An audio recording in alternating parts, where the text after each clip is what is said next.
Um, I just want to say Hotep, Henu to Saba. You definitely changed my life in so many ways, and I'm thankful.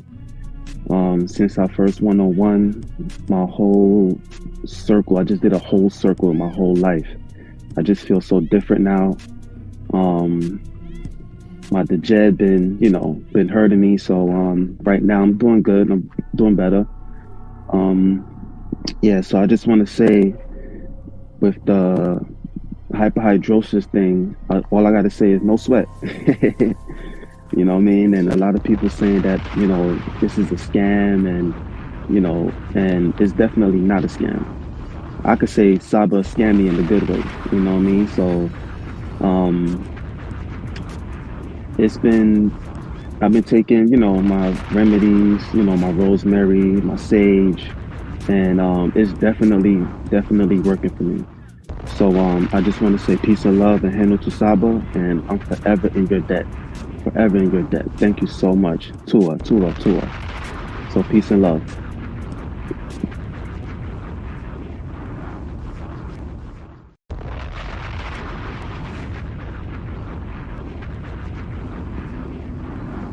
Hotep, Great Saba Tehuti, I'm on Hotep, bro. Health and prosperity unto you. May your monument be established forever on the foundations of Ma'at.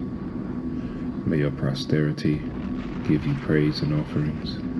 May your goddesses personify devotion to you like the great goddesses Aset and Netet. Tua Saba Tehuti, Amen. Hotep Ra.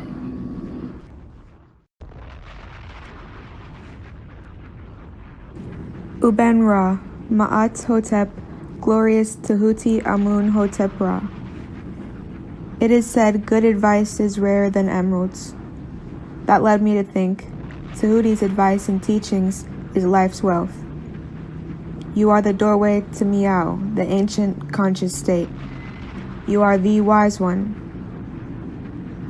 an incarnating Ren that is breathing the Ankh, living from Ma'at, the Nefer, ancient Ba, the ancestor, Tehuti. I am incredibly grateful to have access to your podcast and guidance. Tua for your immortality and taking moments out of your day to help me. Tua for not leaving me to suffer in a world of matrix. Tua for teaching me truth, honesty, and teaching me that it is good to search for wrongdoings and make corrections. Tua for everything. May your exquisite NETERTs have a day as beautiful as them. May they always have clarity and never be under hypnosis. May they always be safe, never in harm's way. May they never receive headaches or stress. Their beauty like the sun's reflection on water.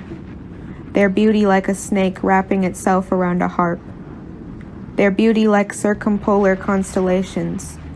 And their beauty like luscious forests of green with cacao plants and bamboo. My greatest love and respect to your immortal Nefer Kemetic family. Tua.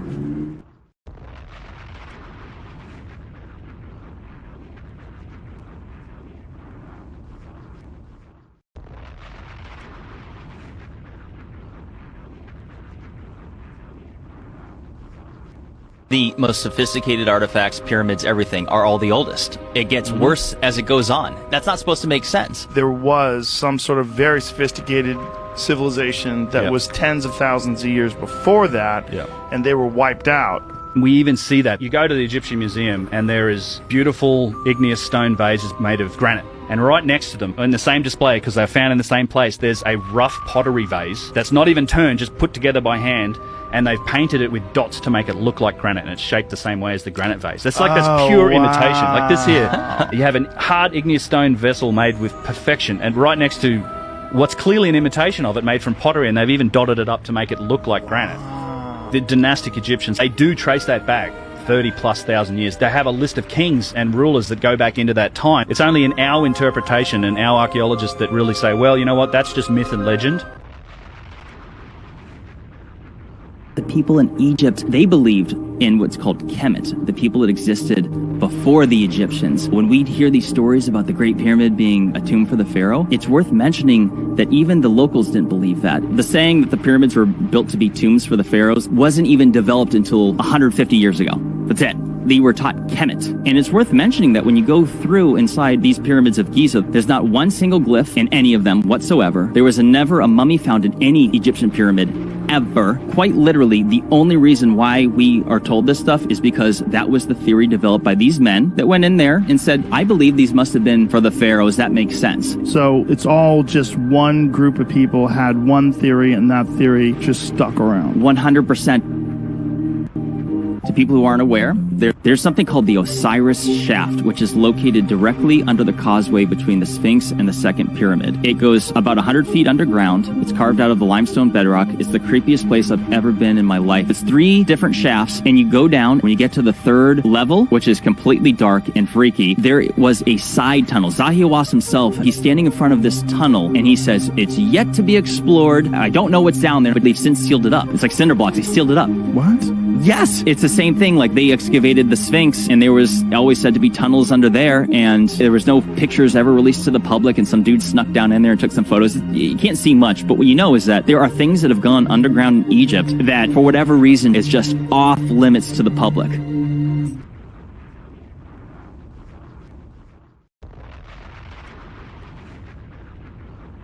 If you're gonna take, but look, I just want to say, listen, yo, Tehuti is a close brother of mine, excellent scholar. You know, y'all better watch out because he's gonna be straight chopping some heads off. Man, you got props from the Hebrew, bro. The oldest known spiritual book to speak on the afterlife. Get that Palo Santos burning. Start burning that Palo Santos and that sage together. You can mix them together in the bowl. They gonna need some frankincense oil in there. Oh my goodness. Let's go. What the blood seed, Lord. Brought out the holy tab. Oh man. It's on. The Per M Haru.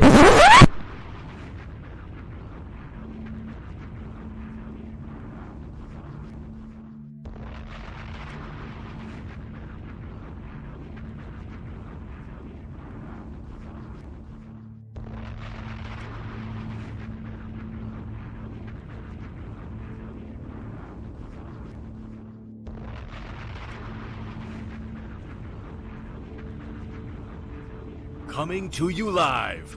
He has been teaching for over 20 years. A 9-0 record in official public recorded debates. You've heard many teachers out there before in the so-called conscious community, but none with the demeanor, calmness, and detail as Tehuti Amun-Hotep Ra on such topics as breaking out of the matrix, truth on religious origins, underground conspiracies, secret societies, mental, physical, and spiritual health, the Anunnaki, the NETERTI, Kemet and the origins of Ma'at, meanings and symbolisms of MEDU Neter, the only one who will stand in front of question of this wide range of subject matters, answer, question, and debate. Some have podcasts, but Tehuti is the teacher, so he has a PODCLASS. Subscribe to the channel for updates, classes, and much more. Join the chat, call in, participate live. Get your notepads ready. Welcome to the Tehuti PODCLASS. Open your mind.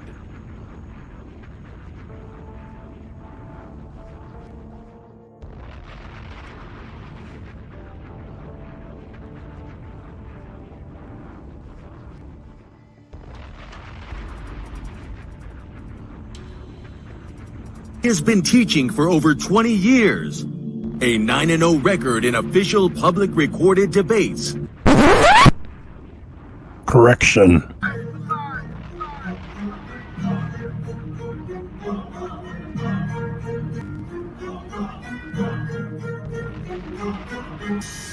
All right, man. You already know what it is. That's the anthem for the debate music. Y'all already know. We got our brother Tehuti in the building, and he is going up against a heavy hitter, you know, who have been featured on this platform for a while now, Vocab Malone. I don't think Vocab, I hope Vocab put in his homework. I hope he knows a little bit about Tehuti and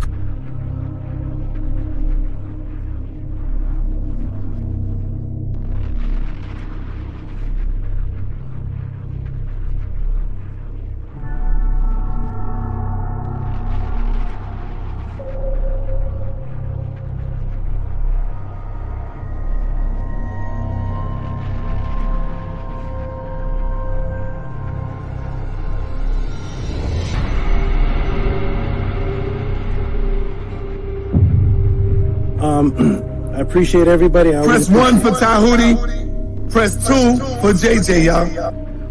Yes, I appreciate always being here. It's fun, it's educational. It's good to hear all these crazy views and just hear where people are coming from.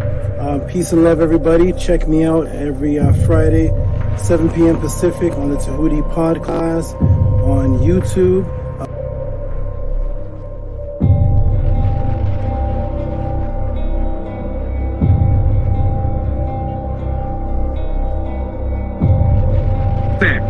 That's your words? Brother, stand on that's it, man. not the topic of the debate, JJ. That was not the I'm topic. talking about the whole war.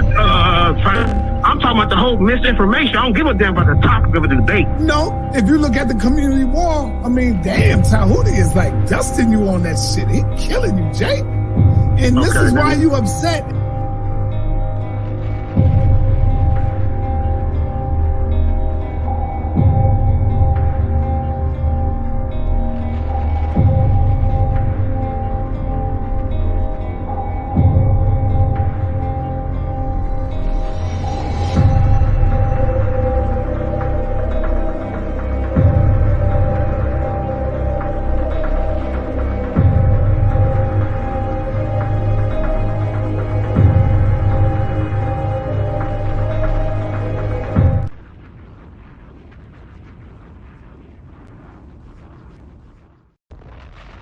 Correlation of her not being a literal person with having the sun on her head. I'm trying to link in why you're bringing up the sun is on her head. I'd love to know how you think that a literal person could exist with the sun on their head. So because this image has the sun on her head, therefore this cannot be a literal person. Is that your stance? That's exactly what I'm saying. And I also want you to recognize that I'm saying the same about a rule and the same about a star. Okay, great. Can I screen share, please? Yes, sir. So it's the brother Jabari. Remove Jabari. Sorry. Okay. The brother Jabari stance is that because this image has a woman with her son on her head, her stance is that that makes this woman not real. When I asked him if that was his stance, he said yes. I'm going to screen share, please.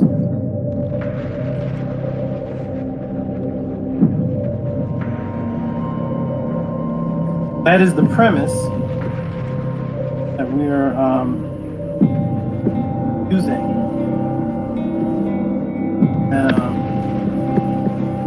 I want to know is was Anksenamun a real woman, Jabari? Yes or no? Anksenamun, or was that a myth?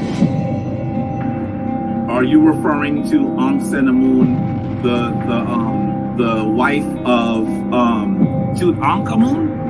Yes. Was that a mythological neter, or was that a real person? She was a real person. Everybody see my screen? Yes. Everybody see Anksenamun with the same sun on her head and the same two horns on her head that the statue of Upset has? Everybody, can you see that sun in her? Yes, we see it. Okay, this woman is Anksenamun. She has the sun on her head, the exact same sun on her head, and she has the horns on her head that Offset had on her head. And I made sure I asked Jabari clearly, what is the purpose of bringing up the sun? Is it because this woman has the sun on her head? Does that make this woman a myth or untrue? And he said that is his stance. Well, here we have a real person that the brother Jabari just acknowledged as a real person with the exact same symbol on her head, and nobody's going to ask what's the temperature of the sun. So we need to erase. So wait. Let me see. I got to finish though. I got to finish. Go ahead. We need to remove, Jabari. You need to remove the statement that you made. The premise that because you said because, and you agreed that because this woman has a sun on her head, then that makes her unreal. When Anksenamun is a real woman, and can everybody see the sun on her head? That's a real woman. So yes, real women are depicted with images of symbolic suns on their head. Can I ask you a question, dear brother? As soon as you acknowledge, my good brother, as soon as you acknowledge that having a sun on your head does not make you unreal. And you answered and you agreed with your stance. I think you're not my question. You are not answering my question. You are not, and I know you are. That's because you have a smirk on your face, because you know you're not answering the question. And this is a simple question. In fact, you asked me when we started to go back to the question. I don't know to watch the videotape of being beaten, but let me show you the videotape again. Because we could have started someplace else. But you asked the question. And I started by asking you how hot was the sun. All right. Let me say something. Let me finish on that. And I wanted you to explain to me whether it is possible for a literal person to have the sun on their head, and you are not answering that as yes or no. I'm not sure. That's your question. Is it possible? I've asked it like 7 times, brother. It's not possible. That's why that is symbolism. I'll send them one and I'll set one here. Answer the question. You're not answering the question. Is it Let me ask you again. It's not possible, but you set your premise on it. This is 8. This is 8. I'm going to ask it to you one more time, and hopefully you'll give me a clear answer. Is it possible? Is it possible for a literal person to have the sun on their head? No. Okay, good. Thank you. Okay, all right. Let me right quick. Yeah, sure. Now, Jabari, you know I love you, brother. You did get hit with a straight right on this one right here. If the brother asks you, Jabari, hold on. In all fairness, the brother asks you Now, I agree.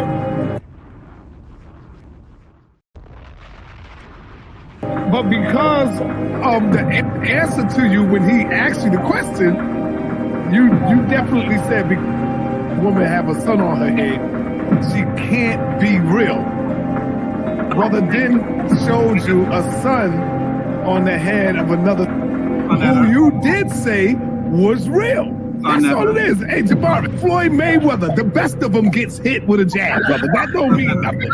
Come back and show the brothers and sisters out there why you are the Floyd Mayweather of the House of Consciousness. That's it, brother. It ain't nothing. This is the reason why you have to. All right. Hey, peace and Black Power family. Welcome to another Sonetta TV House of Consciousness, but y'all already know what it is. The brother making his way back to the House of Consciousness. He is now official House of Consciousness member. Welcome to the party, Brother Tehuti. He made his official step through the door a few days ago, taking on the Floyd Mayweather of consciousness, Brother Jabari. Most people in the got Brother Tehuti winning. Now, hey, majority rule. I can't be biased. I got to go with the majority, okay? Because I'm not the referee. So, don't get mad at me, Brother Jabari.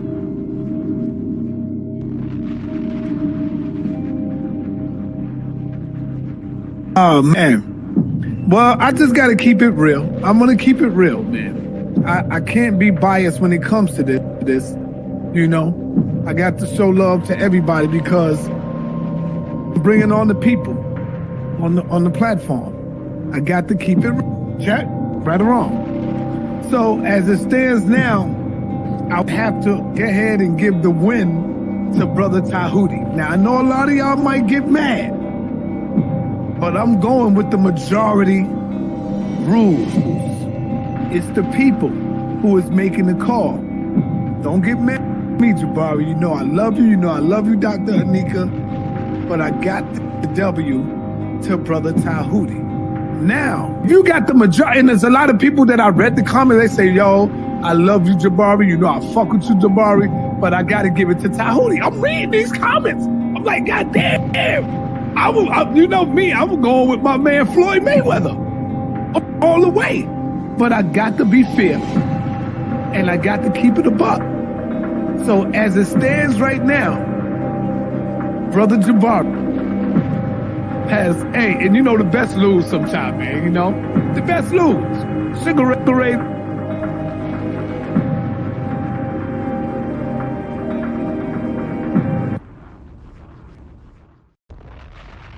See, when you look at Floyd Mayweather, in order to beat him, you got to knock him out. In Tehuti, you gave Jabari a little knockout hit. You know what I'm saying? Because you caught him. I'm going to be real. You caught Jabari in that opening argument when you asked him about the sun. I got to give you that. And then you caught him again later on when you asked him about something else. I'm giving you that. How could I be biased? Everybody know I fuck with Jabari. See, when you look at Floyd Mayweather,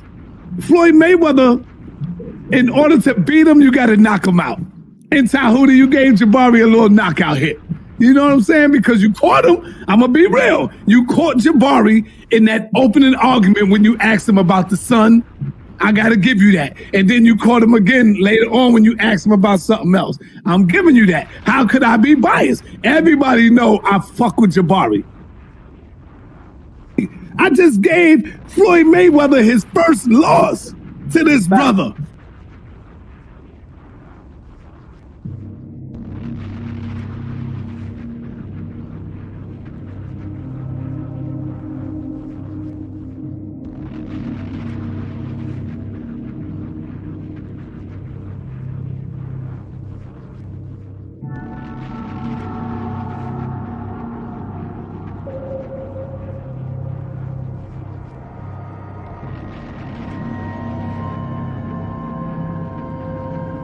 To be very clear, I have never had an official date with anyone. And there is not, on Sonetter's platform, Sonetter announces the winner? And on the people, on the platform, I got to keep it check, right or wrong. So as it stands now, I'll have to go ahead and give the win to Brother Tehuti.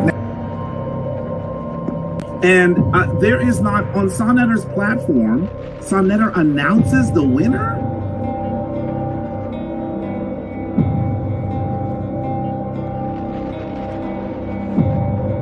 We got Zion the Lion, and of course, we got Tehuti making his debut, coming in the ring with Brother Jabari. It wasn't, I'm not gonna say a TKO. I'll just say a little jabby jab. He won by a couple of jabs, you know, he took some jabs, you know. And now, well, we got the rematch coming with Brother Tehuti and Brother Jabari coming back this Wednesday, 9:30 p.m. And I know Jabari is not going to take him lightly on this one. I know everybody is looking at Zion, Tehuti. To be very clear, I have never had an official date with anyone. And there is not, on Sonetter's platform, Sonetter announces the winner?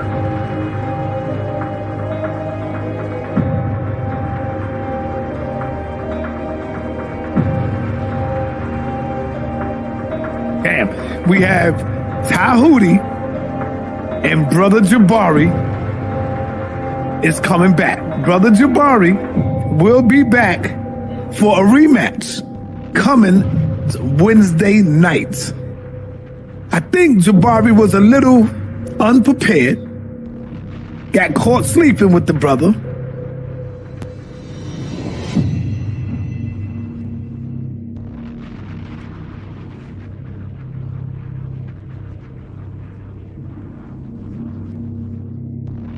Shout out to HOK. I definitely think it was an upset. I said Jabari did a good job. I just don't think that he won. I said Brother Jabari did a good job, but I just simply don't think that he won. As I told the brother earlier this afternoon, the Brother Tehuti, I told him that I believe that he could have secured that W over Jabari a little better. And there is not, on Sonetter's platform, Sonetter announces the winner?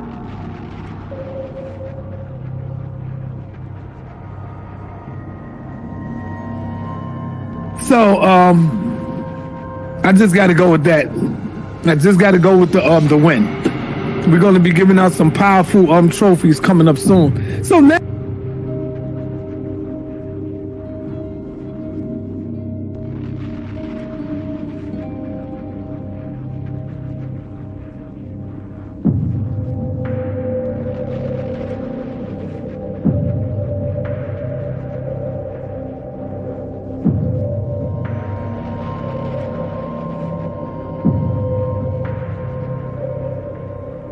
So I just got to go with that. I just got to go with the win. We're going to be giving out some powerful trophies coming up soon. So now Zion Lex is coming out. Tehuti is making his way. He's jumping out, going straight to the top right now. Brother Shaka gave me a call the other day. Yesterday, matter of fact, Sunday. Brother Shaka Utmost gave me a call on Sunday and said straight up, Sarnetta, yo, Sar, I think Jabari jumped out the window and he wasn't prepared for the brother's questions. Now, this is Shaka Utmost. And there is not, on Sarnetta's platform, Sarnetta announces the winner?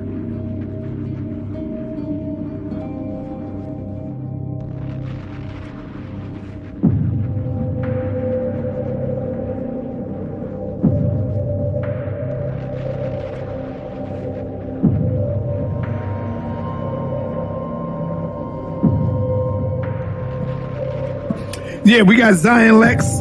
We got Zion Lex tonight going up against Tehuti. Could this be 2 for 2 for Tehuti? That remains to be seen.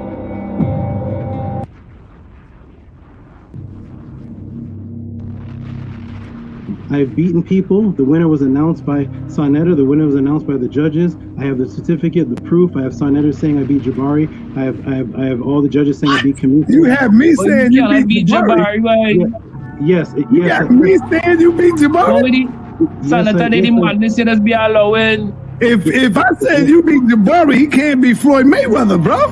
That is exactly the point. So shall I screen share again? I mean, I have to keep doing this to people. I must have been half asleep or some shit. I don't know. Go ahead, show it, bro.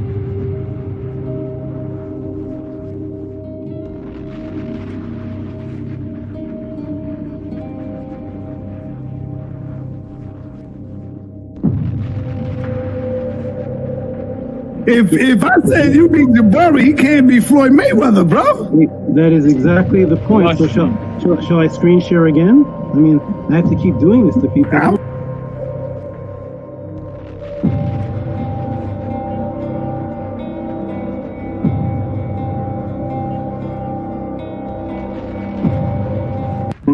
And I took out the Floyd Mayweather, so I guess I'm the House of Consciousness champion. I just came here for an interview. That's my you can't be the House of Consciousness champion yet. You got to go through some. You can't be the champion from one battle. You got to go through some scholars, brother.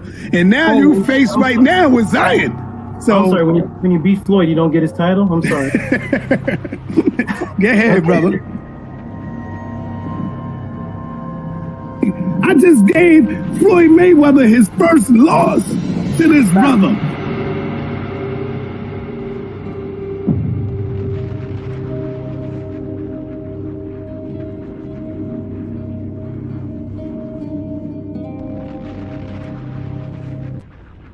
Let me ask you something. Where did you hear me make this claim? What event took place where you heard me making this claim? Have you ever seen me before on here? Yes, was it any kind of debate that happened where I was making the claim, or you just saw me outside of the TV? I think you was going at it with Jabari. Is that one? Yes. That's how you know. That's the reason why you know that I came in for my first interview and you immediately called it were the Neteru real, and then Jabari came in, and it was the first and last and only debate on that topic in all of the Kemetic since Dr. Ben till now. That's never been debated. Me and Jabari. So thank you for hosting, making history. That was the very first debate ever took place on that topic, right here on Signature TV. Okay, well, in the intro of my PODCLASS, I have sections of me and Jabari's debate, and you announcing me as the winner, and then you and Shaka Akmo saying that he wasn't prepared for me. Right. I caught him sleeping and he wasn't prepared, so therefore we should have a rematch. Right. I never heard you say that about Jabari before in any kind of debate. Well, sometimes we got to be honest. That don't mean Jabari is not the champ. You can lose one bout and still be the champ. You can. What sport is that? No, you can lose one and still be the champ. Like your record is now like 75-1. let me be very clear. I have never had an official date with anyone. Maybe I think so. So you do acknowledge. So you do acknowledge. Me and Jabari did have a debate, and I won the first one. Yeah, I'll give you that because I already done came out and said you won that, so I can't go back on that now. I give it to you.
Peace, everyone. Greetings. Peace.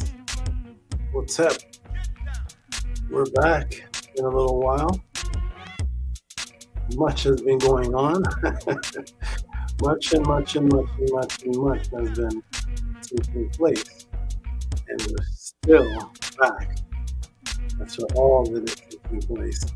Peace and love to all those who continue the support for the time that the podcast was on postponement.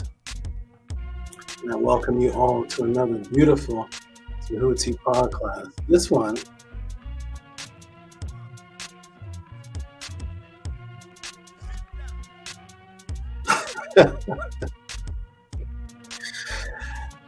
this one may scare some. And let's let's start with the proper frequency before we do anything. We always have to start with the proper frequency.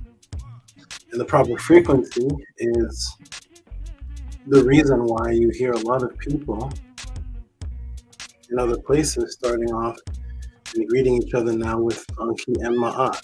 That's the new greeting that has started to echo ever since the Tehuti podcast, Anki and Ma'at. And that is because of the affirmation that is the catalyst to every important thing that we do here at the Tehuti podcast.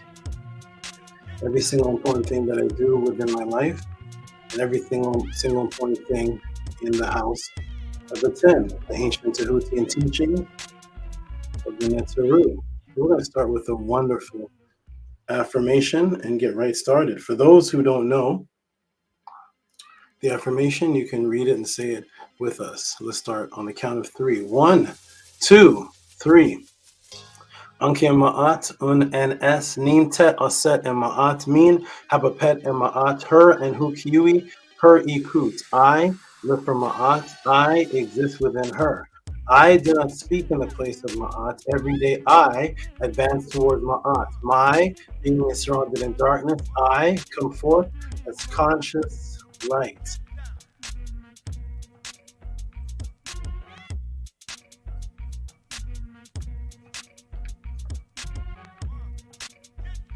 Welcome everyone to another wonderful, beautiful Tehuti podcast. Welcome to the House of the 10. Let me greet the people before we start the show and see who's in the room. I'm going to greet all the great supporters and any new faces that I see. Robert William, one of the greatest supporters, continuous supporter ever. Peace to you.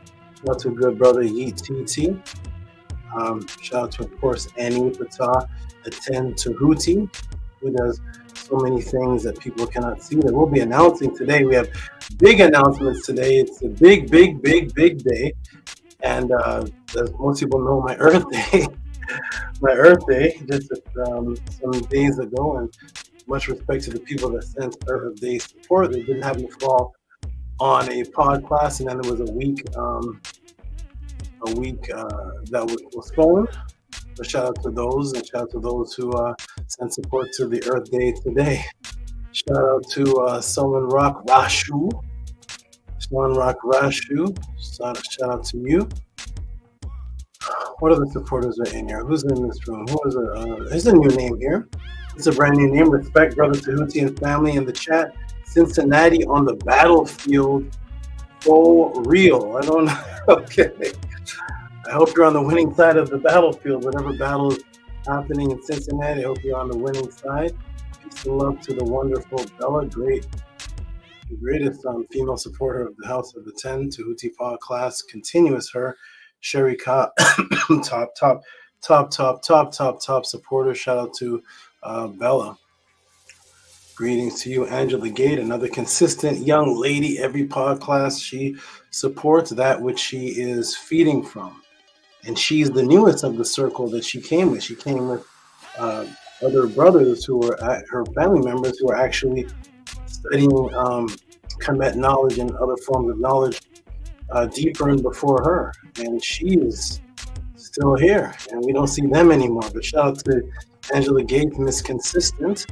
Shout out to you, wonderful, great supporter, Angela Gates. Tehuti Matt Ra Cyrus. Shout out to this brother right here. I see him popping up on a regular basis, and he says, "Please thumb up the video on Yahweh on Yahweh in the door." It's like Yahweh on Yahweh in the door, and then he has a door and it says family black heart. Shout out to Ra Moses. I think this is one of the elders that watches me. Ra Moses. Peace to Ra Moses. Shout out to one of the greatest supporters ever. He supports every single thing that exists with the House of the 10. Shout out to AKHET, who received his name in a dream state from me. Shout out to him. And we're going to have an announcement about the naming ceremony. I'm going to be giving an announcement about the naming, people receiving their names from myself and the House of the 10. We're going to make that announcement today. Today's a big day.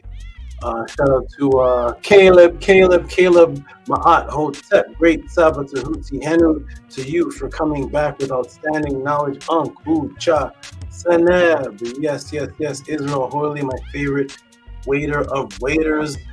This is the man who works he's a waiter, works waiting, gets tips, and then at the end of the night sends a portion of his reciprocity tips to the Tehuti PODCLASS for reciprocity tips. So he knows exactly what it feels like to be appreciated and receive reciprocity. And then he literally transfers the reciprocity over to the House of the 10 and the Tehuti PODCLASS, that which he can afford. And appreciate you, Israel Hoyley, for keeping us here, because you would not believe what has been happening. We'll be discussing that, but the evacuation that took place, and then we evacuated back and still doing the evacuation now. That's what was on the PODCLASS last week. It was a re-evacuation situation. Lots going on. Shout out to Anu, Tehuti Ab, Tul, Ra, Un, Nef, Aout, Mesten, Siknud, Mest, / F, Wat, Ra, and Hetau, Tehuti cleansed, purified. He shall rise and shall flourish. The children of his as Ra flourishes without intermission. And that's how we used to speak in ancient times, in times before the Matrix, about those who we loved and adhered. When you read the Papyrus, this is how the men in the Papyrus spoke to those who they considered their wisdom providers. And this is Antu, is Hemet. who says the same, echoes the same words. Shout out to Ann too. All right, everybody, we're going to get started in the beautiful Tehuti podcast. Jamie X, another, not every week, but he definitely is one of the supporters, consistent supporters. He's definitely going to donate and support this week because this class here, the questions that were sent in, the first question, Dr. LaRoche, this question, the eclipse. You've seen thousands and thousands, hundreds of videos, the eclipse, the alignments, the heavenly marriage. You've seen all type of gurus and people discussing the eclipse. How much of it was actually the factual Psyops that was taking place? Of course, that it will be found here at the Tehuti PODCLASS. Primordial Thought, Great Brother, Hotep. Oh, so Jamie X said, Hotep, Sanu, and then Primordial Thought, 9. Hotep, Great Sabbath, Tehuti, Amen, Hotep, Ra, and the House of ATTON. Peace and love to you, good brother, Primordial Thought. Stolen Rock. This is what I like to hear. My wife is enjoying your books. Is she in the podcast, or is she someone you send the books to? Tell her to definitely come up and you can say too. And I'm so glad to hear the echoing of this guidance continuing on throughout people's homes. That's what we're actually here to build. So Solid Rock, that is wonderful, because one of the greatest feelings is when you have a lady that supports you in the ka. A lady that supports your ka. It says the wealth of a household is the female. The supportive ka. That's the laws of Ma'at. According to Ankh Shesh Ankh. One of the greatest feelings. Harass did everything that she's supposed to do. Everything that she's supposed to do, she's doing. So harass did, and harass is doing. She did it in the past, and she's constantly doing it. Harass did, harass is doing. One of the greatest consistent supporters, definitely up there with the highest female supporters. She donates multiple times, donated and supported when she was in a situation that was extremely challenging, that did not stop anything whatsoever. Shout out to Harass did. Okay. Shout out to all the great supporters. Now here is the female. That means the absorber. The absorber of this brother right here, Primordial Thought 9. This is his absorber. And Ankh, he says, Ankh and Marie, to you, Saba Tehuti, I thank you for giving us knowledge that you have so that we can break free from the matrix. I'm excited to be here. Mary to HOA, House of ATTON, Purple Heart, Purple Heart, Purple Heart. Beautiful, beautiful, beautiful, beautiful. There we go. Everybody's here. Anki and Ma'at Saba. I don't usually answer questions in the chat, but somebody asked if I go to the Killer Priest. Do we still go on the Killer Priest podcast? So you have to, when you go look, you'll see that I was there some months and months and months ago, but as far as the consistent, going to the Killer Priest podcast on any type of consistent basis, no, those days were a couple of years ago. I was there some months ago, but no, I'm not there consistent at all. I am there when I am invited. Wonderful, wonderful, wonderful. All right. Here is the brother that received his Ren from Tehuti. Menku, Ara, Maria Ma'at, Hotep, Master Teacher, Saba Tehuti, for being Arika. All right. He remembers that teaching. He remembers that. Henu to the Netiru, married to everyone. That's right. And you hear the Hebrew saying, Baraka, Baraka Hashem, Baraka. You remember the origin of that, the Baraka. So thank you for that. And here's a good brother right here, Dr. Daniel LaRoche. This brother Daniel LaRoche, great brother. He was in the Tehuti podcast over a year ago. It wasn't consistent, but he would pop up every once in a while. Ever since I had a great conversation with him on Sonnetter, he's been literally at every podcast and has supported every podcast. This is a main supporter of every podcast, and it's large support. He's about to get a miracle today. He's about to get, he's one of the ones that sent in a question. He's about to get his masterpiece. And also, when he comes to the panel, I'm going to actually ask Dr. LaRoche, although I do like calling him Dr. LaRoche because I do respect that he is a doctor, but I'm sure he must have I'm not sure, but maybe he has a MEDU name. He seems to be one who may have that. So I'm going to ask him his MEDU name. I'm going to address him with his MEDU name if he has one. And every once in a while, I'll call him Dr. whatever if his MEDU name is Unkuja Unkuja Pata. He's going to be Dr. Unkuja Pata, whatever his name is. And we're gonna, I'm gonna start calling him that because he is a doctor, but his MEDU name is what I want to hear vibrate. If he has one, if not a problem. But shout out to Dr. LaRoche. He'll come to the panel today with others. We're gonna begin off with him and maybe tell us about the question that he asked. Okay, shout out to everybody. Everybody, welcome to the Tehuti podcast. My name is Tehuti. I'm in Hotep Ra. Welcome back. Where did this one come from? Welcome back, great SABA Tehuti. I don't think I'm getting these messages in order as you all are seeing them. But shout out to you. Shout out to you. Shout out to Oxford. And everybody, welcome to the Tehuti podcast. My name is Tehuti. Where are you going? Hold on. My name is Tehuti. I'm in Hotep Ra. I appear to be the last of the SABAs left. I went looking on the little break of the podcast actually a few days ago. I actually scrolled through. I want people to tell me who their favorite teachers are, and I went to their YouTube channels and scrolled down, and I was looking. Is there anyone teaching on spirituality coming from the Papyruses on a weekly basis on YouTube? Is there someone? That's just one of the topics. Is there anyone? Everybody, Dr. LaRoche, Ra Moses, if you can, anybody, go ahead and just put their name in the room. Put your name in the room.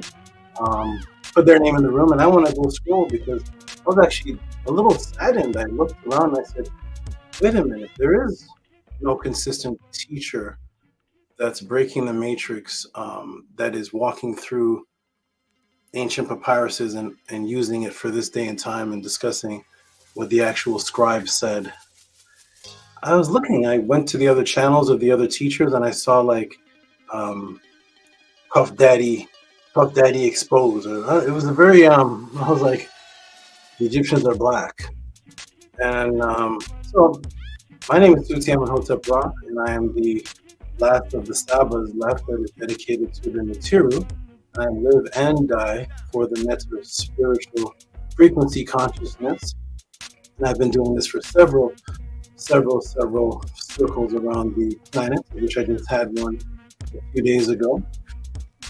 And the mission that I was on started off with these, the animals. When I was a young child, I would spend much time with these. This is RENNET. Her name means to rise, and it also has the word REM, which is name in it, or sound frequency. This is her right here, RENNET, show them you. This is RENNET, and she is, yes, a cobra, and she is the wife of another cobra named Namuz. She represents the resurrection of the sound frequency spoken about in the Ara and the Per-Emheru and the Amduat. And that is one of the many things she represented to the followers of Ma'at before the Matrix interfered and completely mutated the concepts of what cobras and serpents were by making them evil. Only evil. Today we will be talking about an evil serpent, but making them only evil when they mainly were symbols of resurrection, RENNET sound frequency, and the expansion of the coup. So this is her. She represents duality, the duality that you see the Freemasons use with the black and white checkerboard. This is why I have this particular type. This is not what they naturally look like. This is a special, a very special breed that came out looking like a checkerboard cobra. They're not this color normally in the wild, but it is the duality of which we will be discussing also today. The entendres of reality, the metaphors, which are the dualities, which is what the ancient ones named the bioenergetic projectable double. They called it the Ba, which is a word that also means dual, and the Ka, which is also a word that means dual. Constantly speaking of the dual realm and the aspects of the palindrome, and that is what she represents. Say peace. And to resurrect that consciousness, you have to Peka Mku, which is purify the distorted toxins out of the subconscious and out of the Ka. And that's what he represents. His name is Or-Am, which is the eater of the ore, or the eater of the imbalance, excessiveness of things. The little bird in Ma'at represents to be too excessive of something.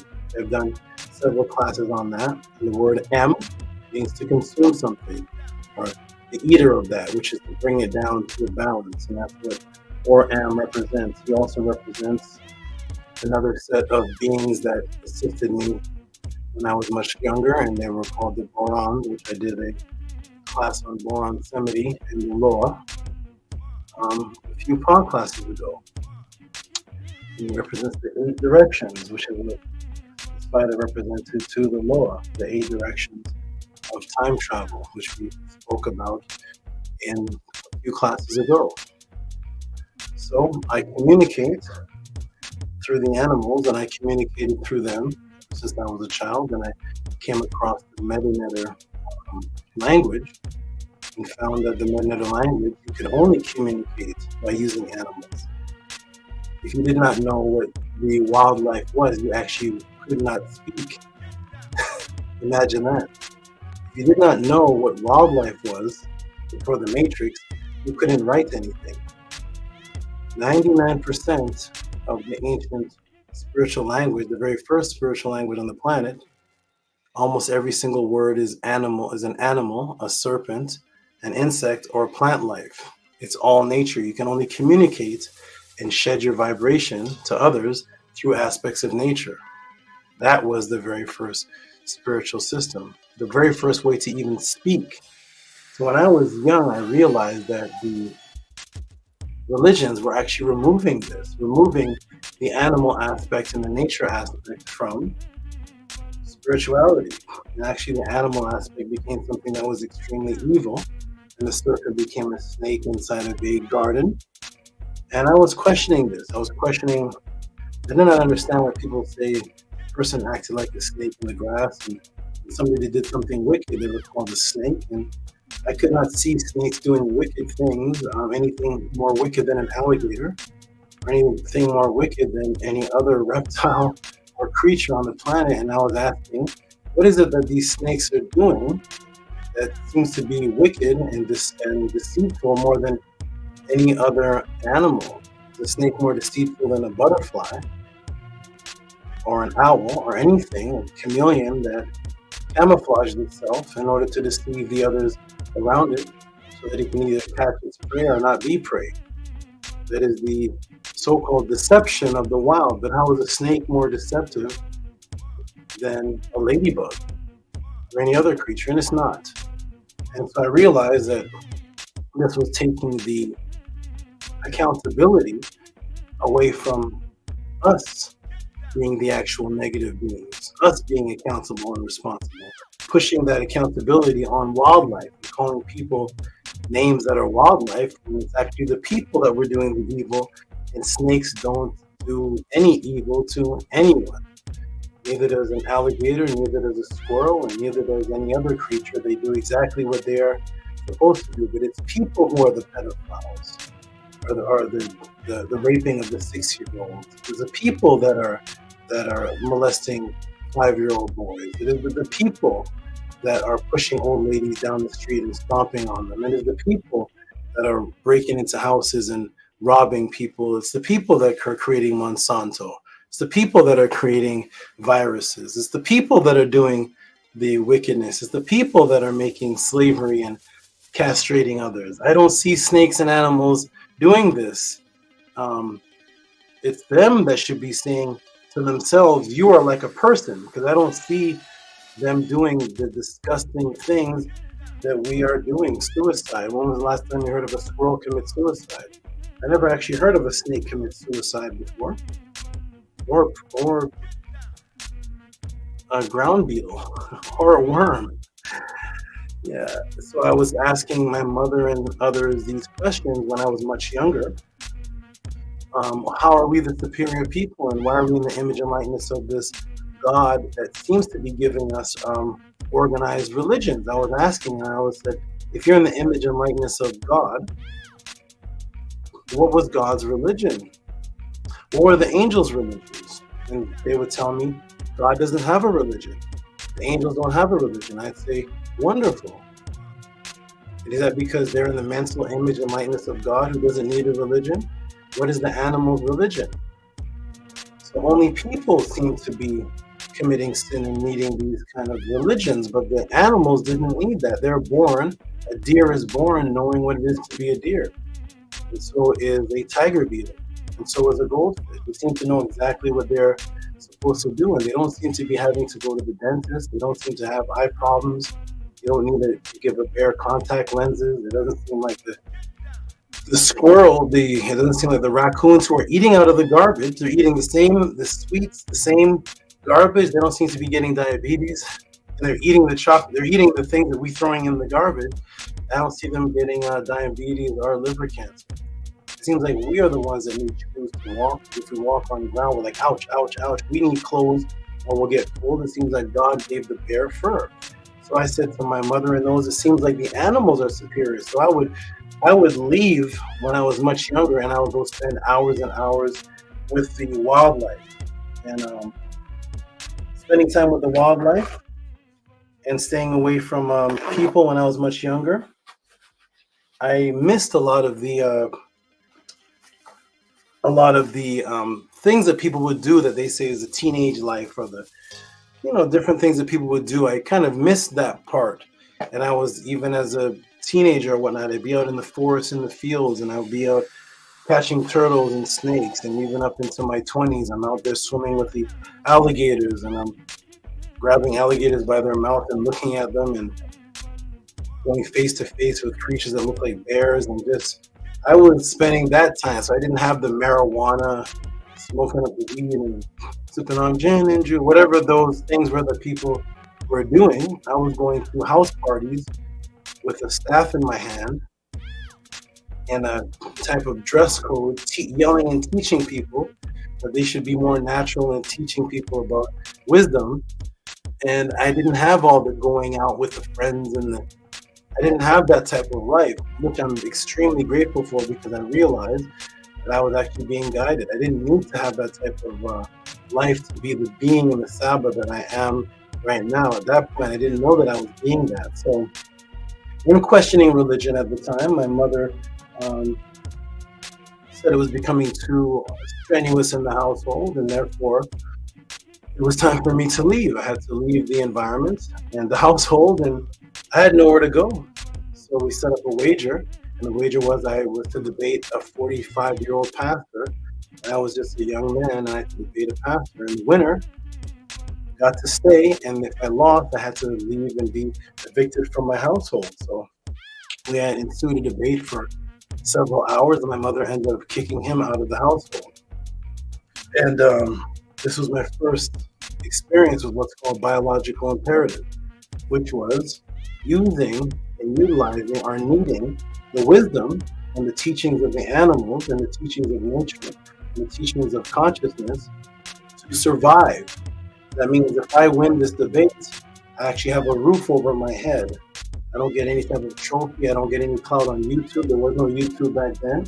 There was, if you lose, you become homeless. If you win, you have a household. And that's what developed the biological imperative, because I noticed that that's all animals needed to do. An animal's natural environment, people ask me and they would say, I think Dr. LaRoche or someone would ask me, I was going to ask you about the animals as pets that you have. They don't seem to be in their natural environment. An animal's natural environment is any environment that it can survive in.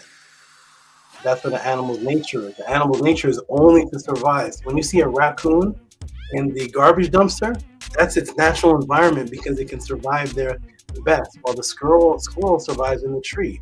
Wherever an animal needs to go that survives, that can live the longest, that is its way of life, is biological imperative. Wherever it needs to survive.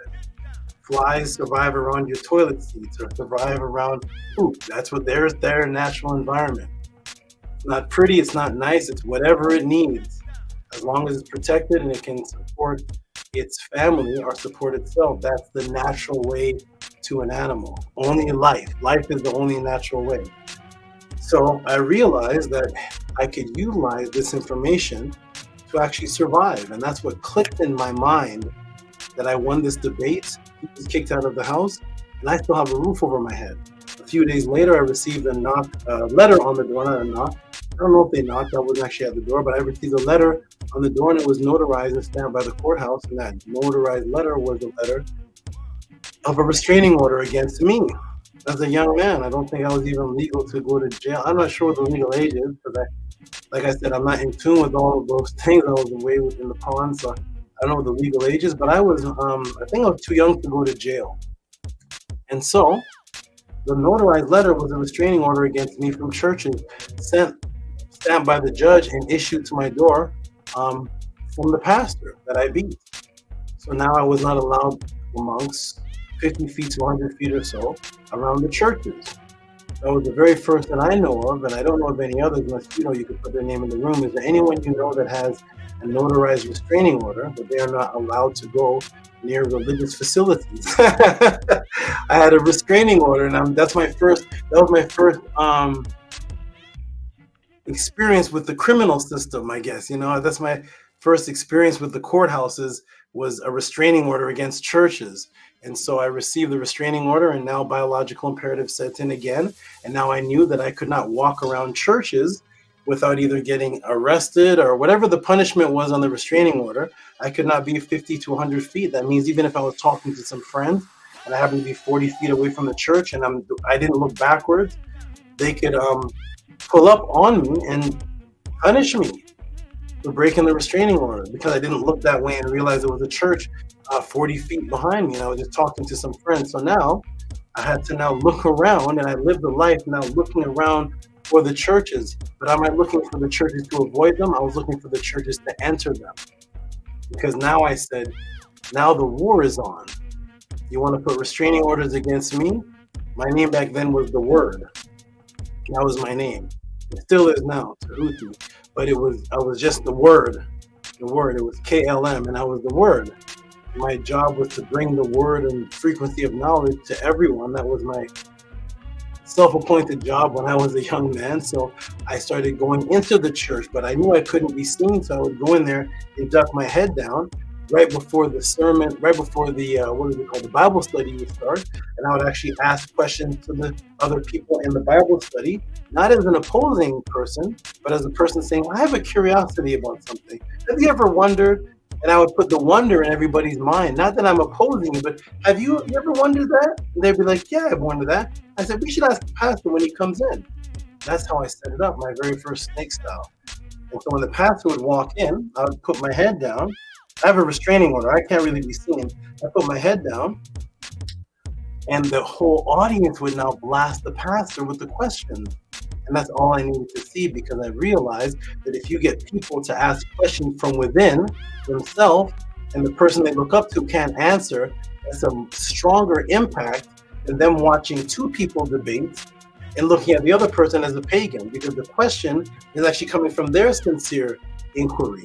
And when the pastor couldn't answer their question, they were in rebellion like me. They were like, wait a minute, hold on. And I didn't have to convince them anymore. Now when I see them on the streets or somewhere else, now I could just start teaching them. And that's what I would do. I would go from church to church to church to Bible study at this young, tender age while everybody else was smoking weed and hitting the bars, hitting the club. We too young to hit the bars, but whatever it is that people did, I wasn't there, so I don't know. But I was just church to church to church to church. Go to the ponds, go to the swamp, church, teach people, go to the swamps, hang with the turtles, hang with the snakes, go back to the church. And that was my basically my life. I didn't have a job or anything right there, and I would just gather students. And so at any rate, this continued on. And I came across a group or a movement. I'm not a part of that anymore, just like I'm not a part of the church anymore, but I came across a movement, and they seemed to be doing the same thing. They were going around asking Christians and Muslims and questions, and I was liking it. I was like, oh, there's a whole movement doing this. Look at this, questioning people. And so I ended up saying I could communicate better through this because there's a big movement that's backing questioning religion. So I joined the organization, and I started to realize that my consciousness was expanded far beyond the limitations of that particular organization, and I began to be told so by the teacher of the organization himself. So I would take the same principles of the serpents and the animals that I would learn from, watch nature videos, go to the pond, and then I would take that knowledge and I would actually start incorporating that in the classes of this particular organization. I would study scientific journals and nature and articles, and I would start teaching from nature, combining it with the teachings of this organization. And so the teacher at the time saw me teaching, because we would send him videos, and he told the entire organization, he said, if you all want to learn how to teach, learn from him, Amenhotep Ra, go to him and he will teach you how to teach, if you want to learn how to teach. Simultaneously and ironically and paradoxically, at the same time, my fellow peer teachers didn't seem to like that for some strange reason. They followed everything else he said except for that part. They didn't seem to enjoy that part. So they would come to me and they would charge me with not teaching what's inside of the books and the doctrine. And of course not. I'm teaching what's inside of the so-called books and the doctrine, but I'm never going to give up that which I am, which is teaching from nature and the animals. And I was beating pastors still in that organization using animal and wildlife. And one day that teacher saw me teaching about the wildlife, and he said in front of the entire class, the entire organization, he said, tell everybody that thing you were teaching about the plant life. And I taught them, and he said, I'm going to take that. He said, I'm going to take that. And he looked at the other people and said, don't get mad. You all take my things. I'm going to take that from him. I'm taking that. That wasn't inside of his books. And he told the entire organization that he's taking that. While the other peers were telling me that I'm teaching from outside of the books. And the teacher was telling me the stuff that I'm teaching from outside of the books, he's going to take. So this became a very interesting, very interesting situation for me. And I was realizing I was outgrowing that because my mission was beyond that. So the teacher said one day to the entire class, he said, that brother right there, he asks trap type questions. And he told me to ask a question. And I was asking it. He put himself up in the crucifixion position. He said, look, my students, see him, he just trapped me.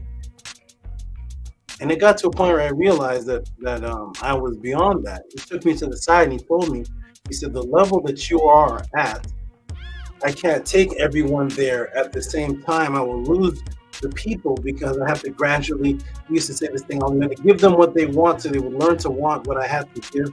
And if I take everybody to where you are, it will lose a massive amount of people, and they may have you and some others, but I will lose the group.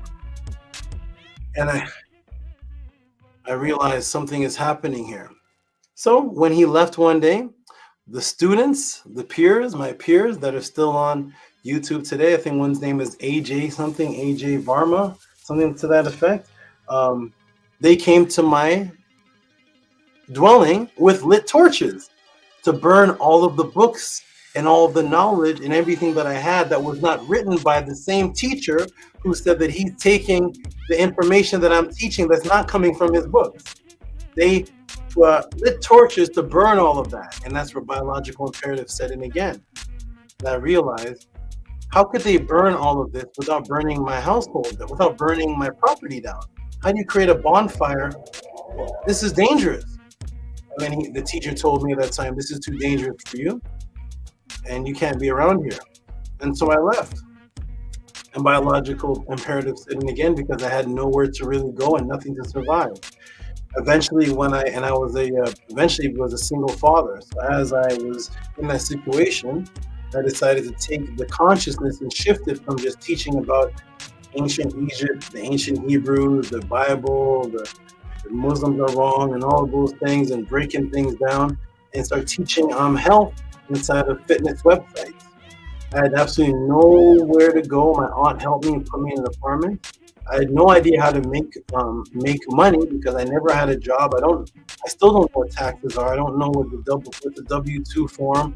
I was never a part of any of that life. So I don't know W-2. What is it? PPC? I don't know what these things are. So I'm just out in the world and I'm having to survive, but I don't know anything about getting a job. I don't think I've ever filled out a job application. I don't know anything about that. I left school at grade 9 when I tried to torch the school down, and I was expelled. I didn't know anything about that type of survival. So therefore, I would go into the internet boards and I would start teaching health. And I developed a nice following of people that were dependent upon me and looked up to me as a health guide, a fitness guide. And I said to myself one day, if I ever sold fitness product, I could actually pay my rent and still continue to teach the other type of knowledge and still teach fitness, and maybe I could make this work because the landlord is at my door and I don't know how to pay him because I've never paid. I don't know anything about that type of world. I don't know anything about jobs or nothing like that. So the landlord's at my door. So that's what I did. I started teaching people, and then I put out a list of products that wasn't mine. I found one of the top people and I copied their list of fitness products and I sent it out and I said, would you all order this from me? And they all said yes. And so I would scan and look for the people who actually had these products, and I found one of the top people. And he said he would set up a meeting with me, and we set up a meeting. We met with Dr. Staten Island. He said, I get a good vibe from you. I get a good vibe from you. And I said, thank you. I never heard anybody talk about getting good vibes on AOL.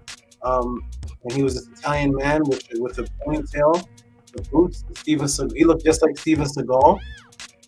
And he started teaching me about sources, about how to get connections with fitness products, bodybuilding, health products, who you can contact overseas by just telling them, I know him, who's in Thailand, who's in Australia, how to get the products here, how to bypass GNC, how to get them wholesale, how to get this and that. And he said, I will teach you all of this, and just keep supporting me when you get big. And if you tell anybody these secrets, he said, we're going to whack you. I said, I'm wondering, who's the we? I'm only here with one person. I thought I was.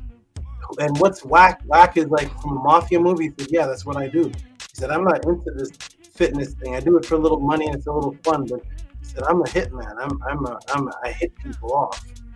I said, oh.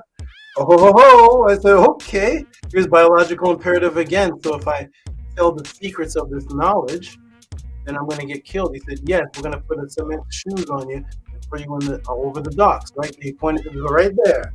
Right there, we'll throw you over there if you tell the secrets. So I kept the secrets to myself. And I went back to that organization and I started teaching them how to do the business, never revealing the secrets, but how to do the business, because I remember people in organizations like that one, the Nation of Islam, Hebrew Israelites, and others, they would all teach about knowledge of self. But some of them were homeless, living in cars. Some of them were walking the streets. They couldn't support their family. They had some knowledge and stuff, but they were like living in these very low life, poor righteous teacher type situations. So I started seeking those people out and giving them the business aspect of how to teach you about health. And now you can not work for the man, still teach your knowledge of self, and now you can become more healthy and you can actually survive. I ended up teaching 100 of them, I don't remember how many, lots of them. And then I started saying, take the money now and invest it into real estate, because my aunt taught me about real estate. So take that money, invest it into real estate. And I created a real estate program where you would get money back at the closing, take that money, invest into another property. I created a complete system, flip-flopping the conventional real estate system and turning it into creating a bunch of investors that are still, and some investors to this day. And I'm still getting testimonies from people that I helped even up to yesterday, from one of my daughters.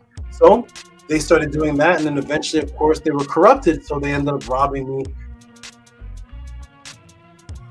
of tens of thousands that I was using to put into larger projects, and it plummeted me to the ground. I had absolutely nothing. I went down to zero.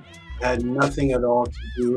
Luckily, I had taken some of that money and I invested it into magic. I started finding out who David Blaine's teachers are, Chris Angel's teachers are, David Copperfield's teachers are. And I started sending them money and investing into that, because I thought that these people would be on the streets and they could do magic shows with a cloth, and people would throw them 10s and 20s, and they didn't have to pay tax or do anything. They had to do the magic show and they would get tips.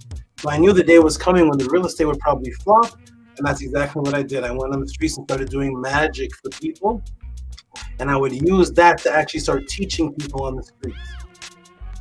I put my unk down, I put a staff down, I have a book called Sex Magic. I put that down on the ground, and I would start doing magic, setting up purposely beside the preachers and the pastors who had the bull horns, and they were using me as an example of the devil, and I was performing magic right there in front of the pastors, converting their audience and creating students from the pastors on the street, because they're seeing me perform magic. And I said, just go over to the pastor and ask him to do Jesus's magic. Jesus said, those who believe in me will be able to do greater works than I.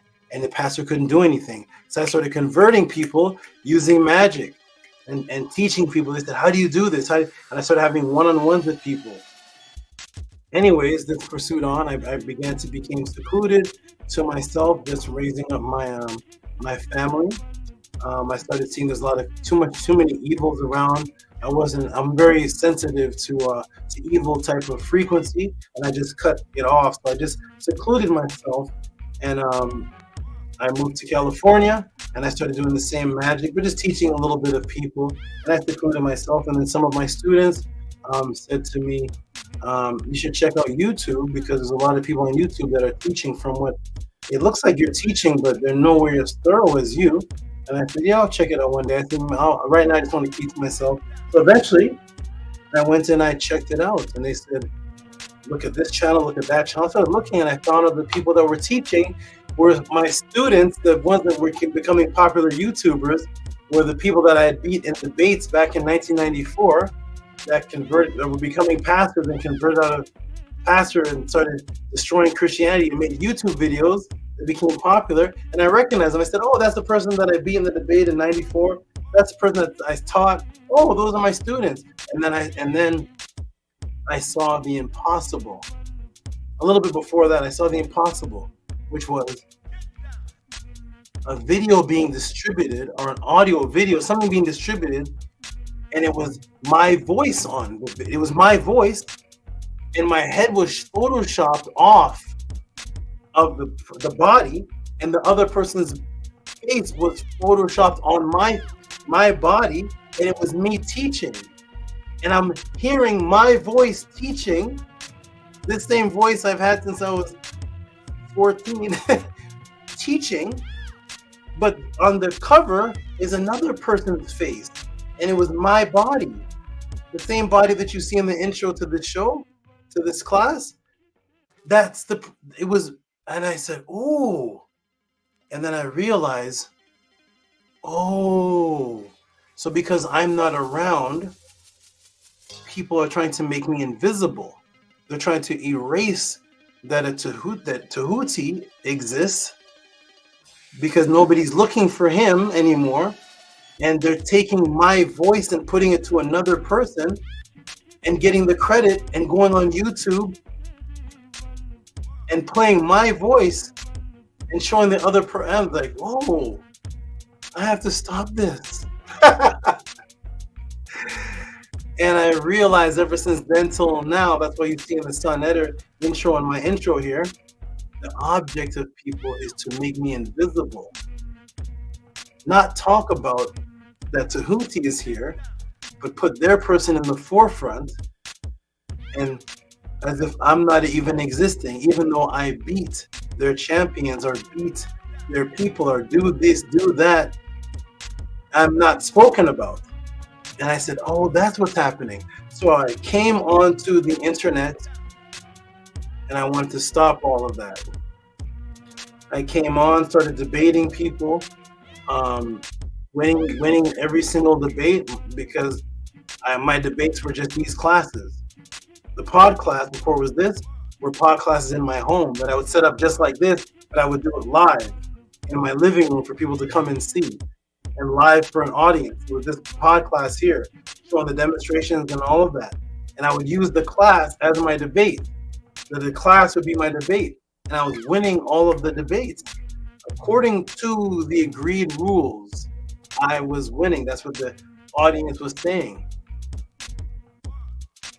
And then eventually, I went on to Killer Priest. Killer Priest had said that he watched some videos of me, said he wanted to interview me because he wanted to talk to somebody who was there on the so-called land, on the land, and somebody who he wanted to talk to me. So I went on there, did a show, and it turned into a master class, and he was completely impressed. And he gave me a show the next week to run. There was never ever a Killer Priest show where someone else was running the show, and he gave me the show to run. And ever since then, it was every Monday. It was like MEDU Netter Monday or Ma'at Mondays, and he gave me the show every Monday to do the show. I was the guest and the host. And so that went on for a while, and people started seeing me from 1993, 1994, 2000, who recognized me, and they started having one-on-ones with me. And the one-on-ones were just taking up too much of my time. AD wanted to pay me, dumped his wallet, that's Killer Priest Engineer, dumped his wallet in my hand. He said, you need to get paid for this. There was super chats up on the screen where people were donating $350 after I taught, $500. AD said, we never seen anything like this before. $200. I wasn't getting a penny of it, which is fine because I never asked for any of it. But I started to see that reciprocity was coming in, but it was taking up too much of my time. So I announced on Killer Priest that I would do what's called a pod class. And the pod class will be, instead of taking up the time on the Killer Priest show to have an hour and a half to do a lesson, the Killer Priest still has to do his show. I will also, on top of that, have in my channel where people can come, and it will just be the hardest scenario you could think of, which is what? To ask questions that I don't know what you're going to ask, or to send me them a couple of days later, and I have to do a class. So I said, my class is going to start with me just being quiet when it's time to teach. And they said, what kind of class is that? And I said, well, it will be based on what the people send to me. Which is, and Killer Priest said, how do you do that? How do you answer these questions? Because if you pre-planned it with the people, he said, this is my audience. I know they're not working with you, something to that effect. They're not working with you because I knew them before you. So how is it that they're asking questions and you already have the screen share and you already have it designed like it was custom made for them? How is this happening? He said, how are you doing that? And I said, that everyone has a particular gift. That's my gift. That's what I do. I was called the Word when I was a young boy, and that was my gift, was to verbalize and to teach. And so the pod class would be based on what's called reciprocity. And reciprocity is the fact that, let me go ahead and put this at the bottom of the screen. Reciprocity is a simple situation. It's very, very simple. And it's the situation that everybody partakes in this room, meaning that when you find something valuable that's benefiting you, the most powerful thing that you can do is to support the thing. Why? Because people can play around with things, people can talk to you about different opinions, but once somebody goes into your wallet and takes $20 out, you're fighting. Why? Because that's a reflection of the hard work that you put in. Money is something that reflects hard work that you put in. So everything else is a hobby except for that which you spend money on. That which you spend money on is not coming from the hobby, it's coming from your biological imperative. And you can use that money to spend on hobbies, but going to the job is not the hobby. Because that's what puts food on your table. Anything that puts food on your table, supports your children, your wife, your husband, pays the bills, that is what you take the most seriously. So you could argue about religion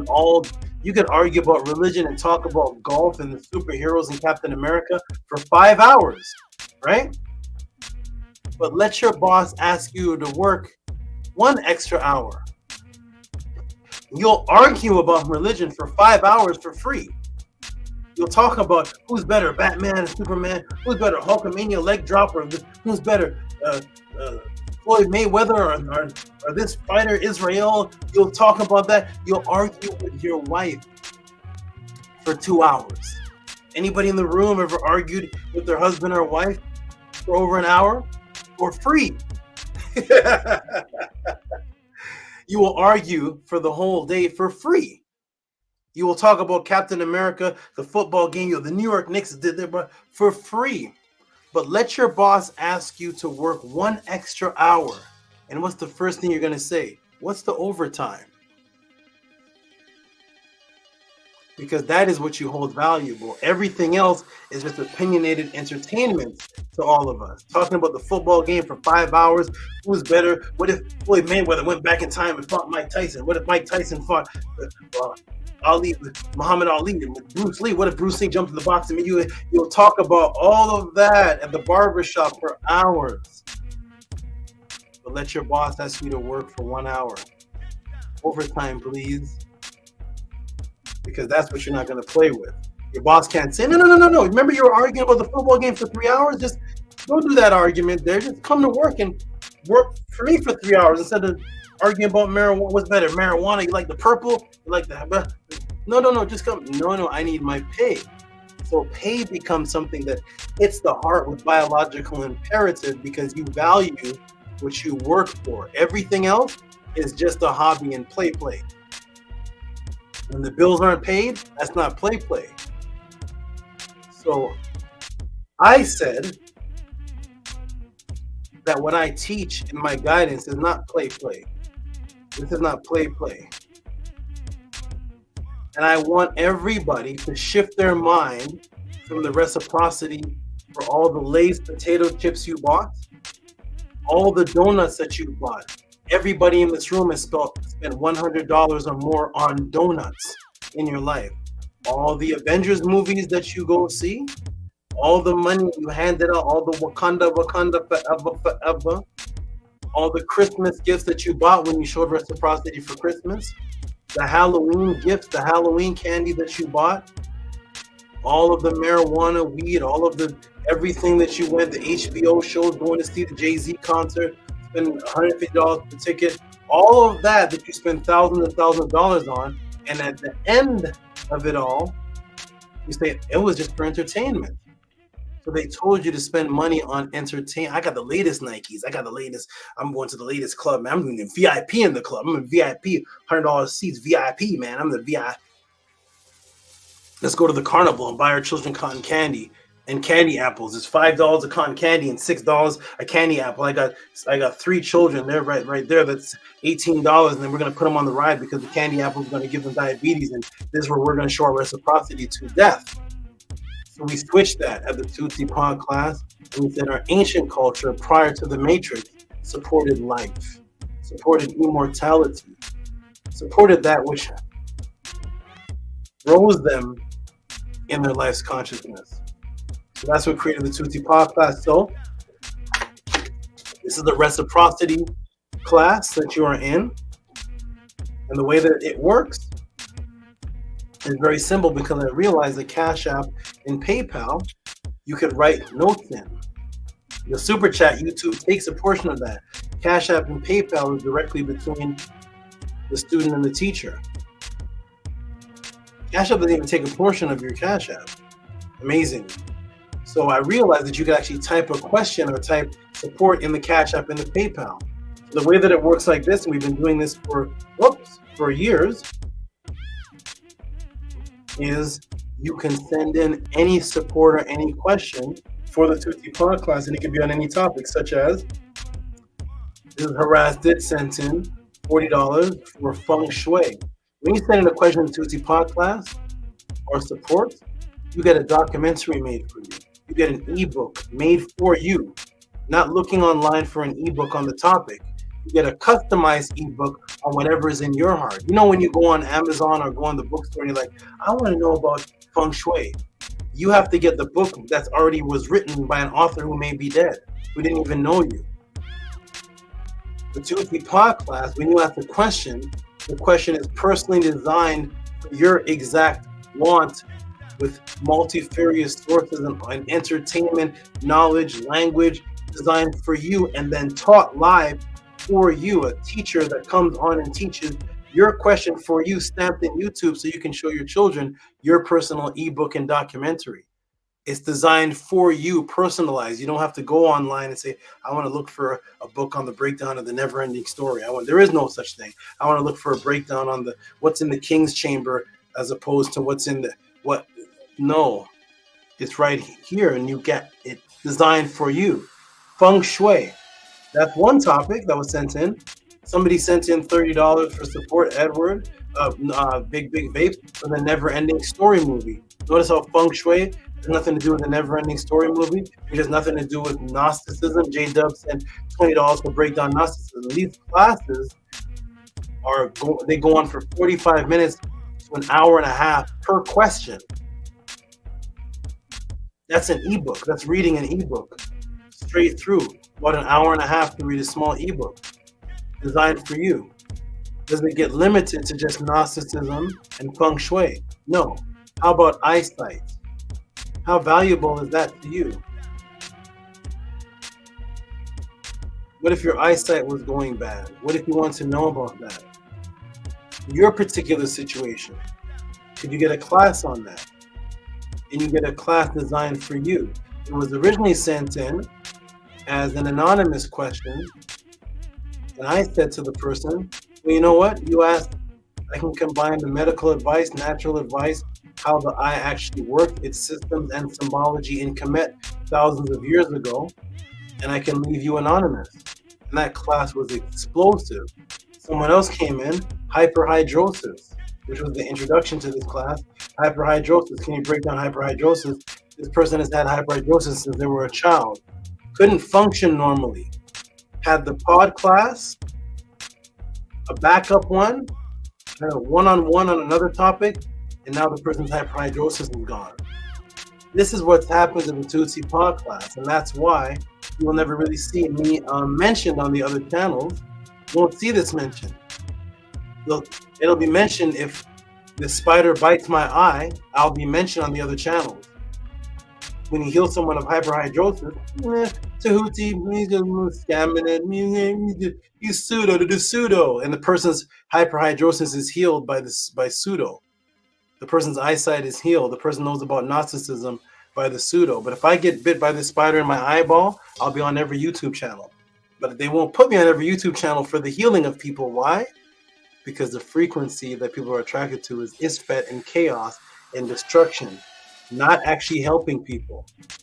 This brother named Rigo sent in $111 to break down the Matrix movie. I did 4 parts for him. It was completely explosive. Someone else sent in a question, Raquel Bailey, on depression, anxiety, is it spiritual or mental? Which has nothing to do with the Navajo, the NETERTI, which is the real name, not Navajo, but the NETERTI, or what they call Navajo Native American teachings on the Skinwalker. $60 from Anu and Antu. The Mandela effect. Look at all the topics, from hyperhidrosis to heart stroke. Someone sent in a question about Orion and changed it to heart stroke and the therapeutic approaches to recovering from a stroke and heart problems in ancient times and modern medical. That was answered. Depression, heart stroke, the Mandela effect. Stranger sent in a question on triangulation of Ma'at. Have you even heard of such a thing? That was an explosive thing. He was so amazed at that answer that after he sent in the $34.50 support, he sent in $200 to challenge any other conscious teacher to do any type of equivalent answer to the way Tehuti answers questions. And that $200 is still there. It's still there in the PayPal for someone to show that you can send in a question on the triangulation of Ma'at and someone can answer that compared to a PODCLASS question. No, they're talking about Puff Daddy. They're talking about the Hebrews are wrong and the Egyptians are black. The Hebrews are wrong and the Egyptians are black. The Bible is this and the Bible is that, and the Hebrews are wrong and the Eclipse is but nothing about what's actually taught from any culture. We're Native Americans. We're Native Americans. Which one? Which one are you? Do you teach from the Maya? What's the codex? Tell me how you live your life by the Maya, by the codices. No, nah.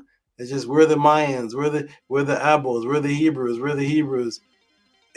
There's no actual teaching. It's just arguing and fighting. So this is the Tehuti PODCLASS. People send in questions, support. It doesn't matter what it is. Someone just sent in, $10 for support. Black Alucard sends in $50 for thanks for the knowledge. It doesn't matter what you are. Nathaniel L says utilizing the pain of loneliness. The Pentagon, Raphael Gary, shout out to that brother. I only see him on the other. I see him on Sonetta, but I don't see him. I see him in the chat on Sonetta. I don't see him here anymore. But shout out to him. I hope he's safe. But what's your take on the UFO Pentagon? UFO Pentagon meetings, UFO knowledge, eyesight, heart stroke, time elapsing, Ma'at triangulation, depression, hyperhidrosis, the Mandela effect, the Matrix movie breakdown. There is no limit to what you can send in to the Tehuti PODCLASS. So now that we understand all of that, we're going to now get into the first question that was sent in. And by the way, you may wonder, well, how do you send in the support? It is Cash App TTM Moon, PayPal at Rocky SV. Cash App TTM Moon, PayPal at Rocky SV is how you support the Tehuti PODCLASS. And I must say to everybody, all the loyal students, you have all been very generously supportive of that which you appreciate. All those representatives of the House of Atten, the ancient Tehutian teachings of the Neteru, you have all been extremely supportive because you all realize what's actually happening here. And when I'm gone for that week that the PODCLASS was gone, we'll come to the panel. Dr. LaRoche, Minty Hotep, Cheshire, everybody. Just tell me what you were watching. What were the lessons you learned from anyone coming from the actual source, primary sources from the ancient ones? Tell me what you all were learning in the past week. The PODCLASS was closed, and I will premiere that channel. I'll premiere that teacher. But this is the support system. Cash App TTM Moon, PayPal at Rocky SV. We also have MEDU Netter. Well, let me take this off. MEDU Netter Monday pre-recorded classes. So these were classes. There's 65 of them, and you can still get them. There's 3.5 hours long of the actual magical practices. There's 65 of them. This means that when you go to the Tehuti PODCLASS, I don't teach how to do the magical practices or any practices here. For the public that are watching for free, I would never disrespect the ancestors by just giving everybody any kind of practices. And these are people that want to take me out. These are people that want me, that laughed when they thought I was going to die. I'm not going to disrespect the ancestors like that. We have private classes on the actual magical practices, out-of-body practices, mirror magic practices, per M Haru, Pekka M Ku practices, chapter and verse, step-by-step healing practices, Hotep offering table practices, visiting the deceased, having the deceased visit you practices, immortality practices. You can send in this email, And you can find out how to order these classes that I don't have live anymore, and I will not do them on the Tehuti podcast. That is another way that you can support yourself. Okay? So everybody, peace and love to the Tehuti podcast. I'm going to go ahead and water. I'm going to go ahead and I'm going to put the link in the room. I'm going to put the question on the board for the very first question I was asked. That question was in from a brother that was just in the chat, Dr. Daniel LaRoche, and we're going to get into his answer. As I told him, we're going to get into his masterpiece. I'm going to go ahead and put the link in the room for the team to jump in. We have some special things that may be happening. Also, a surprise from a beautiful sister, one of the consistent sisters who's out there working on something. Her name is Minty Hotep, and she may have a live premiere of something happening live at the PODCLASS for something that she is doing, and a special token of love and appreciation while showing a certain artistic nature. And she may debut that here on one of the breaks in the PODCLASS. And so look out for that. There's also going to be the great announcement of the beautiful products that are out, the new update to the House of ATTON website. You will be amazed at the things that you can have inside of your household that are now provided by the House of ATTON, because people say, Tehuti, you're doing these teachings, but where's the black business and the blackity business? The business is the blackity blacks. Where's the business? And what's the products? Is anything happening? Is any movement? Yes, there is a movement. Yes, there is products. Yes, you can have House of ATTON items in your bathroom. Yes, you can have House of ATTON birthday gifts for your mother and your children. Yes, you can have all of that. And the brother Annie Scribe will come to the panel, and he'll be walking you through the updates of that. So we're going to go ahead and I'll put the link in the room. I'm going to go ahead and invite the people on the panel, and then I'm going to go ahead and show the question that's asked.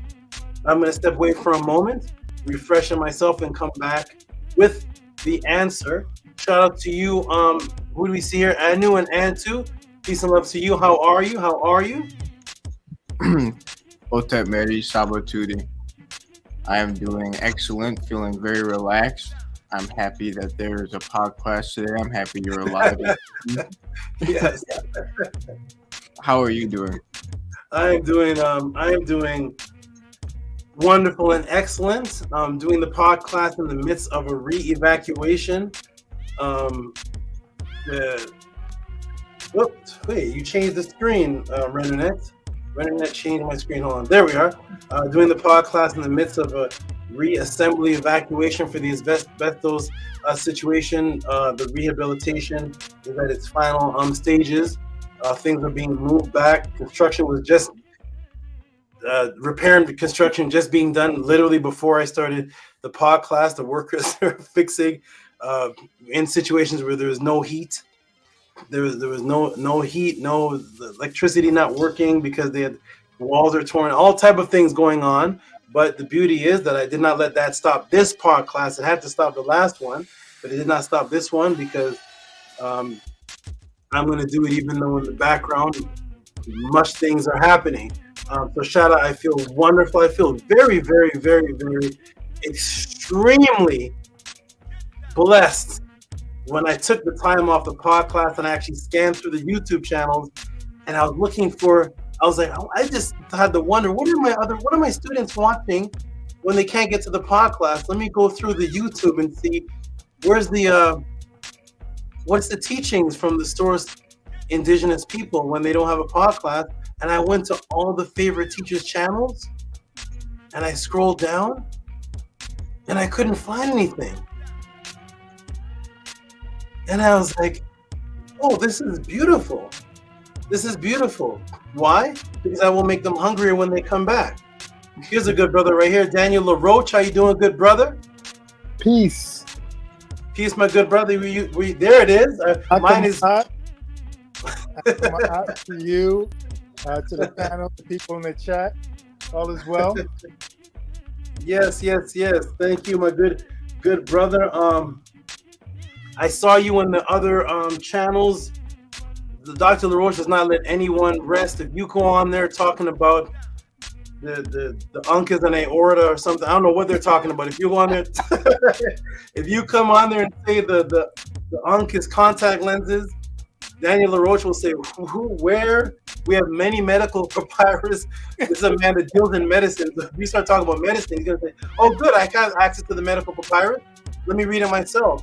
So he's not letting anybody sleep on kind of misrepresent the ancestors just for the aspect of sounding deep. So shout out to you, Dr. LaRoche. Your question is going to be the first that we actually answer today. Okay, well, I look forward to hearing that. You know, with a lot of attention was spent in the media over the last couple of weeks in that respects. And, you know, one of the things that was a missed opportunity to teach, you know, the history of the science of the people of the African Nile Valley that studied the movement of the earth, the moon, the sun, the planets, and how they applied that science to develop the day, the calendar, the week, the month, the year. And so, you know, that was like sort of like, you know, part of my question. So, Brother Tehuti, and I know you're going to be the best one to do a deep dive into this issue. So, you know, I said, so thank you for, you know, taking this on. I do appreciate that. And I look forward to hearing this information. You're welcome, my good brother. And you are absolutely right. One second, everybody, hold on. Somebody sent me a really pretty donation. Okay. Thank you, TT. Yes, you're absolutely right. Yes. What everybody was talking about, and still is, the biggest thing that ever happened, they were talking about the eclipse. And it seemed like there was more interest in just the one event that would happen on a calendar from the actual fact of having a calendar. Imagine a culture and a society without a calendar. Dr. LaRoche, how would you make a doctor's appointment without a calendar? It would be tough. We were just taking walk-in appointments. When people that walk in, you know, at the break of dawn, let people wake up, and then they will make their way to the doctor, and first come, first serve, until we get through the day, until dusk comes, and then we call it a day. Yes. So the calendar, nobody was talking about the origin of the calendar. What did the calendar actually mean? People were actually taking advantage of the views of the eclipse topic without discussing what was the importance of it to the ancestors, was there even any? What about the calendar itself?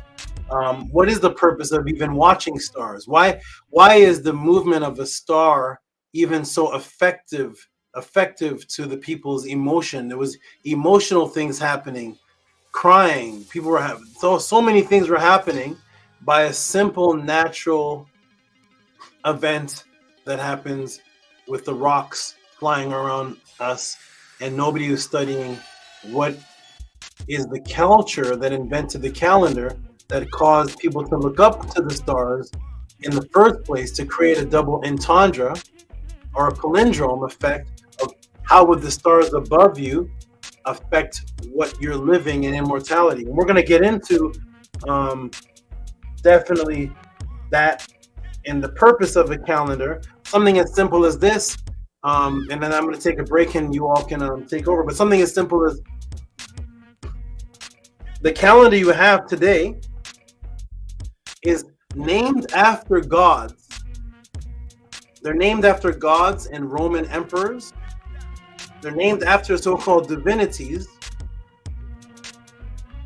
But nobody knows why the days of the week are different. The days of the calendar. So why is December's days different from, let's say, January? And January, why is that specific number? What is the purpose of one has 31 days, one has 21 days, one has 30 days? What's the significance of that? Why is that even, why are they named after God? Why is January named after Janus? Why is it? And we're living by these things, and we never even asked who created the concept that month should even be named after divinities. We're going to get into that. We're going to get into all of that. How do you tell time at night? We're going to get into that. The sundial, beautiful thing. How does the sundial work at nighttime? What's the clock in Kemet at nighttime? We're going to get into all of that. We're going to get into the name of what the ancestors called these things and how the calendar was actually used as important as the Purim Haru itself. I'll be back, everybody. You all build. Peace to Scribe. Peace to Anu, Antu, Primordial Thought, Bella, Dr. LaRoche. You all build for a moment. I will be back. Welcome, everybody, to the Tehuti PODCLASS. Scribe, give them the updates. Do what you all do. Dr. LaRoche, build. Primordial, build. When I come back, I will actually let me do this before I leave, actually.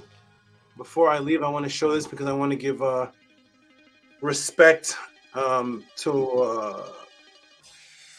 why this is even, to the person that asked and the support. And I actually did something a little special here because I actually jumped a couple of questions ahead of some others because of the situation that Dr. LaRoche is talking about. This should be an opportunity to focus on the origin of the calendar and also what really happened with the eclipse situation. So this question that Dr. LaRoche asked has actually not been announced yet. It's not. We haven't gotten to it. When we get to the donations, it's a question for this PODCLASS. I haven't never announced it yet.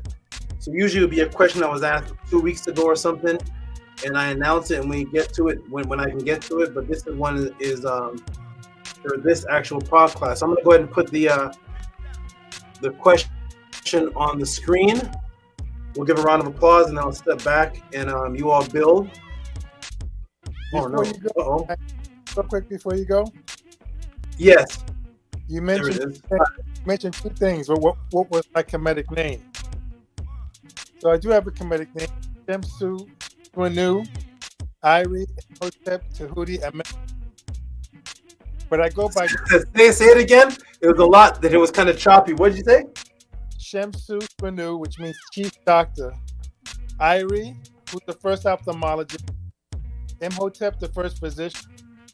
Tehuti, an author, scholar, because I write scientific articles, and the unknown.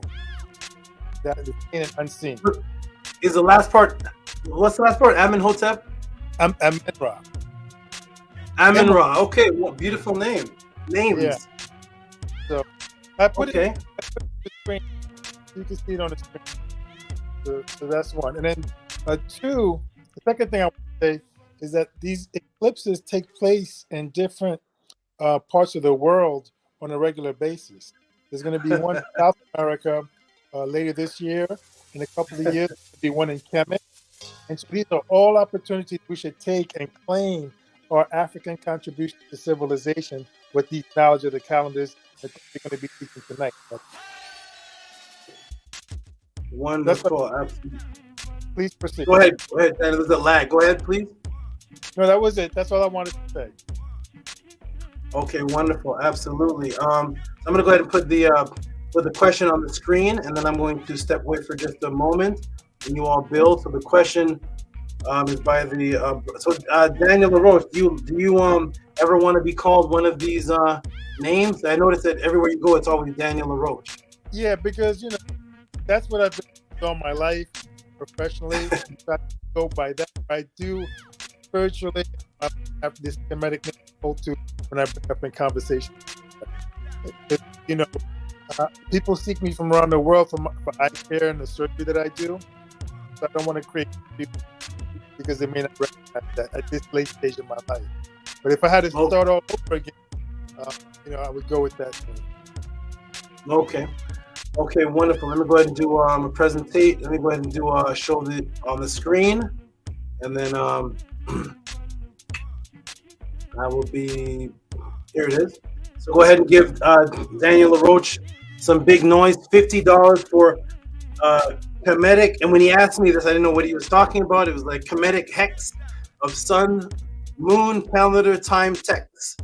So when he sent me this, I was like, Kemetic hex? Is he talking about a hex on somebody or something? I said, Daniel LaRoche, what's hex? And he said, oh, that's we're limited in what we can write. So AX is history, Kemetic history. Right, right. So he cleared that up. Once he told me that, then I was able to. I said, okay, let me go right into this answer. Then thank you for that. The TX at the is Dr. LaRoche choppy to everybody on the panel, or is it just me? He's choppy. Oh, I'm sorry. I pretty much made it up. You said the TX thanks. Okay, so there it is. Give him some noise. Scribe, give him some big noise for that.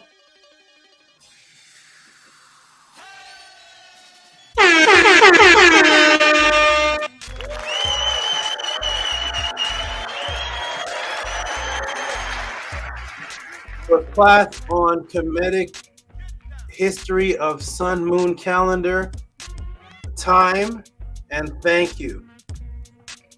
So that is better now? Am I better again? now? Am I less choppy now, or am I still choppy? You're much better now. Oh, okay. My Wi-Fi was exactly. Okay. Yeah. I'll be back, everybody. Peace and love, Bella. Peace and love, Primordial Thought, Minko Aram, Marie Ma'at, Anu Ansu, Dr. LaRoche, and me, Patah, Tehuti. You all build. I'll be right back. Peace and love. I'll be back.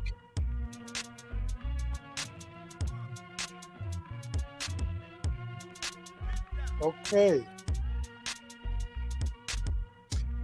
All right. Hotep, everyone. Peace and love. Yes, peace and love. Great to see everyone here again. Tehuti PODCLASS. Welcome everyone. Tuah for everyone who supported throughout the week.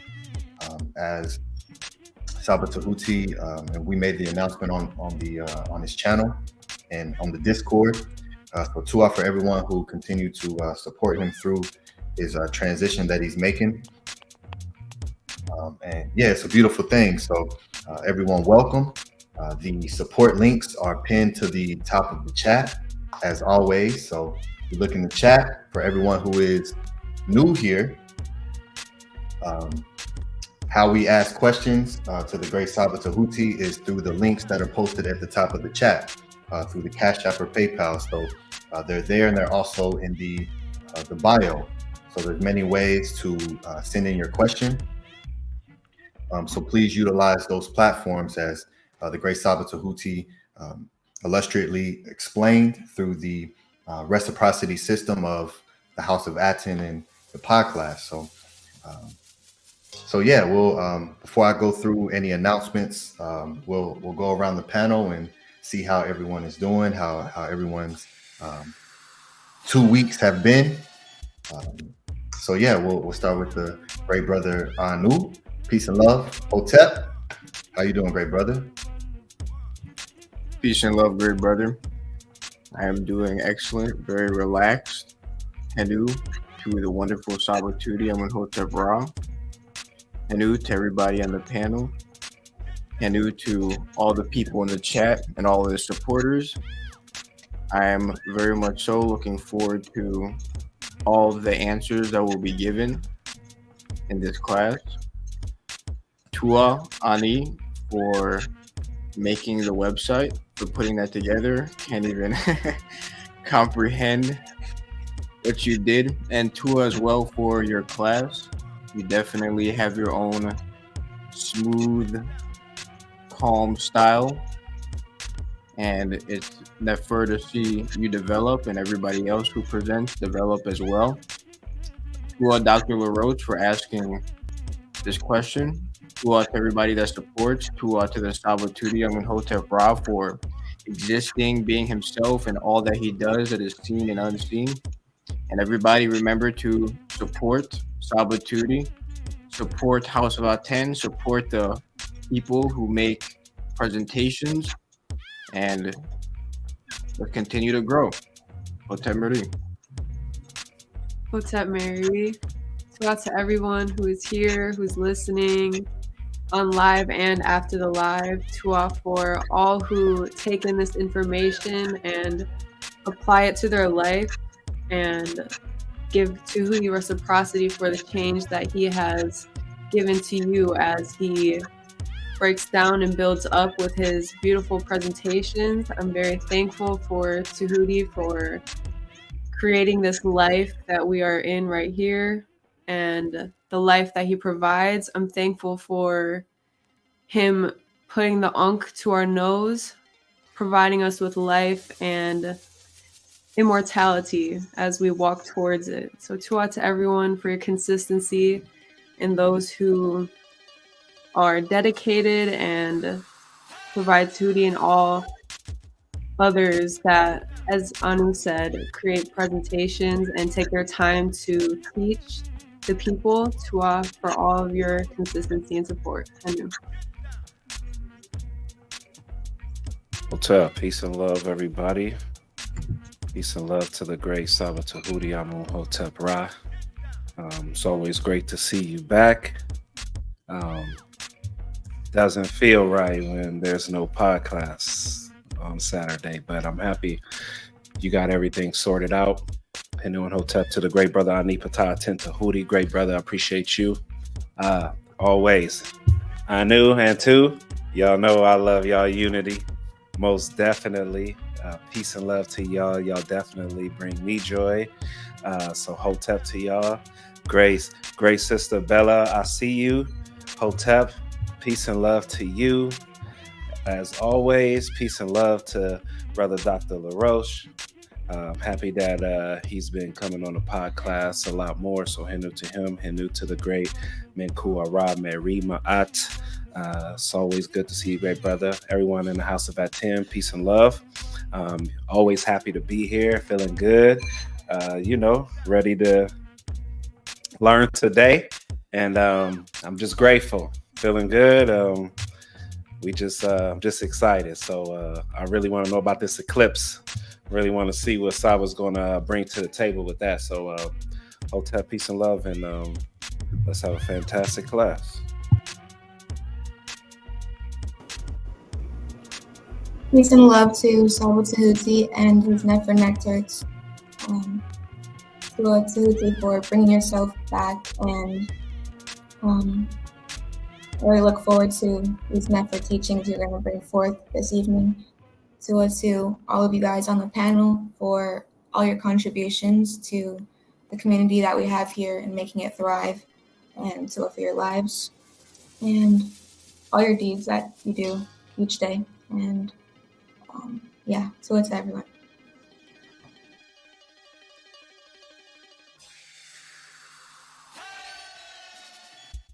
Peace, Hotep, everybody. Good to see everyone. Henu to Master Teacher Saba Tehuti.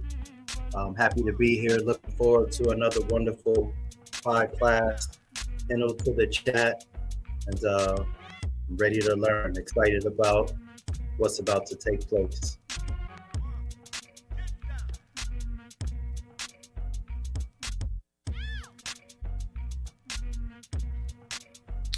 All right. Yes.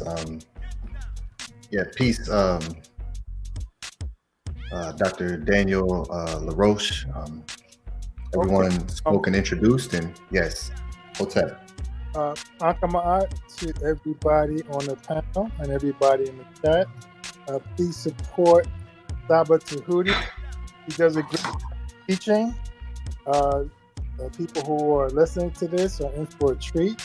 He really does a deep dive into the Kemetic history, and we should all take lessons and apply some of these things in terms of our lives and what we do. We all have different passions. We all have different interests. We all have different skill set, whether you're in the arts, the sciences, engineering, business, and our ancestors have a lot of information that can help guide us to be very successful. Okay, and we have to tap into that information, tap into that energy. When Brother Tehuti was talking about, well, what things have you watched over the last 2 weeks that were very good? Unfortunately, there's not a lot of good things that are out there. Not that much. It's very few, far and little. And so sometimes we have to tap in and follow up and study and produce that information. I'll give you an example. One of the things I have done, I've put together this book called A World Before Genesis. Okay? You can get this on Amazon. When I went to Kemet, I realized that a lot of people are not going to get a chance to go to Kemet and see the sites, see the pyramids, see the temples. And so this is volume 1 of a 6-volume series. It's in an easy-to-read format that has a lot of information, a lot of pictures of the sites with explanation as to what they are. Oh, there you go. So this is the book right here. It's called A World Before Genesis. You can see the pyramids here, and it talks to you about who built the pyramids. If you watch the media, they'll tell you that aliens built the pyramids, but it's not aliens that built the pyramids. It's the African family that built the pyramids. We put the names of those people in there, so it's a nice intro book to prepare you for your trip to go over there and hopefully to inspire you to go visit and learn. And so there's so much information in terms of education, literature, arts, dancing, medicine. And then you can study this and apply this information in terms of the history to what you're doing today and let that inspire you to advance that knowledge and take it to the next level and be creative. Okay, well, if they did this back then, what can I do today? What can I do to take it to the next level, to make it better in the spirituality of my art, in the teachings of my art, take it to a high level. So just want to share that with the group today. Continue to support Brother Tehuti. He's doing a really good job with his teachings and things of that nature. And it's a pleasure for me to be here and learn from him as well. All right? Peace. Peace. Hotep. Yeah, Tua for sharing that. And yeah, everyone go support him and get that book. So yes, Hotep, Henu, Ma'akaru. Yes, Henu and Tua to everyone who support the great Saba Tehuti, so we can continue to have this podcast. And yeah, there's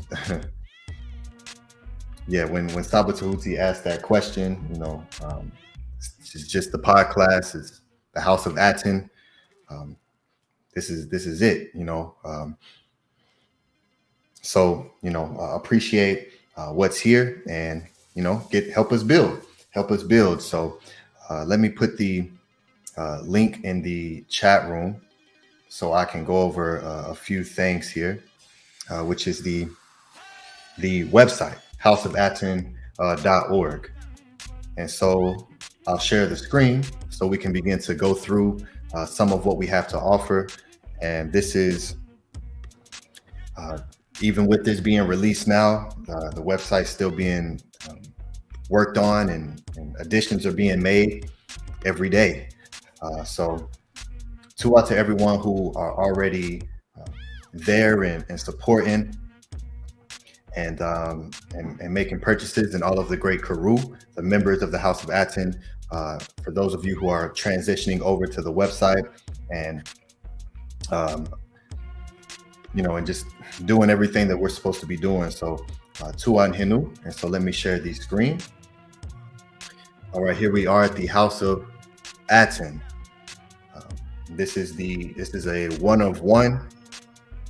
You will not find any home website hub for any teachers with this. So you are definitely in the presence of what brought forth the consciousness of Saba Tehuti and creating the House of the Ancient Tehutian Teachings of NETERTI, where we teach that the NETERTI exist, and becoming echoes of that. So here is the home page, and we have apparel products for everyone to go and support us with, and represent the House of ATTON and all of what that is, and to carry with you just the frequency of the hekau that goes into everything that you see being built here, as well as the membership. Join the House of ATTON. There's 3 membership tiers: Uwa, Sin, and Kemet, which is the MEDU words for 1, 2, and 3. And you can go here and read through and see all of the benefits of each tier, and as well as subscribing to the email to receive the newsletter that will once again be being produced. So Tuan Hinu for everyone's patience through the process of creating something like this from the ground up. And I also want to go over, so when you sign up, when you put in your email address, and when you create an account, you see the little person here, when you click that and you go to create an account, you get something that's called HOTEP points. And you see down here in the bottom left with the D arm, or the cha arm, with the bread that's shaped like a pyramid, and it means to give. And so this is the HOTEP points. And for every 100 points, you can redeem it for 10% off of your purchase. So it'll tell you your rewards right here, and you can just go in here and look over, and it'll give you discount codes. So for every $1 that you spend, you get a point. And once you get 100 points, you get 10% off. So it's always a way to utilize the HOTEP points to, again, make purchases within the shop section here. And so let's go through some of this. And this will continuously be added onto. This is just the first initial launch. And now the ebooks are on there. So for everyone who's looking for the ebooks for Stepping Out of the Matrix and Melanin Dark Consciousness, you can get it here on the website right here with a description, which is the first paragraph or so that is actually in the book. So everyone go and support the great SABA Tehuti and get his ebooks here. All right. And so in the accessory section, we have suitcases for everyone who's in travels. You'll definitely to the Pathways to Awakening this year, which we have in California in October. I'll definitely be traveling with this 1000%. House of ATTON, of course.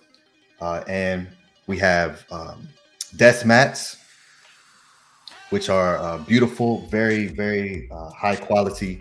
It's something that I use myself. And I can even show you. Let me see. Let's see.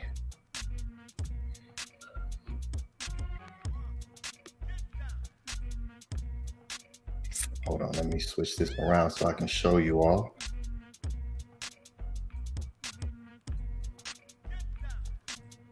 Okay, there you go.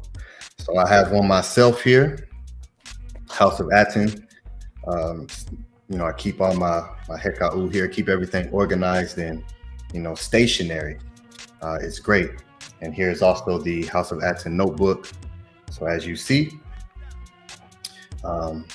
very high quality prints and products for everyone. So you can go here and purchase this. There's 3 different sizes, very beautiful, as well as phone cases.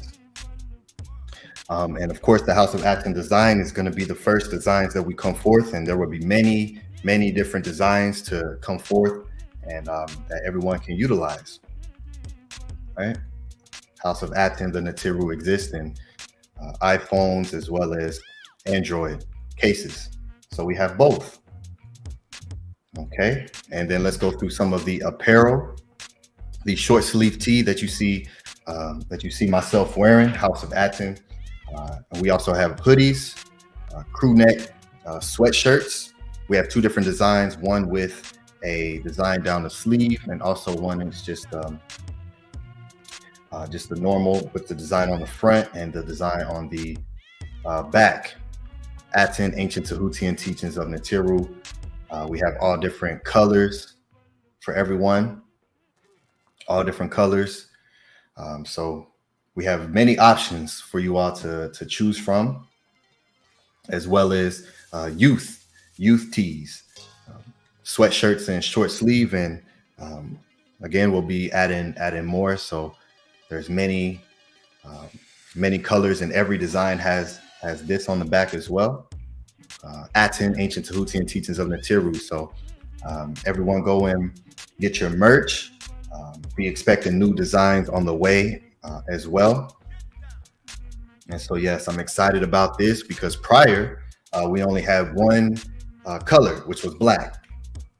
And so there has been HEKA'u implemented to bring forth all of the variations for everyone, including the white. I love the white. I love the white too. And it has the arms go from the sun to black, which look amazing on the white. This looks amazing on the white. The black, the gray, same here, because for the lighter colors, wanted it to pop out more. So absolutely go support. And as you see here, $44.99 for the signature tee, and they'll give you 45 points. And again, once you reach 100 points, you'll get 10% off, and you can then redeem it at the checkout. And we also work with Shop Pay, which for those of you who may not know what Shop Pay is, it allows you to pay in 4 interest-free installments. So over $50, you can utilize Shop Pay if that's something that you all utilize to also make installment payments. So just more options for everyone. Home and living, as Grace Haba said, bathroom, bath mats, beach towels. There'll be regular towels added as well. Shower curtains, all phenomenal quality. So again, just imbuing ourselves in the frequency of the House of ATTON, in the MEDU Netter, in the NETERTI. So where everywhere we look, we see the MEDU Netter, just like how we always did in ancient times, to always subconsciously keep yourself taking in the language, because it's a living language that when you begin to study, you learn how it is always in motion. So it's a beautiful thing to imbue yourself in every way that you can. So this is one of the goals of the House of ATTON, is to provide this for everyone. Sports workout bottles, tumblers. These are great in keeping your liquids if you have a cold or warm. It maintains that temperature for a long time. I love tumblers. So again, House of ATTON, many more designs coming as well. But yes, go and support. Utilize this. And as you've seen, I showed the notebook right here, the spiral notebook with the Purim Haru on it, chapter 15 of the Purim Haru, which speaks about write for thee Tehuti and Ma'at every day. And I know many of you are scribes, whether you write, whether you draw. So we have both. We have blank journals as well for those who like to draw. So the pages are blank. So again, that's the beautiful thing about the MEDU Netter and the papyruses is, yes, you see the written language, which too is drawing because it's imagery. You're drawing the language, but there's also scenes that play out as well. So to be able to utilize both and then bring them together with papyrus, which is something we'll also have at one point. So again, just utilize this for your HEKA'u, for your magic and ruled lines to practice your writing and creating symmetry. So again, just imbuing yourself with everything that we have. So just take your time to go through here, and again, anything over $50, you can use Shop Pay and create installments. So it's a wonderful thing. And we have the pod classes here, the Tehuti pod class, which you all are now watching. Hinu to everyone who's here live with us, everyone who's watching on the playback. The only platform online dedicated to the students and the questions that are asked. To have your question answered on the Tehuti pod class, send in your support with the question attached. And here are the 2 links, Cash App and PayPal, for SABA Tehuti's support links to be able to ask your questions. And what you're about to see and receive from the Great Saba with Dr. Daniel LaRoche, Shimsu Senu Imhotep, asking a question, and this is how it's done. This is how you ask the question, which is here. And so I also have all of the pod classes here in playlist format. So you can come here and click this button over here at the top right. It says playlist, and here are all the pod classes that you can go through. So it makes it quick. You can come through and just read real fast which one you want to go to, and every pod class is in here. Okay, and I have this like this on all of our classes, including the House of ATTON, which we go live every Sunday at 3:30 p.m. Pacific time, and we also give classes. And so last Sunday, I hosted a class, Scribal Sessions number 7, From the Darkness, because this is something that I also put in one of my tones called Record Keeper. From the darkness I arrive, so it's not a surprise when you learn of the light that I bring. As above, so below, I find a rhythm and flow as I grow with the pendulum swing. This is the matrix where everyone's faking. We sleep here in life while they... So again, just taking the artistry and bringing them forth in teachings, so you can better understand the consciousness of what I bring through as scribes. So they're scribal sessions, and they are also in playlist format here. All of my classes are here in playlist format. Minku Arab Mary Ma'at, who brings forth some very powerful classes and incorporates hip hop and culture into his classes, his as well, all in playlist format. Minku Arab Mary Ma'at does amazing with his creativity and bringing forth these beautiful classes here. So, and here's the link to the list, and also each individual teacher's support link. So if you want to support someone individually, you can also support them here. Tefrem Kim Ma'at, here's his classes as well. The great brother Tefrem Kim Ma'at, who also does the ancestral readings, which you will find on here. And now we have Primordial Thought 9, who is now with us every Sunday and is beginning to now give classes as well. So he had his first class, Primordial Vision, Who Are You with the Knowledge? And that was his first class. So he has another class coming tomorrow, this Sunday, and he can speak on that. He can speak on that more. So make sure you all are subscribed to the House of ATTON. So when SABA Tehuti asks who is going through the papyruses, it's just the House of ATTON. This is the only place where this exists, and where Sabas are being created and to be brought forth and just be echoes of what the great SABA Tehuti has again initiated, and why everyone is here now and why everyone supports the way that they do. And so here is ancient literature readings as well. And here's the playlist for everyone to go through, because we're the ones who are going to go through and read from the actual papyruses, read the stories themselves.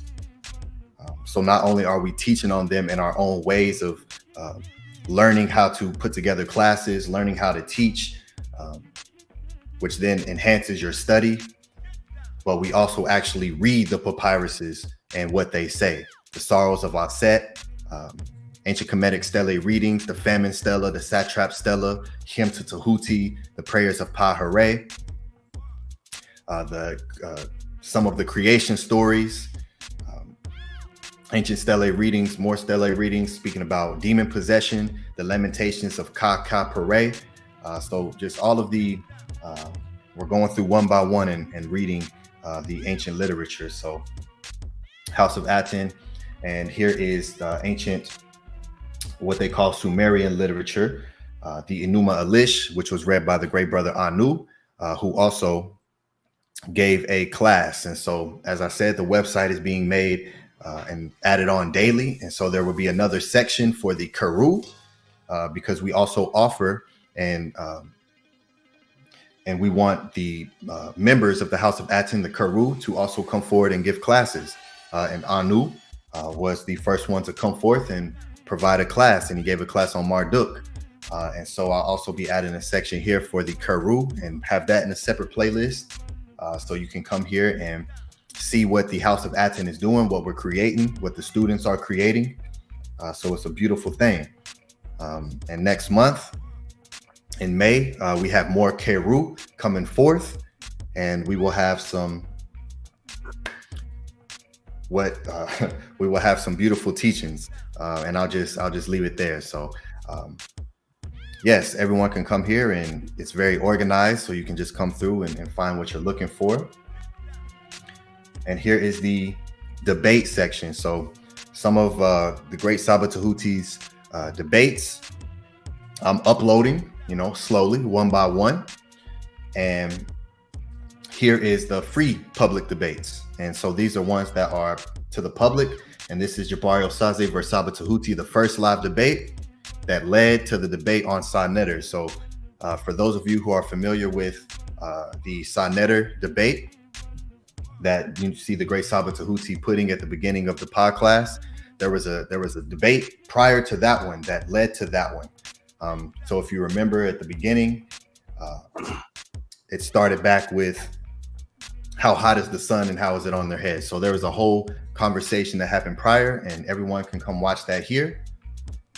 And there's also more exclusive content as well that you can find on our Patreon. We have Patreon, we have YouTube memberships.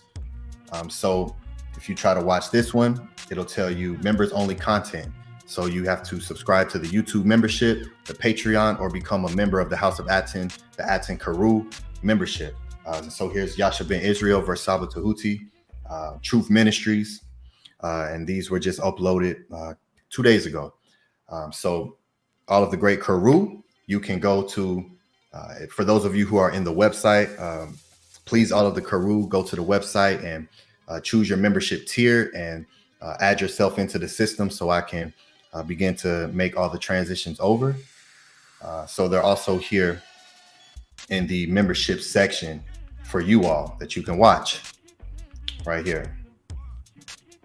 All right, and all our social media, our link tree is here. This is where all of our links are. Instagram, Facebook, TikTok, Twitter, WhatsApp. You can message me on WhatsApp, ask questions. Our Discord community, everyone join the Discord. Spotify, we're turning the visual podcast, the PODCLASS, to an audio form as well. And the wonderful sister Sherry Ka is working on that, and we have episodes already uploaded, so you can listen in audio form. SoundCloud, my SoundCloud, Scribe, I am Scribe. You can listen to any music. I have an EP titled Scribal Sessions Volume 1. And you can listen here on SoundCloud and our Patreon and the PODCLASS. Everything is here on the link tree, just very consolidated for everyone. So Tua Henu. And two more things I'll show is the useful sources. Is I'm also putting books on here for you all to come, and they're free books. So here's the Egyptian Hieroglyphic Dictionary, Volume 1, which is here. So it's great. You can just click this button over here, click download, and download the PDF if you like, or you can just study here on the House of ATTON's website. You can study here. Volume 2 of the dictionary, James P. Allen, Middle Egyptian, an introduction to the language. So just some beautiful sources. The Papyrus of Ani, transliteration, everything is here. And there's also a loyalty point section. So for everyone who is making purchases and who sign up for the newsletter and create accounts, you'll get your Hotep points.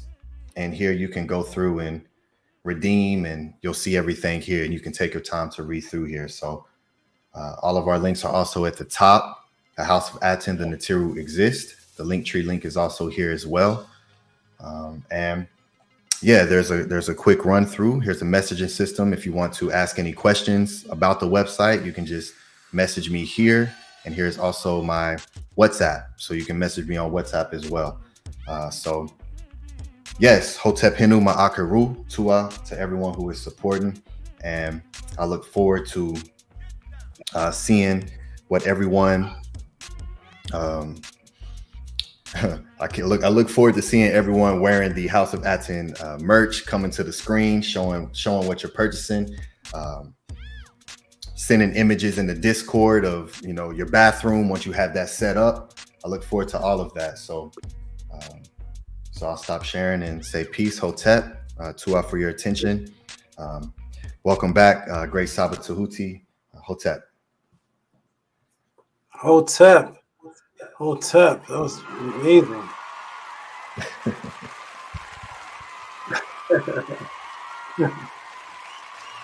That was amazing. That was great. Wonderful. I like how you said this is a one of one. Started before you showed anything. You said this is a one of one. Right off the beginning. Beautiful. Absolutely beautiful. And yeah, absolutely, it's a one of one.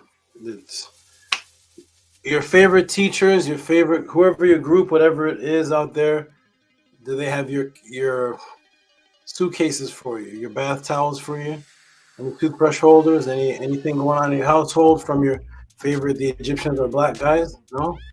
So I want to also make an announcement, and the announcement is for everyone that the Pathways of the Awakening will also be the official naming ceremony event. So for all those who've been contacting me, Black Yellow Card was supposed to come up here. Different people were meeting me different times, and it's going to be that event. So you will give your support donation on what you feel your new name is worth to you. I do have to know you and observe you for at least over a year.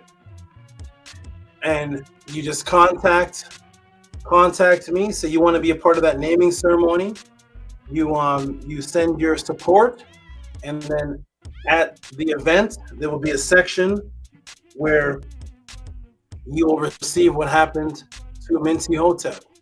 You will receive your beautiful naming ceremony card. You will get your breakdown, your buildup of your new name, your new REN, your new RN frequency, and then we're going to have a close circle. We're going to have what's called a close circle in the Pathways of the Awakening. So when I did the naming ceremony for Minty Hotep, I showed the card for everybody, and everybody was off to the back. At the Pathways of the Awakening, when I do the naming ceremony, we're all going to be sitting in a close little circle. So I will be able to show the card to everybody, the display to everybody looking at it directly, and it will feel like a closer family setting. And we'll name how many people. It could be 5 people in the naming ceremony, 6 people, 3 people. And when that situation is done, then the chairs will be put back in the row where they go, and we'll go back to the event. But that will be a naming ceremony event at the Pathways of the Awakening. So that is the latest announcement.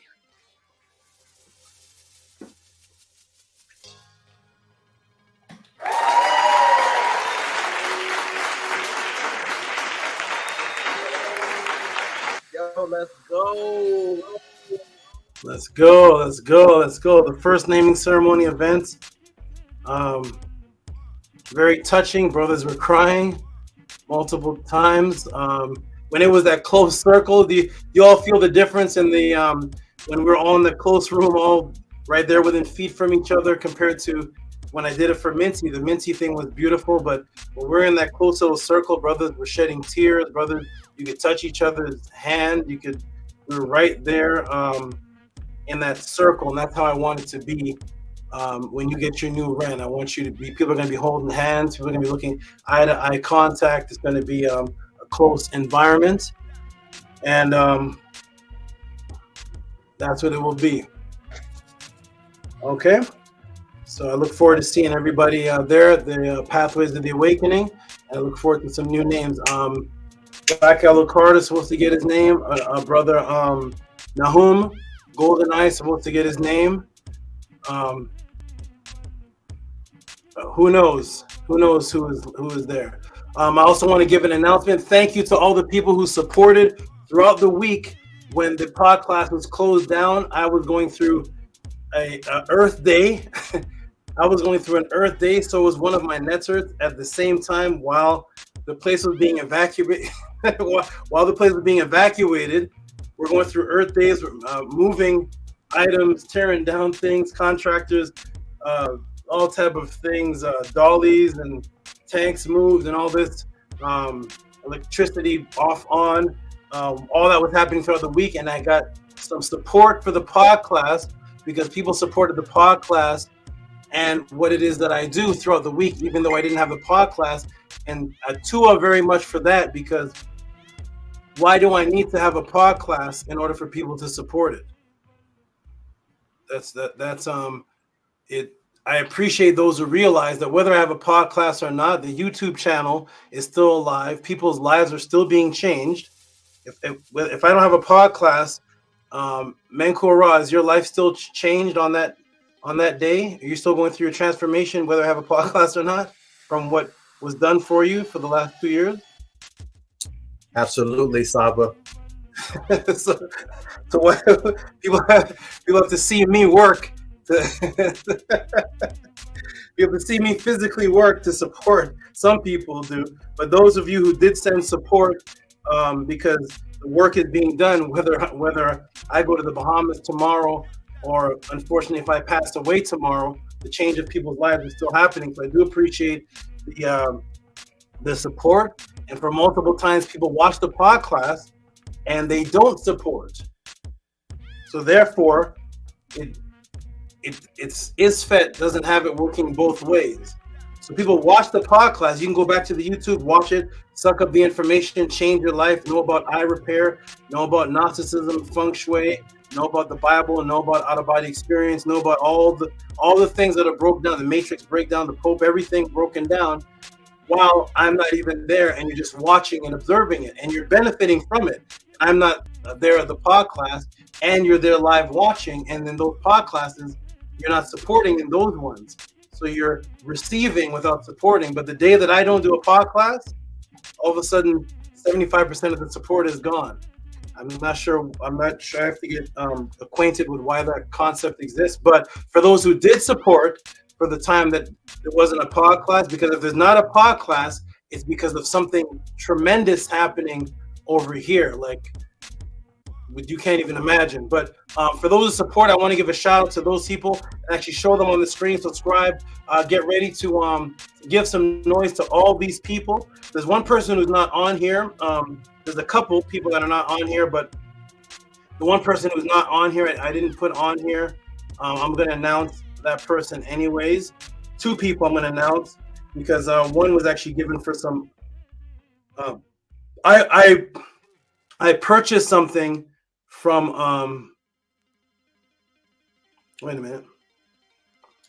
I purchased something from a donation that was for my eyes, for my eyesight. So I wanted to give a shout out to that person. His name is Nook Punuk Punuk. He didn't donate during, it wasn't for the time I was missing for the podcast, but I did purchase the item that he sent support for during that time when the podcast wasn't going on. So shout out to Nook Punuk Punuk. I can't use those eye drops though, but I appreciate it. I try to use it. They were burning me.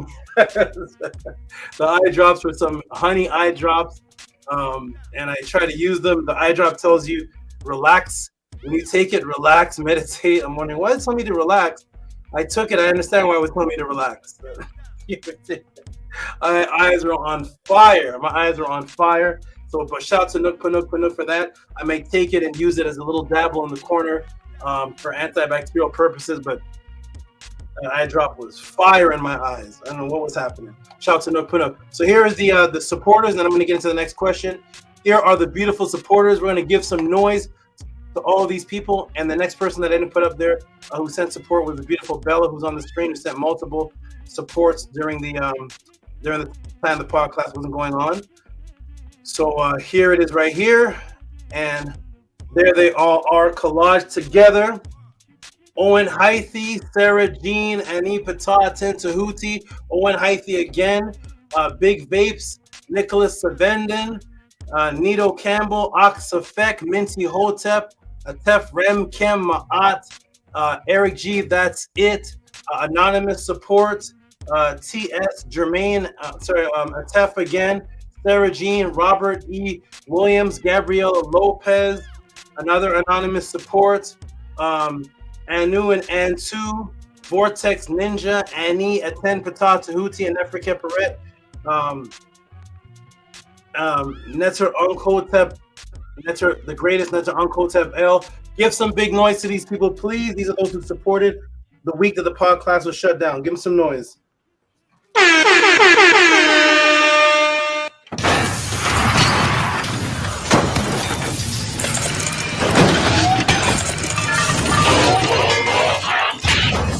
Humans have asked us to play by their rules. Yeah, we're here, and we're the best. Yo, let's go.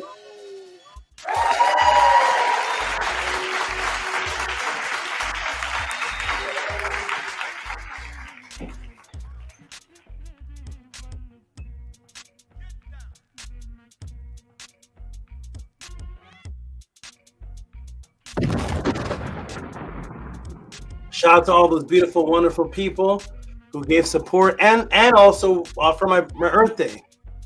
I think a podcast before it was like an Earth Day podcast. People were sending in support and donations for my Earth Day. This one happened to fall on a time where there was a break in the podcast. So shout out to those who sent me Earth Day, sent the Tuesday podcast Earth Day support during that time too, because it is my it was my Earth Day. And I appreciate being on this planet for all the circular motions that it makes. I don't really keep my age or anything like that, but shout out to all those who do appreciate that I am here for another cycle. Okay, everybody, beautiful people, we're about to get into the first question of the Tehuti pod class. There's Nook Panuk right there, the eye drop, man. He also sent me the information on eyebright. And that is a very beautiful thing. I want to shout out Nook Panuk again one more time because he's an example of a teacher helping a student and a student helping a teacher. So I did an entire class on eye repair, and I had put the eyebright in the class. So Nook Panuk is the one that told me. He mentioned the eyebright, and I actually applied it, and it seems to be working. So I'm doing a class on eye vision while my students are saying, well, on top of that class, I also know, try this one and see if this works for you. So I'm helping people's eyesight while I'm not even, I wasn't even using certain things for my own self because I'm just answering a podcast question. So shout out to Nook Panuk for the eyesight help. And the eyebright did help me. The other one was burning me. That's good. I thought one of my vipers bit me in my eye. I didn't know what was happening. I was like, okay, I'll just be Stevie Wonder. So shout out to Nook Panuk, appreciate you. And shout out to Lisa, beautiful, wonderful Lisa, appreciate you. And every podcast she supports, she's also top supporter up there. Shout out to you. And also shout out to the other thing that you're doing. I see what you're doing, Lisa. It's inside of the support. I know what it is that you're doing. And shout out to that type of loyalty and that thing that you're doing there. But I see what's inside the support. But thank you for the support and holding on strong to that which you cherish. Appreciate you. Okay, everybody, we're gonna get into the first question of the Tutti podcast. Dr. LaRoche, are you here? Are you here, my good brother?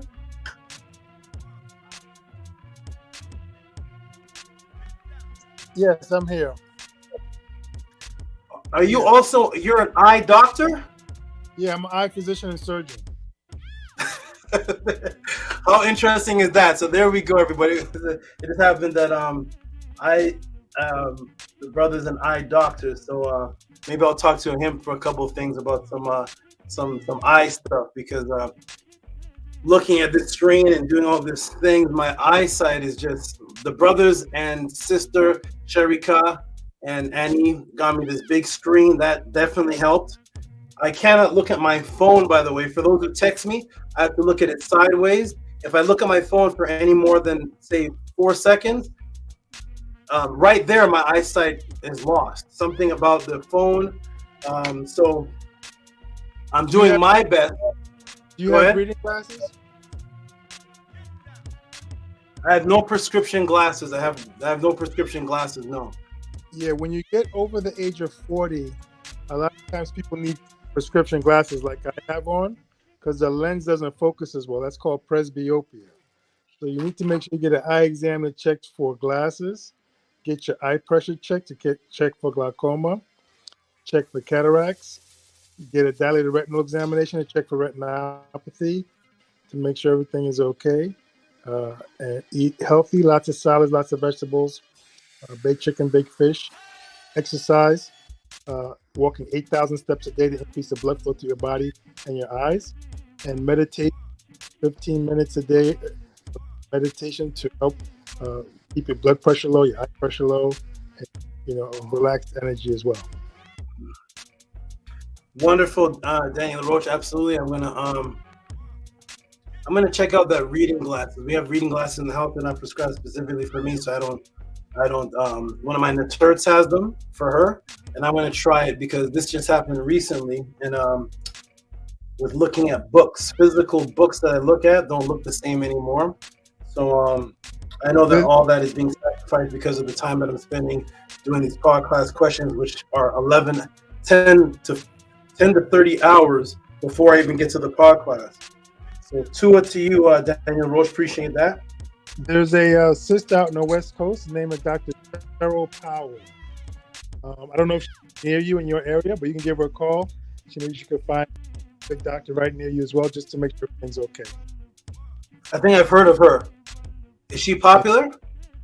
Well, she's a good sister. She's a conscious sister. She's very good, and she'll take good care. Okay, send me the email of how to contact. There's another person I was thinking of, but I will definitely contact her. Okay, everybody, we're about to get started with this question in the Tutti podcast.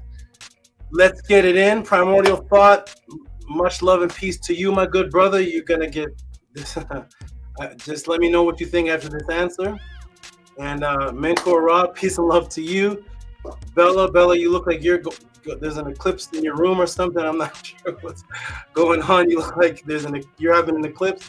Shout out to you, Daniel LaRoche. Peace to you, Anu and Antu. Anu and Antu, I don't know if you're psychic. I don't know what it is, but your background is a part of this class today. That background right there is what this is in this class multiple times coming up. So wonderful to you. Anu and Antu send me tips before I even do the answer.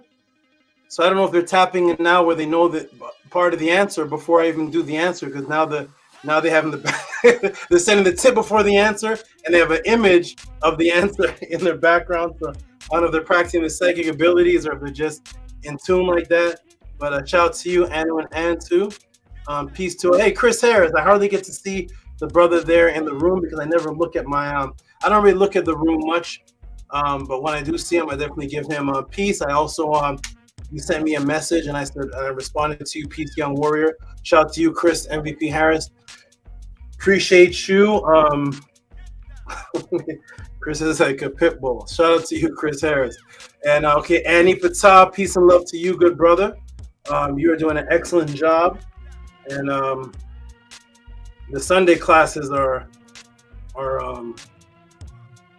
all the Sunday classes you do are meditation classes. If any of you want to fall asleep to something, put on any one of the sessions or however you pronounce it, and put it on a Sunday class of Annie, and you would just fall asleep to that. That's your bedtime story. Okay. Yes, take it with you into the Upesh. Do some hekau. Yeah, they're so peaceful. I'm listening to it. I'm trying to do work around the house. I got the vipers in my hand, the cobras, and I'm listening to it. I'm like, oh, hold on, stay awake, Tehuti. You can't fall asleep with Big Mama on your neck. So I'm like, this class, I'm listening to. I'm like, oh man, this is great. Good night, Annie. So listen to it. Don't drive your car listening to it because you may fly off the side of the road. But Annie is very soothing with his classes. All right. Okay, everybody, we're going to get into the first question here. Peace and love. Did you say something, Annie? Yes, I said that was that class specifically was intentional because it was Scribal Sessions number 7. Which class was intentional? This last one. It was intentional to be relaxing? Yes, it was the SERPENT class.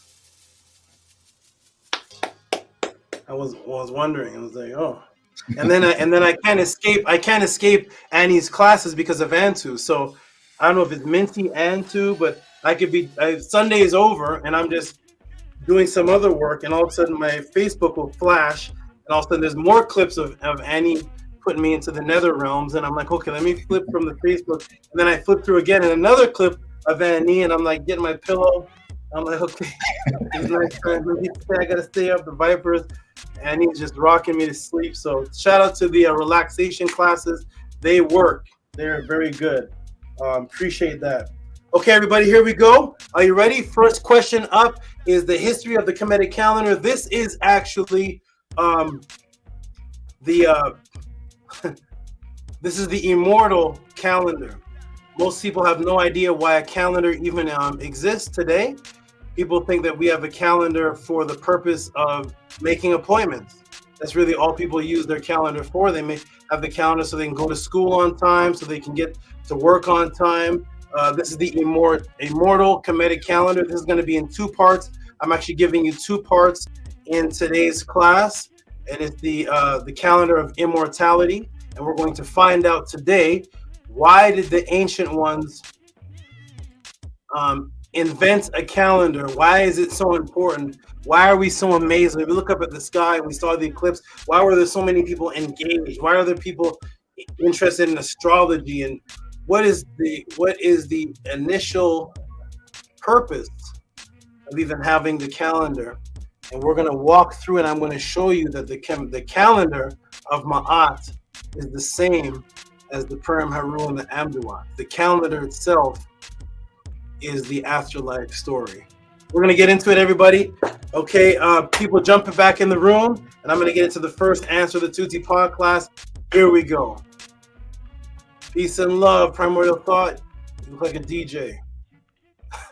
All right, here we go, everybody. Peace and love. The sun is it's like making lines across me, but that's okay. We're about to get into it, everybody. Here we go. If you can hear me clearly and see me clearly, press a 9 right now, and we're going to get into it right now. And then I'm going to put this, restore the screen, restore, yes. I'm going to close some of these windows so that there will be no slowing down and glitches in the class. Close, close, close, close. Which one is this? Kemetic calendar. Kemet. I'm going to close this. Close, close, close, close. So many things open. Close, close, close. And I'm going to put the screen share on. If you see the screen share and hear me clearly, you're going to press a 9. That's coming up in just a moment. I want to make sure everybody sees and hears.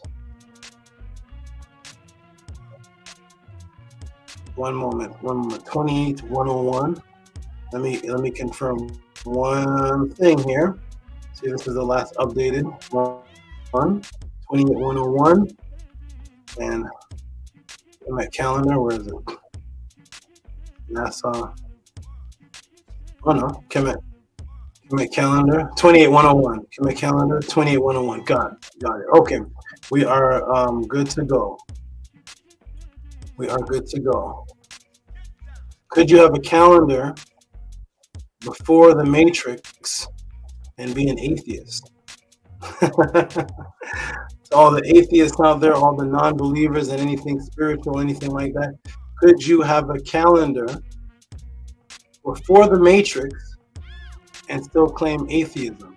Was it possible? If so, because all of you atheists are using the calendars and appreciate calendars and getting to work and getting to your meetings. For those who invented and gave you the calendar, was there any culture that had a calendar based on atheism? We're going to get into all that, everybody. Here we go, pressing a 9. I see Yeet TT with the 9, Nefra Keperet with the 9, Angela straight out the gates with the 9, Bella with the 9, Robert Maharu, the spirit, the Ka with the 9, Nook Panuk, who's multiple beings at the same time with the 9, Robert Williams, the ultimate tipper upon tipper with a 9. Everybody's here. Harass did, and she's doing. Here we go, everybody. Are you ready? Okay. Timer on. And here we go. Boom. And boom. How's everybody saying that in the chat room too? Boom. Boom and boom. Here we are. Let's put the timer on. So we'll keep track because this will be 2 parts in 1. Here we go, everybody. Get your pens, your pads out. Anything else you need to incorporate this form of guidance.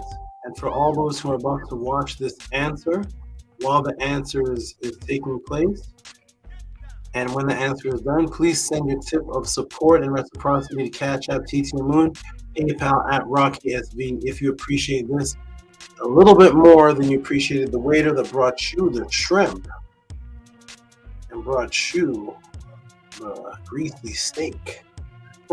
Here we go, everybody. Boom and boom and boom. Let's show reciprocity for life. For life. Here we go, everybody. Boom. Okay. Are you ready? What? Not lap, stop, reset, and go. Here we go. Welcome, everybody, to the Tehuti PODCLASS. The question and answer class of the House of Attend. Due to the kidnapping of history and your spiritual identity, millions of people have questions about who they are, where they come from, if immortality exists, what is the original religion, original languages, spirituality, who are the NETERTI, health, purity, mental detoxification, out of body, ancient sources, government psyops, telepathy, quantum entangled consciousness. Unfortunately, due to the agenda of atheism disguised in the form of black consciousness, the atheistic, quote-unquote atheistic Kemetic teachers. So due to the something in my throat. Okay. Unfortunately, in the agenda of atheism disguised in the form of quote-unquote black consciousness, the atheistic quote-unquote Kemetic teachers will not have classes on the actual teachings of the ancient writings of the indigenous people themselves and their spiritual beliefs, but rather teach from memes or only do debate, debunk video, expose, and do challenge videos to other spiritual beliefs such as the Hebrews are wrong, the Bible is stolen, the Egyptians are black, the pyramids in America are older than the ones in Egypt. We are Abos. We are American Indian, attacking everybody but never giving you any indigenous written spiritual discipline in its place of what they adhere to in a daily discipline that they and their family actually practice. Never showing you their hand of what they actually believe in, because in truth, those quote-unquote conscious teachers actually don't believe in anything, but just have the wanton urge to argue, thus to hide that they cannot answer these questions. They have made you feel uncomfortable to ask any of these questions, and you are laughed off of the stage or insulted for the above inquiries. Thus, the only platform class that exists on the planet where you can send these questions in with reciprocity and get an ebook, personalized documentary type answer, customized and taught live for you is here at the Tehuti PODCLASS. What are the questions for this section that Tehuti will answer? And as we move over, it is the question from Dr. LaRoche, which is for a class on the Kemetic history, HX, he told me his history of the sun, moon, calendar, time, and time. Thanks. So first we will start by asking, what is a calendar actually? We go to the English etymology of calendar. Calendar in 1200 AD or 1200 C era is the year divided systematically into days, months, mid 14th century table showing divisions of the year. From Old French calendier, list, register, from Latin calendarium, account book, from calendae, calends, the first day of the Roman month when the debts fell due and the accounts were reckoned. So a calendar is a year divided systematically into days and months. That is a calendar. Okay. So a world without this, imagine Imagine your life without this. Imagine how many things would be missing from your very existence without a calendar. Then you will ask, what is the history of such a monumental, unreplaceable, imperative tool? What type of consciousness brought this into world's existence? And the answer is, the followers of Ma'at has and invented the oldest known calendars on Earth that is responsible for our 365-day year. As we go back to 2150 BC, Roemor and Pelezius Museum, Heldelsheim, is an example of that calendar going back 2150 BC.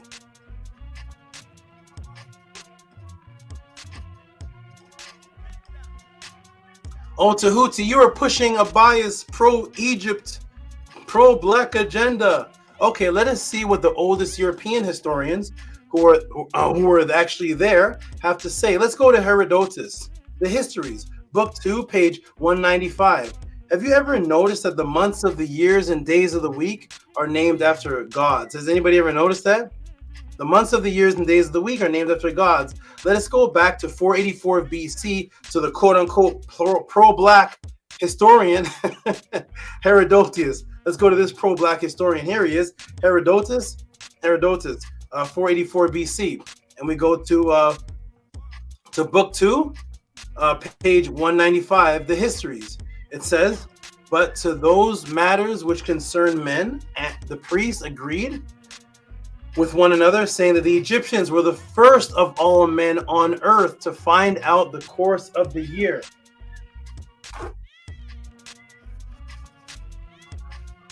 Here's Herodotus. Did he say the Greeks? Did he say the Abos, the Aztecs? Did he say who? Who? But as for those matters which concern men, the priests agreed with one another and saying the Egyptians were the first of all men on earth to find out the course of the year, having divided the course of the seasons into 12 parts to make up the whole. And this they said they found out from the stars. They reckon more than the Greeks, which they understand more wisely. It says they reckon more wisely than the Greeks, the Hellenes. As it seems to me, in so much as the Hellenes throw in an intercalculated month every other year to make the seasons right, whereas the Egyptians reckon the 12 months at 30 days each, bring in also every year 5 days beyond the number, and thus the circle of the self seasons is completed and comes round to the same point and whence it set out. They said, moreover, that the Egyptians were the first who had brought in the appellations for 12 gods, and the Hellenes, the Greeks, took up the use from them, the people of Kemet, the followers of Ma'at, and that they were the first who assigned altars and images and temples to the gods, to the NETERTI, and who engraved figures on stones. And with regard to the greater number of these things, they showed me evidence that this had happened so.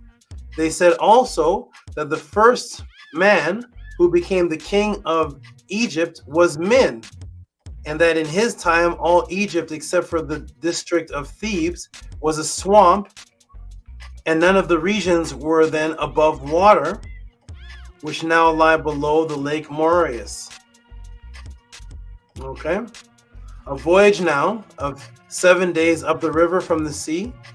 I thought that they were right about the land, for it is manifest in truth even to a person who has not heard it beforehand, but has only seen, at least if he has the same understanding that the Egypt to the Hellenes came in ships, is a land which has been seen by the Egyptians. In addition, it is the gift to the river. Okay, and it continues on. So we go back to the definition of calendar. which governs everybody in this room's life. You're Christian, Hebrew, Muslim, Hindu, Brahma, Shiva, no matter what you are in America here, your life is governed by a calendar, which is the year divided systematically into days and months. Well, according to the inventors of what people call PhDs, you know, Aristotle, Socrates, Herodotus, the original PhDs, or the original lovers of philosophy and historians of the Greeks, that was created by the followers of Ma'at. Boom. What about modern day research databanks? We know this is what Herodotus said in 484 BC, but what about modern research databanks? Let me take you to thoughtco.humanities and history and culture, and here we are now in thoughtco.humanities history and culture, and we go and it says ancient Egypt, the birthplace of the modern calendar. There it is again. The birthplace of the modern calendar. So whether it is 2024 data banks or it is 484 BC data banks and that technology which were men giving the history, or whether it is data banks of research and archaeological finds, both 484 BC and 2024 AD say the same thing.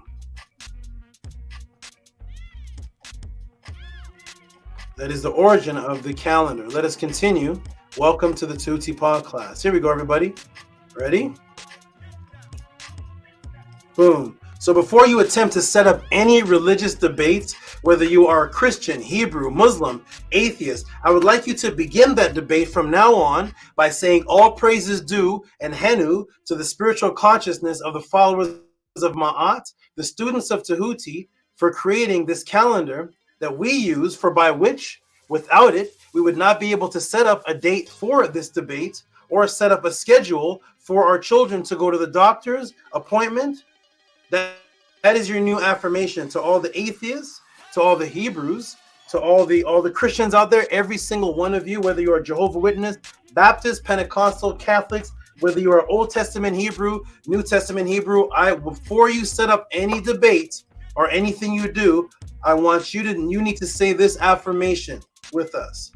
And that is, praises due and henu to the spiritual consciousness of the followers of Ma'at, the students of Tehuti, for creating this calendar that we use, for by which without it, we would not be able to set up a date for this debate or set up a schedule for our children to go to the doctor's appointment. That is your new affirmation. That is what so from this point on, it is 5:35 p.m. Saturday, April 20th, 2024. If you are a Hebrew, Muslim, a Christian, Pentecostal, Baptist, Mormon, before you set up a debate or any type of challenge to Tehuti, you have to say that affirmation first, because I'm not setting up anything with you until you give praise and credit to the consciousness of the followers of Ma'at for creating the calendar by which you could even set up a debate, because the calendar is not based on the Jehovah's Witness calendar. Calendar is not what you live your daily life by is not based on the Hebrew Israelite calendar. You know why? Because they've never found a Hebrew Israelite calendar. They've never found one. They've never found an atheist calendar. They've never found a culture of atheists who invented a calendar. So before you set up a debate or before you send your children to the doctors, I want you to look your children in the eye and say, Henu, praise to the followers of Ma'at, their consciousness for bringing into the world the existence of the calendar by which we go to work by, and by which we send our children to school, in which we set up dates to meet women that we want to see, in which to set up dates to go watch the football game. Henu in praise, and Henu to the followers of Ma'at for giving us this beautiful gift that we use every day. Those evil pagans, those cult worshipers.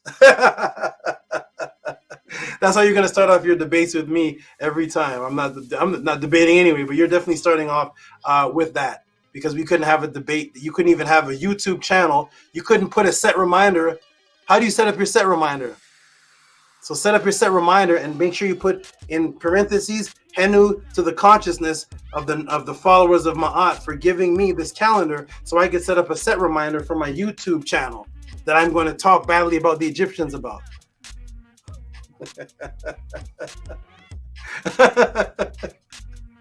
Here we go, everybody. Welcome to Tehuti PODCLASS. Here we go. Let's get into this immortal calendar and why there was a calendar even created in the first place.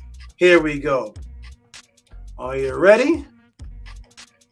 This includes your astrological cosmos calendar. So that goes for your astrologists too. Astrologists, before you set up a date to meet your fellow astrologists, give genuine praise to the followers of Ma'at and the consciousness, the students of Tehuti, for inventing this calendar that goes back to the tomb of Senenut, 479 BC to 1479 BC to 1458 BC. Before you have any astrology class, any talk about the reverse, the retrograde of the cup of the Pisces or the cup of the Pisces, before you talk about any of that, begin off with Henu to Tehuti and the followers of Ma'at for giving you the calendar for you to even have your belief system. As far as the history of the yearly calendar that originally was broken down into what? It wasn't a 7-day week. Guess what it was? 10 days equaled a week. 3 weeks equaled a month. 3 seasons of 120 equaled a year. Of 360 days to represent a perfect cycle of Keperah. Typo there. A perfect cycle of Keperah, of the Keperah cycle. So the calendar that you have today that got distorted after the followers of Ma'at created it and after the Hellenes took it, from which Herodotus clearly just stated. Then, instead of the 30 days being broken down 10, 10, 10, and 3 weeks equal to a month, it got turned into 7 days a week and 4 weeks. But it was still the same 30 days. And here's where it originates. 3 seasons of exactly 120, which equaled 360, because it's 3 and 3 by 120 actually gives you 360. So the 120 mathematically literally is the third of 360. So 3 seasons of this give you the Keperah circle. And let's get into it, everybody. Welcome to Tehuti PODCLASS. Let's see what the indigenous people actually left for us. So here is what an example of one of the calendars, because it was a civil calendar. There was different calendars in Kemet. Here's one of them, comparing the ancient calendar to the new matrix calendar. So instead of your worshiping of Janus, January, the double-faced god of destruction and death and new beginnings in the coldest season, the first month would be Tehuti. As the creator of the calendar, Tehuti would begin off the first month. So before you have your January, I want you Hebrews, Christians, Muslims, and everybody, before you mention January, talk about the month of Tehuti. It was called Tehuti first. And here's the breakdown and builds up. AKHET, the harvest season, the induation. So this is AKHET right there. That's the AKHET, which are the field symbols. That's the Ka symbol. That's the Ta. That's AKHET. This is the Shemu, which means so many things, but this is the Shemu, which is the Shen symbol, and the Nun, 3 water symbol. And then there's the Pert, the same Pert in the Pert and Haru. That is the planting season, which is the Per symbol, which is the realm or house symbol, which is the Ra symbol right there. The Ta, which is Pert, as in Pert and Haru. And those are the 3 dots, which are seeds. And they're broken down and built up into 3 seasons, giving you the number 120. And why was the ancient calendar of the followers, let me shrink it down a little bit, and why was the ancient calendars, shrink it down one more time, why was the ancient calendar of the followers of Ma'at established with this mathematical preciseness? What is the history behind, because this is Dr. LaRoche's question, what is the history behind that?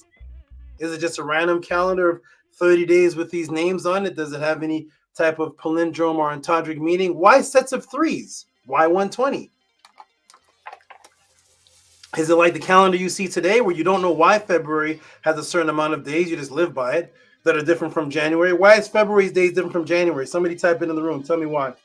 Tell me why the month of February ends at a different amount of days in January. Anybody know? Any significant reason to it? Nobody knows. You just live by it. Why are they different? That are different from April? Is it the same as this randomness in your brain? Absolutely not. It is based on a mathematical preciseness that is an echoed entendre, microcosm echoing a macrocosm, echoing a microcosm, and also in reversal, of the spiritual system of immortality that reinforces the theme that you are an immortal being taught through the nature that is around you. This is the true story of the ancient Kemet Ma'at calendar. Let me walk you through this first. What is the history, microcosm significance of 120 on the calendar? For that, I will introduce you to something brand new. The actual real name of the papyri most of you are familiar with, and how this leads into the mathematical code of microcosm of the microcosm of 120 and the mathematical entendre evolving into biological imperative and immortality. But you know, for that, you know, we have to do, everybody. Before we get into all that,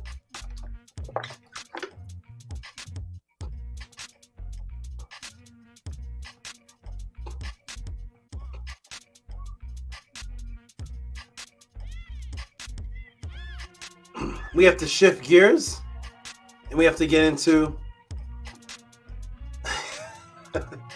everybody's favorite part of the Tehuti podcast, where gears are shifted. And now we're going to get into, what are we going to get into now? What is it called, everybody?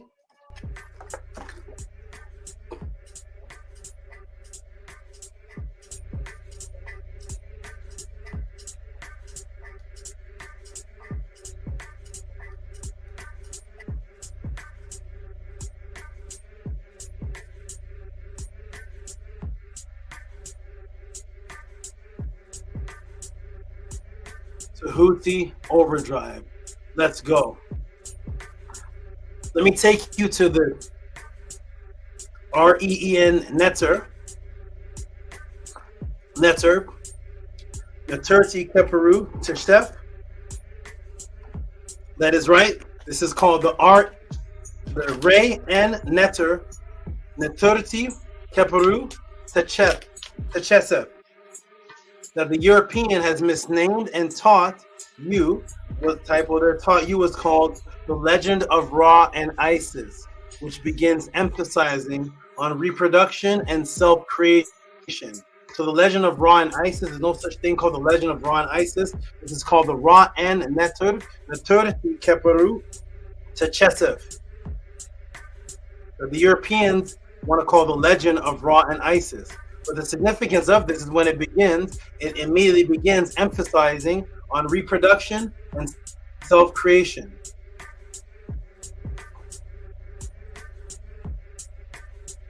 What they call the Legend of Ra and Isis. This is Ra and NETERTI KHEPERU TCHESEF REPET. So this is the chapter, the Ray of the NETER, of the NETERTI self-produced.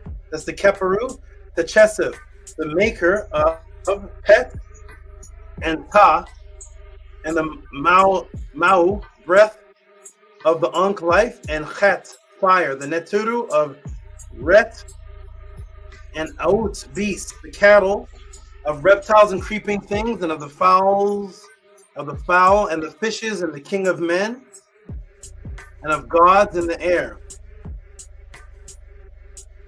In one form, to whom periods are 120 years. I know you all, after your current Kemetic teacher taught you the Egyptians are black, the Egyptians are black, the Egyptians are black. I know after that he taught you about the HENTI periods, right? What's the significance of the HENTI period? Because here we have the HENTI period associated with Ra's attributes, and it's the same amount of number, that is the years, that equals the seasons broken into 3, which equal 360 number of the Kemetic calendar. This is called the HENTI. So after the Egyptians are black, Egyptians are black, and Egyptians are black, and Egyptians are black, and after you learn all that, your teacher is teaching you the significance of why our ancient ancestors, the followers of Ma'at, have particular numbers in a system that match what the calendar also was, because it represents one of the attributes of Ra. for a particular significant reason. Here we go. Boom. There's your 120 being used to describe self-production and prowess of Ra being compared to a particular time period. So it begins talking about the self-production of and the prowess of Ra, and then associates one of the attributes with a particular time, which is called hent, or henti, all the same, which links the everlasting attribute with time. So now the everlasting attribute is associated with the time period itself. Here we go. Let's go back to it. This is how deep the ancestors were. So, in the one form of henti, periods of 120 years, is one of the attributes of Ra. 120 years called the henti. And it begins off talking about Ra as KHEPERU, TCHESEF, self-produced. And I've already explained many times that TCHESEF, Cobra right there, and the self-production. Why is it associating the attributes of how powerful Ra is with the number 120? And that is what you will never get from your current teacher that is just looking for beef and disputes and fights and never teaching what the answers actually say. That's why you come here to the House of a 10. Welcome home. Okay, here it is. So why would it links the hent, this is called the hent, which links the everlasting attribute with time directly. Would link it. Why would that number be significant? Typo there. Why would that number be significant to the foundation of creation of Ma'at's calendar, which echoes immortality? Well, let us continue.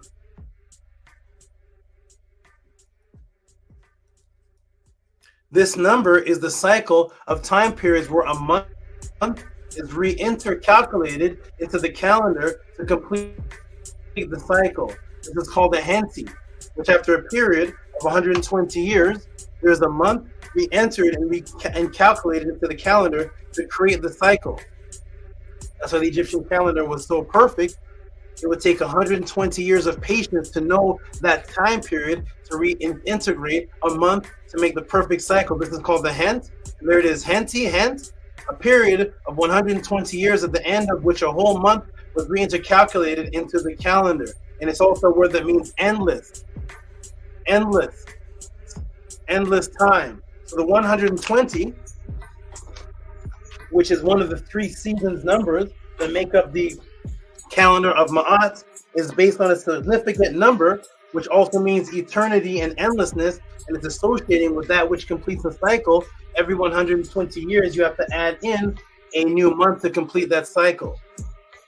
That is the significance of the number 120. This cycle, mathematical number, is also echoed in the reason whether the calendar is broken, why the calendar is broken into 3s, which is based on the movement of what they call the Sirius star, which originally was called Sopti, whose appearance represented the rebirth of Osiris,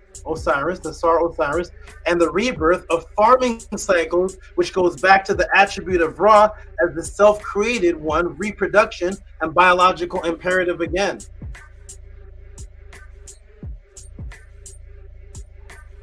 And here we have the first season, AKHET, the first season of the ancient Kemetic calendar. The ancient calendar of Ma'at was AKHET, which is another word that means appearance, because there was an invisibility of something for a period of significant number of time. It ran from July to mid-November. It was the season in which the inundation occurred. It was hoped that the flood was not too low, resulting in the poor harvest, or too high, resulting in destruction of mud brick houses and paths built near the Nile, or what's called the Itiru. The inundation was also associated with the star Sirius, because the star reappeared after a 70-day absence. At the new year, heralding in the flood, the star was associated with what's called Sopti, which what's called Sothis today, or Sirius, and Aset. The inundation was a quiet time for farmers, as the fields were largely submerged. And they would wait for this process to happen, where the Sirius star would come back over the horizon. Venus would also be seen over the horizon, and then following that would follow the 3 stars of the Sahu. And then the flood would begin, and fertility would begin. Again, the first sighting of the Sirius star, as they call it, and its association with the rebirth of the Nile or Etiru was important. Its heliacal rising marked the star of the Kemetic calendar year. The heliacal relates to the star's proximity to the sun, Helios in Greek. At the time, Sirius made its first appearance in early July, as seen from the ancient capital of what they call Memphis today, but due to the precession of equinoxes, the star now rises in early August. So it rises called heliacal because it's rising with the sun. You actually see the three stars of the Sahu.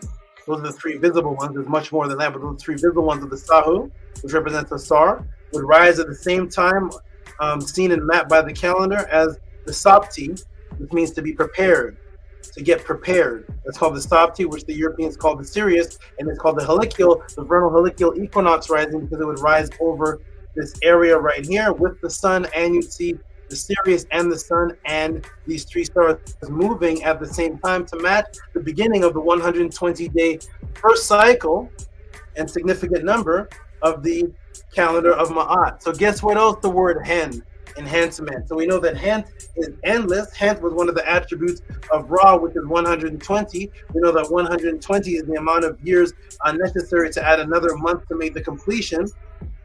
And what else did hent mean? What was the other significance that our ancestors knew?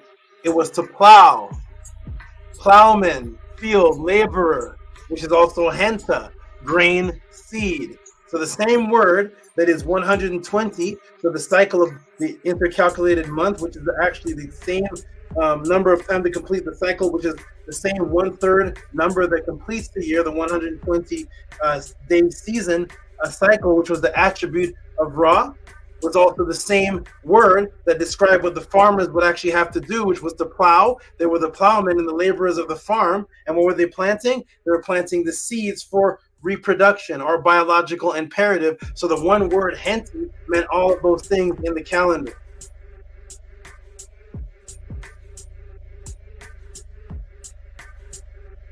The Egyptians were black.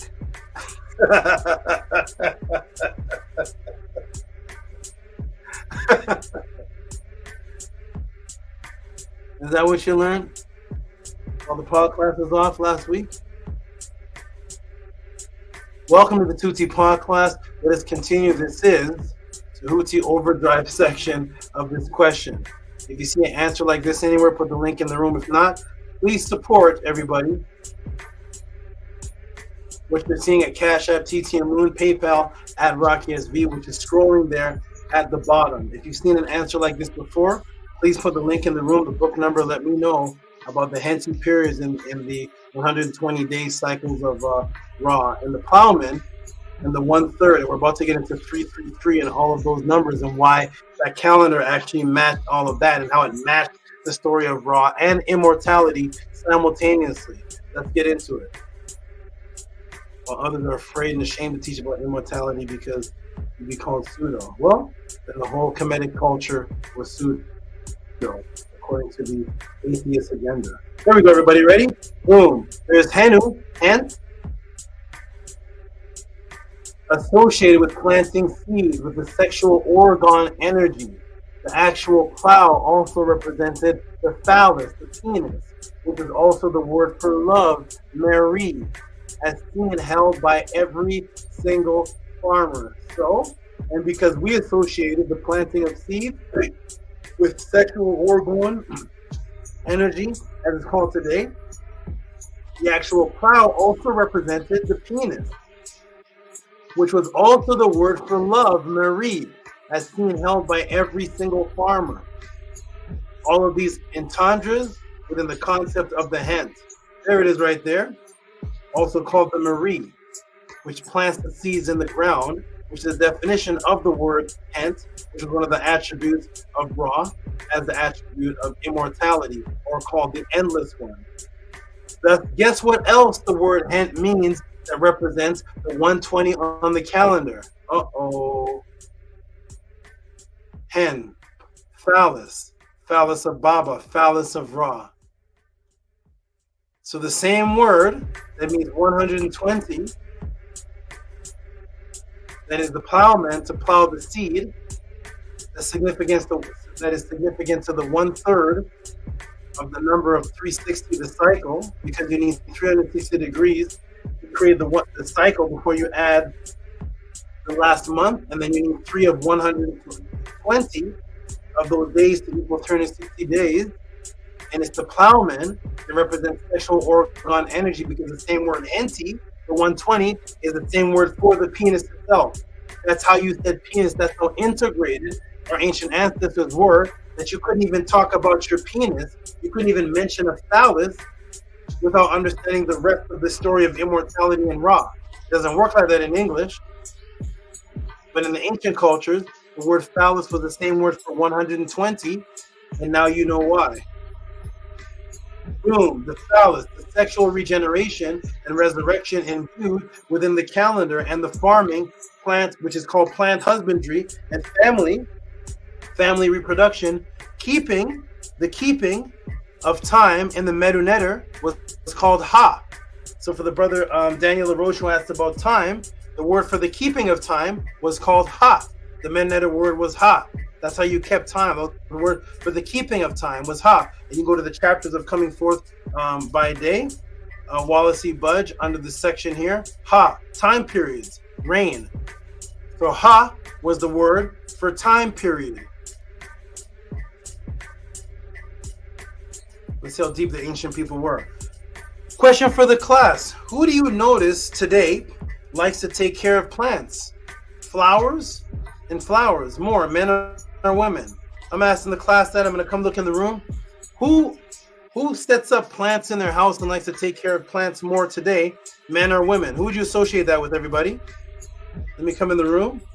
Men or women? Who do you associate? Who's setting up plants in the house and decorating plants by the windowsills? And who's doing that more? Men or women? Let me come to the chat and interact with you all. Who's doing that more? Men or women? I said, wow. You see, it's getting in. Here we go. Wow. My mom loves gardening, of course. Women, right? Who's setting up plants, and who's going to the store and buying? You go to the grocery store. Who's there buying plants and setting up and watering the plants in the house and setting up the? Who's doing that? Huh? Who's doing that more, men or women? Females, women. Angela Gates says ladies. Jace Kirkland said ladies. Never Kepret said my mom. She said women. Specifically, my mom loves gardening. Women. Jason Kirkland says women. Angela Gates says ladies. Bella says women. Nook Punuk says females. We all know this, right?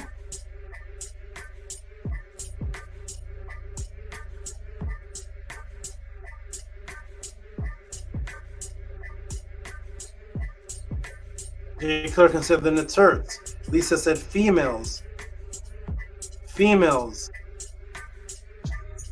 Never Kepret said, I was actually going to buy a plant today at the grocery store.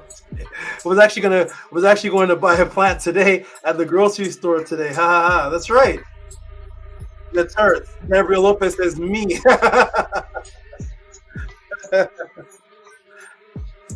Like the new overdrive. I like your new beat, Sab, but that's the overdrive. Here we go. Ready? Here we go. Boom. So women are the ones more associated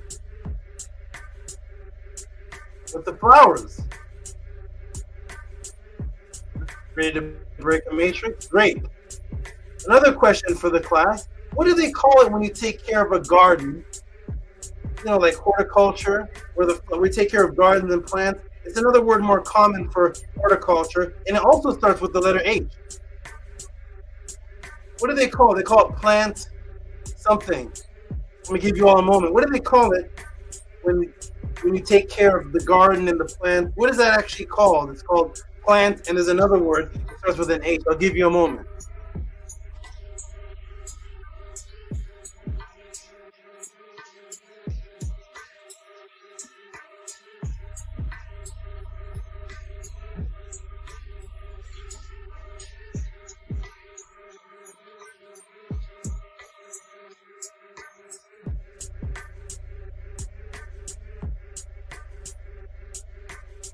What is it called, everybody? It starts with the letter H. We got harvesting. Okay, harvesting. What is that called? It starts with the letter H. they call it plant something when you're there, when you have the botanical gardens and you're there putting them in certain order and taking care of them. What is that called, everybody? What is that called? Starts with the letter H. Anybody know? Starts with the letter H. We got harvesting. Okay. What is that called? Ready for the answer? You all, when I say this, you all are going to know.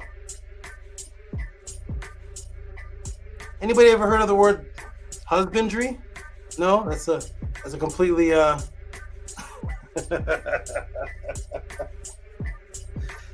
Anybody ever heard of that word before? Plant husbandry. Anybody heard of it? Or is that a brand new term we're learning today on April 20th? Anybody heard of plant husbandry before? Press the 9 if you've heard of that term before. Heard of that word, plant husbandry? No?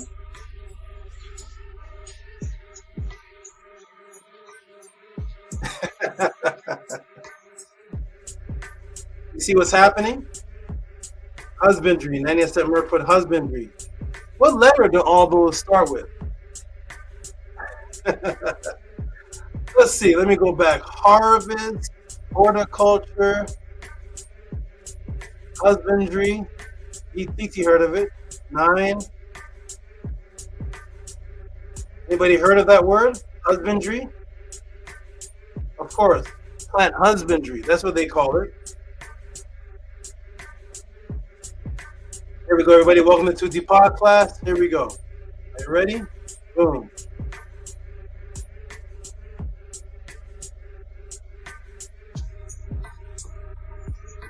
Starts with the letter H. Husband, harvesting, horticulture, and husbandry.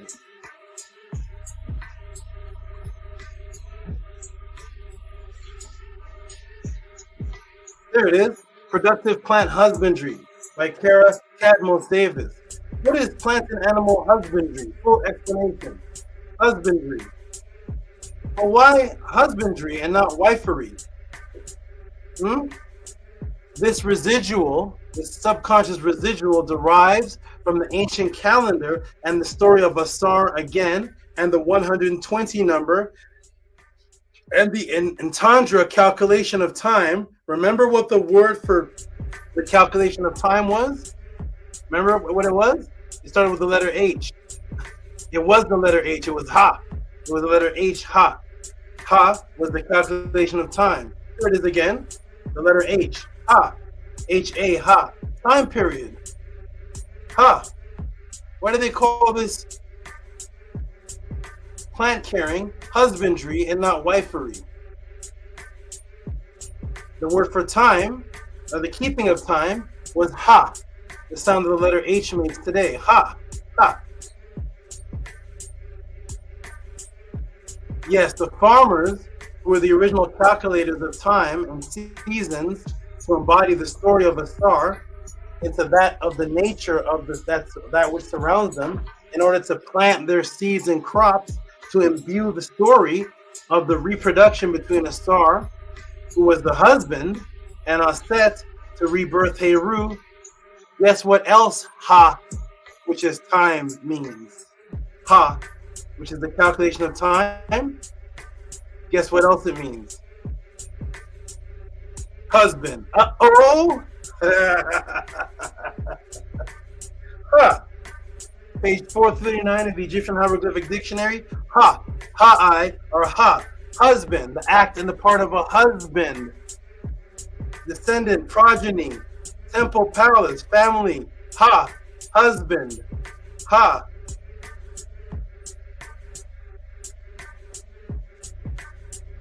Ha. The word for time period. Because, yes, the farmers who were the original calculators of time and seasons to embody the story of Asar into that of the nature that surrounds them, in order to plant their seeds and crops to imbue the story of the reproduction between Asar, the husband, and Aset, the rebirth Heru. The word ha, which is also the calculation of time, is also the word for husband. And you literally see the ejaculating penis right there. And there's Ha right there. See that? Ha? That's the house symbol. And there's the bird, which makes an A. Let's go back over here. Ha? The house symbol. And there's the bird that makes an the husband. So then when they recalculate into your subconscious today, they give you that word, and the symbol of the Ha was the house itself wrapped around that you go through the corridors. That was the symbol for the house. It's the same word for penis. Then they give you the word husband, and when you look up husband, it means that which bans the house. In today's dictionary, the word husband still means house. It still is the house, the same one, because the husband was the territory marker, the farmer man, and the territory marker that said the territory. If you cross this territory and try to get to my lady and children, you die. Cross this territory and die. Just like every other animal. He was the one that bans the house.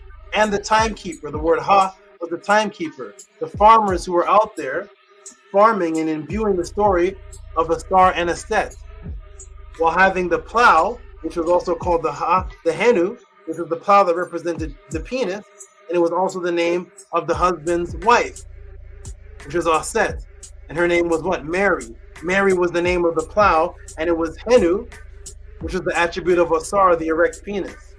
All that within the farming to keep the calendar, because the word for keeping of time was Ha. The Egyptians are black.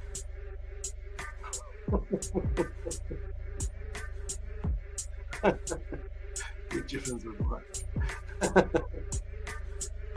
Let's go, everybody. Welcome to the PODCLASS. Here we go. Ready? Boom. Boom.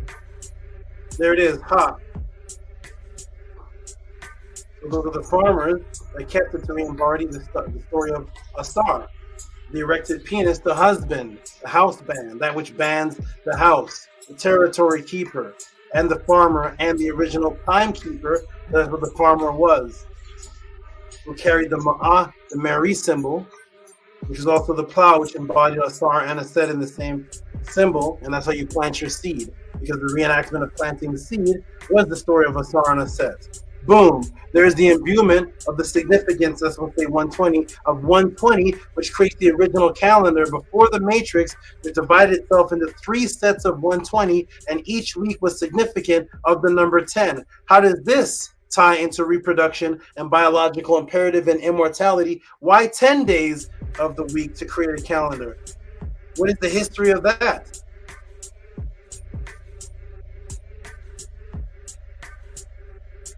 Well, what is the MEDU way to say the number 10? The same symbol of the Ha, Met. Met. Met is the number 10. And what is that? Oh, it looks like an erected penis again. That is Met. The calendar week was completed by 10. And remember, the 120 was Hen and Het, which are also the words for plow and the phallus. And the word 10 for 10 days of the week is also the word for the phallus. The echo, the biological imperative, and producing through the seed, as you do as a family and as the crops do.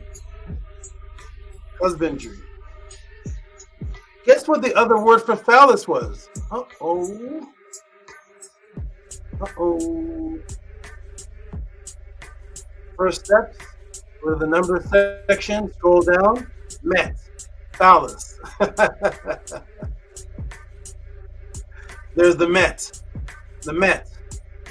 The same number for the name of the days of the week, the 10, is the same word for the phallus, and the Henu, which is the 120, which is the same word for the phallus. Reproduction, biological imperative again, and the echo of orgone energy and self-production, again, echoed through the calendar.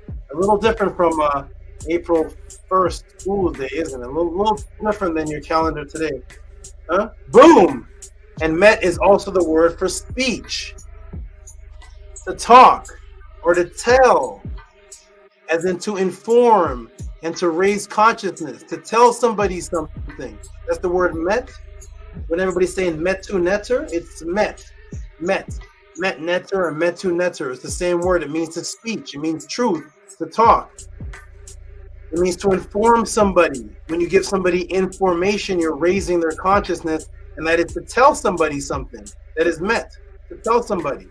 The same word for the penis is met, which is to tell somebody something, to inform somebody of something, to share and raise consciousness. How does the word, when you're looking for, what's the word? Let me ask everybody something. Let me come in the room. What's the word, everybody, when you're going to do something with time, when you want to know what it is? You say, I want to blank the time. What is that word there that they tell you to do? What's that word there? What is your watch's purpose? It what time? What does it do? It does what? Type it in the room. What's the word, everybody? I have a watch because it's there to blank the time. What's that word? Tell. Huh?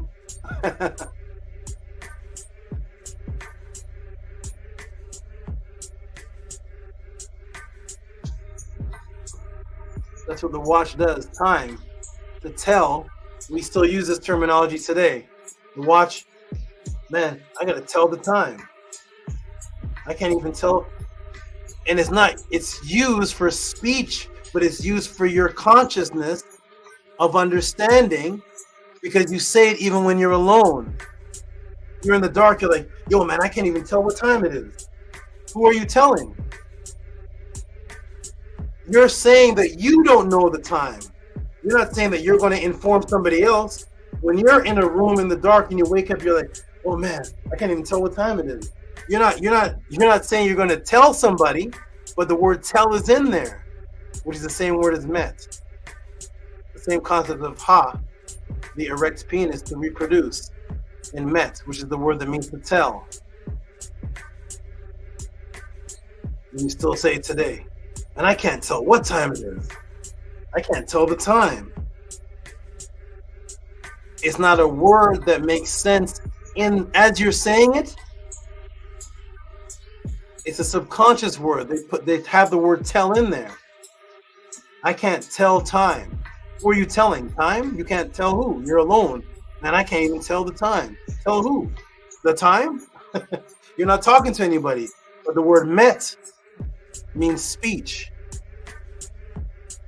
It means to tell, which is the same thing and the only thing you use to describe time. You don't use that word tell for something else.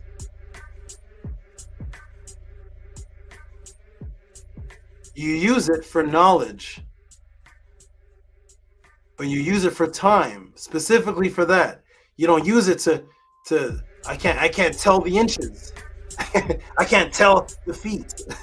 It's tell time, because it was always associated with time and the calendar, the Henu, the hand, the number 10, the erect penis, the reproduction aspect of the plow. Welcome to the Tehuti PODCLASS. If you're getting this anywhere else, put the link, timestamp, book, page number, YouTube video, and I will send my students there, and they will send in this question. If not, please support what you've never seen or heard before. Welcome to Tehuti PODCLASS. Here it is, everybody. Boom. Tell. That's the ha. Ha is the same for telling time, which is the husband, which is the met, which is the reproductive symbol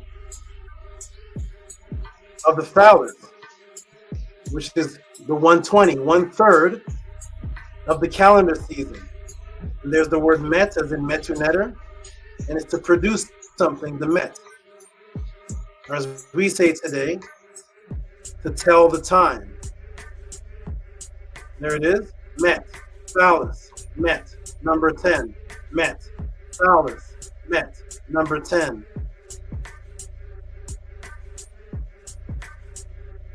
And I've said this in I've said this in PODCLASS. I've done a class on this on multiple occasions. It's the number you always go to when describing somebody that you want to have the most sex with. That's the number you naturally go to. Yo, she's a dime. That's a 10 out of 10. Why are the numbers only out of 10? What do you mean a 10 out of 10? Yo, women are like, that brother is nice. I give him a 10. I rate him a 10 out of 10. What are you talking about? 1 out of 13 out of 13. Huh? What happens if your 5-year-old child says, Mom, what do you mean a 10 out of 10? How come he's not a 14 out of 14? How come he's not a 22 out of 22? What's a 10 out of 10? What's that? That's a sexual symbol, the Met, which is 10. Same days of the week. You trace the cycle. 10. To reproduce. You know, reproduce and multiply. The multiplication symbol is what? The Roman 10.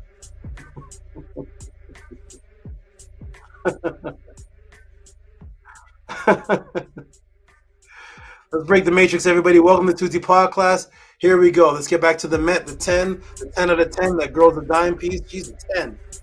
Top, the number doesn't get any higher than 10. She's not a 13. She's not an 82. She's just a 10. That represents that which you like the best to reproduce with. You never call your car a dime. Yo, that notebook is a dime.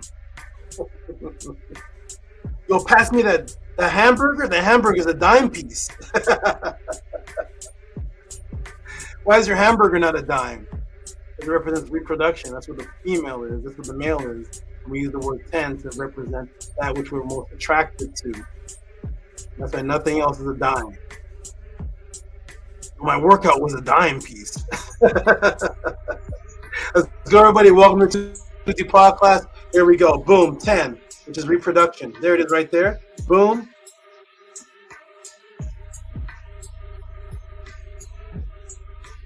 How do you use when you're looking at the watch or going to the clock to tell time?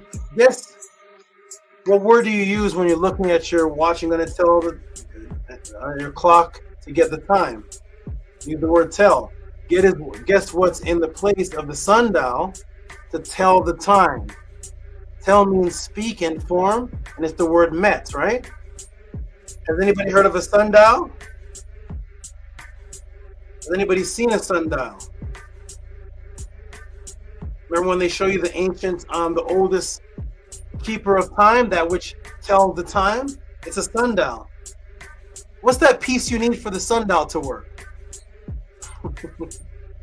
What do you need for the sundial to tell you the time? Well, what is that? Anything?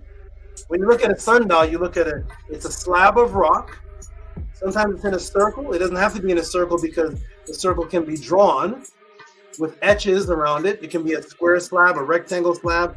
There's a circle that's drawn, and then there's something placed in the middle, and that's what actually tells you the time.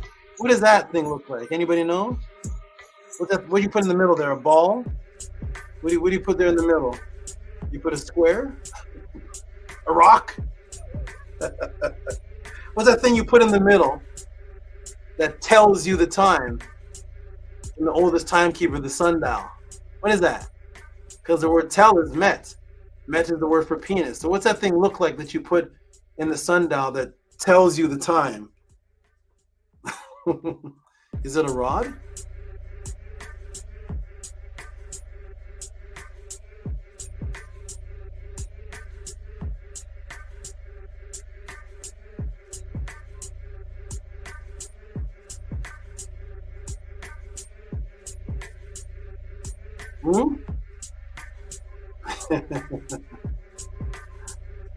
What is that thing there? What do you put in the center there?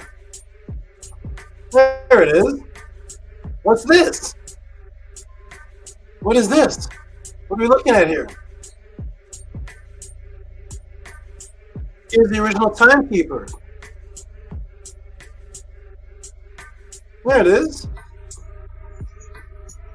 Boom, the rod, the phallus, the met is placed in the hole. And Ra cast the shadow. Notice the ancient sundial was all one piece, except for the rod, which you could insert and withdraw. Insert and withdraw. Insert and withdraw. The sundial seems to be all one piece. And they can make it so that they carve it so that the rod is a part of that piece. But the rod is separable and then placed back in the hole, and then separable, and then placed back in the hole. And that's how you tell time, the same action as lovemaking, which the word is Marie. Putting the phallus into the hole. They do it purposely. So when you see sundials, sometimes you see them just with the hole, because the gnome, the phallus, is somewhere else. So the timekeeper has to take that and place it in the hole and reenact that in his visuals. That is the process of lovemaking, the met going into the hole, and that's how you tell the time, because the word for tell is met, and it is also a penis, which goes back to the Henu.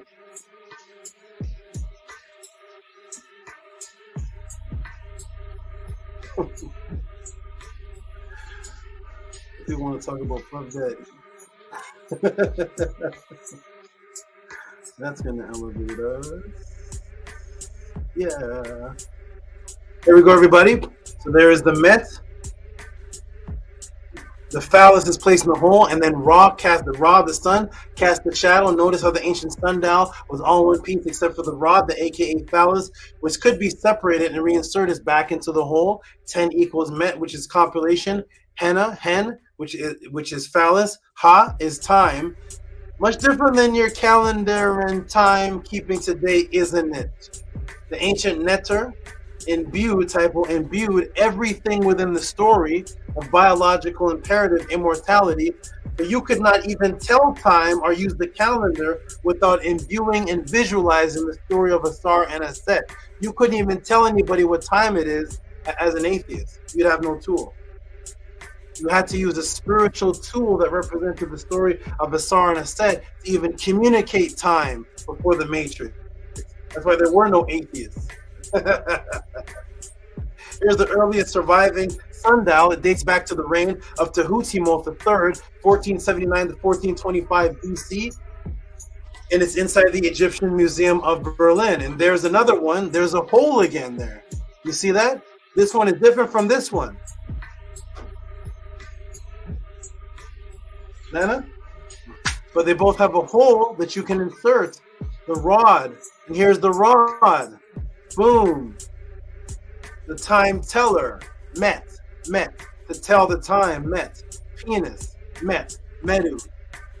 To tell. Speech. To communicate. In other words, to create sound vibrations that create things.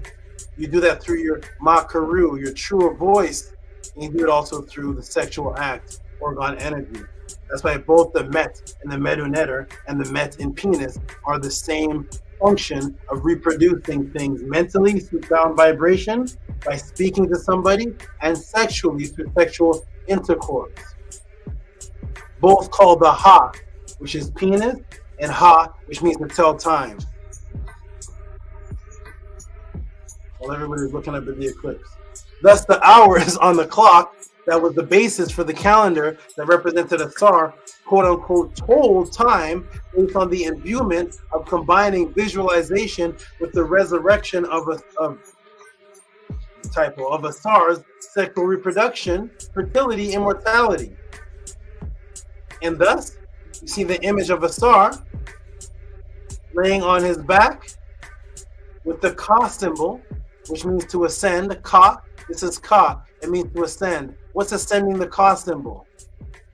The serpent. Do you see that? Look close. Uh-oh. That's the serpent right there. Asar is laying on this stone symbol, which is ascension, and there's the serpent, and what's that erecting? It's phallus, which represents resurrection, which is its re-erection. So there's the Asar Min, Neter of resurrection, and there's the serpent right there. Note, everybody, I want you to note. We shall see Asar with the erect phallus laying on the Ka, which is the ancient word, word for the bioenergetic template, and was drawn as an image of ascension. Oh, everybody, guess what the other ancient sundial time teller looked like?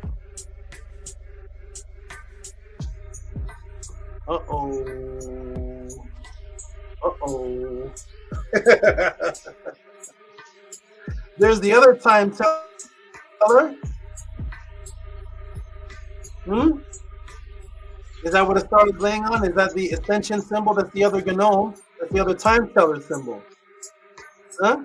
The phallus and the symbol that a star is laying on called the Ka, the ascension symbol. You couldn't tell time and be an atheist. If you're an atheist, you're illiterate. You couldn't even explain or make plain these things. Here, there's the other sundial symbol, which is the erection or the ascension symbol, the same thing that a star is laying on with this erect phallus, which is the sundial, the gnome that you place inside of the flat sundial to tell time, because the word tell is met, which met is the same word for the phallus, and is laying on the ascension symbol, which is also the other image of the sundial time teller, which is the ascension symbol. Uh-oh, the Egyptians are black. As long as you know the Egyptians are black, that's all that matters. Now here is the brain teaser. There's no sunlight, sun at night. So now what? What is the sundial? The sundial does not work. What happens, class? I broke this down before. How did they tell time? Let me introduce you to the Ma'at water clock. This is found in Egypt. So how did they tell time when the moon was out? Did they use the moon? How did they tell time? They didn't use the sundial anymore. Let me introduce you to the Ma'at water clock. This was necessary to keep the calendar functioning, because remember, in order for the calendar to function,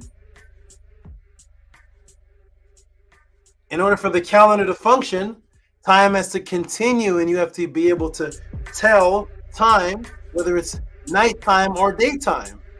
So time didn't stop at nighttime, but when they show you the time teller, it's a sundial.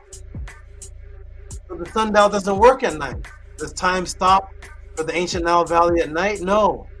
Now they use the other principle. Now they use Nu. Now they use water. Now water is the water clock. You don't need the sun anymore. Even though you had sunlight reflecting off the moon that cast light down, they didn't use that. They didn't use the moon for that. They used something that would be consistent, whether the sun was out or not. So they created another symbol that represented immortality, which you're going to see soon, and that was the water clock.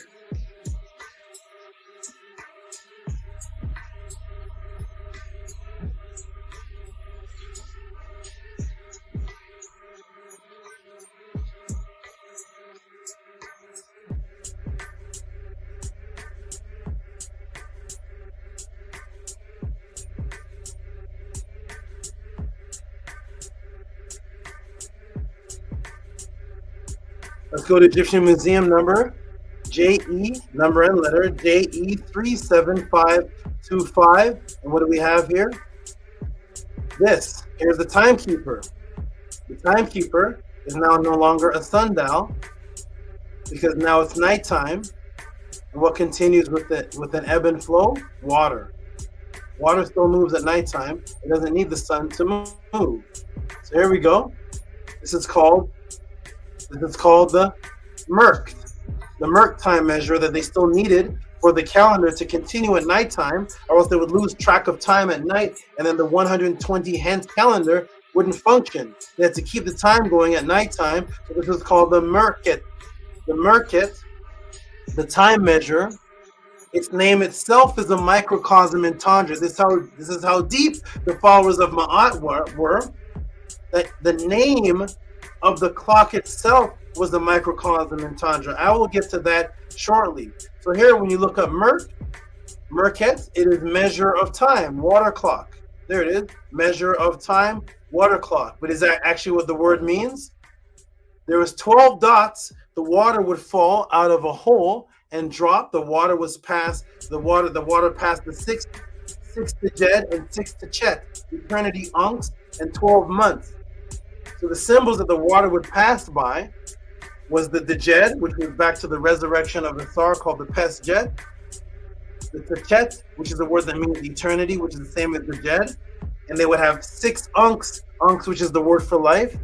And that would calculate into 12 months. And here's what it looked like. Boom. This is the interior rim. This is from Amenhotep III, 1375 BCE. Unk, Djed, Unk, Djed, Unk, Djed, Unk, Djed, Unk, Djed, Unk, the Jed. Symbols of life would tell the time at night, just as the symbols of the Djed, resurrection, and the Met, resurrected penis, as the rod, gnomen, that would go into the sundial, would tell the time in the daytime. So whether it was nighttime or daytime, the calendar had to function using life symbols that represented Asar and Aset.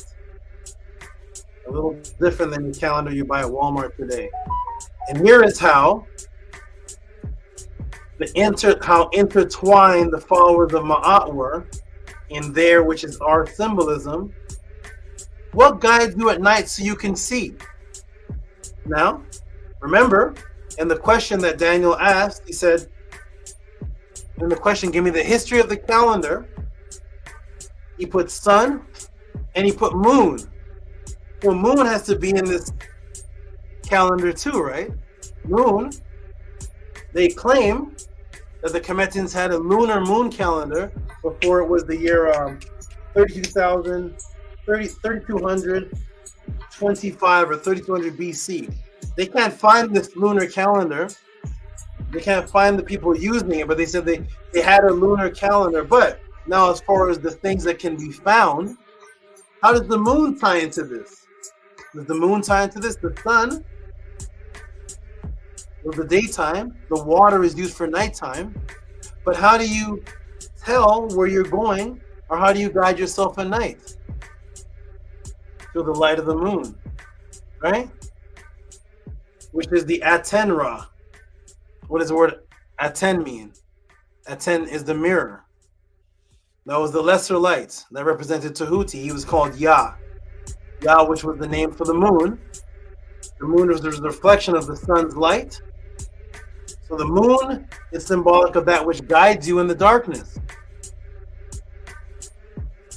How did they tie this microcosm in to the Merket, water clock, to associate with the moon, to be the basis of the calendar, because you need 12 hours in the day logged and 12 hours of the night logged to match to make a 24-hour period in order to make a day, to create the first day of the 10 that creates the calendar. So if you don't have the solar clock, the sundial, and you don't have the Merket, the lunar clock, or the nighttime clock, you can't have the foundation of the calendar. But how did they tie this into Ra and Tehuti at the same time? The Egyptians are black.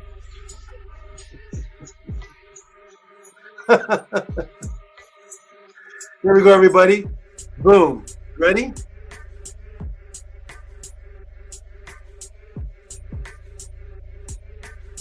This is what you learn after you learn the Egyptians were black. For 45 years arguing about that. What do they teach? This is what they taught. That the conscious teachers are ashamed of. Here's what they taught, because nobody wants to talk about the immortality and Tantra. Here it is, right there. What guides you at night? Yes, the moon. Yes, the moon. Little typo there. Yes, the moon. And here's the entendre. Guess what else the word Merkut means? Remember this? Which is the nighttime clock. Was it associated with the moon? They had to associate it with the moon because the moon represented Tehuti, the inventor of the clock, the inventor of the calendar, the time teller, the one who guides you in the darkness of ignorance. That's Tehuti. So they used this pail, which breaks down as the Asar set story of the Ankh, the Jed, Ankh the Jed, Ankh the Jed, Ankh the Jed, Ankh the Jed, Ankh the Jed, Ankh the Jed, Ankh the Jed, Ankh the Jed, Ankh the Jed, Ankh the Jed. How do they tie the moon into it? Because when you look up Merket, it's measurer, a name of the left eye of Heru, the moon. Because the moon is that which guides you at night. So when you can't see the sunlight and the sundial, you still need to be guided through the 12 hours of the nighttime. So that which guides you so you can keep track of time is still called the moon itself. This object is called the moon. That was the moon calendar. The moon calendar keeper was not necessarily that it's using the moon, It's that it was symbolic of the moon's guidance. It's using actual water. But represents the moon because the moon is that which guides you at night. And just to let you know, the ancient followers of Ma'at taught that as you sleep, you actually traveled in out-of-body experience and lucid dreaming. What is the symbolic vehicle you travel on in the afterlife? The boat. The boat of Ra, surrounded by the serpent at the doorway again. Yes, the boat called the Anet, which you have learned only here through the teachings of Tehuti, that the boat is your conscious traveling. If you find anywhere else prior to the Tehuti PODCLASS, which the Anet boat is your consciousness traveling, please put the link and book page number in the room. Prior to this, people were just saying the boat. The boat was actually your consciousness traveling, and that's why when you look up the word for boat, which is Anet, it means to know, perceive. On page 128 of the Egyptian Hieroglyphic Dictionary, the word Anet, which is the word for this boat, was the word for consciousness, to perceive.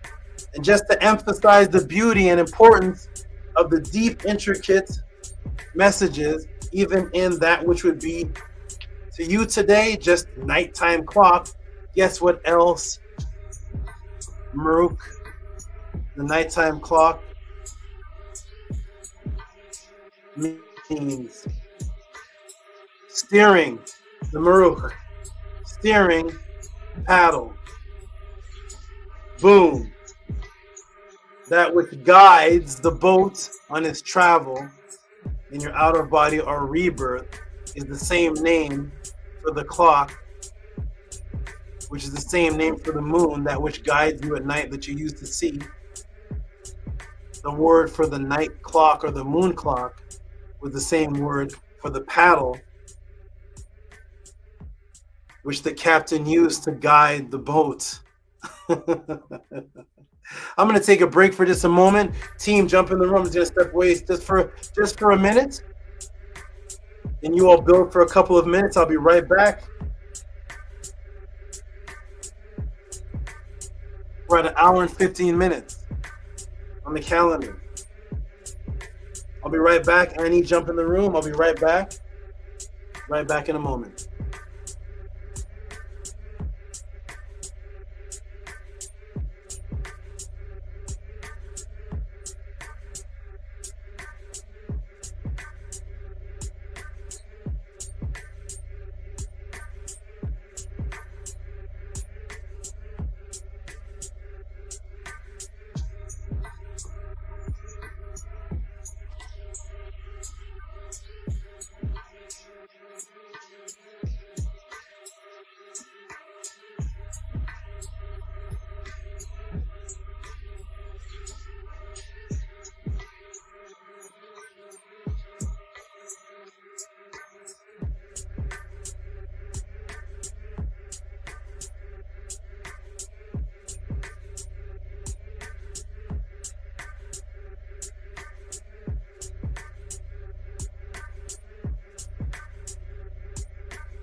Hotep. Okay,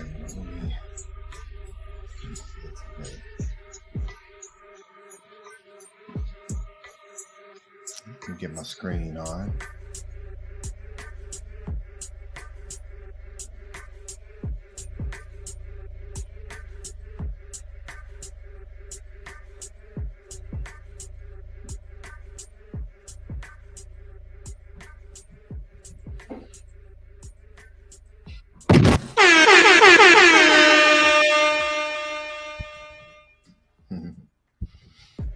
Yes, Hotep, yeah, to everyone.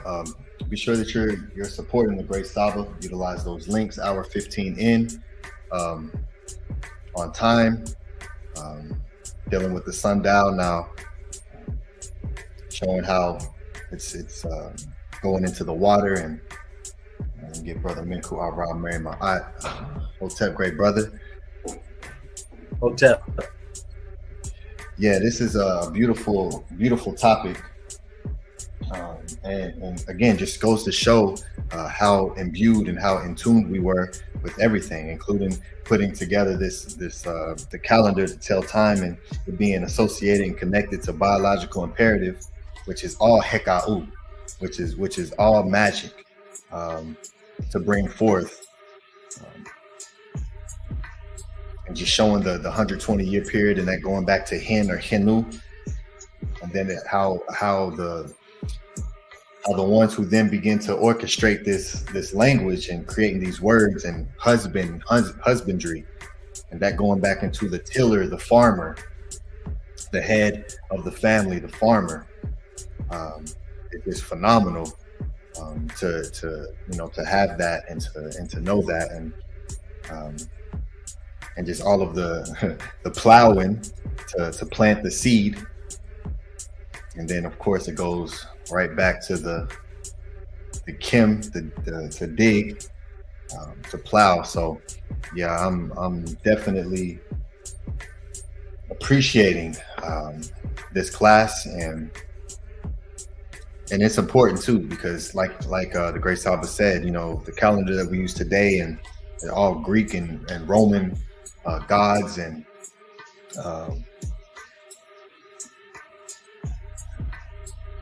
just even be able to tell the time, you're giving energy and consciousness to these deities and these beings. So Minku Ara also has brought forth, and it does this a lot too, and to show the meta words for such as the planets and the calendar. He spoke on this too. So it's a beautiful thing to have it.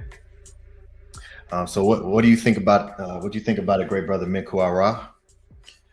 I'm excited. I'm very happy because I've touched on some of these things, and I plan on continue to talk about these things as well in my future teaching.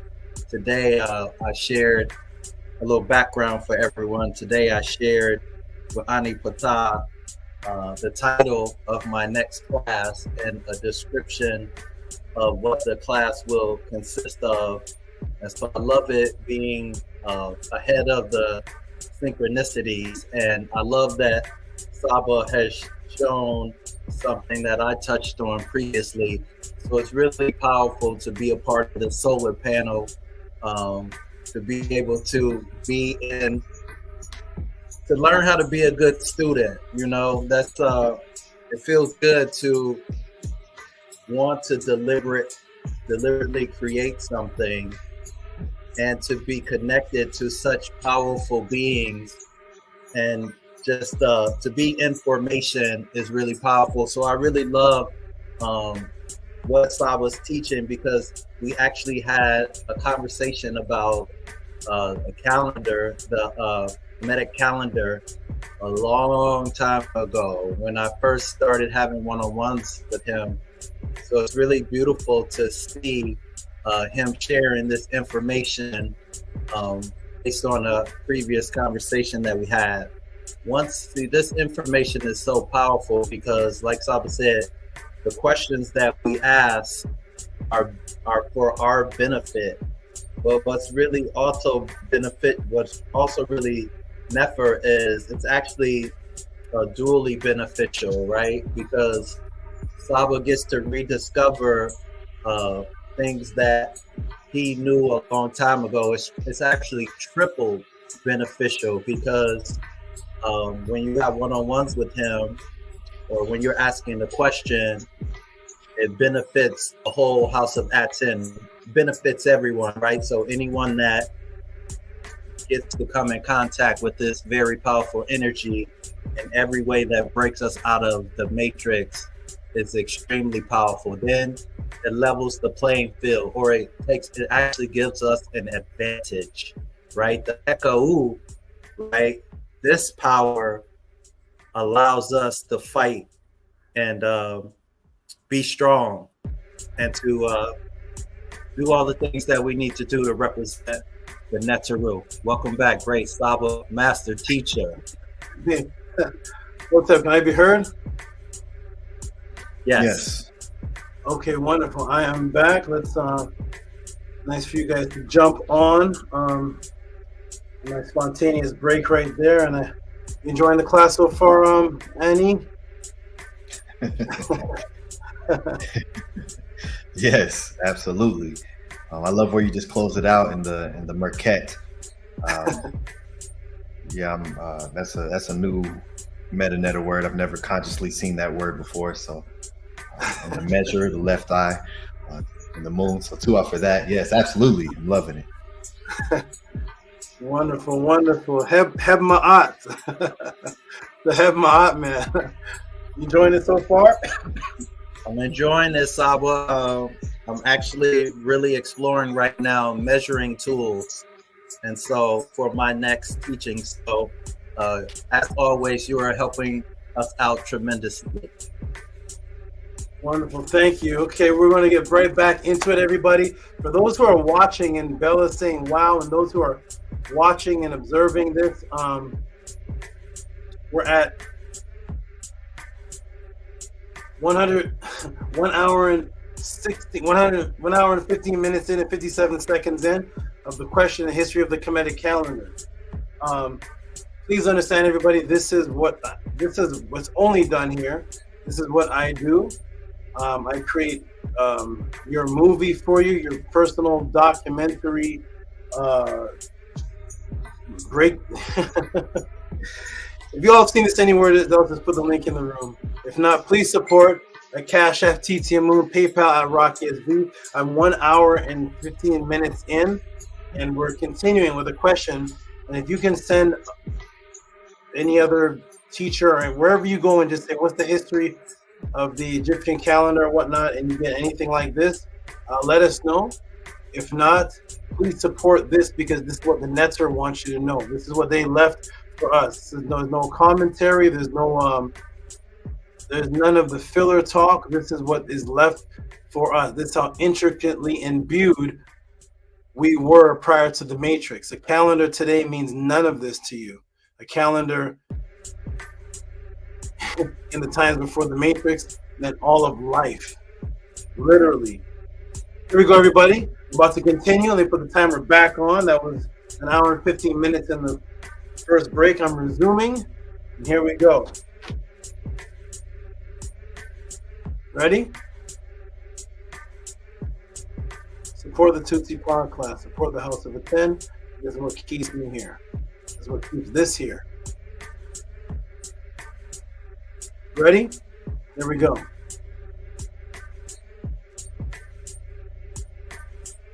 Boom. Maruk. When you see a little dot at the bottom, it's a hard H. It's Maruk, which is the same as Mark, which is the steering paddle, which is the name of that which guides the boat. And there's the boat of consciousness right there. And that's when you look up the word for the Maruk, which is the word for moon. It's the measurer, which is the nighttime clock, because the moon is that which guides you at night. And this is the Maruk right here. And it meant all of that just in that one word, which is the foundation of the calendar. Without the nighttime clock, there is no calendar, because you don't have a day without being able to calculate and guide yourself through the nighttime. So it's the symbol, and the word for the nighttime clock was the same word for the steering of the paddle of the boat of consciousness in your travels in the afterlife or your out-of-body experience. Yes, even down to the 12 hours of the day was embedded, and it would be, typo there, ruled with the concept, or imbued with the concept of immortality in the afterlife, to create the time that created the calendar that our ancestors used, even down to the 12 hours of the day. Down to the 12, because here's where we get the 12.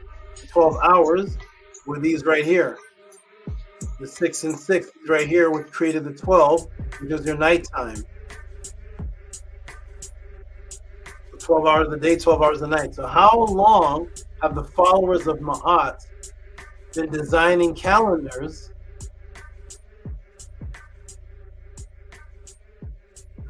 How long? So how long has the followers of Ma'at been designing calendars and the tracking of stars to imbue the Asar story of immortality? How old is the calendar really? Remember how we started class, family, students, and beautiful people, all the way back to the top? I took you back to this. I took you back to 2150 BC. Took you to 2150 BC, took you to 1500 BC. But the latest was 2150 BC. They went to Senminut, which is 1475, 1479 BC. They went all the way to 2150 BC. How long does the calendar really go back? What if I were to tell you that it goes back further than that? Not just any calendar, but now that you understand that the calendar's relevance is to tell time strictly for your imbuement of the Asar Aset story for immortality. That's what the calendar was for. So how far does it go back? How long have the followers of Ma'at been designing calendars based on the story of tracking the stars to imbue the story? So how long have the followers of Ma'at been designing calendars of tracking the stars to imbue the Asar story of immortality? How old is the calendar really? And if we find the tracking of the stars that match, if we find the tracking of the stars that match this story, that would also indicate to us how long we have followed this story. Well, let me take you to the true oldest calendar along the Nile, which will answer Daniel's question, again asked, to its oldest historical roots, which was on the story of the calendar. This history will truly show us how far back the adherents of the resurrection immortality of Asar in correlation to a calendar dates to. The answer to this is the fear that will bring you to the realization of how old the culture goes back to, which will predate every pharaoh you know. And every day you have been taught about the ancient Kemet, which is what your conservative so-called conscious Kemet teacher will not teach this, for the fear. Every day you've been taught about Kemet or the ancient culture and the story of Asar. How far does the story of Asar tying into the calendar go to? They can't teach you about this because this predates what they want you to know about. This will go back towards the time of Zep Tepi. So if we can find the star map, which symbolizes the same story of Asar and the Sopti calendar and the vernal heliacal equinox rising, which we now know is strictly based on the immortality story of Asar, the further back we can find this calendar will show you an indication of how old the culture goes back to. There is a location along the Nile that we had that was recently discovered in 1974, or rediscovered by a group of scientists headed by Fred Wendorf, an anthropology professor from the Southern Methodist University of Texas, and was recently published in the Archaeologist, December 16th, 2021. It was recently published in the Archaeologist, December 16th, 2021. The actual refind goes back to 1974. And what did they find? This. This is the Archaeologist. They call it Naphtapleia, the world's oldest astronomical site found in Africa. The ancient societies all around the world erected massive stone circles like celestial clocks, aligning them with the sun, the stars, to mark solstices. These early calendars foretold the coming of seasons, helped civilizations track when to plant their harvest crops. They were also connected with religion and served as special ceremonial sites. The location in Africa today, they call it Naphtapleia, was once a largely internally drained basin in what they call the Nubian Desert. That's what they call it. Ta-Nehisi Desert. Located approximately 800 kilometers south of modern-day Cairo and about 100 kilometers west of Abu Simbel. Today, the region is characterized by numerous archaeological sites. The Naphtapleia archaeological site, and one of the earliest Egyptian Neolithic period, dated to circa 7,500 BC. What's this site about? Let me walk you through. Let me show you the oldest calendar that represented the story of a star. The gateways point to what's called the summer solstice sunrise. Before sunrise, if you stand at the meridian side, let me shrink this down so I can show you the picture as I'm reading this. Here it is right here. So, let me show you the oldest calendar. The gateways point to the summer solstice sunrise. Before sunrise, if you stand at the meridian side line looking south, you see in the sky 3 stars of Orion's belt, which was called Sahu, in the Medu, and represented a star. So here it is right here.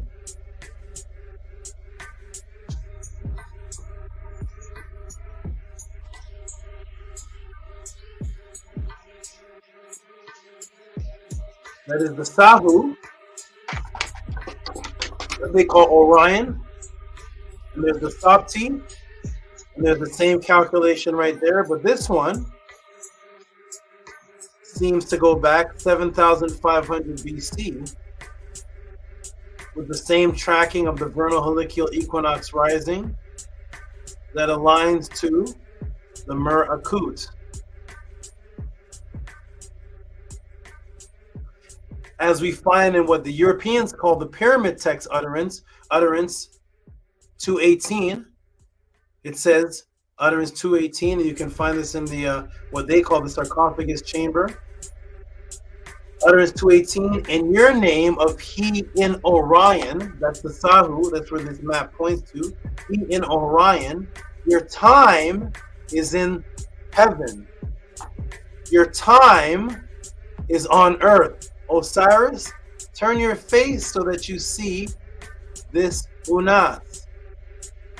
So it associates time with he who is in Orion, which is Sahu, imbuing the time that is in heaven. Your time is in heaven, your time is on earth. That which you see in the heaven is the echo of that which you see on earth, imaged and echoing through the microcosm of what's taking place in the heaven. That is the real timekeeper, the real Ha, which is the star, and the timekeeper on earth mimics that, and it all goes back to immortality, which is why utterance 218 says your time of he in Orion, your time is in heaven, your time, Ha, is on earth. Osiris, turn your face so that you see this Unas. That was the timekeeper. There's your first calendar. the echoing of the Orion star constellation and the vernal heliacal equinox rising.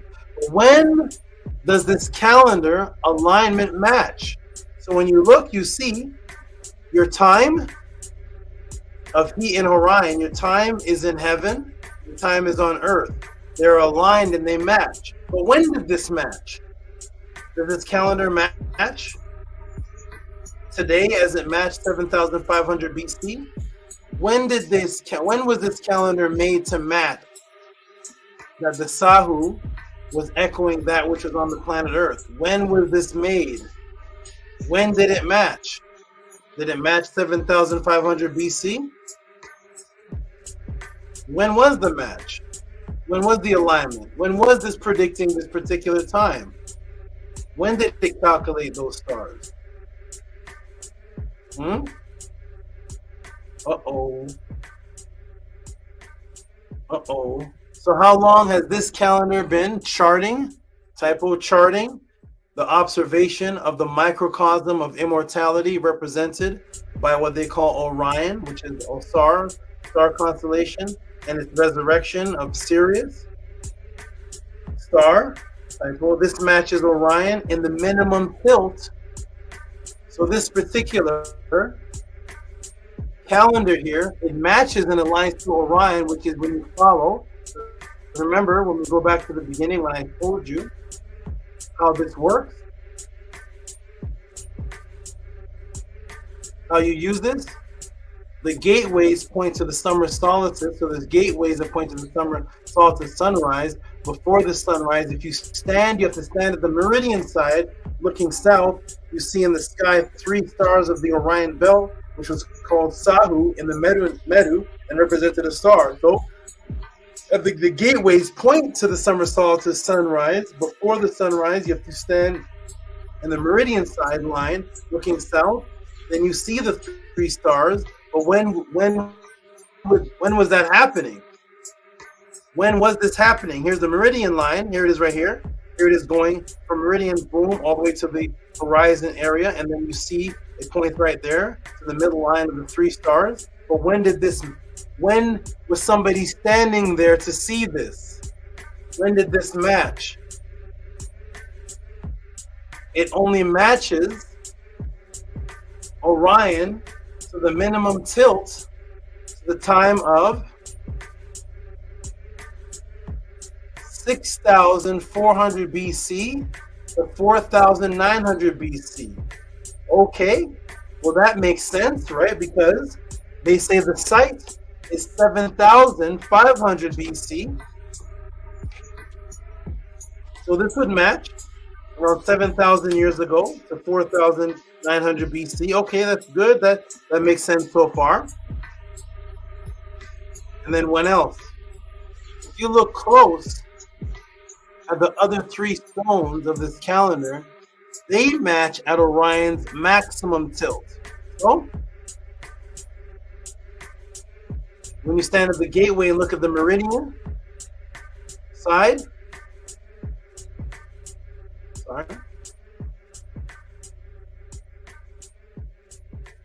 the gateways point to the summer solstice sunrise. Before the sunrise, if you stand at the meridian side line looking south, you see in the sky the 3 stars of Orion belt.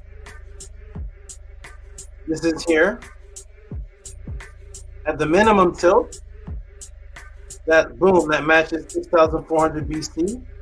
Okay, that's still older than what they say the civilization was. Much older, double the time. Literally, they say it's 3,200, but this is 6,400. Literally double the time. But what else is happening? If you look at the other 3 stones of this calendar, they match at Orion's maximum tilt.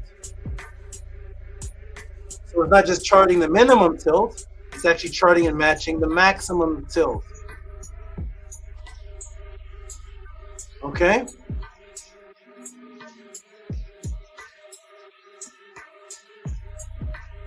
So there's the minimum tilt, and there's the maximum tilt.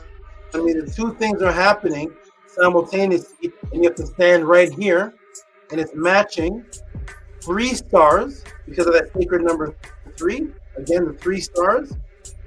And that's matching at the minimum tilt. And it also matches at the maximum tilt. You have to look back at the number 3 again because you look back at the other 3 stones. There's the 3 again. And that's at the maximum tilt.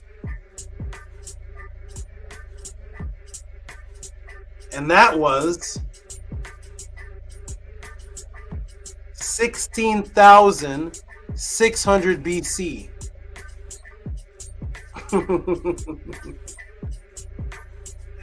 You had to stand there at that gateway to see the minimum tilt. Then the other 3 stones match at the maximum tilt precisely at 16,600 BC. Hotep, I am done. Matrix broken. For those who appreciated this more than the waiter that they've tipped, and if you have learned or if this has had any type of impact and it has advanced your recently current understanding of this specific subject matter, please send your tip of reciprocity appreciation called the Netter calendar, the Ka calendar, or anything creative that you can come up with to Cash App TT Amun, PayPal at Rocky SV. Hotep, I am done.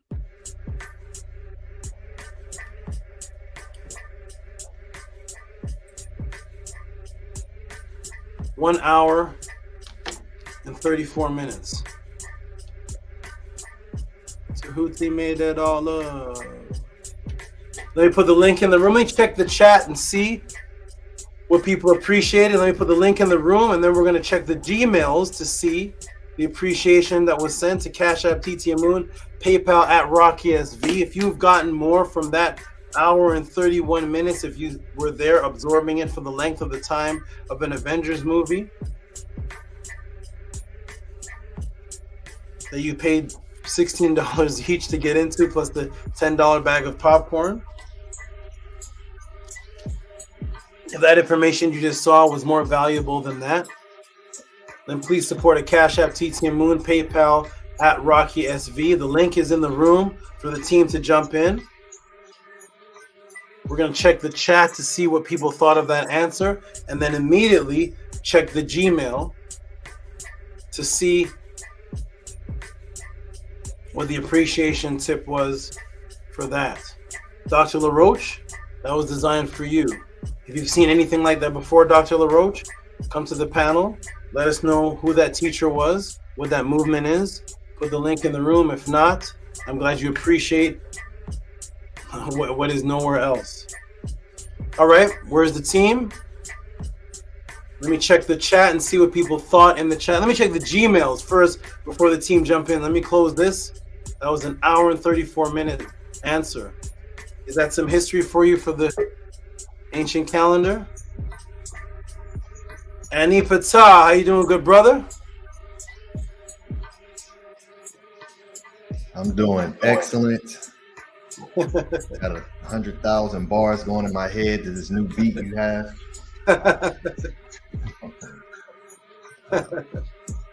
Yes, I'm doing excellent. Yeah, I love how you place that and put that in perspective the way that you did, and made sure to say this is before who they say is the first pharaoh, the first Par-ee of Kemet, and it just really shows why they just took everything, copied it, and made it their own and put their own hekau into it, and didn't give the information why they did it. It just really puts it in perspective as to why things have began to be the way that it is now, and why we still utilize these dates and these times and give our MEDU, our word, our sound vibration to these deities that they praise and bring forth. So Tua and Henu, Great Saba, for just making that extremely plain and taking us down that and showing all those different calendars and all the different type of calendars that we had was just amazing. Just the detail of how everything was documented, and just to apply a story to it. It's just amazing. So to Henu Great Saba for that. Glad you appreciate it. Thank you. Menkura, how you doing, good brother? Doing excellent, Saba. Excellent. Good to hear. Good to hear, calendar.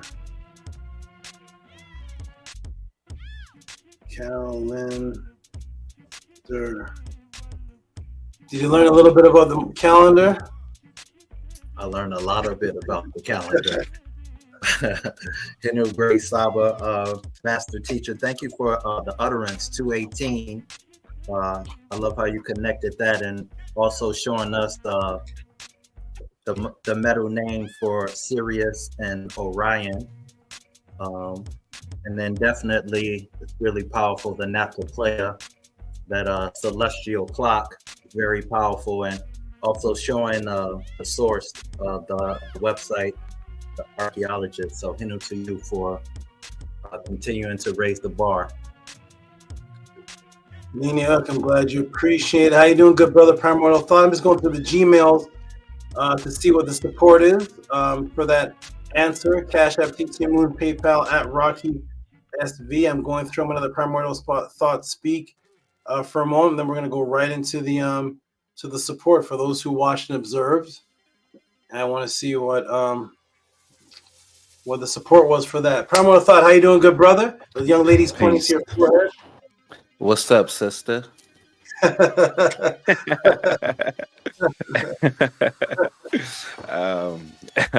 peace and love to you, Saba. I'm always I'm speechless every time you talk about the stars, because I don't know anything about it. So it's just taking in the information, understanding how to even absorb that. And I'm watching and I'm just like, okay, I got the whole how they understood the following of the day and things of that nature. But to learn the stars and to see, because where I work, you know, there's a lot of, like, you can see the stars clear as day, right? And I do see what they call Orion's belt and things of that nature. I can't see how they're picturing it being here on Earth, looking up, and to be able to connect all of that. So I gotta watch this probably like 5 times just to even grasp a piece of it, because every time you talk about the stars, it's hard for me to grasp the understanding of it.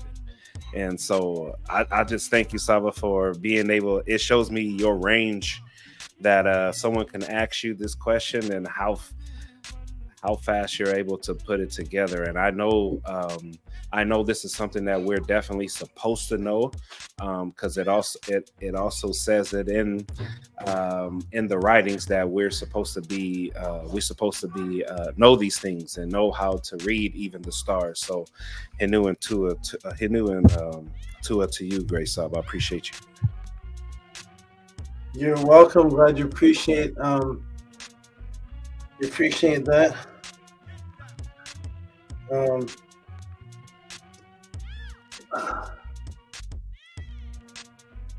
I'm glad you appreciate that, my good brother, and I'm glad you appreciate something you don't know much about. This is Bella's coming in. I want everybody to understand that, Scribe, you put together classes, so you know how long and hard it takes to put together one of your classes, right? Yes. And how do you put together a class on someone else's question and make it appealing, exciting for everybody, for people that didn't even ask the question? And it's not even a question that you were seeking. This is what is happening here at the Tehuti PODCLASS. So I'm training my students right now. Scribe is at the stage. He's creating classes, and Menkura creates his presentations and such. And Primordial Thought is doing his presentation. Primordial Thought, was it pretty long for you to set up your presentation, or you whipped it up in a couple hours? Or? No, that takes time for sure. It takes a lot of time. Imagine you weren't the one to come up with the presentation. Imagine it wasn't your desire. It wasn't you saying, you know what, I'm really interested in such and such. I like this topic. I might drive it because I like the topic. I'm gonna start putting together the topic. What if it was a question sent to you that you were thinking about pancakes? And so somebody sent you a question about what's the history of the calendar, and you're thinking about cleaning snake poop, and you have to create an answer that is not only interested to the person that asked the question, but is captivating the minds of people who never answered the question. I want everybody to know that is the phenomenon that's happening here at the Tehuti PODCLASS, is that question was not asked by the audience, but the audience watched it for 1 hour and 34 minutes, captivated, and typing in the chat, being blown away. That question didn't have to be interesting to anybody else, but I put it together so that it became interesting to the audience that's not even thinking. Nobody woke up this morning thinking about a calendar. So I want everybody to understand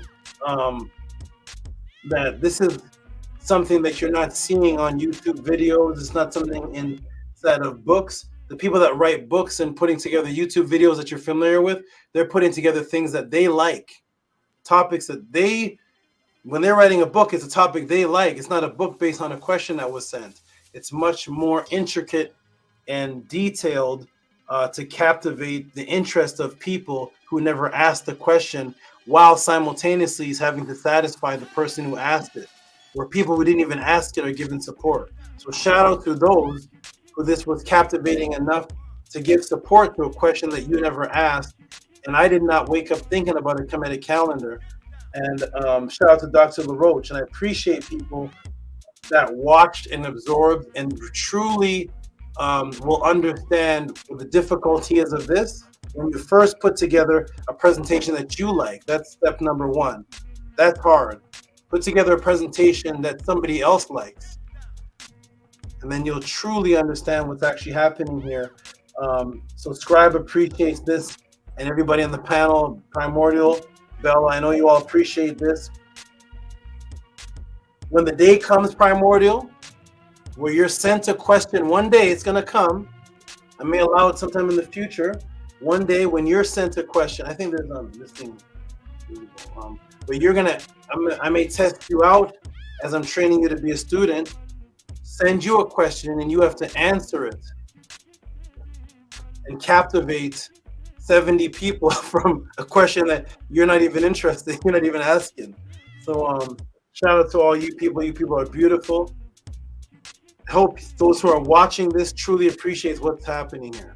It's not something happening, and if it is happening, please let me know, and I will have them premiere on the show. If you have a teacher that sends questions in and is giving 1 hour answers on random questions, let me know who that is, and I will feature that person on the PODCLASS. Let me know who that is. I want to meet that person. If not, please appreciate the phenomenon that you are in, because this is not happening anywhere else.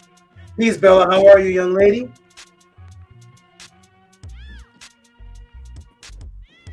I'm well, too. How are you? I am great. I'm great. I'm excited. I'm happy. I'm happy. I'm very, very, very, very, very, very, very, very, very, very, very, very happy. Well, for that teaching, it also made me very happy, actually. And yeah, I enjoyed it very much, too. Okay. What's the last thing you said, Bella? It does. I enjoyed the teaching very much, too. Nini, I'm glad you appreciate it. Okay, we're going to get into a couple of the donations from the tips that were sent in for this question. We're going to go over some of those, give shots and reactions to that for a few minutes. Then I'm going to take a break, let you all build, then I'll come back into the next question. The next one is, sorry, I'm doing three. There's two more questions that were sent. So that are mushed together. And I'm going to answer a third question that wasn't asked. So there's 2 more questions I'm going to address, and then I'm going to answer a third question that wasn't even asked, but it's going to be utilized to answer to make sense of the 2 questions. Okay, here we go. We're going to give a shout out to the first one that I see giving a tip for this. Answer is, of course, Harass did, because Harass did and is doing all that she needs to do. $12 for Father. That's a good one. Father Time. Give her some noise. Give her some noise. We want to go out. Let me know.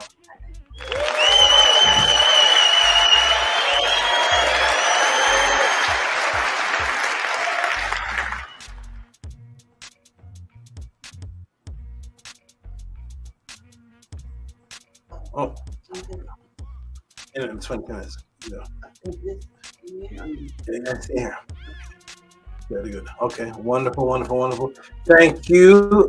Harassed Father Time. That's a great name for that. That's a great name. How creative, and that's exactly what it was. Father and Time, which was the star, the husband, the father, which also means the time. That's a great name. I didn't even think of that.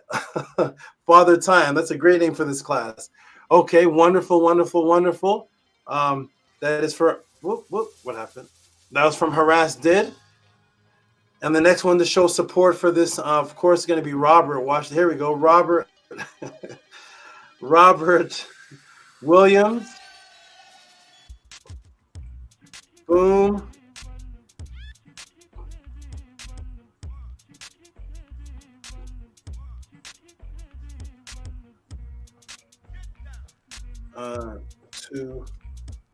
Oh, I'm gonna put time. Very good. And of course, it's Robert Williams. Of course, it is. I'm gonna go ahead and put this on the screen. Shout out to Robert Williams. Give Robert Williams some noise. He sent $20.72 as a tip for this answer called "Time's Up, Matrix." Now we know what time it is. You guys are really creative. Make some noise, please. Time's up, Matrix.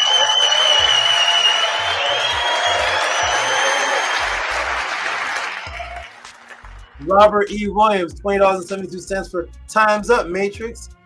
We know what time it is. Wonderful, wonderful. Mankura. I know Scribe may not know this, but do you remember this? You know what time it is. You know what time it is. Dun, dun, dun, dun, dun, dun, dun. Do you know that? Huh? You know what time it is. You know what time it is. If Annie knows this, he's a time travel. I don't know how we would know this, but what song is that, Tom? Bella's sperm cell was being created, so she didn't know what this is. She wasn't the sperm yet. So you know what time it is. You know what time it is. No, you don't remember that? Grandmaster Flash? Oh no, my mind went to OC Time's Up when you were reading. Oh! Yeah, am I digging in the crates? My mind went there. I write rhymes to that. OC. Oh my god, you went to OC Time's Up. Okay, fair enough. Even though you didn't know that one, but fair enough. OC Time's Up. Only a few people know this. Oh my goodness. Oh man. Wow, you just brought back a great memory. Scribe, I gotta grab you and teleport to 92 and then rebirth you again, because you would have loved 94, 96. You would have 89. Oh my goodness. Okay, back to the Tehuti podcast. Yeah, Bella, you were in the heavens. You were in the NETERTI, deciding which parents to come through. Okay, here we go. Robert E. Williams, shout out to you. Appreciate you. I know Robert E. Williams knows that one. Vortex Ninja comes through with an extra $3. Vortex Ninja is back. Don't say the Vortex Ninja disappeared on us. He is back, and he even added a $3. He usually comes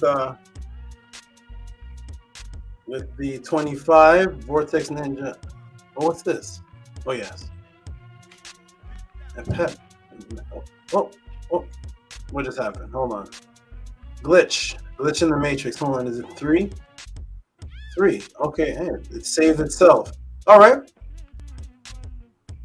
The computer saved it by itself without me pressing anything. All right, here we go. Vortex Ninja. Give some big noise to Vortex Ninja. $28 for support. Give him some noise, please. Big noise.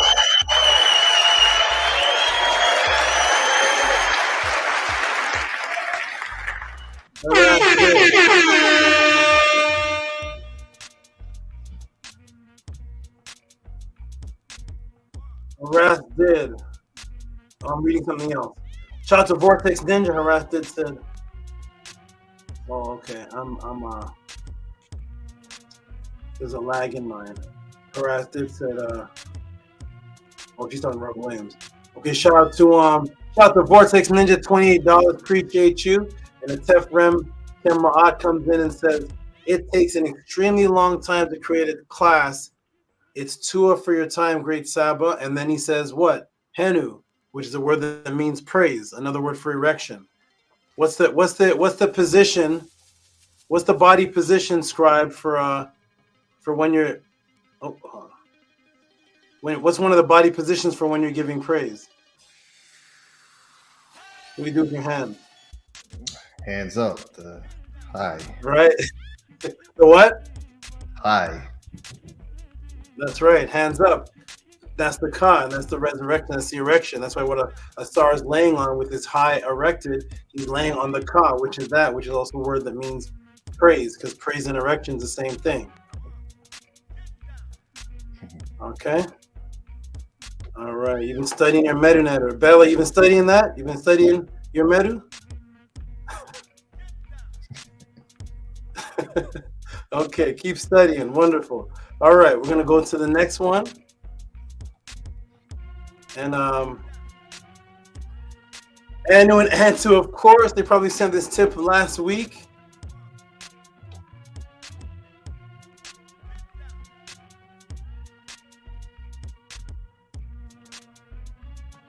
And what's this? Wrong one. Whoop, let me get. Oh, sorry, wrong one. Let me close that out. Close that out. Anu and Antu. That's the wrong one.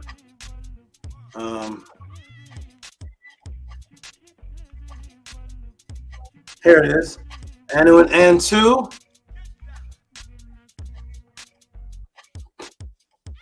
Boom. I'll read this one and one more, then I'm going to take my break. And they always come in. 3, 4, 4. Father Time was a great title. That's great. Matrix Time's Up was great too. Okay, here we go.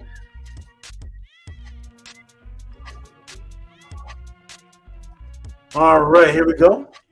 Shout to not that one. That's not the right one. Shout to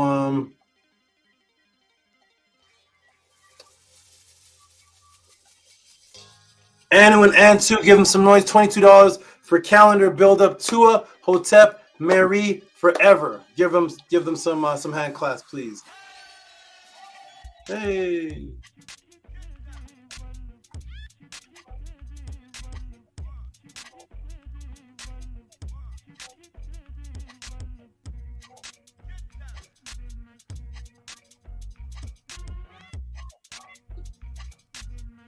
I can't see you, Scribe. Are you still there? Oh, yes. My apologies. My mic was on mute. Okay.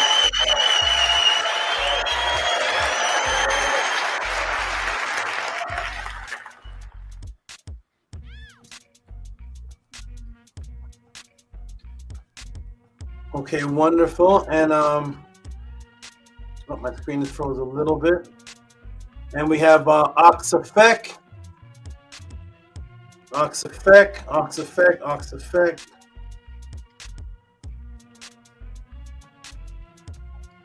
Oxafek sends in a tip for this answer, and it is Aket Peret Shamu Ha Tua, Saba, or give him some noise, please. Give him some big noise.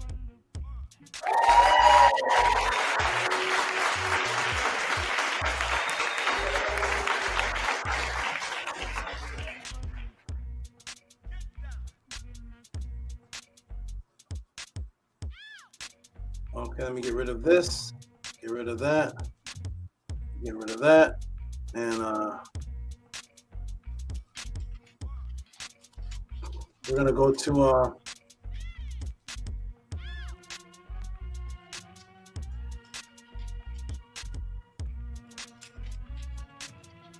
Lisa. We'll read Lisa. Here we go, Lisa. Here we go. Lisa Loyal. Lisa the Loyalist. Here we go. Lisa is dedicated and loyal in multiple ways, and she is focused. She's focused. Okay. Okay, shout out to what's his Lisa and Sasha. Lisa. Tip for Sasha and Lisa. Okay. Okay. Shout out to we're gonna do Lisa, then I'm gonna take a break and I'll be back. So here's the next tip. This is not a tip, this is support. This is support because I think this came in prior to the answer. Big noise, give them some big transformers, give them some noise. Sasha, it says, oh, it is a tip. Tip for class, Sasha and Lisa. Give them some big noise.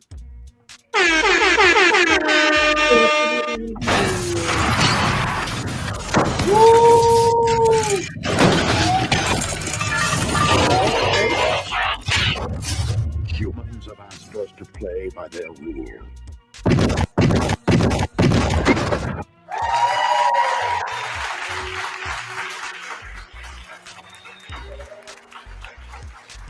Okay, wonderful. Whoa, it says tip for class, Sasha and Lisa. Shout out to you, Sasha and Lisa. I'm going to take a break right now. When I come back, the next question of the Tutti PODCLASS. I don't know. This is the first time that I put on the screen. Bella, do you see anything on this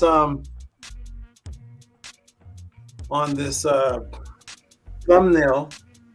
Any different from the rest of the thumbnails?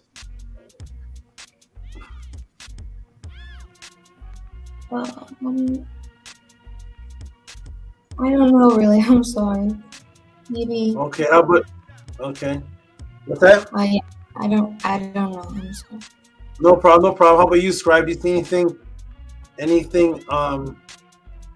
anything written here that's different from all the other thumbnails? This may scare you. Yes. I don't know if that's been on. I don't know if y'all have seen that on the other classes, but the next question coming up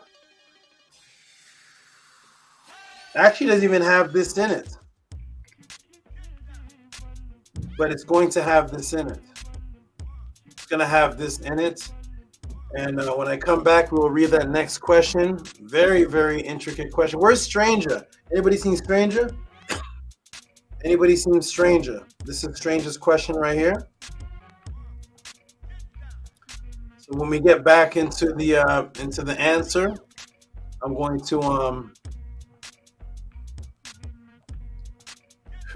this one's going to be, oh man. I also love how you rounded the square in the images. Okay, nice. You notice the detail. The technician notices the details. That's right. I actually did that for the first time in this one. Yeah. Yes. Okay, everybody, I'm going to step away for just a moment. Peace and love to everyone watching the Tutti PODCLASS. I'm going to step away for just a moment. There's a Tefrem Kemet'S here. There he is. He's there. Come join us. Atef Remkem Ma'at says, come join us. You all say that to him. Atef Remkem Ma'at, come join us. You're not join us on the panel. Come join us. We want you be the first to come join us. So, shout out to you, Atef Remkem Ma'at, and everybody. I'll be right back, everybody. I'm going to go refresh and you all build. Students, talk to them, tell them about what's happening, update them, and focus, of course, on keeping this here. A new person, shout out to the new person here. I've never seen this before. Devin, the divine solar child. Matt on my necklace, just as truth, as above, so below. Okay, wonderful. Wonderful, Matt. Devin, the divine solar child. Shout out to you. And then he says, I gotta keep it moving. Peace. Okay, peace to you. That's a new name. Shout out to you. I'll be back, everybody. Build. And Tefrem Kim, come on here with your talk about the support. You're the I really like how you do it. And you all build. Hotep Ma'at, I'll be back. Peace. Yes, Hotep Ma'at. Yeah, this is let me come back to the screen here so I can see everyone. All right. Yes, Hotep Ma'at. You are watching a master at work. Continue to support the Great Saba. Links are posted to the top of the chat. Hour and a half to answer a question, you know, with the sources that you see and sources that you won't ever see put together, like on the Papyrus of Henutawi and showing Asar slanted, and then that being another tool used to measure time. That was fire. So I'm thankful and grateful to everyone who recognizes where you're at and who you're in the midst of, and what's being built here and what's being represented, and everything that has began to sprout from the seed that Saba Tehuti planted many years ago. So it's just a beautiful thing to stand beside great brothers and sisters who truly understand what this is and want to support it and help keep this thing going and keep it here, because it's definitely felt and missed when a podcast has to be postponed. And you know, this will not be here always. So definitely do not take advantage of YouTube allowing you to click a link for free. Do not take advantage of that. Support the Great Saba and his time and all of what he's had to do to be able to bring this to us. Yes, Henu, everyone. Yeah, that's one of the first things I noticed in the thumbnail was that this may scare you, and it's you know, those type of classes I love because it just goes to show how deep the matrix is, you know. So I'm definitely looking forward to that and what he's going to bring forth with those questions, and the class that he just gave on the time and speaking about the husband and the husbandry. There is a MEDU netter class like he showed here. I can show it as well because there are 65 classes of pure Heka'u pod classes, 3 hours long. MEDU netter Monday, MEDU netter magic classes that I'll be creating an updated flyer for because they're called MEDU netter magic classes. Just email him, mysticaltelevision@gmail.com. 1:30 p.m. Pacific time every Monday was when they was being held. And so now all the classes are recorded. So definitely make sure that you all are participating in those classes. And I'm also working on a section on the website houseofatton.org just for the MEDU Netter classes, and to put some details and some trailers. And we have one on the House of Atton that we play. I'm not sure if it's on this StreamYard, but we definitely want you all to participate in those classes, because it's full of heka'u. Take the teachings and how to implement them, and going in depth. And in the very beginning of the classes, we were going through the Perm Haru, which I love to do. So, definitely take advantage of those. Email him, mysticaltelevision@gmail.com. So yeah, it's a beautiful thing. So yeah, Hotep, great brothers and sister, if you all have anything you want to build on, please do. Peace, Hotep. I wanted to invite everyone to our next House of Atton Discord meeting, which will be next week, Friday, April 26th. Saba's about to give a teaching on a class that's going to scare us. And the last couple of weeks, I invited people to come to the Discord so we could talk about what you experienced during the solar eclipse. So that invitation is probably going to be a stronger invitation now with what Saba is about to teach us. And so I'm looking forward to having the opportunity to build with everyone and still kind of share what were your experiences through the solar eclipse. So everything is relevant and relative in the House of Atton, so it'll be beautiful to kind of see what you all are feeling and thinking based on what we're learning. This is a little flyer that I created. Why are you laughing? It's very hippie looking, very looks like tie-dye. But anyways, yes, we're going to be discussing things like the pathways to awakening, things around the beautiful portal, the beautiful Netter broadcasting system that our great masterful architect Ani Patah has created. We'll be discussing the website. People are going to get their REN at the next pathways. Come and join us. Minty is doing something fabulous today. I don't know if we'll get to experience, but in the Discord, we could discuss that. And we just want to build. We just want to, build our community and have time to talk amongst each other, to support each other, to love each other. So we hope that you can make it. Yes. Yeah, Henry, to you, great brother, for beginning to start your digital design skill set. I think is excellent. Henry, to you, great brother, for that. Yeah, everyone join the Discord. The Discord is a great place to continue to build and communicate. And like the great brother said, the meeting, which is always the last Friday of the month.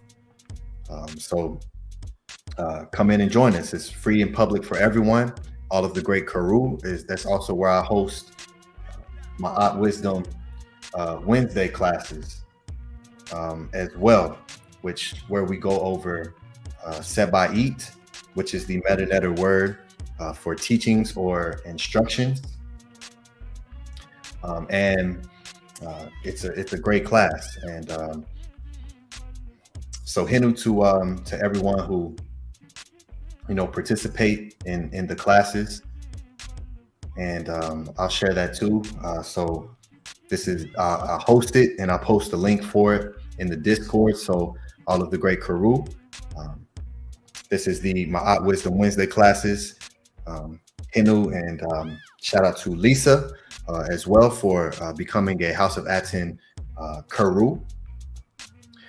So I added you. I seen you're in the Discord, so I gave you KEPERU membership access. So you now have access to the Wisdom Wednesday section of the Discord. So Hotep and Henu to you, Lisa, for that. And this is for all of Great KEPERU. So houseofatton.org to join us. And yes, our next class will be this coming up Wednesday, which is April the 24th. So we've went over Ptah Hotep. We've went through Ankh Shesh Ankh. And, you know, all of these are recorded as well. So, yeah, it's a beautiful thing what the House of Aten is bringing forth. Peace, Bella. Hotep. How's everything going with you? Is there anything in particular that you've been studying that you'd like to? I like to hear what you've been studying. I guess different things. The MEDU and all the PODCLASSes just get put together in my mind, and yeah, I just go from there, I guess. Yes. I did want to say that you know, SABA Tehuti is immortal, so thus there is immortal, infinite reasons everyone should be supporting him, giving him a new. Gives us lots of things that we can rebuild with. So I feel that's a big reason that a lot of us should support him. And yeah, I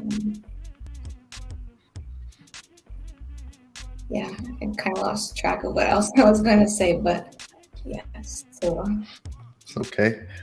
Yes, to out to you for coming up to the panel consistently, and definitely appreciate that. Would love to see you on Sundays as well. Would love to see you there as well. So Tuan Hinu for all the support that you give the Great Saba, and just leading by example. It's a wonderful thing. Yes, Saba Tehuti is teaching us so many things simultaneously. And so, you know, everyone who's in the chat, everyone who watches on the playback,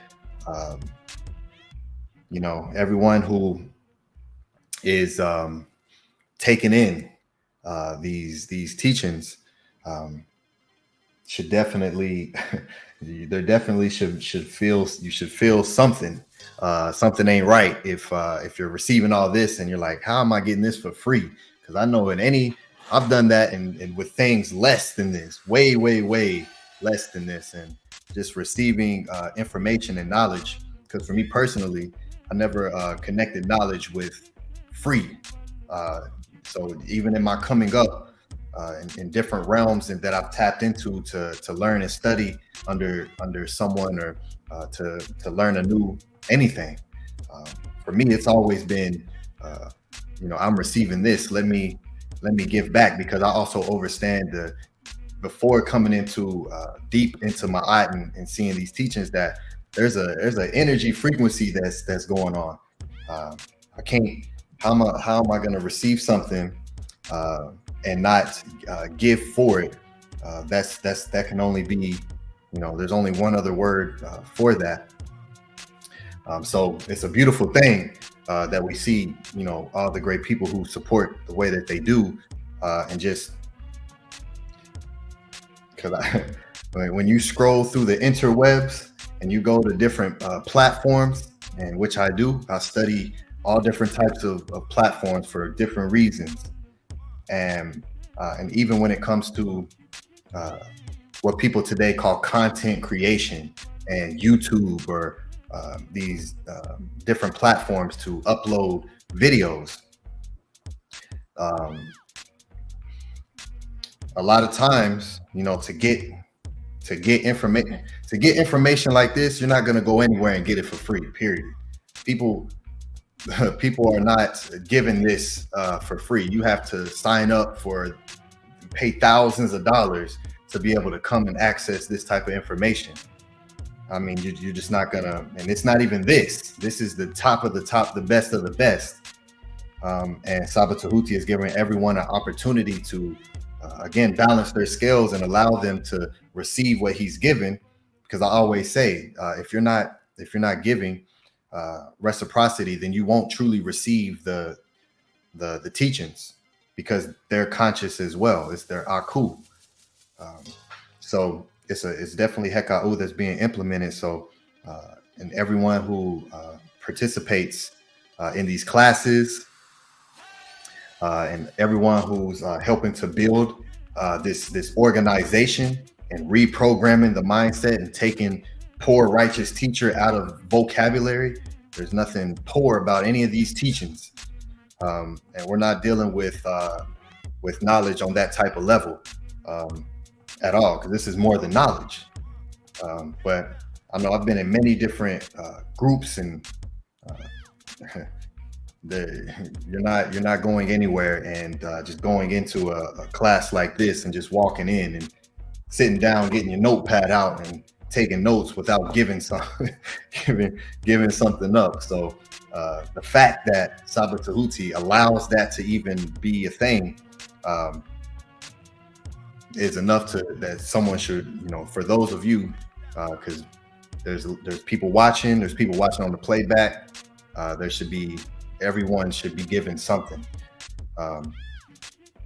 because this is something that will not exist again, has not prior and will not after. This is a one of one. This is what the House of ATTON creates. It's just one of ones. So yeah, it's a beautiful thing. So Primordial Thought 9, you there, great brother? Are you there? Primordial Thought 9 has a class coming tomorrow. So everyone make sure that you are also subscribed to the House of ATTON YouTube channel. We go live 3:30 p.m. Pacific time. And we also stream on all platforms. Facebook, you can follow us on Facebook. We go live on Twitch as well now. So we have a Twitch channel, because this is where, again, just building bridges for different platforms. And we're doing this for the ones coming up under us, for the youth. And so we're also connecting in the realms and the platforms that they use and taking this information there, because there are, I know there's people, like Bella, myself, when I was young, there's young people here who want the information, who want the knowledge, who want the truth. Not every youth is just, is out here just wanting to play video games and play around. Some people understand that there's something that needs to be studied and implemented, and people are on their journey. So this is just a platform where we build the bridges between all walks of life, because the teachings are about becoming young again. That's what it is. It's the neck. It's the revolution. It's the Ra. So as those who are at the tepi, at the forefront, it's important for us to lead by example for the ones who are watching, and to also build something for when it's their turn, they don't have to go through and do all of the extra stuff that we have to do to bring forth what we have to bring forth. It's set up, and the mindset is already set up to where it's already overstood. So all of this is that we're showing, and that we're living, and that we're doing daily, and how all of the different expressions of the House of ATTON is coming forth. The young ones are watching, and it's important for us to lead by example. So and support that what we take in. So Hotep Henu, welcome, great brother. Atef Rem Kim Ma'at, peace and welcome to the panel, great brother. Hotep, great brothers. Henu to you, great brother. Oh man, I don't even know where to begin. This class is fantastic. Oh man, Henu to the great Saba Tehuti Amenhotep Ra for always consistently breaking us out this matrix. It's just beautiful because it's a synchronicity. I can't even make it up. I can't even fake it no more. I don't even try. Because I was speaking to someone about the calendar, and they sent me a question, and I was just speaking to them and just giving them a little bit of what I knew. You know, definitely nowhere near the scope of what our Saba just gave us just now. It's a lot. It's very deep. This matrix is very deep, and it's just wonderful to just be a part of this because the truth is so beautiful. Today, I was with a good friend of mine, and every time that I see him now, this is all he talks about now. As soon as he greets me, he begins to talk about the class, or something related to knowledge and just. And today he was telling me about the Jabari debate that was recently posted, the debate before the debate. And I was just surprised that just the fact that now this is the second time that that every time I see him, this is what we talk about. And that's really how it's supposed to be. We're building and it's just I'm honored to have a teacher like Saba, because to be in this frequency of truth, it's like all I want to do is learn. So all I want to know is the truth. That's it. I just want to know the truth, and then I'll decide what to do with it after I'm given it. I'm tired of the lies. Everything is a lie, and I'm just tired of it. So I'm grateful. So you have to support the truth. It's just you either supporting the truth or you supporting the lie. Today, when he was talking about the thumbnail about the eclipse, Minku, last week when you asked, I'm gonna tell you guys what I was doing when that was going on.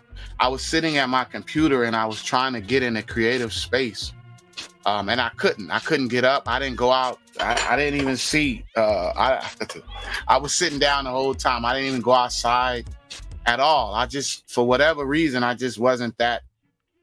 I wasn't really interested. I don't know what it is. So I'm definitely looking forward to what Saba's gonna bring. And it was the synchronicity with that is the same thing, because someone was asking me about it. And I said, I don't know. I don't know about the clips. They like, did you watch it? I didn't even watch it. I had no desire to. I was so focused on trying to get myself in a creative space that, number one, I forgot when it was going on. And then when I was talking to Shantae, she reminded me, and I didn't have no interest to go outside I didn't have no interest in it. I really didn't. So maybe after Saba answers this question, it will answer why I had really no desire to even get up and go outside and try to get out. I was trying to get in a creative space. So you would think that going out and watching Eclipse and being outside would do it. I got up and I went outside and I fed the ducks and I walked around barefooted trying to get myself into that creative space. Friday or Thursday, I was walking, I was at my job and someone greeted me as a netter. I don't even know the person. I just met them and they greeted me as a netter. She said, you're my God. You're a God. I was like looking at them very strange. And then I said, excuse me. And she said, everything that comes out your mouth is positive. And, it's always motivating and you inspire me. And I was like, okay. And she's like, even when you're talking to other people and I'm not a part of the conversation, she said, I hear what you speak about and it's just nothing but wisdom and knowledge. And that's powerful. And it made me realize just, something about myself and just, it's just beautiful because that's what I want. That's what I want. That's what I want my legacy to be. That's who I want to be. I want to be someone who inspires and motivates and teaches. My children it's been a long week dealing with my children. Man, I missed the PODCLASS last week, but at the same time, The podcast is always playing somewhere in the background. So I was teaching. I used them to teach my children and teach my family. It's just a beautiful frequency and a beautiful energy to be in the house of ATTON and what we're doing. There is no one doing it. No one is answering live questions. It's just a wonderful time. Henu to you, great Menkura. When you asked the question about the eclipse last week, I was like, oh man, like I had nothing to offer. You know what I mean? I said I'm gonna come to the Discord and I have nothing to talk about as far as the eclipse goes, because I just wasn't. I don't know. I don't know.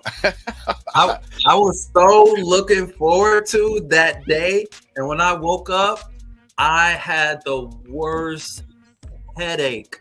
I felt like I had just finished eating metal, and so I forced myself to get outside. And a lot of what I was experiencing, because where I'm at, we didn't have the totality, right? We didn't have it where it got dark in the city that I live in. So I watched the live stream of the cities that were experiencing the totality, but I did go outside to see in my area what I could witness of the eclipse. And so that day was a very hard, strange day for me. And so Saba will probably reveal exactly what was going on. So I'm excited to hear what he's going to share with us that we cannot get anywhere else. Hotep, great Saba. I got to work the next, when I went back to work, people started sending me videos of, if this is the moon, then what's that? Like videos on, because you know I'm not on social media like that. And they started sending me clips of stuff and asking me questions and what's the Illuminati and these beautiful questions, you know. And it's just, I'm just honored to be in this frequency of truth and of Ma'at. So Henu to you, great Saba Tehuti, Ahmed Hotep Ra. I don't know if you was listening, but now every time I go around, like especially people that I love and people that love me, this is all they're talking about is you. And because my brother was telling me about the pre-debate, the debate before the debate, and I was like, wow, you watched it? And I had to tell him, well, that was the first conversation. So then I sent them the one from Sonetta. He said, no, that's not nah, man, it was 3 hours. I say, brother, listen to me. You just watched the first 3 hours. I'm about to send you another one. He was like, for real? It's just a blessing. I'm just honored, great Saba. Tua. What is that? What that thing said? I said, Henu to you, Saba. Nini Uk. I'm glad you appreciate it. I'm glad you appreciate me. I'm glad you're here. Glad you're here. I love you on the panel. Your energy is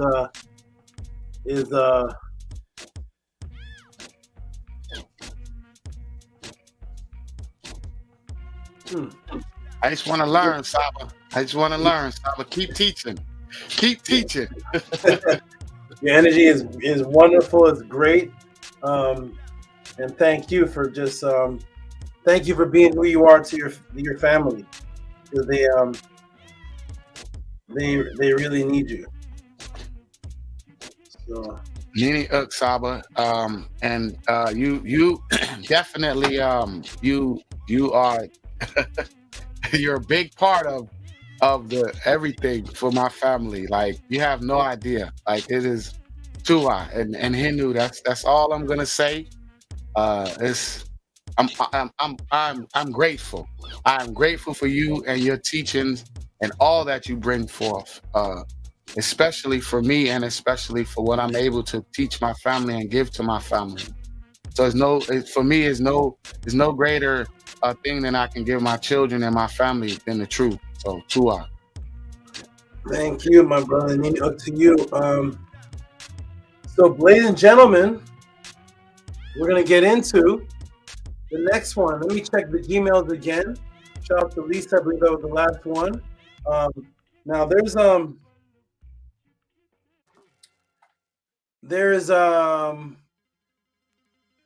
one that was sent. Let me read this one here. This is actually, it was sent in the week.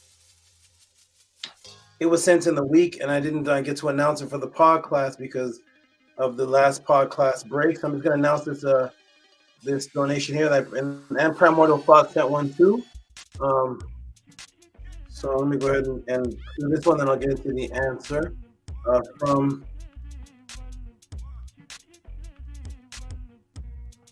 what is this? April 20.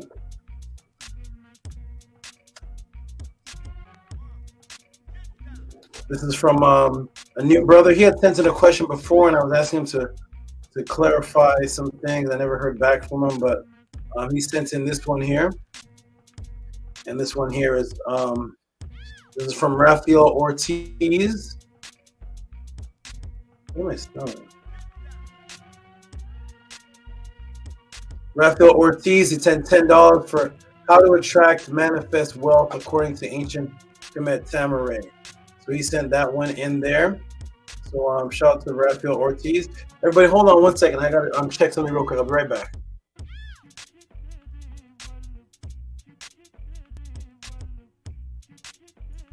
Come join us. Like, subscribe, and comment. Man, my teacher better than yours, whoever you are. It's so funny the lies that people tell, and just the it's almost disrespectful now. When you hear people talk, Bella, a scribe said that you're young, so I know it's beautiful for you now to be in this knowledge and to hear people speak, even older, how foolish and ignorant it sounds. It's almost comical at times now to be in this matrix and out of this matrix, and to be able to see what you see, Bella. I can only imagine, and how people would look at you with your age and say, "Oh, she's young, she don't know very much." Man, it's never the knowledge, this wisdom, and what Saba brings forth is just it's beautiful. Saba Tua again Tua. Nini Ook, glad you appreciate Nini Ook. Shout out to all the great supporters. I'm gonna go refresh my Gmail. I don't see anything new in, so I'm gonna get into the next answer here. And before I get into that though, oh, there is something that came in. Let me see if this is a tip. Hey, Terry Patty. Hey, yes.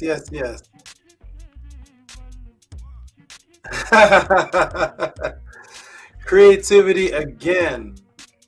Let me put this one in. Creativity again. Terry Patty, you all are coming up with things that I'm not even coming up with tip titles. I'm not even coming up with. This is that's great. Let me see tip. That was great. Let me put Terry Patty here on the screen. And shout out to Terry Patty. Don't know if he's in the room, but I like what he did right here. And he $10 for tip, $10 tip for calendar breakdown. It was a dime piece. Give him some give him a hand clap, please. That was great.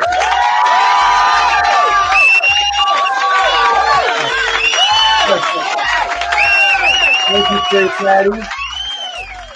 That was creative. I like that. Thank you, Terry Patty. Appreciate you, Hanu, to all the great supporters. That was great. Harassed like that too. That was funny. Okay, everybody. So we're gonna get into the next question here. This is it. Get your pens, your pads, get your notebooks, get your appreciation, your support, get everything ready, because there's two more questions that I'm about to answer right now. So it's going to be in two parts. Usually what I do is I break up answers like this and ask everybody, if you want to know the second part, send support. But I already know that when I take my break, I know the support on this will be incredible. And I'm just going to go into the whole part one and part two right here. This is incredible because this is a week where I'm sure everybody has heard about the eclipse. The eclipse. My timeline on the 8th and the 9th, no matter how far I scroll down, the eclipse. I think a brother named Phil Valentine got almost 70,000 views on a channel for talking about the holy matrimony of the eclipse. 70,000 views, news report, everybody's talking about the eclipse. And I went through and I listened and I listened and I listened, and I didn't hear anything factual. So I'm gonna just go around the room right now before I get into this next answer. And I'm gonna ask everybody, Scribe, one question. Was your timeline full of Eclipse, Eclipse skits and Eclipse TikToks and Eclipse YouTube and Facebook around the 8th and the 9th? Yes, it was completely full. Yeah, absolutely, yes. And of all, you saw some high views on some of those channels for the putting Eclipse in the title. Did you see a lot of high views? Yes, yeah, yes. There's a lot of places that get a lot of views. And of all that you watched, what's some factual things you've learned, other than what the eclipse actually is, other than it was the moon and the sun crisscross, the sun is blocked out. But if it was just that, there wouldn't be any high YouTube views, right? So obviously people are saying, hide behind your car, don't go out. I've heard so many everything's gonna crash, electricity's going out. Have you heard any of these things, Annie? Yeah, I heard someone talking about a revelation coming. This was written in the Bible. Mm-hmm. I've heard that a few times. Okay. And what factual information have you gotten about this event? I haven't received no factual information. It was fun listening to people's theories and ignorances to things that happen consistently, but facts, none. Yeah, none. Okay, Vancouver Raw, has your timeline been did you get anything on your timeline about an eclipse, or did they just pass by? Any metal in your mouth, anything? My timeline was definitely flooded, and I was definitely paying attention to everything that people were saying about the solar eclipse. And what did you, other than the fact that the moon and the sun cross each other, you heard a lot of different theories and a lot of different things that it means and symbolisms and spiritual things, right? Other than just the moon passed by the sun. What factual things did you get? What factual information was broken down? Was there a psyops to it? Was there some type of energy coming down? What'd you get? No factual information. Just the run of the mill, the basic stuff is pretty much what I received. Okay, the basic stuff. Okay, how about you, Atef? Did you have any of your brother's friends, anybody at work, anybody? The eclipse is coming. Any kind of anything happening? Yeah, I got a lot of. Oh, your volume is way down. I got a lot of. Can you hear me? Way better now. Okay, I had. I got a lot of people showing me. A lot of people with the glasses. Hey, did you get the glasses? Hey, look at these Krispy Kreme donuts, Clip donuts. But then I got a lot. I'm sorry. What Krispy Kreme? Who? What happened? I missed them. Krispy Kreme, Eclipse donuts. They had Eclipse food on different menus and restaurants, and everyone was. It was a lot of Eclipse stuff, and but for me, I got a lot of people showing me videos of this is fake and conspiracy stuff, and just videos. Hey, what do you think about this? And tell me about that. And I don't know. I had nothing to offer. I just watched the videos and just laughed because nothing surprises me in this matrix now. I'm like, everything is fake. Everything is a lie. So I'm definitely looking forward to what you have to bring forth. as far as this topic is concerned, because just like Primordial Thought 9, I know very, very, very little about the stars and the moon. So these topics interest me so much.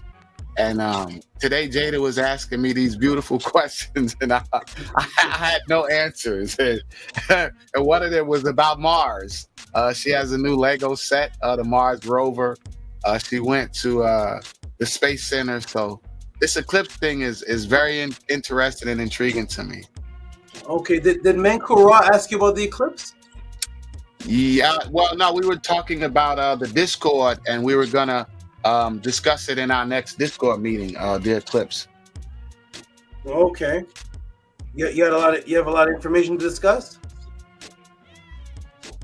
I don't. I have zero. That's what I just told him. I have nothing. I was just telling him before you asked the question. I said I don't know what I'm gonna talk about in the Discord because I don't know nothing about it. Listen, Saba, I just want to learn, Saba. So wonderful. That's great. That is great. Okay, everybody. Well, here it is. Here's the question. Stranger appeared in the room at the right time. Oh, Bella, I don't think I asked you, Bella. Did you see anything on your do you even check your time? Do you even have a timeline? Do you do anything other than what do you did you ever look at the Facebook or anything? YouTube? No, I didn't see much. I'm very preoccupied with you and your teaching, so okay. I thought so.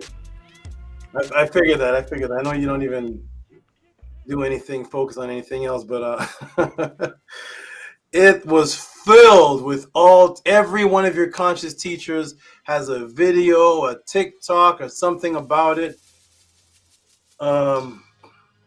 All these type of things. Nook Panuk says he has a lot to say. Jump on the panel, Nook Panuk.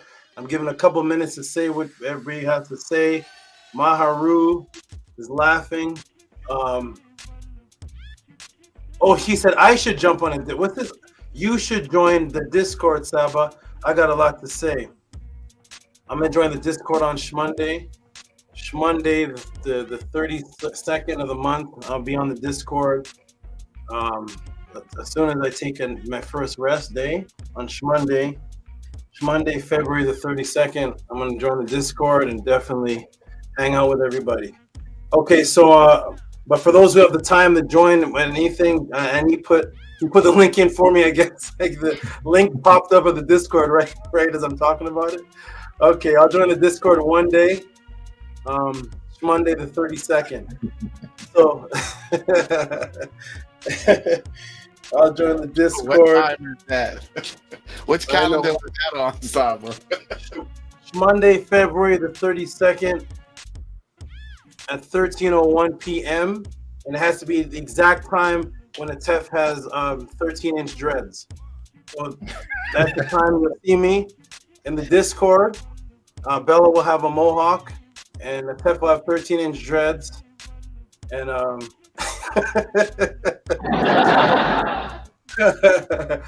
and that's when I'll be at the Discord. Monday. My church saying they call me Pharaoh too. Pharaoh. Tehuti, you need to rest. You need to rest. I say Shmonday. So but anyways, here we go, everybody. Are you ready? This is it. Let me put the question on the Saba got the schlingo.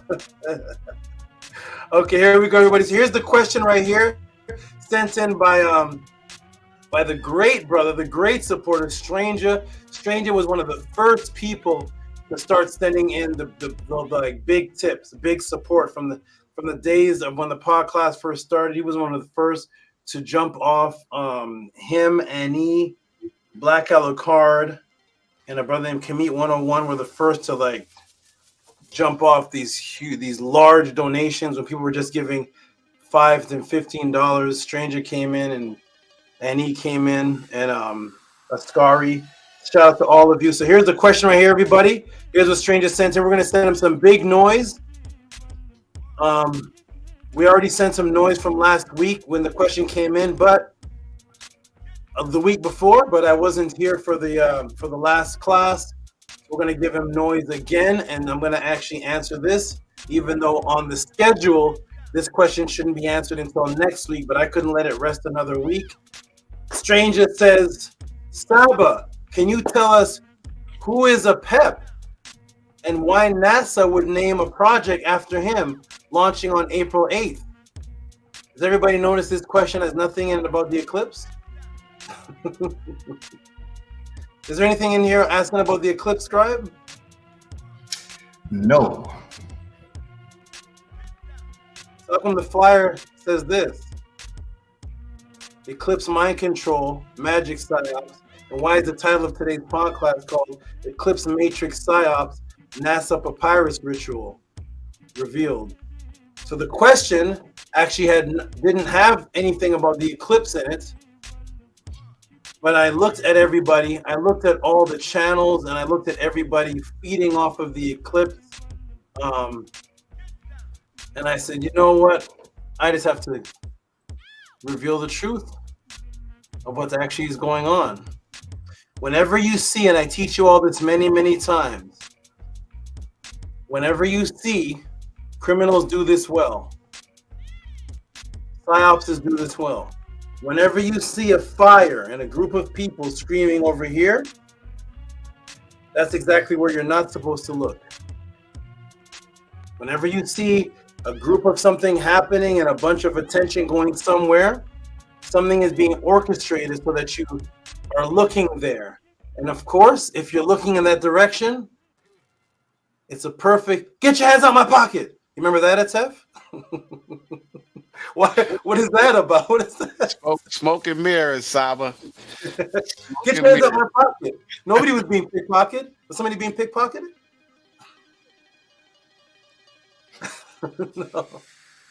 No. And then somebody was shot. Get your hands out my pocket turned into somebody shot. But everybody's focusing on the guy screaming. So when you see a mass appeal of people looking somewhere, doing something, understand there's a matrix psyop going on. And that is actually what this, you notice, Atef, you've been on this earth over 40 years. You've been through, since you were 5 years old, haven't you been through many eclipses? Yes. Is this not the most talked about one in your life? Is this not the most? Absolutely. Absolutely. And this, and for whatever reason, this was the one I was less interested in. I had no desire at all. My car wasn't moved to even. I had no desire, Grace Saba, and I'm very curious to what you have to bring forth because I was curious about that. I'm like, this is the eclipse, the moon and the sun. Like it was. Hey, I'm very, very, very interested. Menkur, thank you, brother. Menkur, you've been here over 40 years. You've seen many eclipses, right? Yes. Is this not the most talked about one? News coverage, internet coverage, everything in your life? Definitely, most definitely. And they got me. They got me. I was super excited about it. I was like, I gotta see this. The diversionary tactic, they got me. You have the metal in your mouth? Yes, I had a metal taste in my mouth. I woke up with the worst headache. I was like, no, I can't be sick today. I gotta see the eclipse. I gotta see the eclipse. I gotta see the eclipse. No, Scribe, you've been here over 20 years. Have you seen many eclipses in your life? Heard of them? Yes. Yes, I have. Is this not the most spoken of internet and most attention? Have you seen anyone with any more attention than this? No. This one was absolutely the most talked about for sure. It's like, yeah, it was crazy. Okay, Bella, you've been here over 16 years. Have you seen a couple of eclipses in your life? Heard of them? Yeah, I feel like this is the only one I really heard like a lot of talk about. Right. And there's a reason for that. Even though eclipses have been happening for over 3 million years. Eclipses have happened, the entire Kemetic culture, the entire Assyrian, Akkadian culture, the entire Mayan culture, all the British, the Welsh, Denmark, Jamaica, all over the world. What is it about this one where there was so much attention? Let's get into the question, everybody. And the question is, can you tell us who APEP is and why NASA would name a project after him, launching on April 8th? Let me ask you, Scribe, real quick before I go. Have you heard about NASA naming a project, launching it called APEP? Yes. Okay, good. Menkura, we are there looking for Project APEP. I did not hear about NASA launching the APEP project. Okay, Tefrem Kemet'S, did you hear about NASA with the Kemetic Papyri project? Absolutely not, Saba. Absolutely not. The first time I heard of it is when you spoke of it 2 weeks ago. Okay, Bella, have you heard of this? NASA with a project named after a Kemetic papyrus? No. Okay. All right, everybody, here we go. We're about to get into it, brothers and sisters, and everybody jump in the room. We're about to get into the next question, the Tutti podcast. Here we go, everybody. Send your support while you're watching. Send your tips, send your appreciation if you do appreciate this. I'm going to put the timer on right now. Peace and love to Annie Patah. Peace and love to Menku. Ara Marie Ma'at. Peace and love to Atef Rem Kem Ma'at. And peace and love to Bella. See you all in the chat. Here we go, everybody. Welcome to the Tutti podcast. Here we go. We're about to get into this answer. Who is APEP is the question. Why would NASA name a project after him? Launching April 8th. Who is APEP? Let's get into it, everybody. I'm going to put the screen on and you all just press 9 when I tell you that I have the screen sharing, and just tell me that you see the screen and the share. Here we go, everybody. Boom and boom. I'm gonna tell you in a moment. Stranger, you're gonna. This is special for you. This is something extra was put in here for you. This is not even a regular Tehuti overdrive. This is something different. This is something very interesting. So here we go, everybody. I'm gonna go ahead and screen share, and you all just tell me when you see the screen sharing.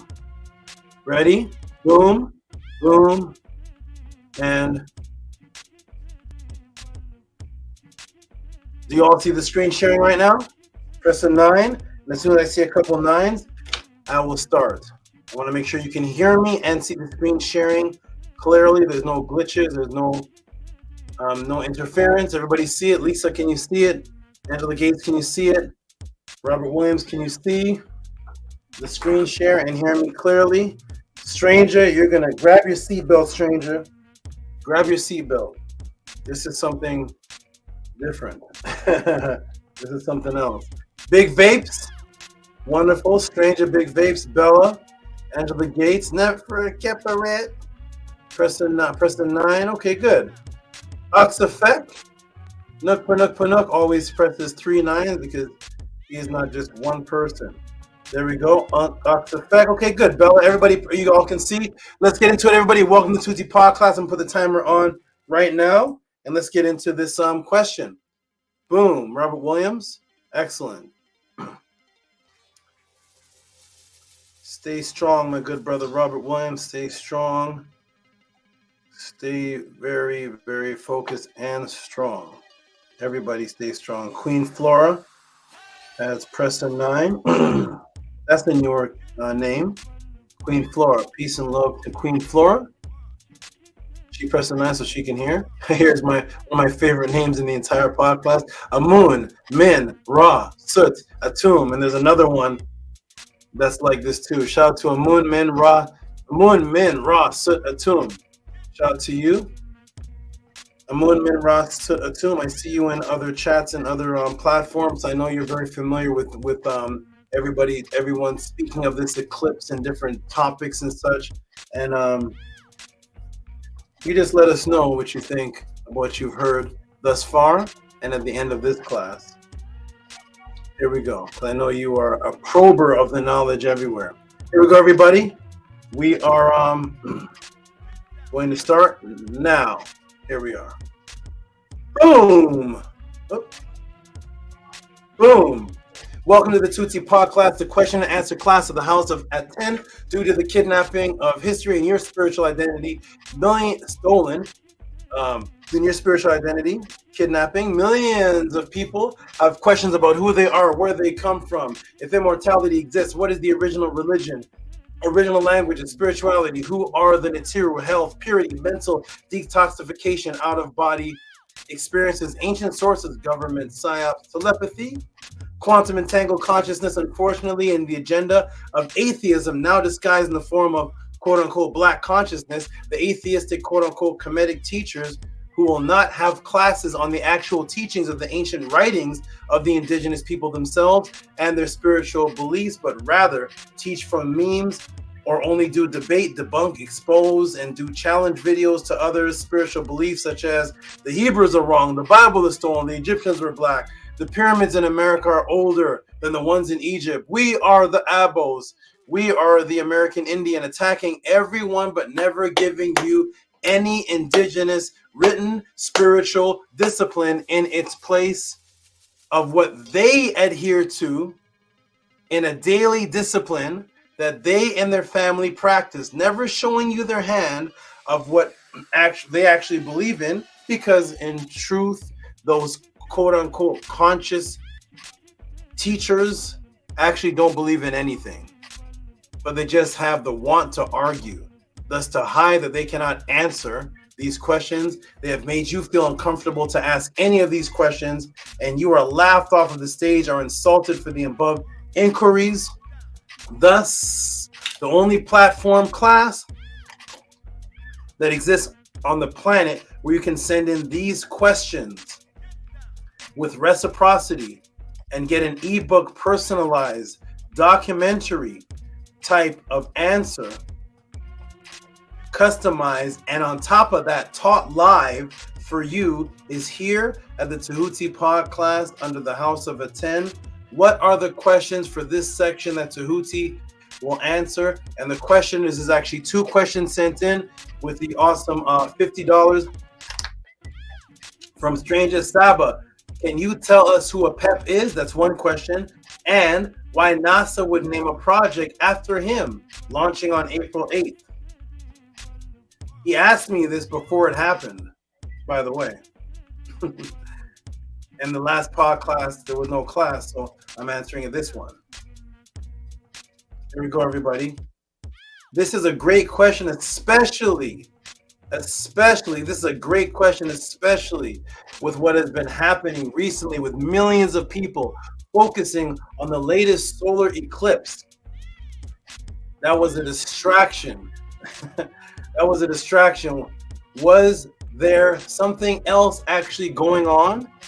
To begin with this question, we must get into the energy force of APEP and where this was first recorded, then eventually into the governmental establishments in the Matrix Psyops, and what the governmental establishments in the Matrix Psyops want you to want to redirect this energy for themselves. And then onto why is it that while you and many others, while you and many others were looking up at the sky, caught up in the eclipse, the forces of the Matrix were imbuing ancient symbolism from Papyrus of your own ancestors, twisting Ma'at met one of these ancient papyruses that NASA and the government is studying is actually one of the oldest papyruses, a 16-foot papyrus that brought math to this planet in the first place. And that is what's today called the Rhine Papyrus. Nobody would even have thought that the papyrus that NASA was studying for a ritual that had to do with the APEP was actually coming from the first mathematical papyrus. This is it right here. Bremner Rhine Papyrus with spells to fight, and they say in Greek, apophis. This is from the British Museum.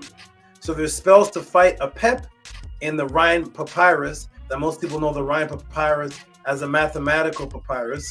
This is a beautiful testimony, an example that our ancient followers of Ma'at did not differentiate the learning of math with the history of Ra and the spiritual spells of driving away APEP. So you could go into a mathematical school in ancient Ma'at culture, and as you're learning about math, you're also learning about spells against APEP. You couldn't do that in today's culture. They don't mix that, and they would never teach that. But it was one imbued society. They did not see a mathematician as any different than someone who knew the spells against APEP. They were in the same papyrus. Now I'll take you to the papyrus of 664 BC of what's called creation. This is British Museum number 10188. It's also another 16-foot papyrus. Here it is right here. This is the History of Creation British Museum number 10,188. It is a 16.8-foot papyrus under the name of the priest Nesmenu of the time of Wahibri Pesemtek, son of Necho, in 664 BC. This is the last of the Kemetic Par-EE to rule before the Persian invasion that took place in 525 BC. And here's the papyrus right here. And now we're going to go into what it says with the translation and the transliteration. Expand this a little bit. The history of creation of the gods of the world, version B. Their children, they invoke my name. They overthrow their enemies. They create words of power. That word for words of power is hekau. So as soon as this is beginning, this section here is going right into vibrations of power called heka that are invoked, that is dealing with creation, which is called kamam. Kamam means they create words of power for what? Why are they creating words of power? For the overthrowing of some entity force called APEP. Right here, I have it with the blue explosion underlined. So the enemy is APEP, and there's words of power, hika, and magic as it's translated to today, vibrational words of power, to overthrow APEP with vibrations, who is to be bound by the hands of Aker. Not may be his two hands, not may be his 2 feet, may be chained to the place,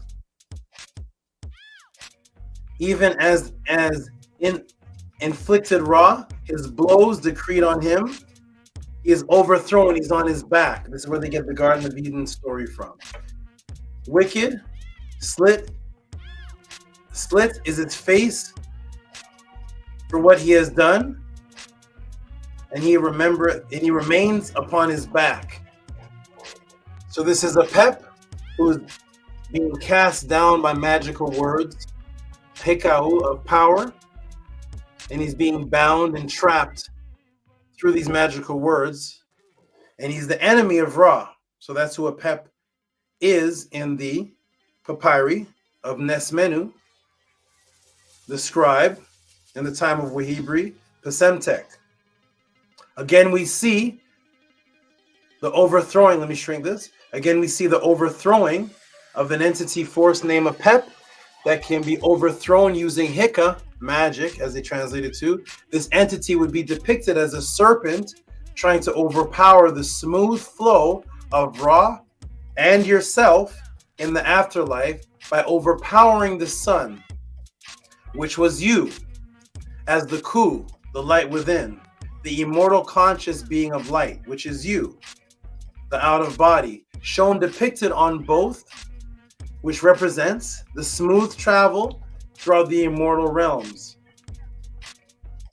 So it's shown depicted on both the Per-Amharu and the Amduat, and there is Ra making his smooth travel in the realm of consciousness, on the boat of consciousness, and there is Heru spearing this APEP creature which is trying to swallow or overpower Ra, which is the light consciousness, which is also you.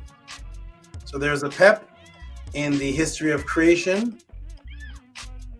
of the scribe Nesmenu, There's APEP in the Rhine Papyrus, the very first mathematical papyrus. And here's APEP in the Per Amharu and depicted in the Amduat. This would be depicted on the tomb walls called the Amduat and the Per Amharu, with Heru and Set depicted with a spear spearing APEP. So this would be depicted on the tomb walls called the Amduat and the Per Amharu with the with Heru and Set depicted with the spear spearing APEP. So there is Heru as depicted. This would be, and it is still, because it's still there in your Per Amharu today and in the tomb of Seti, would be and still is depicted on the tomb walls. The Amduat over here and the Per Amharu, the same thing. One is just in a papyrus form that you carry with you, and one is on the tomb walls. And it's Heru and Set depicted with the spear spearing APEP, defending Ra, because APEP is trying to interfere with the flow of Ra. Ra in the bark or the boat fighting Apophis or APEP as Abenu. Heru and Set fighting Apophis. So here is Ra, right here, Herakuti, and there is now Set spearing APEP, doing the same thing that Heru is doing. This is in chapter 7, chapter of passing over the back of APEP, the evil one, who's trying to swallow the sun or trying to destroy your light consciousness on your travel in the afterlife, in your out of body. So, and because we always imbue and visualize, but we always, and this is a typo, always imbue nature and wild animals, like I introduced in the podcast. We always imbue nature and wild animals into our spiritual systems of immortality. Here we see in the Per Amharu that you are to incorporate in your life and afterlife. We see Ra killing APEP in the form of the great leaper, the great leaping cat, called today the caracal cat.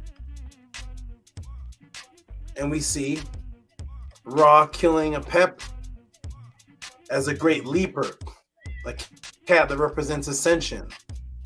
And there is APEP right there. So they took the story of APEP, who was bound with his hands and his legs and put on his back as a serpent, who is being slain and bound, as he's slain and bound in the Bible for 1,000 years, and has his arms and feet cut off, and on his belly he shall walk, and he's in a tree. And here is the tree, and here is APEP being killed, and he's being slain by Ra. What is going on here?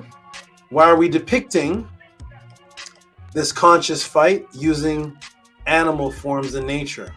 Well, as we read in the Amduat writings, the battle of APEP takes place while you are in the boat, in which I have made clear in many classes that the boat is the smooth travel of your consciousness. Once it has been ridden of heavy baggage that weighs it down, in the cleansing process called Peka Mku, which is the Metanetter sentence for separation from negative energy, separation from negative consciousness, before the matrix, which means to separate from negative light consciousness, called Peka Mku, which people are misnaming the 42 laws of Ma'at. You cannot find the term 42 laws of Ma'at anywhere on any papyrus, but you find Peka Mku, which has nothing to do with 42 laws of anything. But of course, the atheists change it to that. Your atheist conscious current so-called Kemetic teacher. Ask him to show you 42 laws of Ma'at anywhere on any papyrus. So how does the imbuing of the cat killing APEP correlate with a boat of consciousness and the smooth travel of your immortal light body and its association with resurrection or the resurrected sun? For that, I will take you to the oldest book of immortality, the Per Amharu, chapter 134. And I will expand this. Homage to thee within his boat. There's the boat. This boat is called Uia. Homage to thee within his boat, rising, Uben, rising, ascension, erecting, twice, shining Shining with rays, making to rejoice. What's that word there? The word that I broke down and built up in the last answer. High. Remember high? The word for husband. Remember high? Also the word for praise. Remember high? Also the word for time. Making rejoice when you raise your hand because it represents erection and ascension. Making rejoice. High. Mankind for an unlimited time period, an immortal time period called the He. According to his will, giving his face to the people of the sun. That's called Hemamet. It's the people of the sun. KHEPERU, the transformation within this boat, he has overthrown APEP. O ye children of Seb, overthrow ye the enemies of Asar. So here again is the overthrowing of APEP, and APEP trying to interfere with the smooth flow of the boat of consciousness. And I asked the question over here. So how does the imbuing of a cat killing APEP correlate with a boat of consciousness and your smooth travel of your immortal light body and its association with resurrected sun, with the resurrected sun? So when we go over here, it's all right here. There's the boat. There's the resurrected sun called the Pestet, which is also the spinal cord of the spinal column called the Djed of Asar. There's the resurrected sun. I call it resurrected sun because it literally, the word pest, if you look close, is the spine. Resurrecting, that's the spine. They're in the lean position, being resurrected, pushed up. As you see on the temple walls, you see Seti and Asar and Aset pushing up the spine. And here, spine is rays of light. It's a resurrected, ascended sun. Rising, there's the rising, there's the shining, there's the rays, and there's the spinal cord of the resurrected and the shining conscious light. And you're traveling on the boat. As you're traveling on the boat, there's the overthrowing of APEP because APEP is trying to interfere with your travel. So he must be overthrown so he doesn't interfere with your immortal travel on the conscious path in the afterlife. There is the Pestet, the ancient word for spine, which is also the same word for shining light. Simultaneously, a spine associated with resurrection of Asar. And as you have learned many times before, only here at the Tehuti PODCLASS House of Atten, what is the translation of boat, of Ra, where the fight with the APEP is happening, which I showed in the last class, that you've only learned here. It's consciousness. It means to know, which is to perceive. On page 128 of the Egyptian Hieroglyphic Dictionary, there's the boats. Whenever you see the boats travel, it's the travel of your perception and consciousness moving. That's what's actually traveling, because on that other side, you don't have your physical body. You are a light being of consciousness. Yes, the word for both is the same word for perception. The word for boat type of the word for boat is the same word for perception and consciousness. That is the boat that APEP is trying to stop. Your conscious flow and your out of body in the afterlife, in the NETERTI. So why does this battle show a cat? Why does the battle show a cat? Well, let me ask everybody in the question in the PODCLASS. Let me come in. Why does the battle show a cat? Why is a cat there fighting? Well, let me ask everybody in the PODCLASS a question. Here's the question. Ready? Wonderful Queen Flora, LeDroit Park, Nania Set Mur, everyone. You've ever had a cat? What sound does a cat make? What sound have you been taught when you refer to a cat making a sound? Type in the room, what sound is that? How would you type that? What's the sound that a cat makes ever since you were 5 years old? When you imitate a cat, what sound do you make to imitate the sound that a cat makes? What is it that you do? I can't hear you saying it, so type it in the room. What is the sound that a cat makes? The most popular sound. There we go. There we go. We got purr, we got meow. Meow, the most popular sound. Now when you ask anybody, what sound does a cat make? That's the answer. Meow, meow, meow. Right? Angela Gates, you heard that, right? You ever had a cat? Lisa, have you had a cat before? If you had a cat, have you heard it? You heard it? Nook for nook? Good. So, Neferkeperet is somewhere, I think, in the state of Tennessee. Oxafek, I'm not sure where he is. Angela Gates is somewhere in another state. Lisa's in another state. Nook Panuk is in another state. Robert Williams is somewhere else. Okay, Lisa said yes, right? So all of you are in separate states. And imagine this. You're in separate states, different parts of the world. I wish Nicholas Noatic was here in VRI. He's in Denmark. VRI is in UK. Queen Flora, I don't know what state you're in, but here it is. And she typed a different way. Wow. Yeah, right?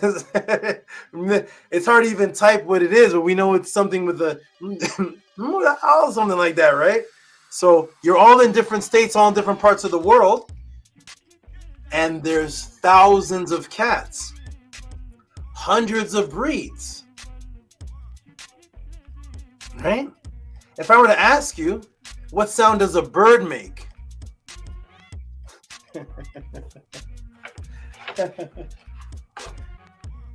What sound does a bird make? Would all of you type the same thing? Isn't there thousands of species of birds? Hundreds of different types of the macaw, the crow. Do they make the same sound? The hawk, the owl? But I say cat. Isn't there hundreds of different types of cat?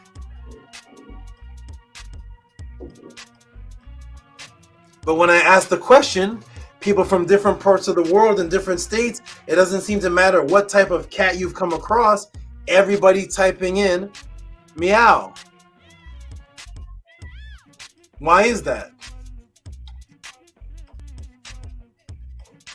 Because that's the hypnosis you're under. You think you heard that. You've never heard that.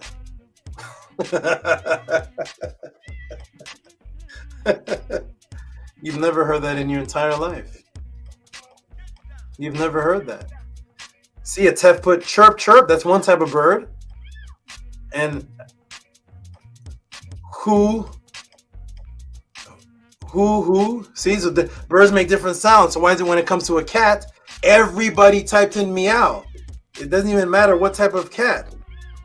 Birds speak everything, right? Birds say probably want a cracker. But when it comes to a cat, it's always meow. And what if I told you in the room you've never heard a cat say that? That's in your brain, but you've never heard a cat ever say that. Welcome to Tehuti PODCLASS. I broke the spell one time before, and I'm going to break it again. Oh, wait, somebody's all the way in Nambia. We have somebody in Nambia, and they heard meow.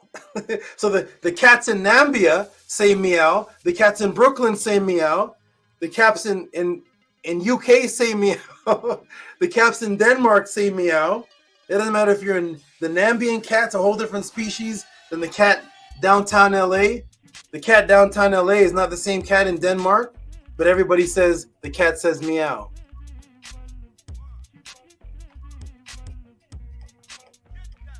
Let me show you why you think that. What if I told you it goes back to the story of APEP that you have in your subconscious? There we go, everybody. Boom. Remember, the travel of Ra and yourself in that realm is the travel of your conscious mind, your consciousness. Here we go. Ready? So everybody typed in.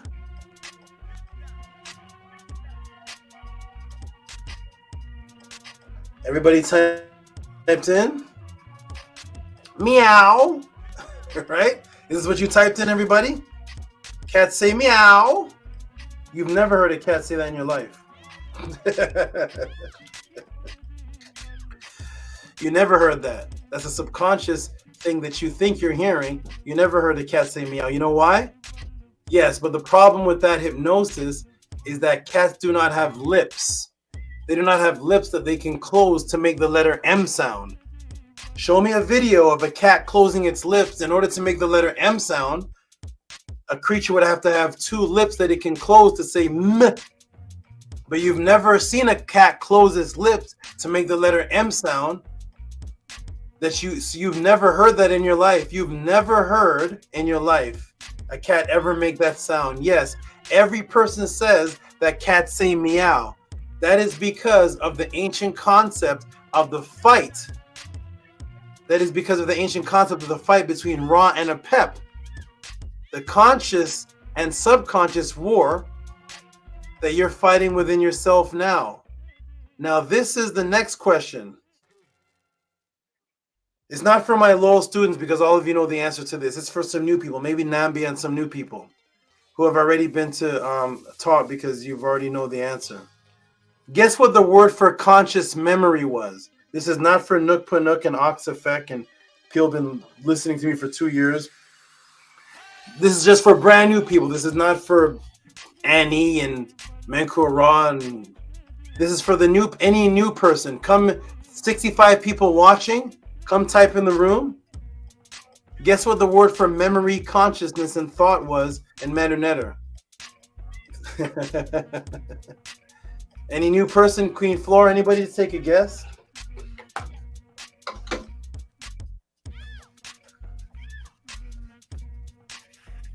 Take a guess. Second. Okay, okay. Second, you got that one. Second. Are you ready, everybody? You ready? Here we go. What's the word for memory consciousness? The word for memory consciousness in the same Per Haru, which has the cat fighting the snake, killing the snake. That word? Meow. Meow. Meow is the word for the memory consciousness, light and radiance. It's meow, meow. Or as Nambia, as Flora tried to put meow, meow, or however people think they hear, meow. Meow is the name, the word to think. It's consciousness, memory, call to mind. It's moral, it's morality, the moral tale of something. That is the word meow. It's also your weapon, your club staff. Meow is the word for light, radiance, consciousness, the thing that APEP is trying to kill. Thus you see this cat slaying APEP who's trying to kill the cat. And the cat, that's the cat's name. The cat in the Medu Neter is called meow. That's the cat's name. It's not the sound that it ever made. You've never heard a cat say meow. That was the name of the light god or the light energy. It was called meow. Meow. Today thought that that's the sound that a cat actually makes when that's the name of the light consciousness that APEP is trying to kill, that was symbolized by the cat. It was the word for memory, because the purpose of APEP and the purpose of ISFET is to destroy your memory. Your memory is the only thing that you have that creates your reality. Learning means absolutely nothing without the Agmedala, without the memory. Why? Because the second you learn something, if simultaneously the second you forget what you learned, then you never learned in the first place. Thus, when you confront a thief or a rapist or a killer or a con man or some type of person you don't want to be around, when you learn what that is, if you immediately forgot, you continuously get bit by the dog. You would never know that dogs bite. You would never know what anything does. So the purpose of the APEP energy was to remove the meow, and which is represented by the cat, which was called the Great Leaper, because it leaps. The caracal cat is the highest leaping cat in the world. It can leap over 20-something feet to catch a bird in the sky. So it represented the raising of the meow, the raising of the consciousness. That's why the ancient people chose the caracal cat which was called the Great Leaper, and that was the same word for your conscious memory that you're trying to rise and resurrect like the sun does, while APEP is trying to cover the sun and remove your memory. Sankofa.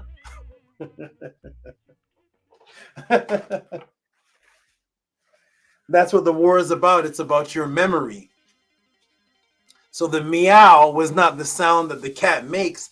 The meow was the name of the cat that was fighting APEP itself, because the word meow was the conscious memory that APEP was trying to destroy, that you're trying to keep. It was the great cat. The Egyptians are black. Here we go, everybody. Welcome to the Tehuti PODCLASS.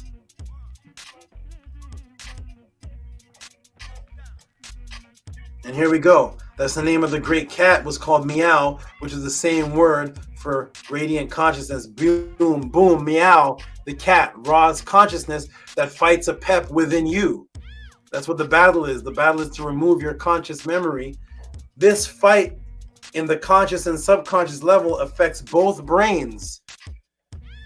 Both brains? What are you speaking of, Tehuti? Well, let me ask the class, when you are not clear, when your subconscious is not clear of insecurities, what is the first feeling you have when you're not secure within yourself, resulting in shyness, nervousness?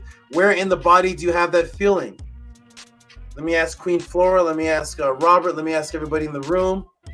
When you are unsure of something and you're confronted by a bunch of people, or you're going to do a presentation and you're not quite sure how the people are going to receive you, or you're about to propose to a woman, or you're about to see somebody for the first time that you haven't seen before, or you're going to do a presentation for a class and you have 100 people looking at you, or you're going to walk up to somebody that you see on the street that you like, but you're not really sure if they like you. Where do you get the feeling of nervousness? Do you get it in your brain?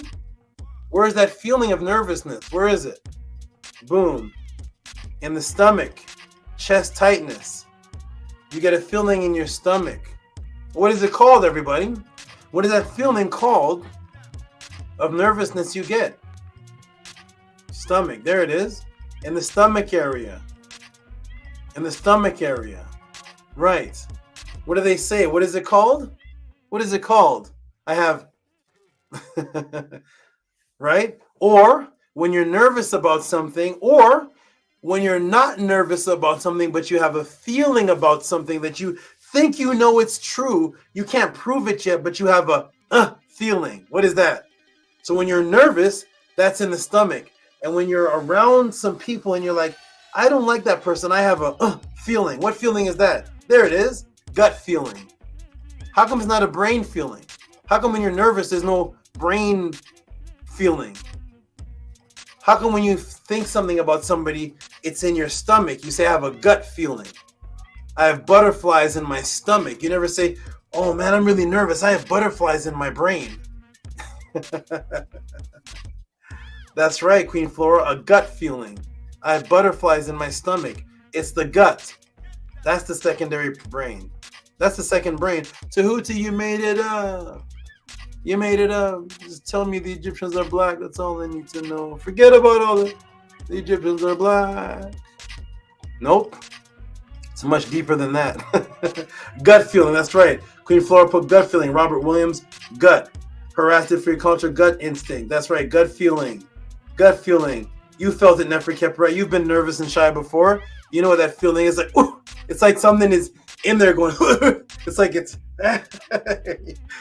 Sometimes you freeze up and you're like, you feel in your stomach first, and you're like, I'm not going in there. I'm not confronting that person. Get me out of here. My stomach. Get me out of here. You never feel in your brain. You never feel in your nose. You never feel it where the thoughts are supposedly happening. You feel it in the stomach because that's the secondary brain. How does that tie into this? What's actually happening?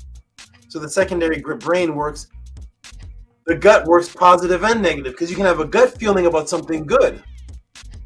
And you can have nervous feeling because there's nervousness is insecurity. That's all the word. When you use the word nervous, shy, it just means insecurity. You have a bit of cowardness in you, because if you are completely confident, you cannot be nervous and completely confident. When you know, I'm going to pick up the mouse. You're never nervous picking up a mouse. How come? Because you're completely confident that you can just go. You're never like, I'm going to pick up the mouse. Let me, wait, hold on. Yeah. No, you just pick up the mouse. You never get nervous eating a slice of pizza. How am I going to? No. You're confident. I can pick up a pizza and bite it. What's there to be nervous about? When you're insecure within, that's when you get nervous and gut feeling. Also, when you think about something that could be good for you, like, I have a gut feeling this lotto ticket, this is the one. That person right there, that's the person that's going to bless me today. How come, man? I just have this gut feeling. So it's a subconscious that works negative and positive within. Let's get into it, everybody. Welcome to Tehuti PODCLASS. Wow, how does this all tie into NASA? How does it tie into APEP? Let's get into it, everybody. Welcome to Tehuti PODCLASS. Here we go. Boom, boom, boom. Boom. Where do you have that feeling? Right there. Yes, butterflies in your stomach, or that gut feeling. Let me take you to Scientific American to see if even scientifically there's anything called the second brain. In today's science, is there anything called the second brain in today's science? They talk about a third eye. What about a second brain? Well, here we are in Scientific American. Think twice, that means two, how the gut's second brain influences mood and well-being. The emerging and surprising view of how the enteric nervous system and our bellies goes far beyond just processing food we eat. Light microscopy of nerve cells or neurons clustering to form the ganglion. These nerves are a part of a vast interconnected network found in the muscle walls of the gut. Yes, the gut is the second brain. Now, when we hear the words neurotransmitter, what part of the body do you think of? Everybody type it in the room. Neurotransmitters. What's the first part of the body you think of when you hear the word neurotransmitters? Do you think of neurotransmitters in your hand? Neurotransmitters in your what part of the body, what organ, what part of the body do you think of when you hear the word neurons? Type it in the room. What part of the body do you think of when you hear the word perfect? That's right. The women are quick today. The women are on the trigger.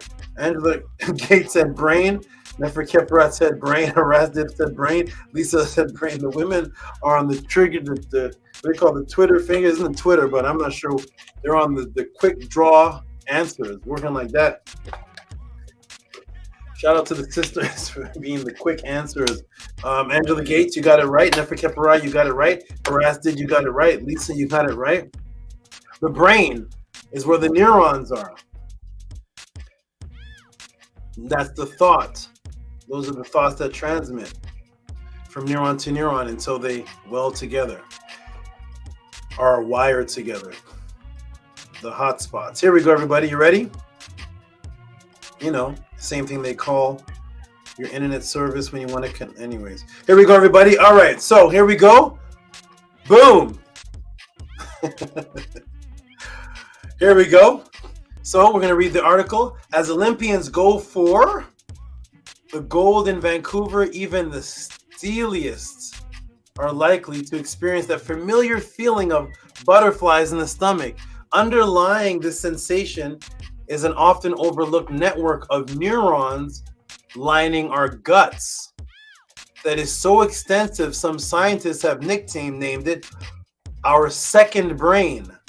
A deeper understanding of this mass of neural tissue filled with important neurotransmitters in your gut brain is revealed that it does much more than merely handle digestion or inflict the occasional nervous pang.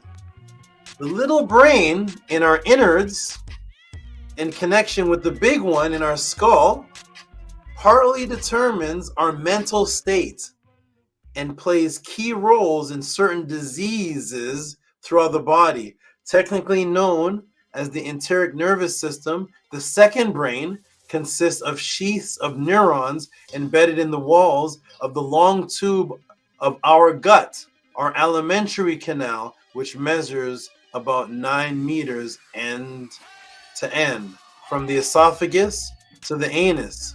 The second brain contains some 100 million neurons, more than in either the spinal cord or peripheral nervous system, that scientist Gershon says.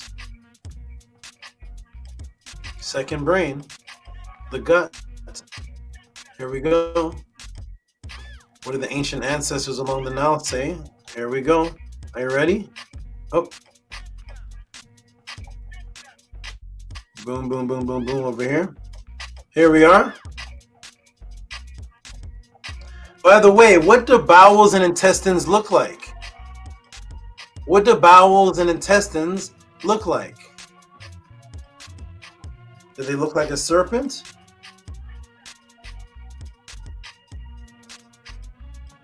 And what does a serpent represent all throughout the culture of Ma'at? Consciousness. Serpents represent consciousness. They can be the Nemez or the RENNET, consciousness of positivity and resurrection, or the APEP consciousness of negativity trying to destroy the coup. It is always a form of consciousness, the serpent, which looks exactly like your innards and your intestines that are in your gut.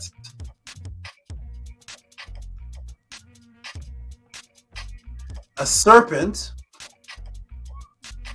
which in Ma'at represents consciousness and thus would be associated with not just the brain in your head, but the secondary brain. Really advanced people in ancient times before the Matrix. You do know how the really advanced people in ancient times before the Matrix, that they knew this? Guess how? Guess what? APEP was described, guess how APEP was described over 3,000 years ago by the scribes of the indigenous people of the Nile Valley. Yes, as a serpent, we know that fights Ra in the boat of consciousness. Now look at the two metaphors used to describe APEP, the negative consciousness. Where are we going to go to? What indigenous writing? So we go back to the legend.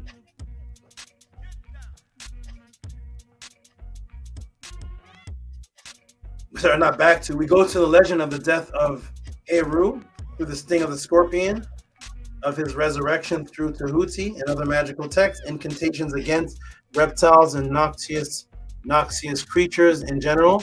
And here is the words of Hekau to overthrow and push APEP back. Get thee back, APEP, thou enemy of Ra, those winding serpents in the form of an intestine. Uh-oh. Tehuti, you made it up. Get thee back, APEP, thou enemy of Ra, thou winding serpent in the form of an intestine. Without arms, legs, thy body cannot stand up. And it goes on.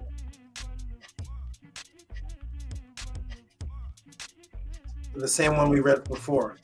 His hands shall not exist. There's another version of it. His feet shall not exist. But how is he described? In this casting out ritual, thou winding serpent in the form of an intestine. That's the APEP consciousness. And there is APEP as the winding serpent that Set and Heru are killing. Here is Ra associated with the Bennu bird, which we're going to get into shortly. The serpent consciousness and intestine, secondary brain consciousness, the same area today, the scientists today say contain neurotransmitters as your secondary consciousness. APEP, the serpent, which is consciousness, in the form of intestines, which is in your gut. The scribe Amenemopi in the instructions of Ma'at speaks upon APEP as well. We go back to around 1100 BC to the papyrus of Amenemopi. Right here, the writings of our ancestors, the actual writings. This is the instructions. We're going to go to chapter 8. It says, set your goodness before people. Then you are greeted by all. So this is the real laws of Ma'at, not the 42 made-up laws of Ma'at that people try to tell you about. Here are the real laws of Ma'at. You set your goodness before people, then you are greeted by all. So when we look at this law, if you set yourself, if you do something before people, that means in front of. In front of is also before, which means ahead of time. Before, which means the number that comes before the next number. So before, you go in front of people so that before the next people even meet you, your reputation and your acts are so positive in Ma'at that by time the people meet you, you're greeted by all people because your goodness was already set and your reputation is set in place. Thus, one welcomes the Arareus, which is the serpent, and one spits upon APEP. Here are the two serpents. One is the Arareus, which is the Ararat. It means to rise, to resurrect. It is the serpent that you see in front of the Pharaoh's headpiece, and it's a cobra. It's the cobra. So that is the positive cobra consciousness, which resurrects and expands, which represents the consciousness expanding. And then there's the negative serpent, and that is the APEP. So there, again, giving two aspects of the serpent. And that is why when you see me, I carry my RENNET. This is the Araret. The Araret serpent, this is a cobra. This is the cobra. That is the expansion and raising of consciousness. And then there is APEP. APEP is the negative one. Then there's Sata, the cobra. Different types of cobras, different types of serpent. One of them were associated with the negative one because of the snake's swallowing ability. The snake has the ability to detach its jaw. And when it detaches its jaw, it has the ability to expand its mouth 2 times the size of the width of its body. So the snake can expand over 2 times the size. So a snake this big could swallow a small rabbit. So thus the ancient ones saw it as the great swallower. The great swallower, which they associated with the negative aspect of APEP. Why? Because he was trying to overshadow the sun. And when the sun is overshadowed, it appears to be swallowed.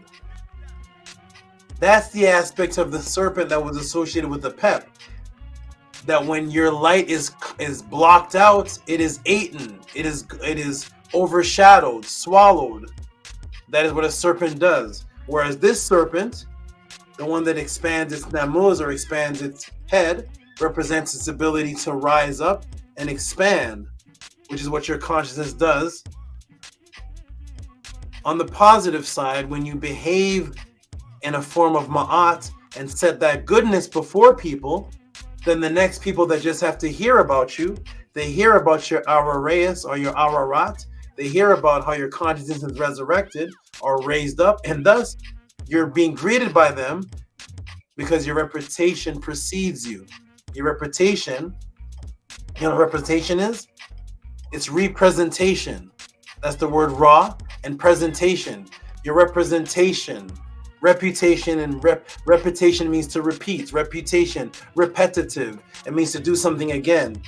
Your representation is that which is ahead of you that echoes what you are so people know about you before they even meet you. Why?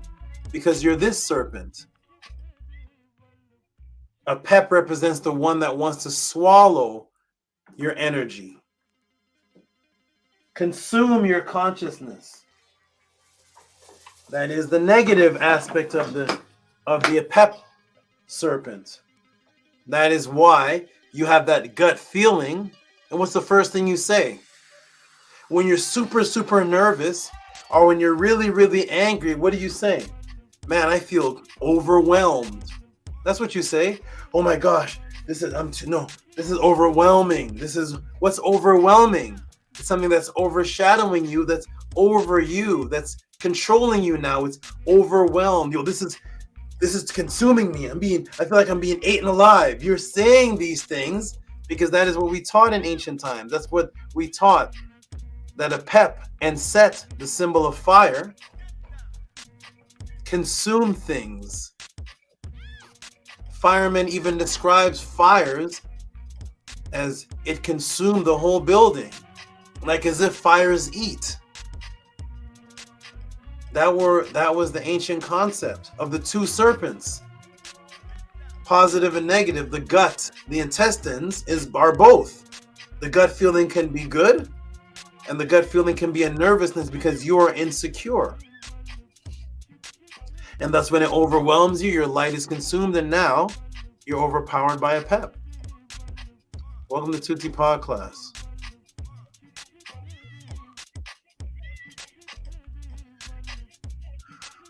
Whoa. Here we go. Boom. We'll take a break shortly. So, set your goodness before people, then you're greeted by all. One welcomes the Aureus because you're welcomed. Now you're welcomed. And one spits upon APEP. You spit upon that serpent. The other one is welcome. Why? Because you guarded your tongue from harmful speech. Then you will be loved by others because your tongue is guarded from harmful speech. These are the real laws of Ma'at. There's over 900 of them. You will find your place in the realm of the Neter, or the house of God. And those who want to know what the shrine of the Neter is, go back to my shrine class. You'll see what the shrine is. You will share the offerings of your Lord when you're revered and your coffin conceals you. You will be a Neter that is worshipped. You're going to be given offerings in your body, your what they call sarcophagus, your tomb, your seta. I'm sorry, your tut, your echo, because you are the Neter. You will be safe from the power of Neter. Do not shout out crime against a man when the cause of his flight is hidden. That means if you don't know what's actually happening and it's hidden, you don't accuse somebody of something. Why? Because you guarded your tongue from harmful speech. You don't yell out something that you haven't thoroughly investigated. The word ma'at means to examine, investigate. Whether you hear something good or evil, that means just hearsay. You don't shout out a crime against somebody just because you heard of something. You have to investigate it, especially if the actual flight, which is the actions of the thing, is hidden. These are the laws of Ma'at. Do it outside where it is not heard. You do it outside where it's not heard. That means if you're in a state of frustration, you want to get something out of you, you want to say something negative about somebody, sometimes you have to release that. Sometimes crying is good, sometimes laughing, these things of release, these are orgasmic things that are bursting out of you. And sometimes somebody frustrates you to the point, or you want to say something bad about somebody. Go outside, go away from the people. Say it somewhere else to yourself, let it out. Say what you want to say, get it out of your system. But you don't yell it in front of somebody without the facts and the information, but you want to get that negative thought out of you. So go ahead and talk it out by yourself. You're outside, you're away from the people. You know why? Because if you're inside, is one of the reasons why arguments last so long indoors.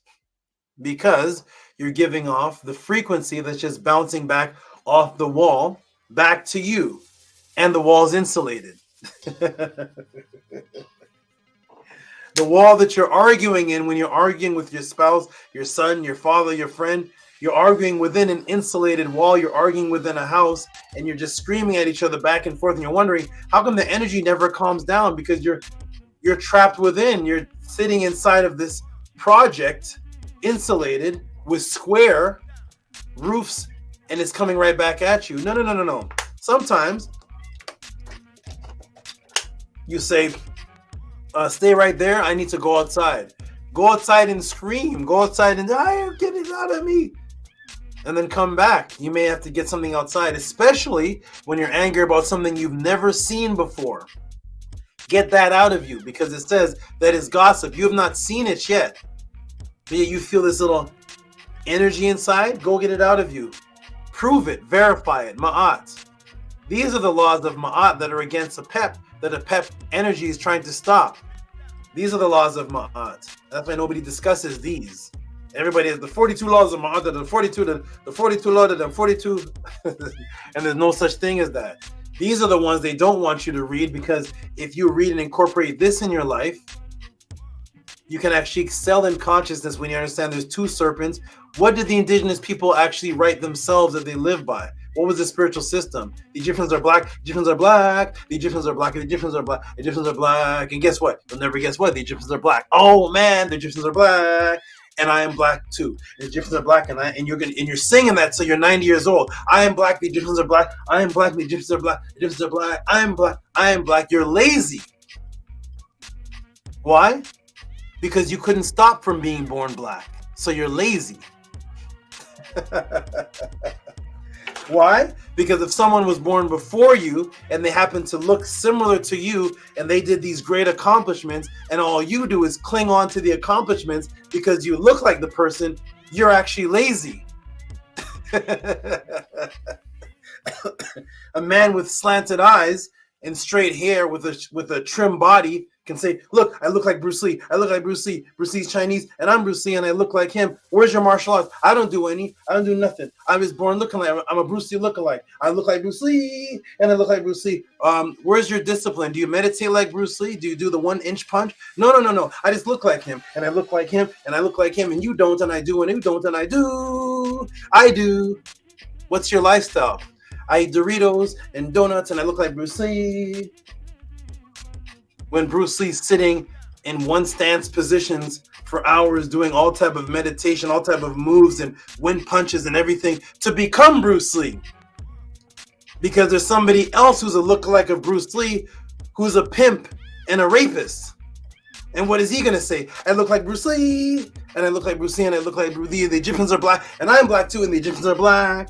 But I rape women, the Egyptians are black, and I'm black too. Who cares? You just happen to be born looking like something. But yet each ancient person in those times lived a disciplined life and never said, I look like Ramses. I look like Ramses. He looks like me. He looks like me. He has thick lips. He has big nose, so that's all I got to do. And I look like Khufu, and he looks like me. And I look like Khufu. And that's all I got to do. And just pass me the pizza and pass me the Heineken, and I look like Khufu. And we'll go to the next game, and we'll just stay up till 3 o'clock in the morning, and we'll have the horrors, and we'll go into the club. But I look like Khufu, and I'm black. So I won this debate. Who cares? Who cares? Why? Because that's the laziest scapegoat you can ever live by. As opposed to saying, you know what? I'm going to eat this food. I'm going to discipline. I'm going to do this ritual per day. I'm going to go to bed at this time of night. Wake up this time in the morning. I'm going to get my mind in shape, my body in shape. I'm going to discipline. I'm going to read these particular scrolls. I have a certain type of way of life. You know what? Because that's what Ramesses actually did. That's what Ptah-hotep actually did. Ramesses wasn't saying I was born looking like Ptah-hotep, so that's all I got to do. Ramesses like, so what? I never even heard any ancient Kemetian talk about looking like any other Kemetian. And if you can show me the papyrus where any Kemetian was proud of looking like a Kemetian from the past, please give me that papyrus verse and page. No. Each ancient person was responsible for living a disciplined life. And that is what made them great. Their consciousness. Because you could look like Ramesses and sell crack and rape 5-year-olds. Now what? Are you proud the Egyptians are black? And I'm black too? No. You're a psycho. You look like them, but you're a psycho. What's the real deal? You have to behave like your ancestors. Because Terrence Howard looks nothing like Eddie Murphy. So which one of them are black? And Eddie Murphy looks nothing like Kid from Kid and Play. And Wesley Snipes looks nothing like Huey P. Newton. But they're all in different religions, all different. One's Kanye West, one's the P. Diddy, one's doing this, one's selling crack, one's Tyrone, one's doing this, but they're all black. But the Kemetians had different types of look, but all followed a discipline. Not all Chinese look alike, but all that adhere to the Tao system are disciplined. Even if one has thick nose and one, it doesn't matter. So that's the Psyops. Is to get you away from the real laws of Ma'at, where you actually live by something and not just being proud that you were born looking like somebody else, but you actually wake up in the morning and do things and live a certain life and not just think you're saved because you have woolly hair and you have brown skin, and so does Tyrone the drug dealer. Who cares? So here is the real way of life that the ancient people taught, the indigenous people taught themselves. I look nothing like Scribe. What race is Scribe? Who cares? Who cares? Who cares? And Neferkeperet looks nothing like Quetzalcoatl. Who cares? Here we go. Okay, boom. So back to this. So these are the ways of life that deal with discipline and detoxifying your brain. That's how you become an ancient netter. The detoxification and being an immortal being. So do it outside where it's not heard. Put the good remark on your tongue. Speak the good remark on your tongue. This is how you become a netter. These are the laws of Ma'at. How you oppose a pep. As you spit upon a pep and keep good remarks on your tongue through the power of speech, guess where the ISFET of a pep is according to the indigenous writings. Guess where it is, ladies and gentlemen? Are you ready? Let me read the rest of it to you. Here's the rest of it. I'm an Amopi. Boom. Remember this? Set your goodness before people, then you are great by all. One welcomes the Arareus, the Ararat. One spits upon a pep. Guard your tongue from harmful speech. Then you will be loved by others. You will find your place in the realm of the netter. You will share the offerings with your Lord. When you're revered and your coffin conceals you, you will be safe from the power of the netter. Do not shout out crime against a man when the cause of his flight is unknown. Whether you hear something good or evil, do it outside where it's not heard. Put the good remark on your tongue while the bad is concealed in your belly. The isfet of a pep is associated again with the belly. That's where it's inside of you, inside of the belly, your secondary brain. Boom. Now here is where the Psyops first began. Woo! Here's where the Psyops first began with using it against us, using the consciousness of a pep against us, where outside cultures have always used our energy echoed against us by taking the sound frequency and words we are familiar with, and also that within your culture that opposes us. Here is the example of the conqueror that came to Kemet, attempted to echo the frequency of a pep against the indigenous people. This matrix started before the Greeks could even write. Before the Greeks could even write, before there's Alexander the Great and the white people are evil, before that, the Psyops began 3,237 years ago with this man right here. Is that a Greek? Who's this? Anybody know who this is? Guess what his name was. Who's this, anybody? Let me take you to the papyrus writing of the indigenous people themselves, to the scribe, specifically Pentawur. This is 1213 BC. What does it say here? Here is the writings of Pentawur. Now it states, within the earth of Kemet, there it is, within the earth, also within the earth, it happened also now, existing on earth, not Kemet in misery. And sometimes when you're reading the Mednet, it sounds like it's backwards. Like when you see somebody of a different culture and they say, I'm walking to the store, and they may say, to the store I'm walking.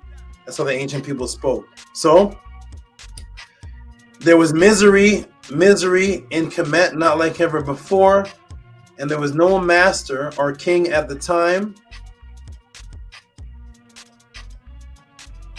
There's no master or king at the time. Now what happens, King Second Array was the sovereign of the city of the south.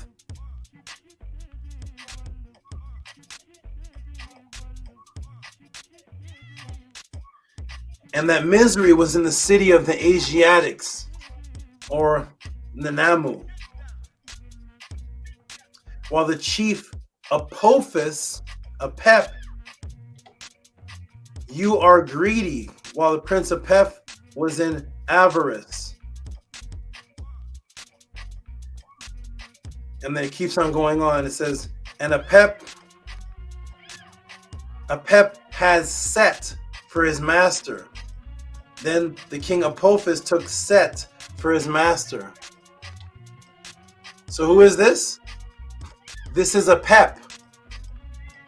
This is the man that named himself, took the negative frequency of the Nile Valley and actually named himself APEP, and then took Set as his master, using the frequency against the indigenous people at the time. Boom. The foreigners came in and took the name of APEP, the opposing energy of Ra, the swallower of Ra, as their own, and then the king, who is now called APEP, took Set as his master. This war has been going on since, and the spiritual magic tactics of taking APEP's name for power continues to this day, which leads us right into NASA, who is continuing the APEP ritual, which will make sense to you shortly. So this started 3,000, this matrix started 3,237 years ago, when the foreigner came in, studied the ancient people of the Nile Valley, found out that APEP was the opposing force, took on the Ren, the name frequency of APEP, took on the other entity that was associated with evil, Set, and made that his master, and started ruling over the people of Kemet with that frequency that they were already familiar with as the enemy frequency, the embodiment of negativity. Which is why if you're walking down the street, you've seen them on YouTube, you've seen all the pranks. You got somebody driving, then when they turn, it's Michael Myers, and it was Freddy Krueger or Jason jumps out of a garbage can. You're like, and you're scared of the Jason. Why? Because it's already in your mind that a man with a hockey mask is evil. So thus, if somebody utilizes what you're already afraid of, such as the Skinwalker concept, I did my Skinwalker class, they're already utilizing that which you're already afraid of. It already weakens you because you already have a predetermined fear of the thing and the nervousness in your gut.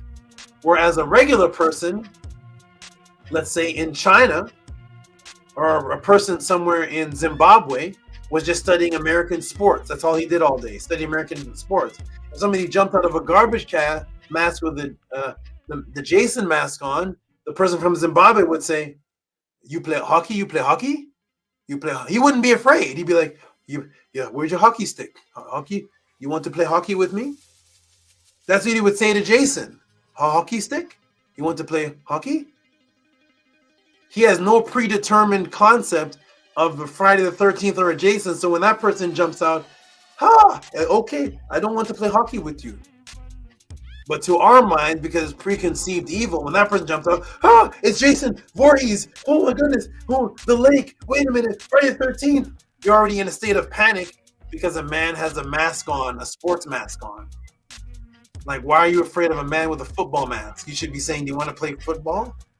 But now a hockey mask is now a murderer's mask. So when the forces come in and imitate that which you're already afraid of, it helps weaken you because the Kemet'ians already did not like APEP. The Kemet'ians already knew about what Set did to Osiris. So now you come in as a ruler and you take the embodiment frequency of APEP, tear down the temples, tear down the statues, and you start resurrecting statues of APEP and Set. Now the people are already in a state of panic.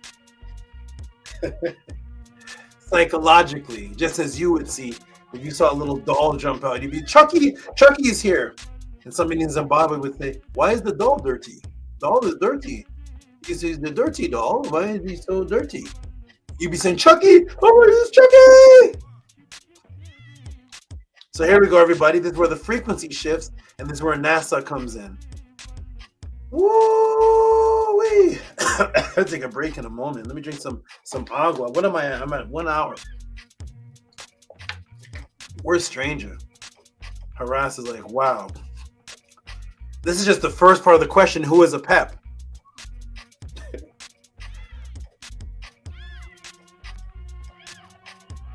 Oh, man.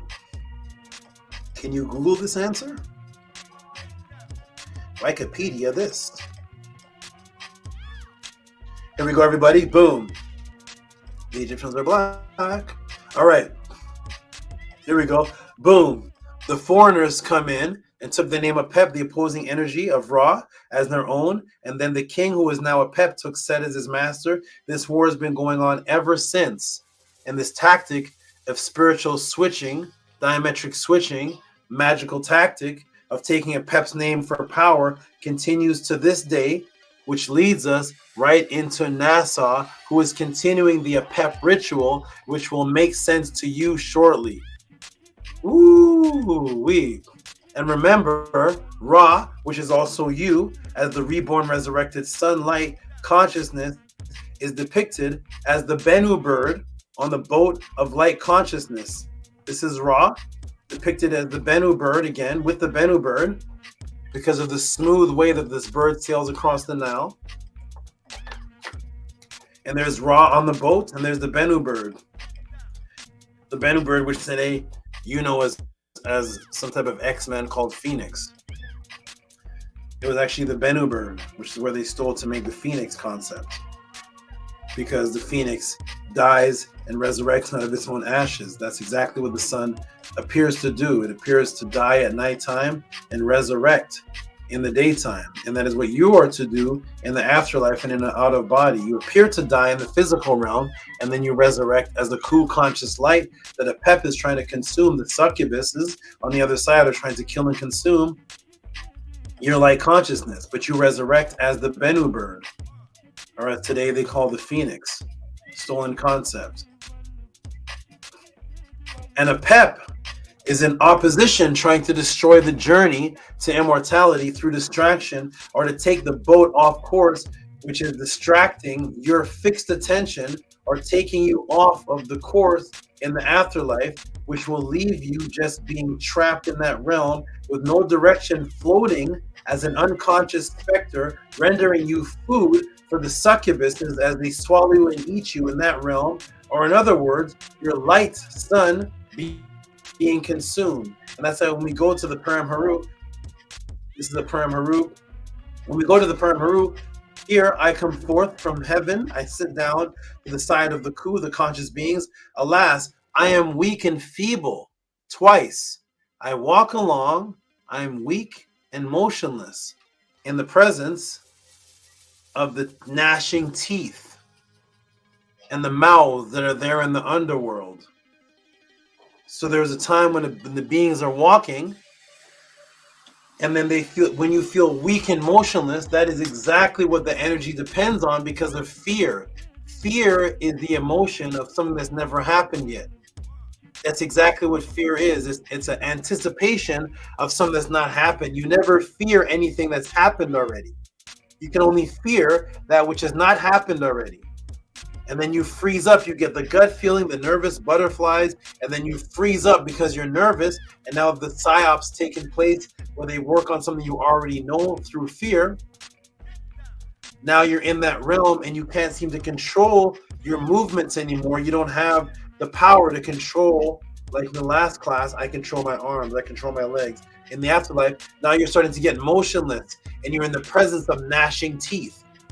The succubus energies that are there ready to destroy you, ready to eat you. That's where they copied into the book of Revelation 20. The gnashing teeth in the underworld, the mouths in the underworld, because they want to feed off of your energy. That's what light succubuses do. All right. So what did the forces of the matrix do? Because they secretly study the papyrus and your ancient stories of the Bennu bird, Ra, and APEP. What did they do? Because they secretly studied. They knew about Ra and APEP and the Bennu bird and the resurrection of Osar. So what did the force of the matrix do? Well, you know.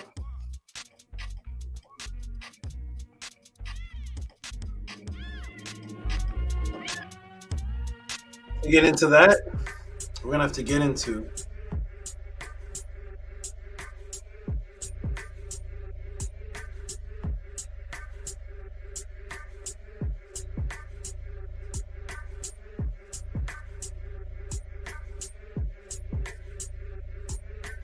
Tehuti overdrive. Here we go. Boom. Letters are green now. But before I do that, I'm going to invite the panel, which I already did that actually earlier. And we know with all the YouTube videos, their favorite teachers, the news, you get your fill of the Eclipse situation. And I wanted to hear, which I actually did before this, what people have heard about it. And it's been the most spoken about, most news covered eclipse in my living history. And people on the panel said this is the most spoken about eclipse they ever heard of. Almost all of your so-called spiritual gurus, quote-unquote astrologists, conscious teachers have some type of video on it. Let me play this video number 1. So understand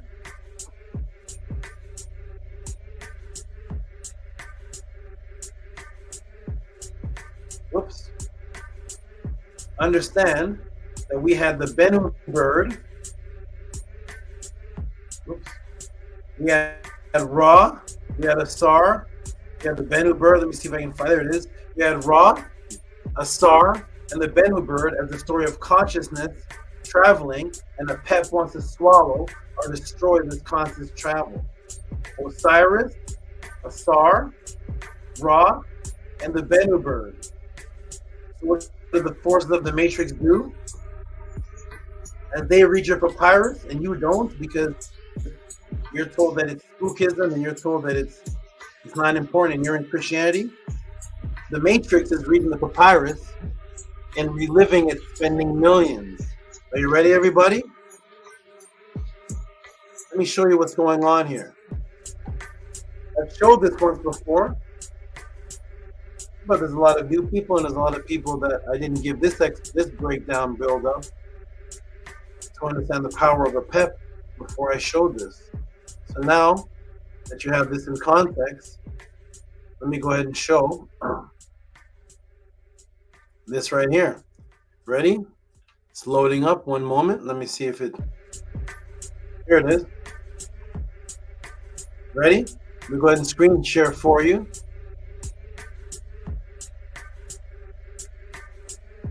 And remember, this whole story of APEP and immortality was about you being Ra, the resurrected star, floating on the boat, making a smooth travel in the heavens as the Bennu bird. Do you think they're reading your papyrus? Do you think they're reading your stories while you're in church or at the club? Let's find out.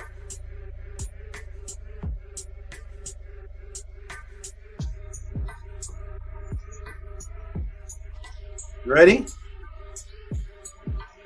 On October 20th, 2020, NASA's OSIRIS-REx spacecraft collected a sample from asteroid Bennu. Navigation. And go for tag. Program manager. Program manager is go for tag. All stations, this is OREX Systems on OREX Cord. I copy all subsystems or go for tag. Position uncertainty is 0.5 meters. Predicted tag lateral offset is 1.7 meters. Hazard probability is 0%. OSIRIS-REx's sampling mechanism penetrated Bennu's regolith and fired its nitrogen gas bottle to stir up sample material for collection in the tag SAM head. At 6:08 p.m. Eastern, the team on Earth received confirmation of a successful touchdown. OREX has descended below the 5-meter mark. The hazard map is go for tag. And we have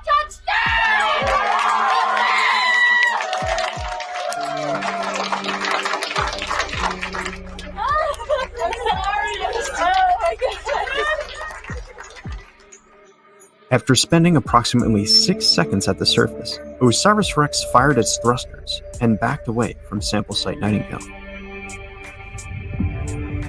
Images taken a few days later by the SAMCAM camera showed rocks and dust escaping the sampler head. The team believed it collected a sufficient sample and decided to seal the tag SAM to preserve the remaining material.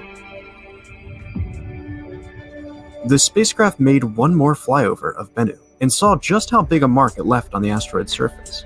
The tag event sent boulders flying across Nightingale's surface. OSIRIS-REx completed its last flyover of Bennu at around 6 a.m. Eastern on April 7, 2021, and slowly began drifting away from the asteroid. On May 10, 2021, OSIRIS-REx fired its thrusters and began its 2-year cruise back home to Earth.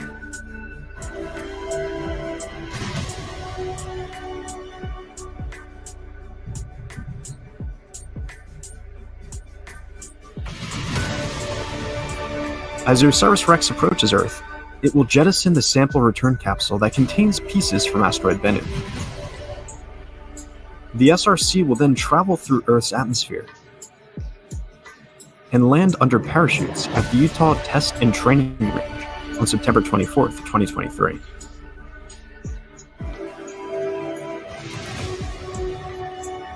Once recovered, the capsule will be transported to the curation facility at NASA's Johnson Space Center, where the sample will be removed for distribution to laboratories worldwide, enabling scientists to study the formation of our solar system and Earth as a habitable planet.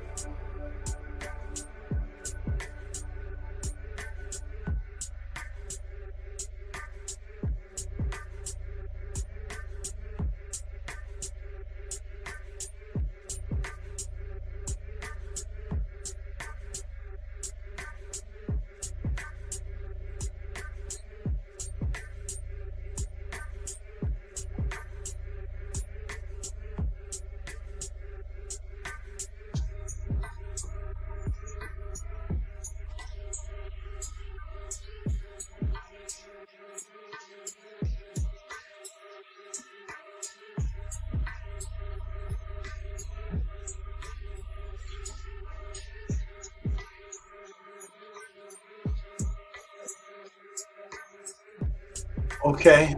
Time for Tehuti overdrive. There we go.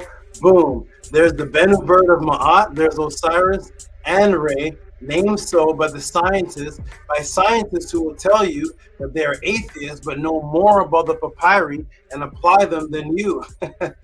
What about the destructive force that opposes the Bennu bird of consciousness, who is APEP, Apophis, and Ma'at, to the modern day astronomers in NASA? NASA acknowledge this part too. There it is. Boom. There's Osiris. There's Re. R-E Re. There's Osiris. There's the Bennu bird. And there's Osiris. Notice the R-E is capitalized. The X is small. Osiris. Rex, which is R-E. And then the Bennu bird. There's Re. There's the Bennu bird. And there's the resurrection of Osiris, which is what the story is all about. And the crown of Osiris on the Bennu bird, which is the ATTEP symbol. Woo! Let me play clip 2. Ready?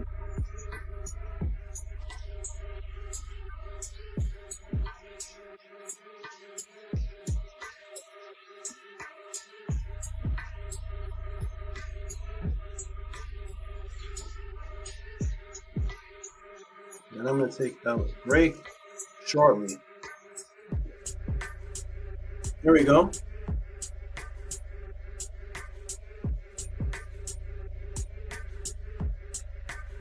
Here we go. Ready, everybody? Here's clip 2. What else are astronomers studying? but also the naming.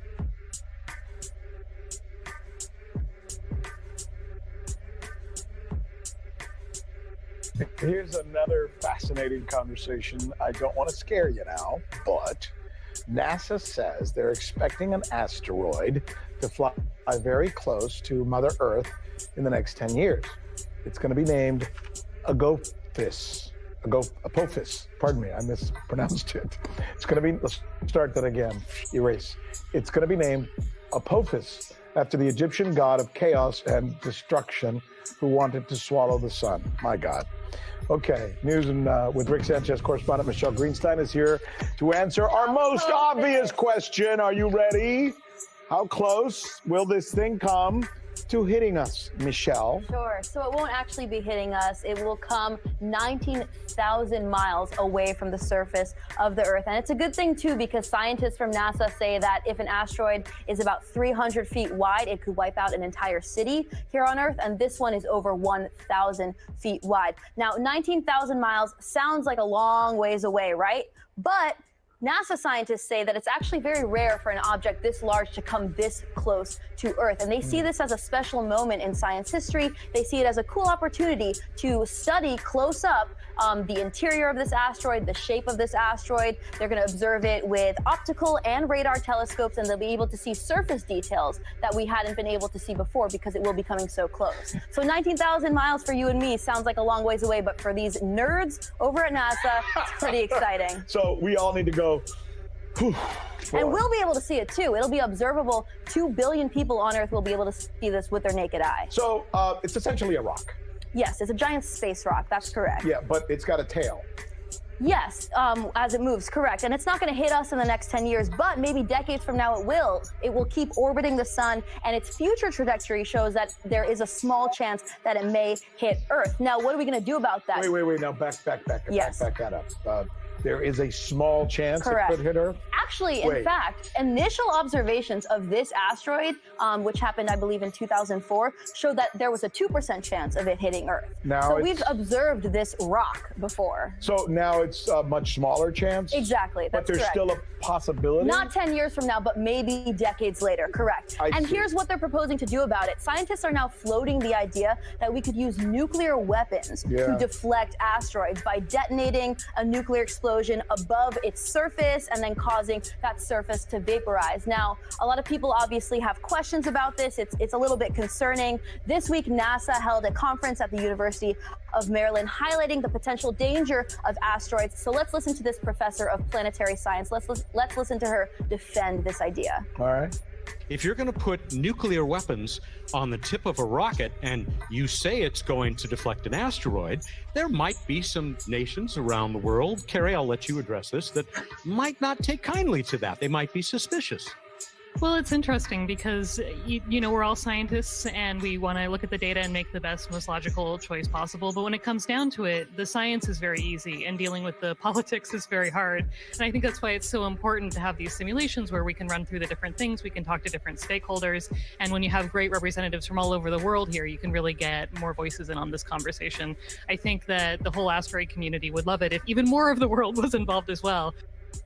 Seems pretty simple. If there's an asteroid coming that could destroy the Earth, blow it up, nuke it, do whatever you got to do, right? Right, and this is like the last chapter in like a long line of us really trying to militarize space. So it's natural for people to have questions. Good stuff. Thank you. Interesting, really interesting. Thanks. I'm Rick Sanchez.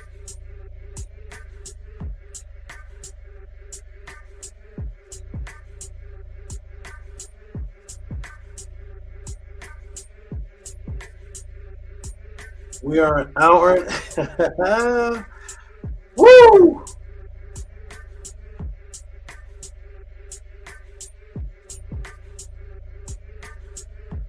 Boom. There it is right there. I'm going to stop right there. That is the first question. And that is, who is a PEP? And I wanted to let everyone know, who is a PEP? And how does that energy relate to a systematic attack that is being used by modern day people today and started 3,217 years ago? And that's the first part of the answer. I'm going to take a break right now. When I come back, I'll get into the next question. I'm going to put the link in the room. I want those people who saw that. That's the one question. That's the answer to the one question. Just who is a PEP? And it's linked to NASA. Then when I come back, we're going to get into the modern April 8th version of that. I'm going to put the link in the room. I want those who appreciate it. So that's an hour and 29 minutes so far. There's the link in the room right there. Those who appreciate that information so far. Support. Come in the room, team supporters. I'm going to take a break. Support, Cash App, TT Moon, PayPal at RockESV. If you've seen an answer like that before, just type in the room. I don't need to support because my teacher broke the same thing down in chapter 5 of his book. If not, please support what it is that you see happening here. This is 1 hour and 29 minutes just of the first question, who is a PEP? And the connection to NASA. When I come back, we're going to get into April 8th, which is the actual eclipse and the continuation of this energy. And that one is going to be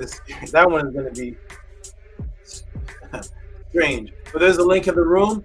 You can send your tip to Cash App, TTM Moon, PayPal. You can type it a TEP broken down, a PEP broken down, a PEP destroyed, whatever it is you want to name it. I'm going to take my break right now. It's an hour and I just taught for as long as an Avengers movie, just on that first part. Jump in the room, team, so I can step away for a moment, come back. I want to see the support just on that question there. When I come back, it's gonna get dark, literally. So there it is, Cash App, TTM Moon, PayPal at RockESV. Where's the team? Jump in the room, Menko Ra, Primordial Thought, Annie. I'm gonna go in the room, see what the people thought so far. That's just one part. We're gonna go right into the eclipse when I come back. Please support what you've just seen. It's an hour and a half. It's already 10 o'clock at night, and I'm gonna get into the next question when I return. So let me check the room to see if the team is in the room. If I can be heard, press 9. Team, jump in the room. Jump in the room, Lisa. Jump in the room. Where are the females? Any females tonight on the panel? Yeah, jump in the room. Bella was on the panel. Jump in the room, team. Where is everyone? Cash App, TTM Moon, PayPal at RockESV. I'm going to look at the support right now to see what tips were given just on that 1 hour and a half. To see if I'm going to, I'll see what I'll do the next part. Let me check right now. I'm going to refresh the page. Let me go back to some old donations from earlier tonight and see if there's anything for that. There's who's this? Dashada. How many names? How many names? I know. I'll tell you later. It's not about me. I'm just showing support. I'm just in the cut. Peace, bro. I love you, brother. Thank you, good brother. I'm glad you are you done your job tonight, or are you just on a break? That was it. I clocked out. I'm at the house now. You feel relieved? Yes. Okay. Good. You're out of there. Good. Yeah. Okay. Good. I appreciate everybody's support. I'm going to check the tips on that. I'm going to refresh the page right now. We got Annie Patah in the building, and who's this? G? Gabrielle Lopez. I don't see her, but hop on the screen. Gabrielle Lopez. There's Annie. He hopped on the screen. How you doing, Annie? How you like that so far? You got that APEP teaching on the inking of the, I'm not sure what channel, but. Well, you know, I'm not on these channels, so I don't know what goes on these channels. But yes, 2 out for that that breakdown and build up of that, and showing the sources that you showed, because it is important to know you know what it is that you're teaching, and it's a beautiful thing. To have this and the name, the word of PEP, and so yes, I look forward to seeing this transition into what's happening. So to our great SABA. Wonderful, glad you appreciate it. Who's on the screen? I can't really see the screen right now. Is Gabrielle Lopez here? I don't see the screen. Hi everyone. How's everyone doing? Yeah, I hear a voice. I'm stuck on the screen. I hear your voice, Gabriel. I'm doing great, doing good. Let me come to the screen to see you. Where are you?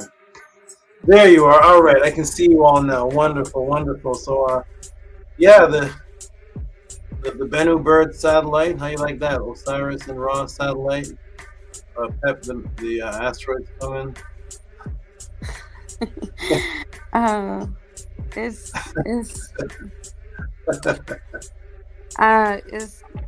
wow. That's all I can say. Like seriously, that was that felt like a huge download to me, and that's the best way I can put it. Like I feel it in my eve, and it's truly. It's like a freedom, like a sense of freedom each time we see these classes and we get to hear you give us the knowledge, and it's just it's yeah, overwhelmed. He said it earlier.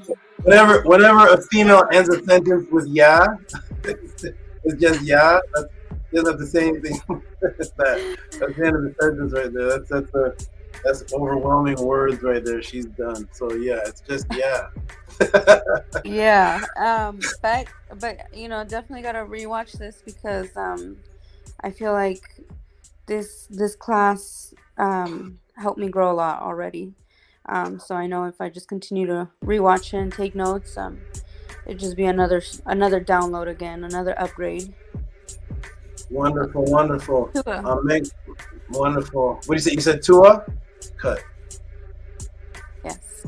Okay, wonderful, wonderful. Thank you, Gabriella. And Menkora, how you doing, good brother? I haven't even gotten into the metal mouth or anything April 8th yet. How you like it so far? That was just a pep.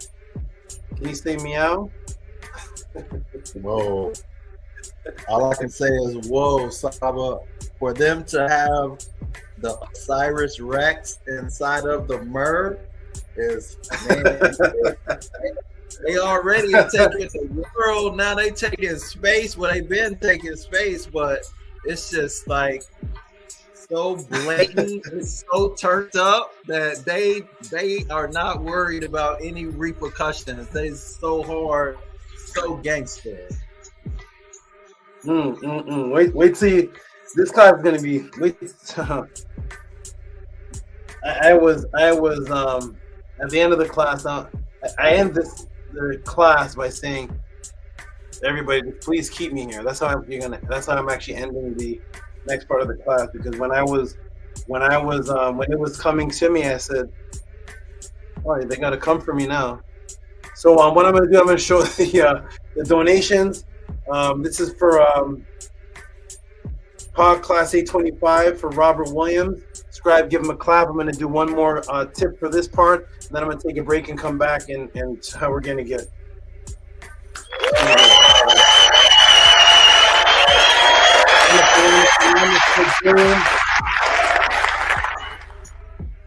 I'm going to scroll all the way back up because there's some tips given for this part right here, which is Israel Hoyley. And Menkora, definitely stay awake for this next part. And definitely you need to come to the panel after this next part. Yes, I'm staying awake. I'm wide awake.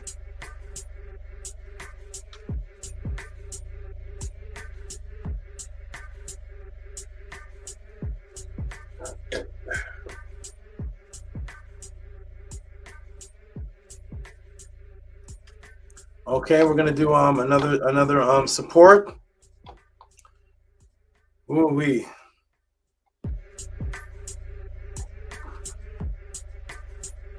The next support is from I didn't show. Shout out to the brother who was just on the screen, actually, Israel Hoyley. Here he is. Now it's gonna show. Israel Hoyley. $15. Give him a hand clap, please. Give him a hand clap.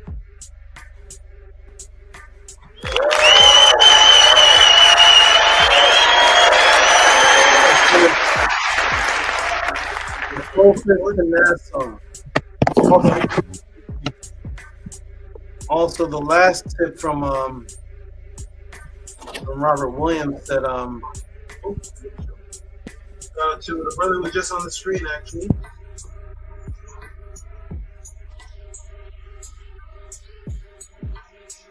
Oh, it said Met Sex Magic Tua. That's from Robert Williams for Met Sex Magic Tua.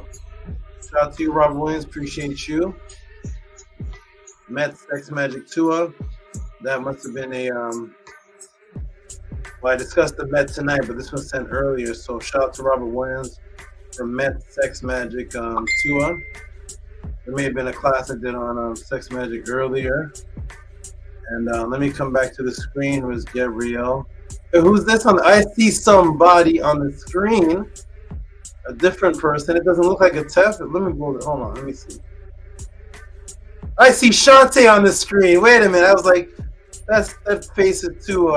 That's not a Tef's strong, rough face. Who's that? That's Shantae. How you doing there, Shantae? Shanti's on the screen. How you doing, young lady? Long time no see. Hi, I'm fine. How are you? I am great. Trying to break the matrix from everyone. I noticed. It's really good. I definitely have to rewatch it. I've been, in and out of sleep, but I did want to come on and see everyone and show my face. Yay! All right, great. Nice to see you, Shantae, on the screen. Wonderful. Okay, we're going to get into so that was well, let me go back here. Let me go back here. Oh, wait a minute. Wait. Oh. Oh. There it is. Okay, good. Okay. So this one was let me go ahead and just show this real quick. This was Robert Williams. I actually didn't read it. I want everybody to see what it says. Then I'll get into the next one here. Robert Williams right here, who said it said for pod class 820, for pod class 82523 Met Sex Magic ... Tua. So shout out to you, Robert Williams. Appreciate you. And let me go to another support that was given for a tip for this class here, which is none other than Gabriela Lopez. And then I'm going to take a break after this. I see Robert Williams. And another tip given. I'm going to take a break after this and come right back to turn your lights on when I come back. Don't watch this next answer in the dark. Here we go. The depth of the magic that you're about to see, how intricate it is, the definitely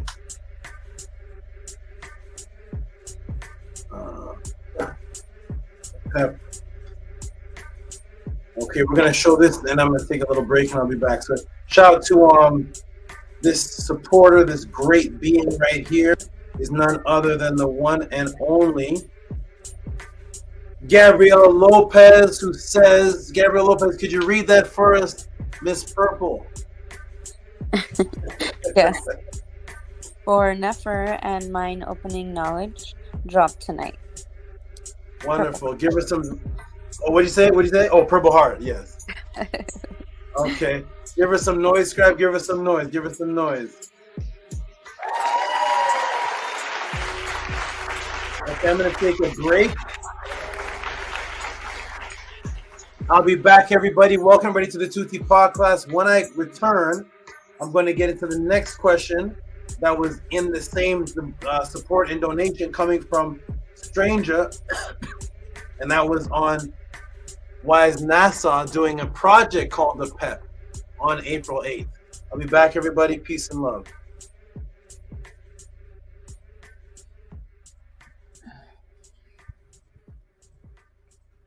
You are watching a master at work.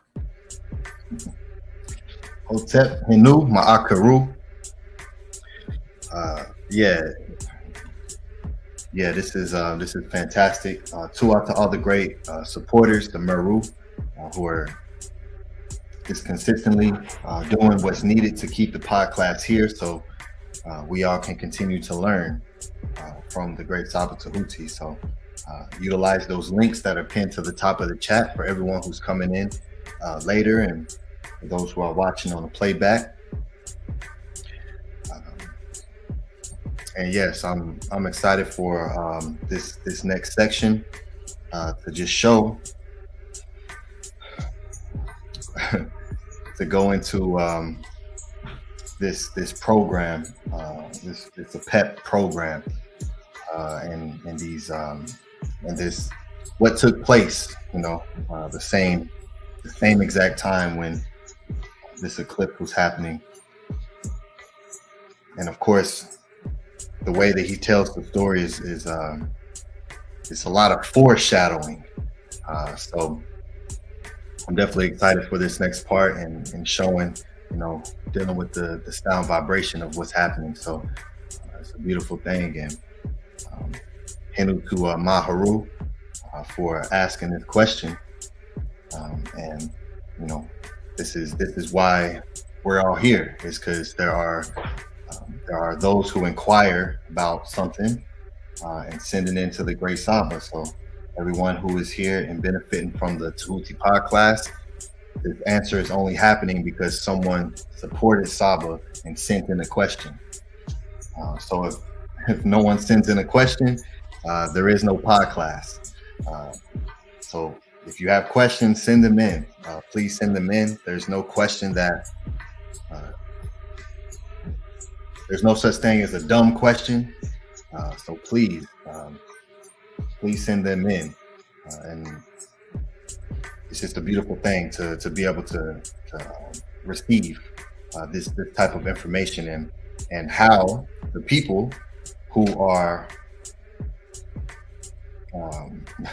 who play such a large role in the SpaceX and the Space Force, and how now we have a force for space, and why these people are sending, why they're doing what they're doing. They're sending rockets, and why are they naming them the names that they use? They could use any name, but why are they telling the story of Ra, Osar, the Bennu, and the APEP? Why are they doing that? I have an answer for that. Listen. I came up with an acronym. Oh, what is that? The acronym for NASA, Dear NASA. The acronym y'all need to change y'all name to is the NETERTI are superior always. It's 420. We're getting real high with the bird team right now. We getting real high, and we not even smoking. It's 420. Let's light up. Don't nobody really want no smoke. We You better not keep playing. teaching like this. You Yo, the NETERTI are superior always. We getting real high. We see what y'all doing. We've been watching. We got the eye. We've been examining. We've been watching. We always know what's going on. And that's why you name everything after those who are superior to you, that came before you. You got to keep watching. Y'all got to keep watching, keep studying. Everything y'all have, y'all took from us. The NETERTI are superior always. Hey, Minku, I thought it was never a straight answer. NASA. The NETERTI is the answer. Never a straight answer. They always telling lies, man. Everything a lie, bro. Yeah, this is fire right here. I didn't know that was the name of the Osiris Ra, Osiris Rex. Man, they playing with us. It's so disrespectful. So disrespectful. But we have a great teacher, and he is breaking us out of this matrix and teaching us and showing us these things that we need to see. And the only way for us to know is for us to be on this frequency of truth and ma'at, so that we can know, because it's a lot of people. This information is out there already, but being able to connect it the way that he does and show it to us is absolutely phenomenal and groundbreaking. SABA is breaking so many matrices week after week consistently. I need, remember I told you that last week about your class, bro? I said it was so relaxing. I was like, I got up and started doing yoga. Like, I was blown away, brother. And then Saba comes on and says the same thing. I thought it was just me. So 2 out for that, great brother, because that was great. Oh man, this frequency that we're in right now, this what we're doing collectively, individually, as a whole, brick by brick, it's absolutely phenomenal. So I don't really enjoy when Saba says those things. They coming for him and those types of things. I don't really enjoy that, but I truly understand, because the truth has gotten less truth, has gotten more people taken out. They come with these half truths, but it's so revolutionary at the time that they get taken out. All of our so-called past leaders and people that were that attempted to bring what they brought forth. I'm not going to take any credit away from anyone in the past. May they all RENNET in peace.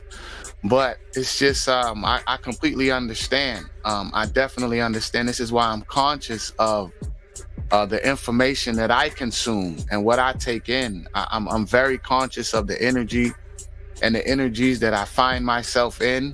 This ISFET energy that's completely surrounding us. These lies that they feed us, that they try to get us to consume.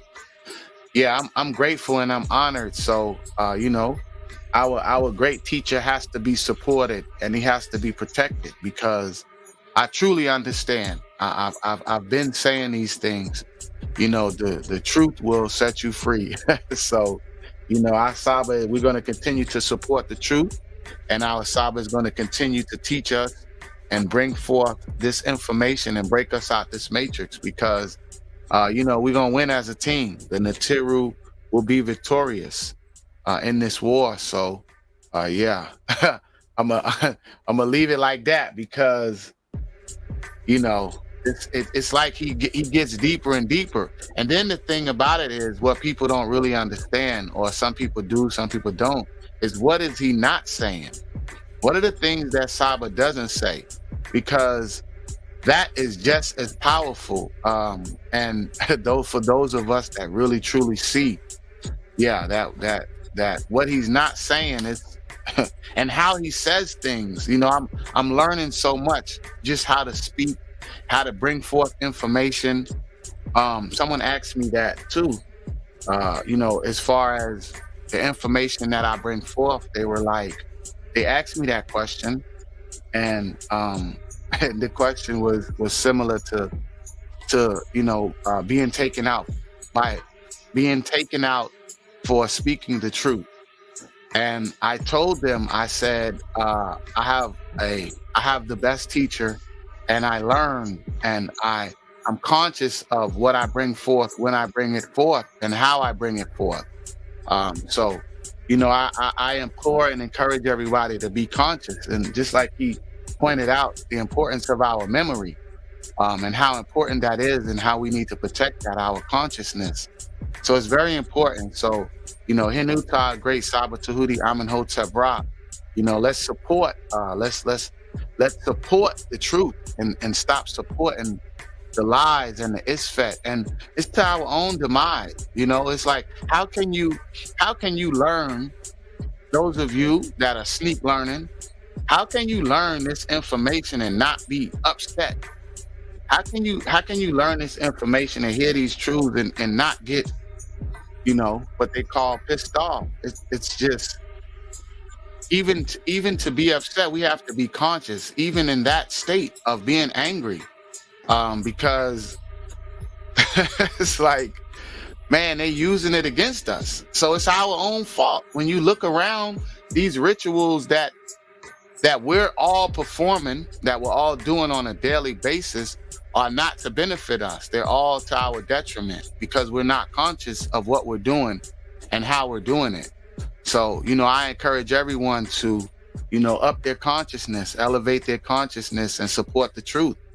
It's just, or not, it's up to you. We all have choices on how we want to live and what we want to do and what we want to bring forth. So, it's just me. I have a family, I have friends, and I have people that I care about. And, it's very important that I'm able to share the truth with them. And, I encourage everyone else to do the same thing. So Hotep Henu, to all the great supporters that keep this going, that keep this podcast going. Even when there's no podcast and you support the consistency of supporting the truth,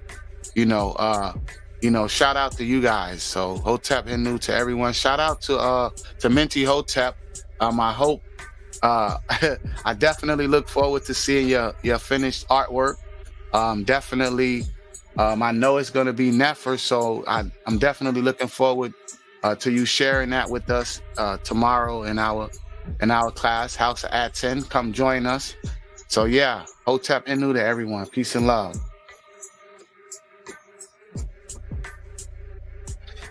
Yes, I agree 1000%. Tefram Kema, it's and that's the thing, as what unconscious as everyone walks around as, and this is part of the heka'u that they do, where they can do all of this magic, because when learning the Medu Neter, and this is why people have such a difficult time of understanding how the Natiru are physical beings, and how it's a word at the same time, and how the sound vibration creates multiple realities.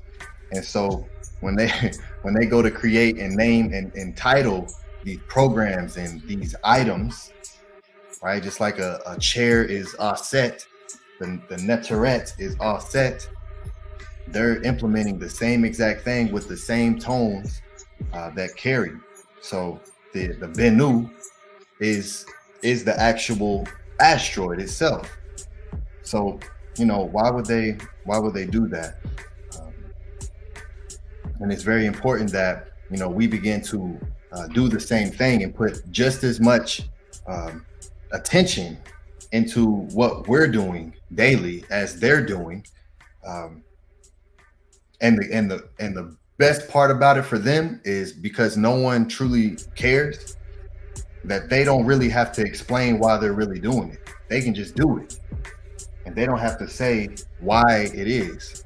Oh yeah, this is a PEP, and you won't find, they don't truly have to explain the real reason why they're doing it. And no one will really know because they don't study this. It just really shows everyone who, the people who are here live with us, receiving this, and those who will be watching on the playback, just to show how serious that they take their heka'u, and why the House of ATTON is doing what we're doing and bringing forth everyday items to begin to do our own heka'u and implement, what it is that we live by within our daily walk, within our within our home, just to start there, and then eventually get to building businesses. And they're sending building millions and billions of dollars worth of items and naming them these things. So we can just start within what's within your home. Start with how you speak and understanding that the words that we use feed into the consciousness of the frequency that tone produces. And so, and like a Tefram Kemaat said, or not, but those of us who you see and who you see supporting, we understand that it's not a game. This isn't a hobby. This isn't let's just do this for fun. Let me just come in here and just, no, it's real, more real than this reality that you think that you're a part of. And I was speaking to someone today about free will, and how that truly don't exist, because there's no one in this room who can truly do any and all things that their will desires. And to even begin to think that, one has to one has to even know what these words even mean. So that don't exist. This matrix is real, and as long as we begin to not put ourselves in the mindset to be able to at least receive what SABA is bringing forth, to even be able to receive it in its proper form, is by utilizing the system that he set up. And so we understand that there's many people who are still in a lot of false matrix, and a lot of negative inflated egos exist. But this is why you don't see those who consider themselves teachers actually building and falling in line within the hierarchy that is already established.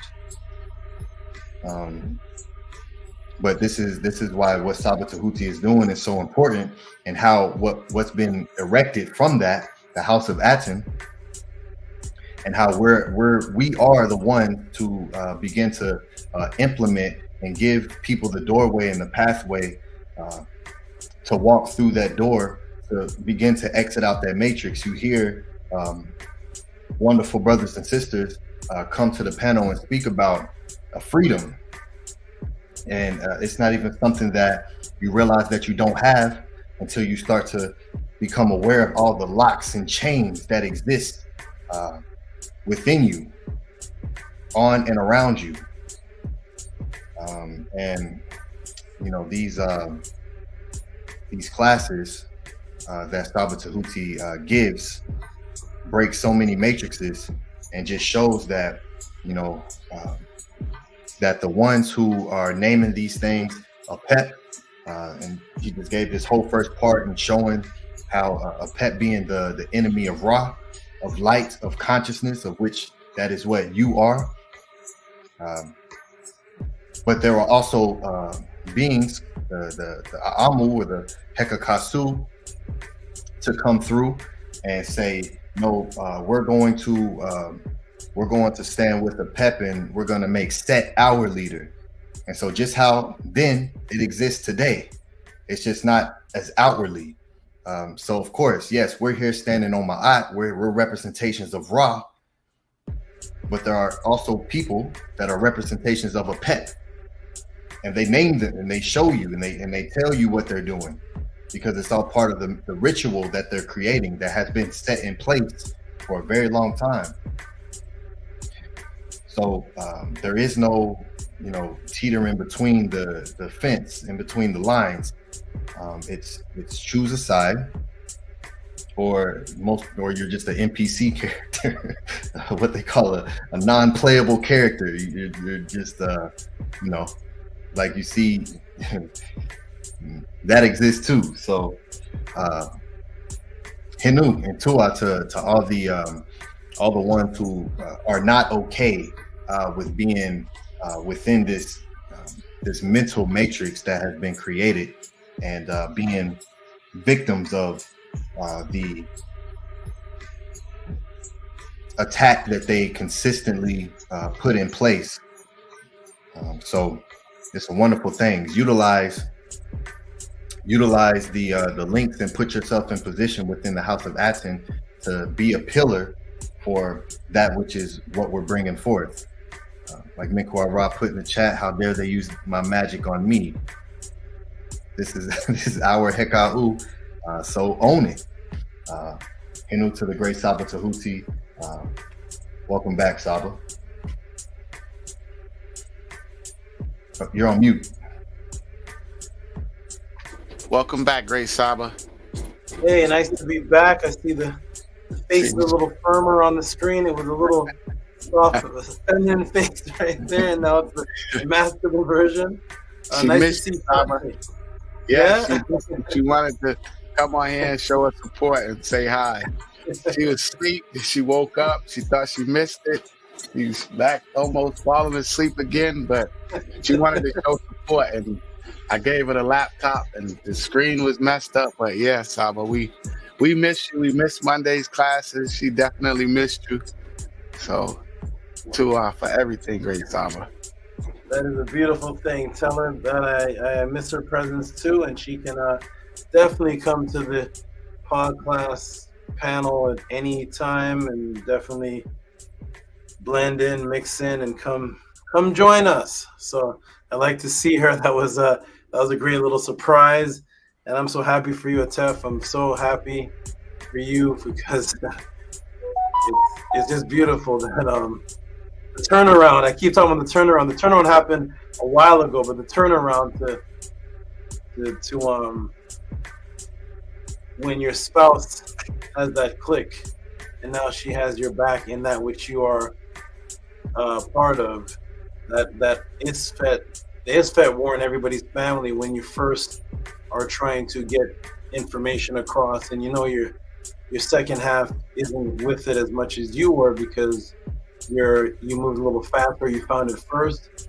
Then there's that struggle, but then there's that time where the person is like Gabriela Lopez. There's a time where Gabriela Lopez was not interested at all in the PODCLASS, and now she made that big turn. I know Primordial Thought is so happy, and same with you, Atef, and same with you and me with Nefri Keperet. And it's just so beautiful when you have the female energy living with you that has your back with what you're about. So shout out to you.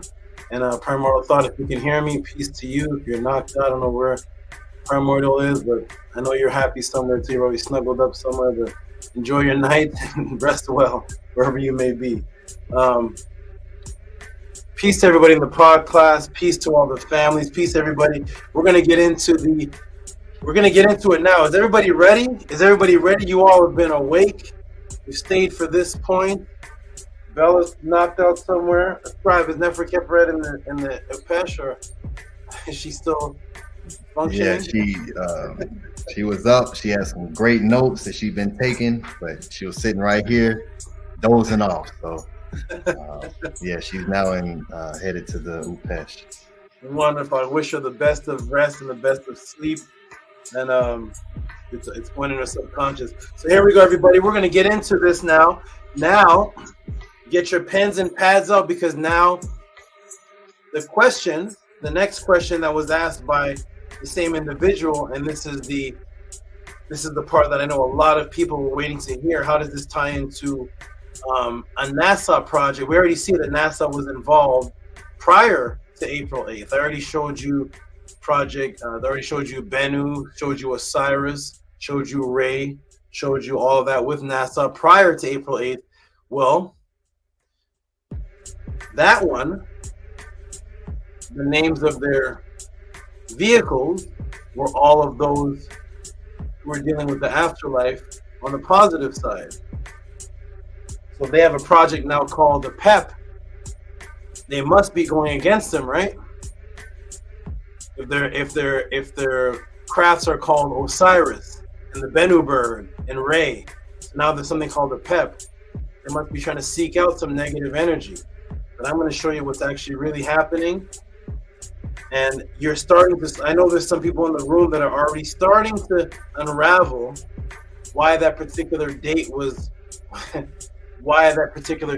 chosen, April 8th.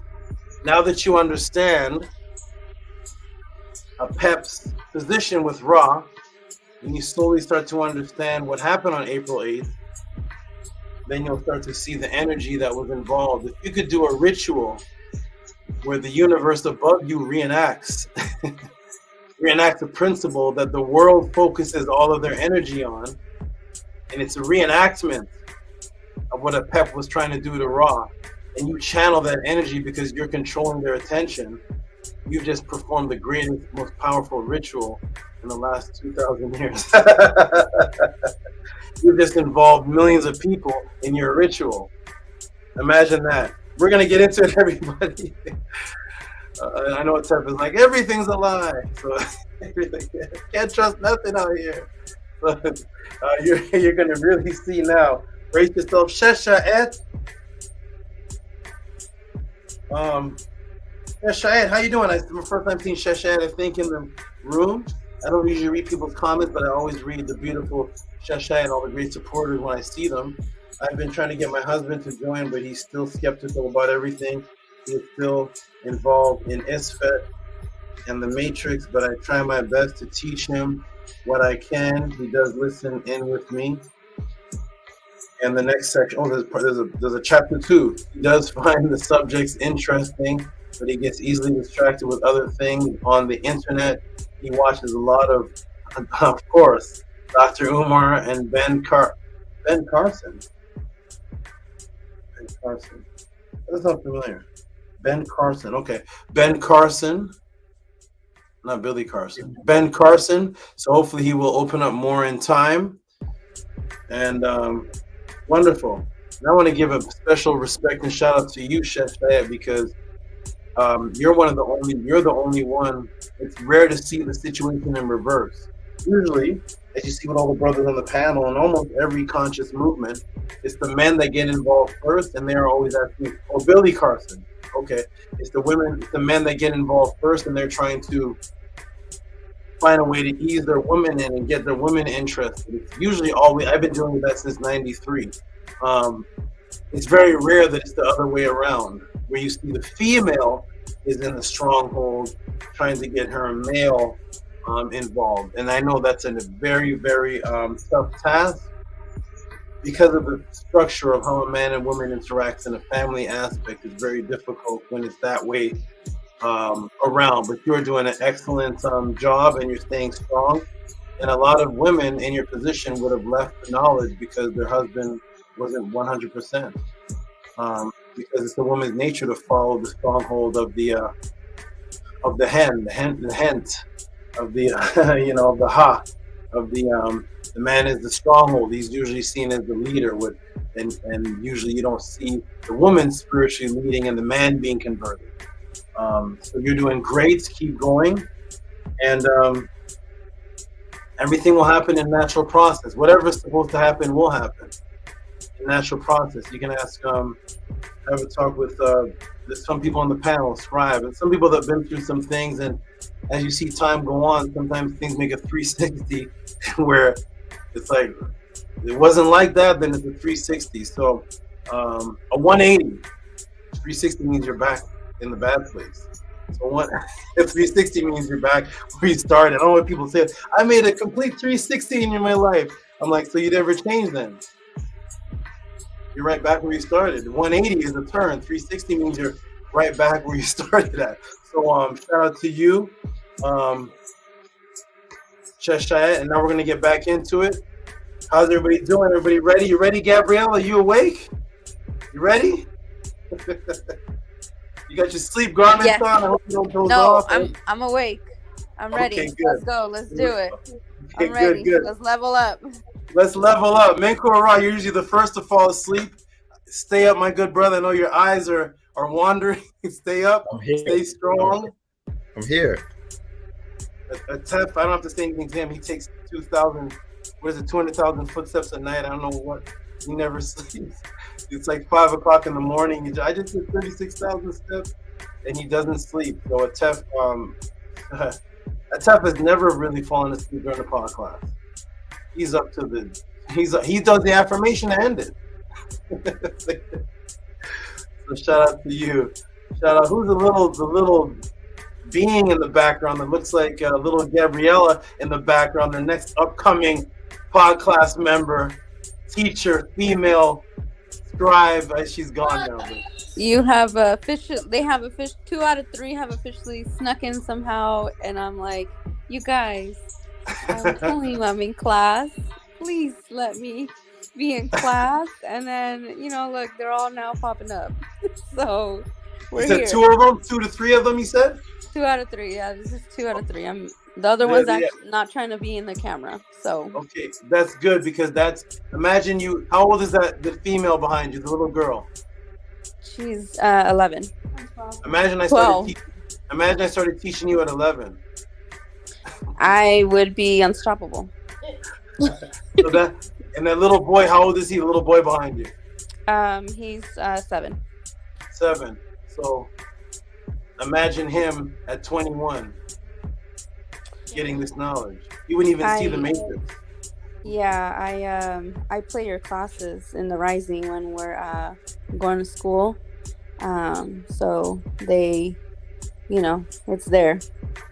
Wonderful, good. I'm very proud of you. Okay, everybody jump back in the room. We're about to get to the next question here. Watermelon TV put facts. I'm not familiar with this name. Is this LLC? I'm not familiar with Watermelon TV. It's Israel Hoyley, Dashe. He has another name? It's like, yeah, I remember he introduced it a few podcasts ago. He said he's starting a Watermelon TV. Israel Hoyley has officially 8 names he has in the podcast. Okay. Shout out to Israel Hoyley, who's now Watermelon TV, who's a Kemetic name last week. Shout out to you. All right, everybody, we're going to get into it, everybody. Here's what everybody has been waiting for. Let's get into it. Gabrielle, I'll see you in the chat. Atef Rem Kem Ma'at, see you in the chat. I got to go. Oh, Robert William actually got to go. You're going at the yeah, it's about to get. Be safe, good brother. I know if you didn't really have to, you wouldn't leave, because this is where it's going to get very intricate right here. Everybody get ready. Here we go. Let me put the timer back on. Did I take it off? Yep. Here we go. Boom. We're back into it, everybody. Welcome to Tuesday Podcast. We're about to get into what happened really on April 8th while everyone was focused on an eclipse. What does NASA have to do with it? What is the NASA Papyrus ritual that was taking place? We already got into NASA is very familiar with the Bennu bird. They've been studying that. NASA is very familiar with Osar and its connection to Re and the boat going in a circle, KHEPERU, and they named their satellites. After that, NASA is very familiar with the story of APEP, so they named the asteroid that may destroy the Earth. They call it APEP, so they're very, very familiar with the Kemetic Papyrus story. They're not naming anything after any Native American, Chinese people. They know exactly what they're doing, and they started this all the way back from the time of 3,217 years ago, all the way to Alexander the Great and the Ptolemies, all the way to now. So here we go, everybody. Are you ready? Boom. Boom and boom. Let's get into it. Here we are. Boom and boom. We are here. There they are, everybody. So, boom. There's the Bennu bird of Ma'at, Osiris, and Re, named so by scientists. There's the Bennu bird of Ma'at, Osiris, and Re, named so by scientists. By scientists who will tell you that they are atheists, but know more about the papyri and apply them than most of the people watching this show right now, watching this class right now. What about the destructive force that opposes the Bennu bird of consciousness, who is APEP or Apophis and Ma'at? Do the modern day astronomers know about that too? And I played the video that yes, the modern day astronomers and NASA know about and acknowledge this part of the story too. And yes, they do. And I played that part. Now they have Osiris, there's Re in the capital. Osiris, Re, there's the Aku, and there's the Bennu bird right there. So they're reenacting this. So they know about APEP, and they named the asteroid that's the destroyer APEP, so they know about APEP being the destroyer. So, now what about this? Why NASA will fire 3 rockets at the solar eclipse? March 26, 2024. You see that, ladies and gentlemen? Why NASA will fire 3 rockets at the solar eclipse? Is that what you all were looking for on April 8th? Let's continue. Let's go back here. We're going to get to that part in a second. And now,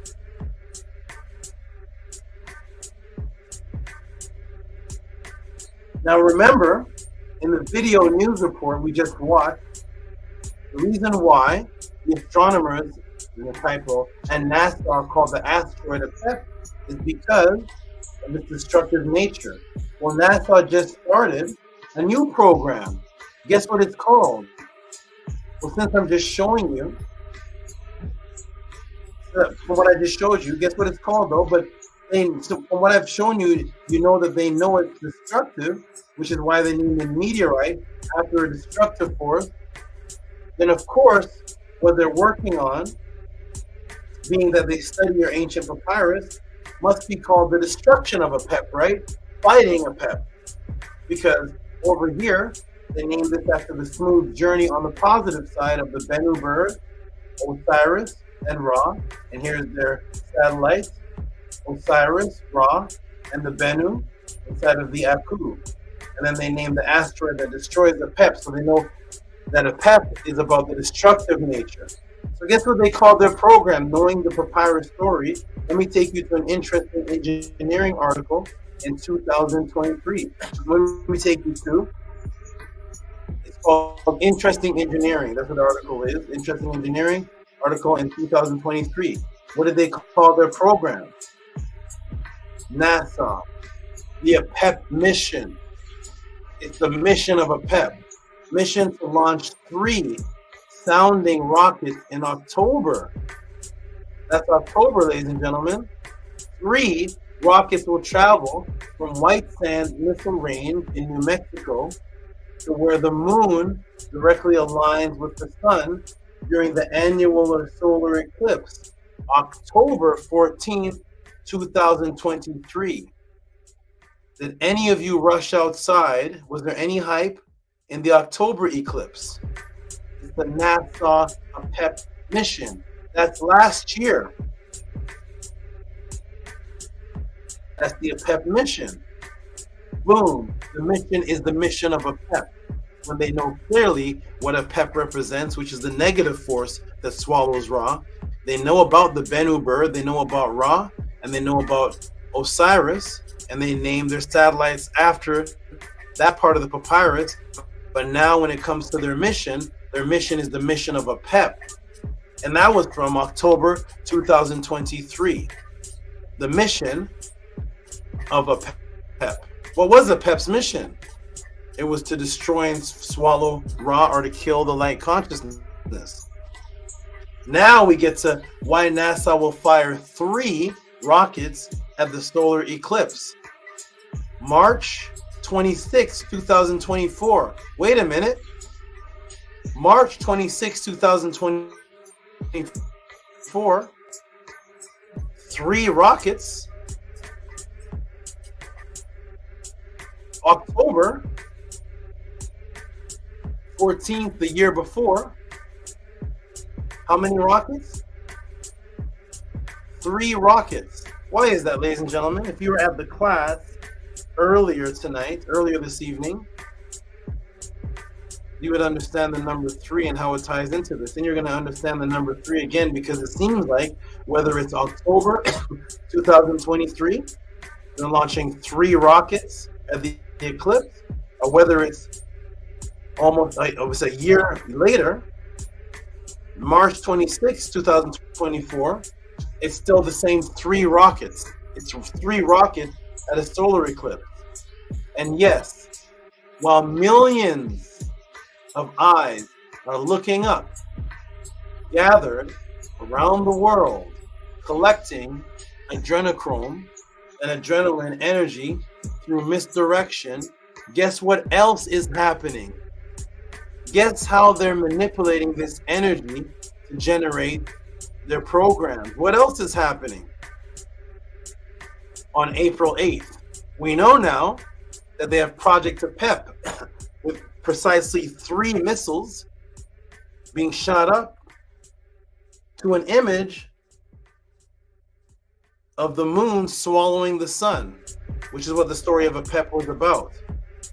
So now simultaneously, while millions from all diverse variety of people, from melanated people to Europeans praising the sun with dread, all in the state of a distraction, on April 8th, looking up, with these glasses. And let me ask you a question, everybody. See these glasses? See the glasses that everybody's wearing? Where have you seen these glasses before? For those who are old enough. For those who are old enough, if you remember, back in the 80s and maybe early 90s, remember these glasses would come in cereal boxes? Remember they would come with some Nintendo games? Remember there would be a type of a movie theater where you had to buy these glasses. They look just like this. They're paper glasses that look like this. Where have you seen those glasses before, everybody? Let me come to the chat. Boom. 3D movies. That's where you've seen those glasses before. Dr. LaRoche, Daniel LaRoche, came on and clearly stated that the glasses they're selling you have absolutely nothing to do with blocking the direct staring of the effect of the UV rays destroying the part of the eye. He named the part of the eye, he named the rays. He described precisely what it does. And that when you look up at the eclipse, because the large part is blocked out, it doesn't appear blinding. But the circle that's around is still emitting the direct ray into the eye that's damaging. Except for you don't turn away from it because it's not directly affecting your senses. Whereas if you were to look directly up at the sun, you'd be like, oh man, this is bright. Oh, let me block this. Hold on a second. But when it has the circle around it, the deception is you can stare at it for longer because it's not blinding. The exact same rays that affect the exact same part of the eye as if you were staring at the blinding sun happens whether the moon is in front of the sun or not. But you would never stare at the sun for that long without those glasses that were originally designed in your subconscious, your memory, those are the glasses that brings things closer to you. Remember that? Watermelon remembers that. Remember that? That's facts. Those are the glasses that bring things closer where the movie pops out at you. It brings things closer to you. It's already dangerous from the distance of your regular sight. And now you're staring at it, thinking these are the protective glasses, when they've not scientifically made any form of protective glasses that will protect your eyes from the elongated staring at the sun. Where do you buy those glasses? Because sun gazers, you'd make $1 billion from sun gazers. Imagine there was such a glasses that you could have where you could just stare at the sun, and they're cheap in paper. They're the same 3D glasses that you can rip apart. How expensive are those glasses for every single million of people that's watching them, that's using them? Everybody could afford them.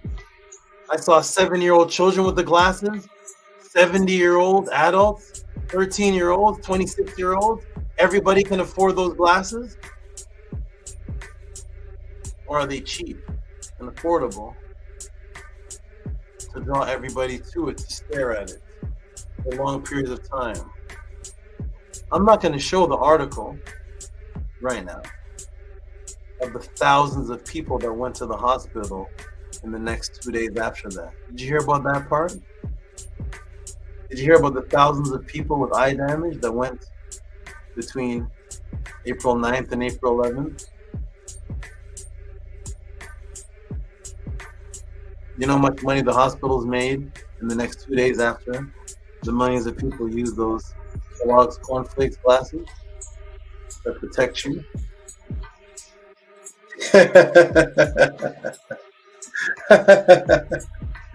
3D glasses that bring it closer to you. Yes, sir. Thank you, Tehuti. Are you ready, everybody?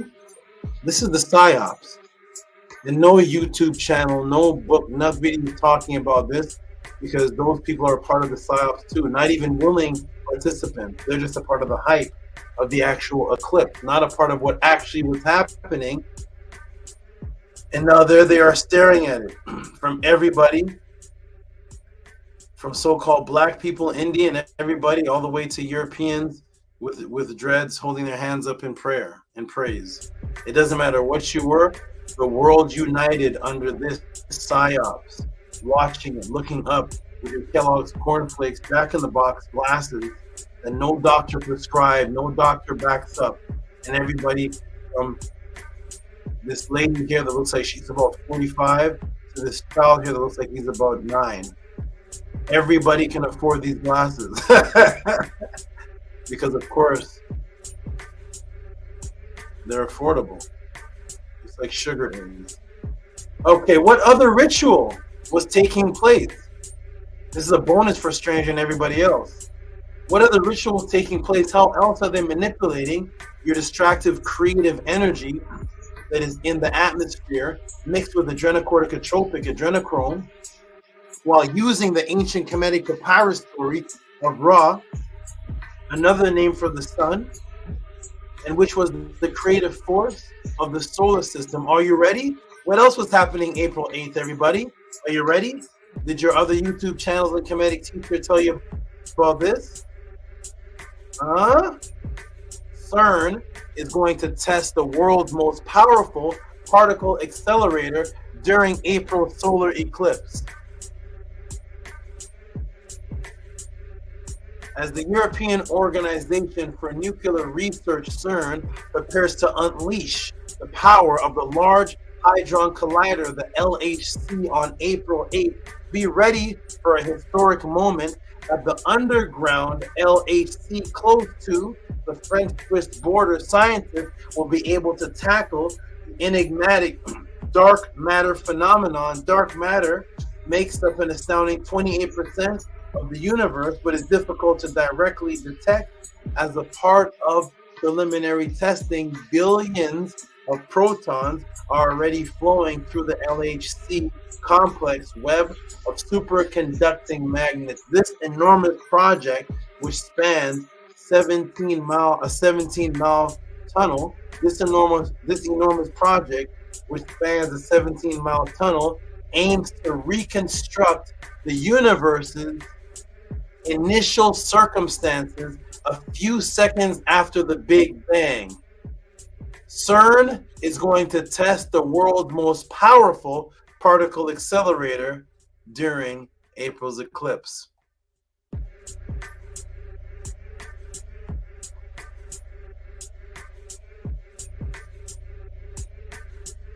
That's what you all were focused on? NASA is sending 3 missiles called Project APEP to the eclipse, while CERN is testing the Hadron Collider in search for the Higgs boson on the same day, while they look for dark matter. On that day, April 8th, the day when the sun is swallowed, millions of people will be looking up at that, while NASA reenacts 3 missiles called Project APEP, the project of the sun swallower, aimed at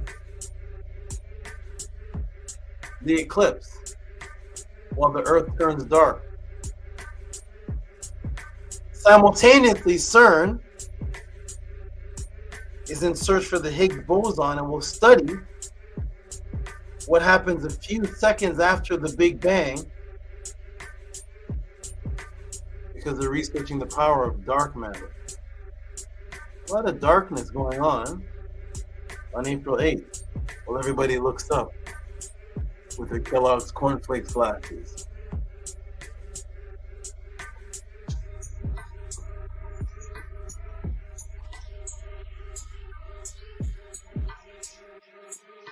Did your teacher tell you about that? Are you still smelling the dishes are black?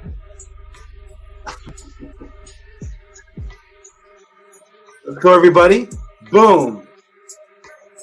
These 2 events, why NASA will fire 3 rockets at the solar eclipse, while CERN experiments on the particle accelerator for dark matter. while the Earth turns dark with the solar eclipse on the same day. All this energy is happening. Now we go to A register. We go to A register, science section. Something may come through the dimensional doors at the LLC. Attack of the hyperdimensional juggernaut man. A top Bophon at the Large Hadron Collector LHC says that the Titanic machine may possibly create or discover previously unimagined scientific phenomenon or unknown unknowns. For instance, an extra dimension. Out of this door might come something, or we might send something through it, said Sergio Bertolucci, who is the director for the research and scientific computing at CERN, briefing reporters, including at REG at CERN headquarters earlier this week. Opening an extra dimensional realm so that something can possibly come through to this dimension. On April 8th, the day of the eclipse, is when this major particle acceleration experiment is actually happening, as they're in search for dark matter. Reconstruction of the creation of the universe, experimentation, and the opening up of vortex doorways to different dimensional realms on April 8th, while you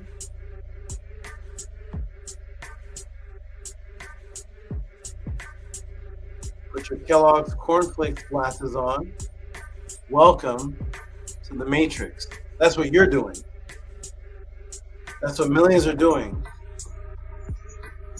While CERN and NASA are doing what they're doing. Hold on, is anybody from CERN in here? Oh, no. They're inside of CERN working on the Higgs boson. Is anybody from NASA here? Anybody from NASA? And NASA's? No.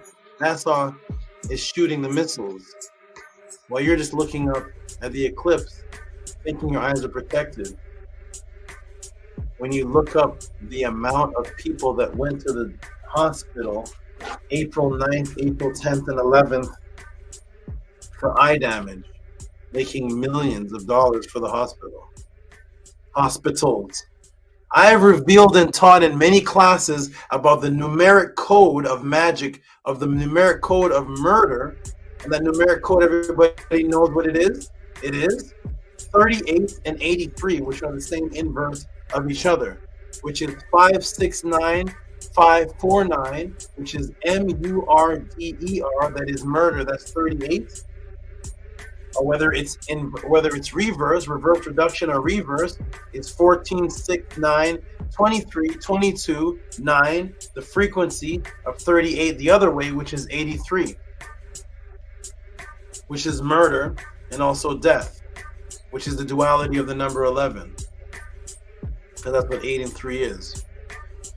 So murder is 38 and 83, which are the same number in inverse.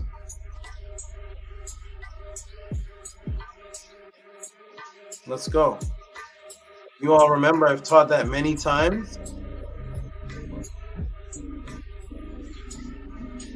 And they show you through this, through what is called predictive programming, through movies like Murder by Numbers, where directly on the cover of the movie is the number directly. So they show you through this. They show you through this, through what's called predictive programming through movies like Murder by Numbers, where directly on the cover of the movie, the number 8 is superimposed over the letter B, and the number 3 is superimposed over the letter E.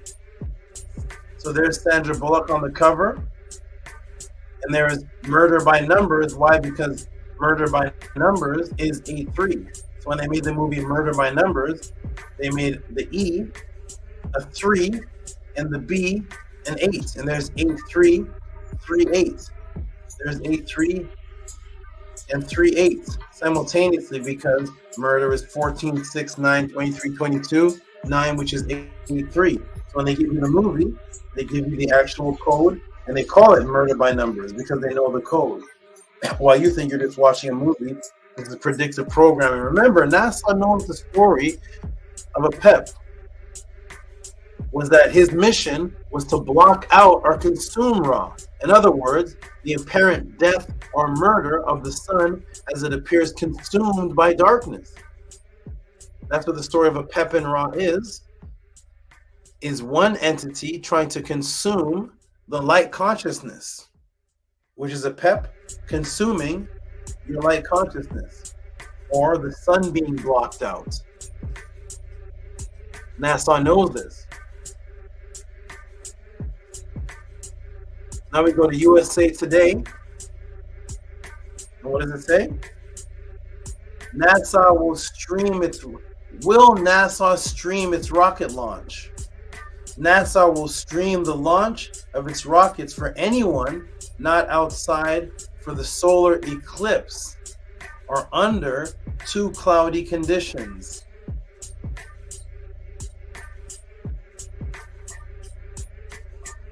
So there is the sun being consumed and appears to look black as a story of Ra and APEP. And that's what their mission is called the APEP mission. While they launch 3 missiles out. Each time they do it, it's always 3 missiles. One thing I have never shown you until today, which is Saturday, April 20th, 2024, now at 11:13 p.m. Pacific time, is the gematria number for death. Guess what that is? 45128 DEATH in their Masonic code. Death is also 38. Murder is 3883, and death is 38. Boom. APEP, the death of the sun. Remember the number 3 superimposed on the E to make 83. Remember that, everybody? This is the number 3. Looking strange, isn't it? Because it's supposed to be a letter E there, but the number 3 is involved in this murder by numbers because it's always 8338. Remember that number 3? And they're sending 3 missiles each time. So you remember the number 3 superimposed the E to make 83 in murder by numbers? There it is. Do you really think APEP has an E in it?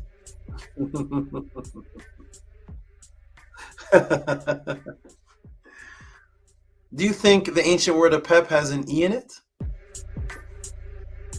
Is that what you think? You think APEP is really spelled A-P-E-P?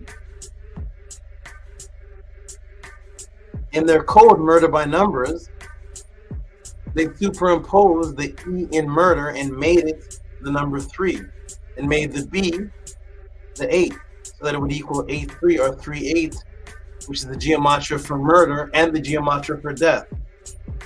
Now they have the APEP mission, which is the covering or the swallowing of the sun with 3 missiles, 3 going up.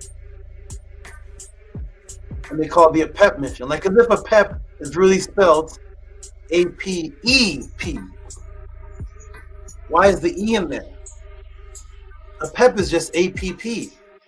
There's no E there. But the E, remember, is superimposed with the 3. The same amount of missiles that they're shooting up to the solar eclipse. Are you ready? Welcome to the Tehuti PODCLASS. Here we go. Are you ready? You really think APEP is spelled with an E? No. Not at all. But for the code it is. What code? What code? Tehuti? You made it all up. APEP 116 516 38 in gematria. APEP. They needed the E there, so the 5 could be there to make APEP equal the same thing that he represents, which is the death of Ra because the sun is swallowed. So they call it the APEP mission. And death, which is the death of Ra, 45128, that's 38, which is the same as murder, which is 14, 6, 9, 23, 22, 9, which is 8, 3.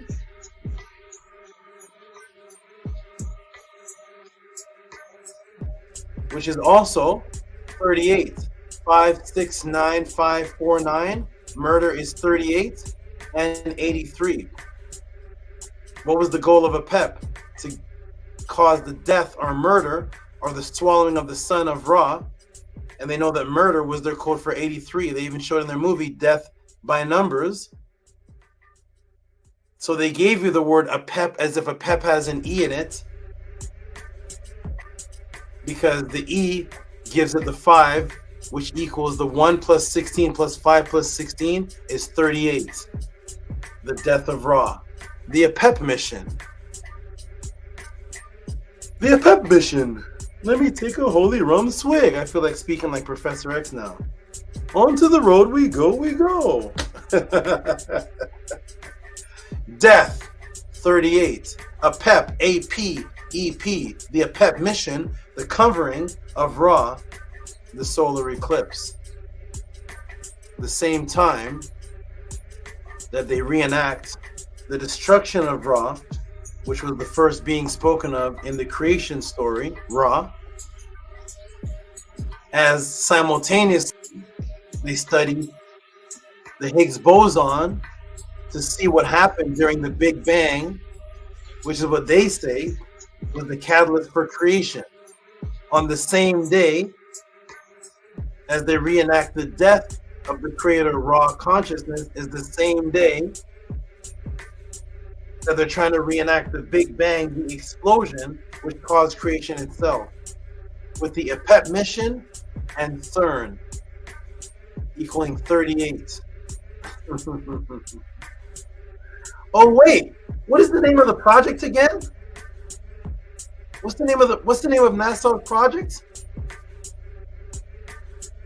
It's NASA's APEP mission. APEP, which equals 38, and 83, which is death. NASA's APEP mission. It's an interesting title for the project. That's a good title. Nobody's thinking about that title because everybody has their Cheerios glasses looking up, getting eye damage, damaging the eye in this ritual. You know, the eye.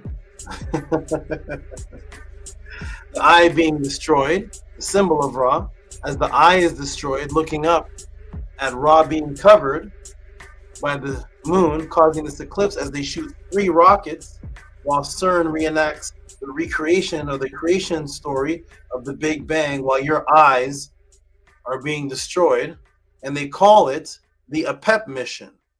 NASA's APEP mission, to be precise. Why is that, Tehuti? You made it all up, Tehuti. You made it all up. NASA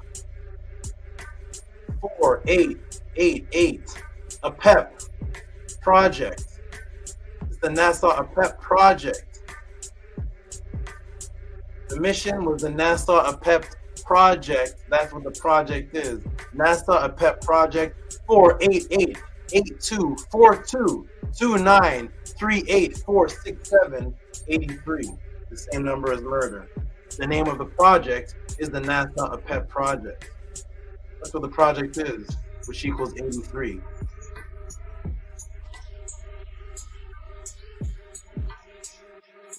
$38, APEP, murder, 38, 83. The NASA APEP project, 83. The murder of Ra. Because you know, they murder by numbers. One of the biggest rituals to ever take place in the history of Earth, right in front of you. One of them. The other ones I'm not allowed to speak about clearly. I hope this one goes through. Oh, wait! The project is 83, which is death The reenactment of the APEP, darkness overshadowing of Ra, the apparent death or murder of the sun, as they shoot up 3 missiles at the Eclipse. Welcome to the Matrix. Let me continue. The Egyptians are blind. As Chief Wali from my Skinwalkers class, the chief of the Navajo teachings, Native American beliefs about the eclipse, the death of the sun, because the teachings echo in most of the cultures. And when the ancient people saw the eclipse, it was the death of the sun. It was a black apparent object covering the sun, causing darkness, which was the death of the sun. Death, 38. Murder, 38. APEP, 38. Who swallows the sun? The NASA Project, 83. 38 in inverse. APEP, 38. Death. APEP, 116, 16, 38. Death. 541, 28, 38. Murder. 569, 549, 38. The NASA APEP Project, 488, 8242, 2938, 467, 83. Tehuti, you made it all up. You made NASA. You wrote Sandra Bullock's movie. Yeah. They have predictive programmed this in you since you are a child through this predictive programming. So they have programmed this in you. You know they programmed all this in you before any of this when you were a child? They have programmed this in you since you were a child through predictive programming. What do you mean, Tehuti? They made the eclipse important and associated with death of the sun and the death of the sun, S-O-N, and the number 3 pre-programmed in you. Huh? Did you know that? Ever since you were a child, it was already pre-programmed, predictive programming, that the eclipse represented the death of the sun and the number 3, and the death of the S-O-N and the number 3. While NASA shoots up 3 missiles each time to the apparent death of the sun, called the mission, the project mission of APEP. How did they get this in us since we were a child, Tehuti? You made it all up. I don't know about this when I was a child. You made it up. You made up NASA. Let me take you to the book of Luke 23. Are you ready? How do they associate the eclipse with death of the sun, while simultaneously associating the eclipse with the death of the S-O-N and the number 3 all at the same time? How did they do that? How did they do that way before NASA was doing the APEP project?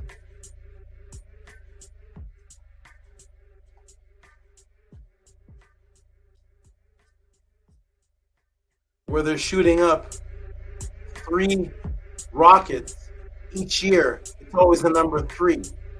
How do they do this, Tehuti? How do they associate this in your brain pre-program before they even did any of this project? How do they do it, Tehuti? Well, they put it in you since you were a child. How do they do that, Tehuti? Well, we'll go to the book of Luke 23. You ready? Luke 23, 44 to 46. Now, it was about the 6th hour, and there was darkness over the earth until the 9th hour.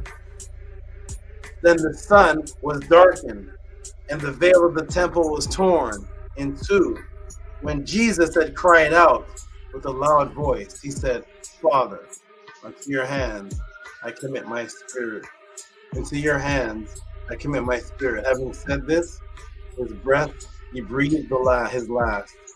So there's the death of the S-U-N, sun, which is also the death of the S-O-N, son, who resurrects on the 3rd day, who who gets killed in numerical codes, all based on the number 3. Because of course it was the 6th hour, which is 3 by 2, and it was darkness all over the earth exactly until the 9th hour, which is 3 by 3. For your Son, the manifestation of the Trinity, you know, there's 3 in 1, and God is the Father, and Jesus is the Son of the Trinity, while the eclipse happens on the 6th hour, 3 by 2, and goes all the way into the 9th hour, 3 by 3. And not only does the sun turn black in the book of Luke, which is an eclipse, but Jesus breathed his last breath and he dies and is resurrected on the 3rd day.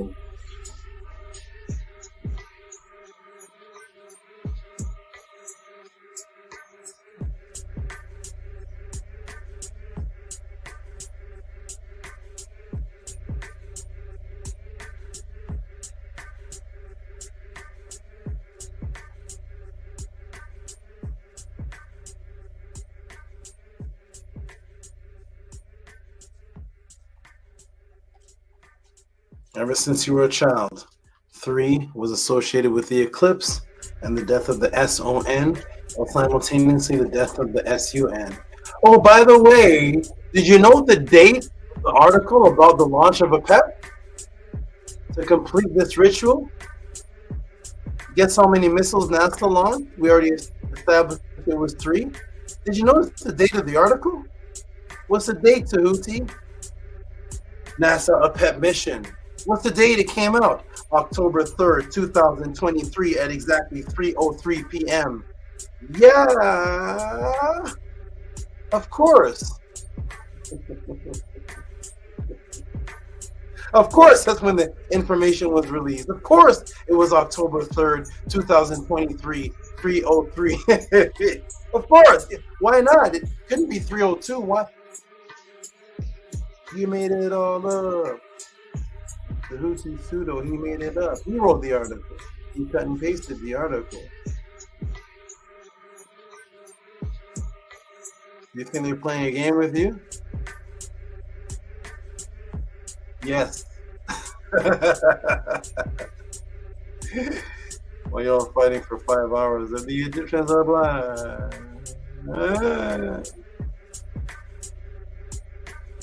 NASA APEP mission to launch 3. There's 3 sounding missiles. 3 NASA APEP mission to launch 3 sounding rockets. When? This is published October 3rd, 2023 at exactly 3:03 p.m. Of course it was. You know, the article could never have come out at 3:01, not 2:59, not 3:04. Had to come out October 3rd at 3:03 p.m. with the announcement of the launch of 3 missiles. You know, you know, I made it all up. Oh yes, and of course, there's CBS news that came out too. That stated that on the space station, the crew saw the image of the eclipse. That article came out too. When did it come out? Well, this was an article. CBS News made the announcement. Space station crew captures the image of the moon's shadow during the eclipse.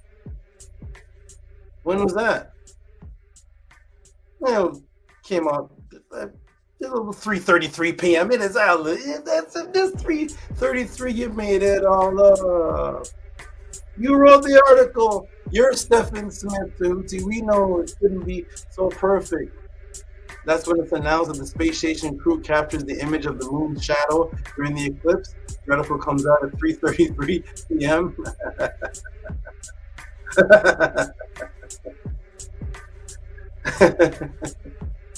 The Egyptians are black. The Egyptians are black. And the Hebrews are wrong, and the Egyptians are black. While this ritual is going on, right in front of you and above you, by the millions. So of course the article comes out at 3:03 p.m. and the next one comes out at 3:33 p.m. on October 3rd, On October 3rd, 2003, 3:03 p.m., above the three missiles, and when the space station saw them, that article came out at 3:33. Tehuti made it all up. He wrote the article. He put that time there. No, I'm just a revealer of it. Appreciate me while I'm here. I hope. I don't know. You're getting this on other channels, right? Put the link in the room. If so. Article comes out. Boom. 3 missiles. Because, of course, Jesus rose on the 3rd day. And, of course, when the eclipse happened in Luke 23, of course, it was the 6th hour, which is 3 by 3. Of course, darkness fell over the earth until the 9th hour, which is 3 by 2 on the 6th hour, which is 3 by 2. And of course, darkness was there until the 9th hour, which is 333. That's 333 and 33. And that's when Jesus died, so that he could resurrect on the 3rd day when the eclipse happened, the same day that Jesus died, the Son of God. Because NASA is shooting 3 missiles, and we're going to announce it on October 3rd, 2023 at 3:03 p.m., you know, because the space crew that's watching this event, they captured the image of the moon's shadow during the eclipse. Let's put that article out at 3:33.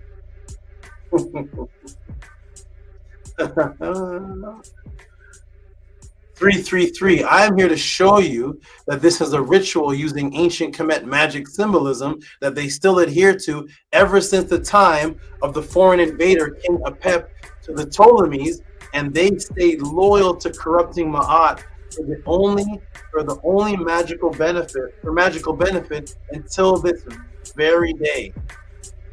They are loyal to this. They give their reciprocity to that. Millions, though. They're not playing around. Now remember, to perfect this number frequency and their need to reenact this ritual of APEP overshadowing of Ra, when precisely did they say the eclipse was visually seen? Well, also I want you to remember that the journey of Ra was the eternal pathway of everlasting totality. It was the pathway that APEP was trying to stop, which was the everlasting pathway of KHEPERU, which is the complete circle of totality called TEM, the complete circle. Now we're going to go to the Per Emharu, page 289. What is this? He that was bidden to rule amongst the Neter is Heru, the son of Isis, who was appointed to rule in the place of his father Osiris, as to this day of the union of the earth with earth, it is the mingling of earth with earth, and the coffin of Osiris, the soul that liveth, Sutin Henin, the giver of meat and drink, the destroyer of wrong, and the guide of the everlasting paths. That's what the path of Ra was called. That's what your path was called. It's the everlasting path because it deals with immortality, to make your complete totality on the everlasting pathway. Are you ready though? When did the eclipse happen? What do they call it? NBC News. When and where did the solar eclipse? When and where the solar eclipse will be crossing the U.S.? Well, Monday's total solar eclipse will be visible along, they call it the path of totality. That's what the name of it is, everybody, if you didn't know. The eclipse's journey is called the path of totality.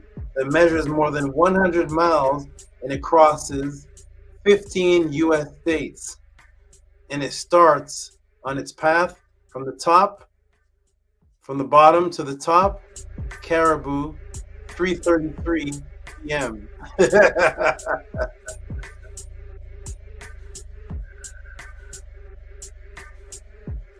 Here is the news report. Total eclipse reaches the last stop in the U.S. in Maine, 3:33 p.m.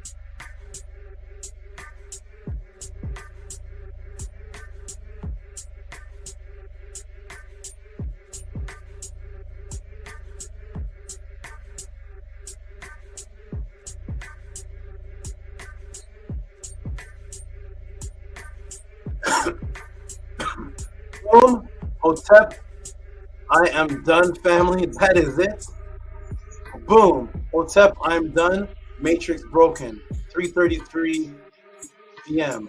For those of you who appreciated this information and guidance more than the waiter that you have tipped, and if you have learned, or if this has had any type of impact and has advanced your recent current understanding of this specific subject matter, send your tip of reciprocity and appreciation called Eclipse Psyops, a pet breakdown, Eclipse magic, or anything creative you can come up with to Cash App TTM Moon, PayPal at RockESV.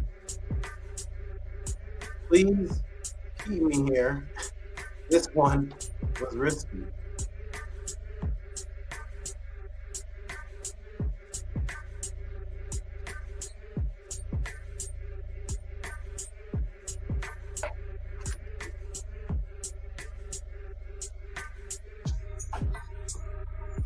I'm gonna put the link in the room.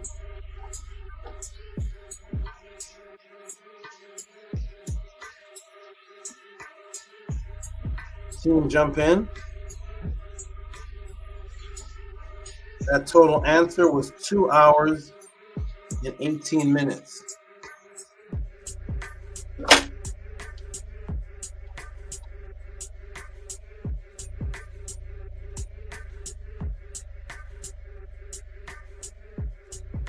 If you all have seen that elaboration on the eclipse, what was truly going on with CERN and the APEP mission and the mathematical breakdown and the reenactment, and the APEP asteroid and the Bennu bird satellite, the Osiris satellite,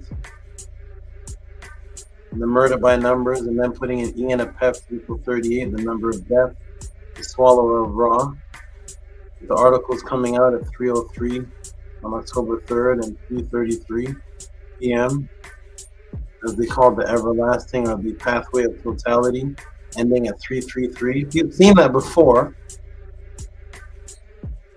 place the link in the room to the YouTube video where you've learned that. Put the page number of the book, the article, where you're learning all this. If not, if you find this information in this awakening more valuable than the $50 of Doritos you purchased in the last 6 years, or donuts, or whatever it is that everybody's doing, the club, the hotel, or $20 worth of marijuana, or whatever it is, if this has any ranking with that, please support the Cash App, TTM Moon, PayPal at RockESV. I'm going to check the chat to see what the where's everybody? Did I put a link in the chat? Where's Manko Ra? Where's Gabri? Where's everybody? Maybe I didn't put the link in the chat. Let me put it in again. Maybe I didn't see that one. Let me go to the Gmails and see what's going on. Let's see what's happening here.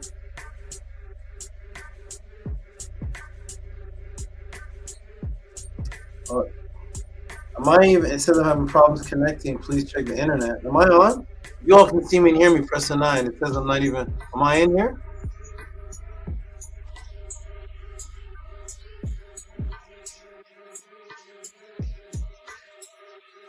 Did it take me out? Uh-oh. It says I'm not here anymore. I have Kazuni pressing 9. I don't see the team jumping in. I'm not sure what's happening. Well, appreciate me while I am here, team. I hope you are here. I hope everybody's still awake. I did put the link in the room. I don't know if it didn't show up. I'll put it in again. When I put the link in the room, it says I'm having internet trouble. Let me try again. Does anybody see the link in the room? When I click it in, it says having internet trouble. Please check your internet connection. Only when I put the link in the room.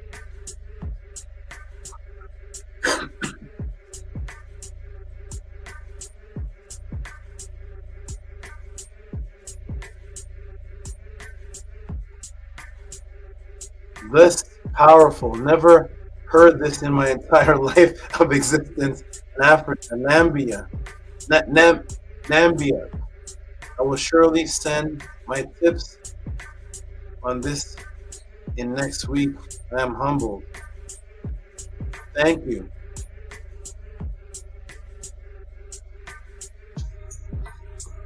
I was just talking today about one of my family members yesterday. Her name is Nambia. Peace. What's going on, good brother Primordial, good brother Tefrem Kemet'S? I tried.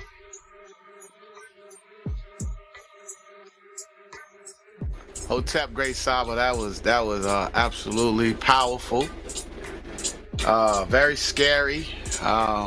It's very, oh my goodness, very enlightening. I was explaining to Shantae what CERN was. She's, she wasn't familiar with that. So I'm trying to show her how scary it is. It's man, it's this matrix is something else, Saba. Tua for this information and enlightening us and empowering us. Tua. Imagine. I think somebody needs to mute. There's some echoing. Imagine a Psyops that simultaneously reenacts the swallowing of the creative force called Ra, which is the same symbol for eyesight, while simultaneously destroying millions of people's eyesight, while simultaneously interacting and reenacting the 333 APEP ritual swallowing of Ra, while simultaneously experimenting on the energy that caused the explosion of a bang, sun-like energy that caused creation in the first place, while they study dark matter to let things through an energy vortex. Well, everybody just says, this is the most popular eclipse I've ever seen. What's so special about this one? You don't even know, and you were a part of it. You don't know what's special about this one. Now you know, because none of the other eclipses, these events simultaneously took place. Those are two multi-billion-dollar industry organizations, NASA and CERN, which is its own government, doing a ritual simultaneously on the eclipse, and that's why this is the most powerful one. Welcome to the Matrix. Have a good day at work tomorrow. I'll be back, y'all. Bill, I'll be back. Support the podcast. I'm gonna go be a waiter.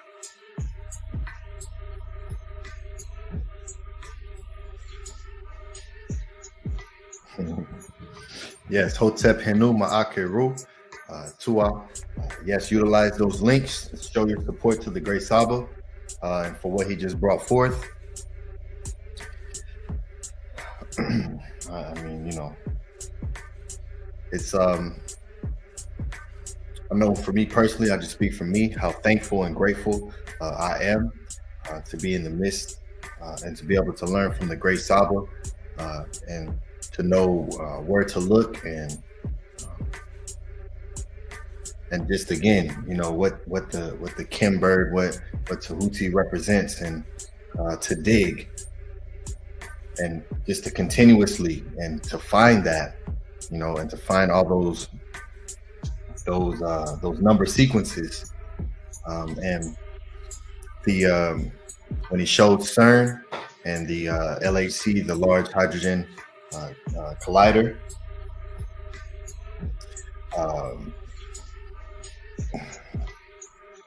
Yeah, and how that was also supposed to happen on the 8th, April 8th.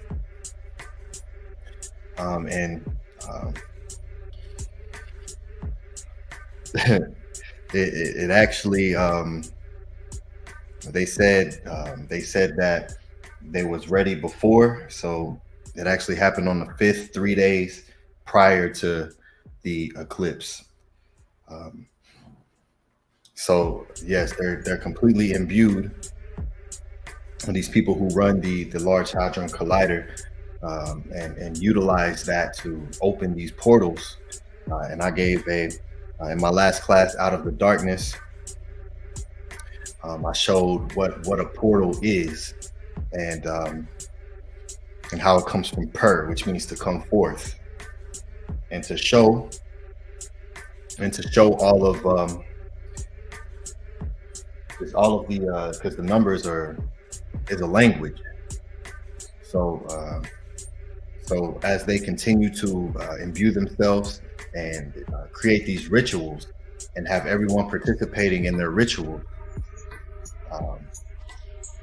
is the reason why they seemingly have the position that they have, because we stopped doing the rituals, we stopped taking it as serious as they take it, and so it's free reign for whoever to then now begin to utilize the vibrational tones and the stories that we brought to the planet for their own agenda. So, you know, Henu to the Great Saba for bringing this forth and showing us and taking us down this pathway of all of what was occurring on that date, while the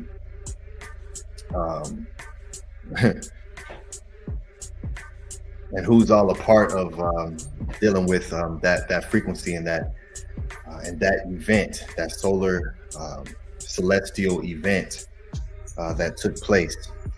So yeah, I'll pass it to any one of you great brothers or sister. You all want to build on that, but yeah, that was phenomenal. Henu to the Great Saba, show your support, utilize those links, because you will not find this nowhere else. And just by having what he showed, you already have more information than everyone else around the entire globe who was bombarded with information on the solar eclipse.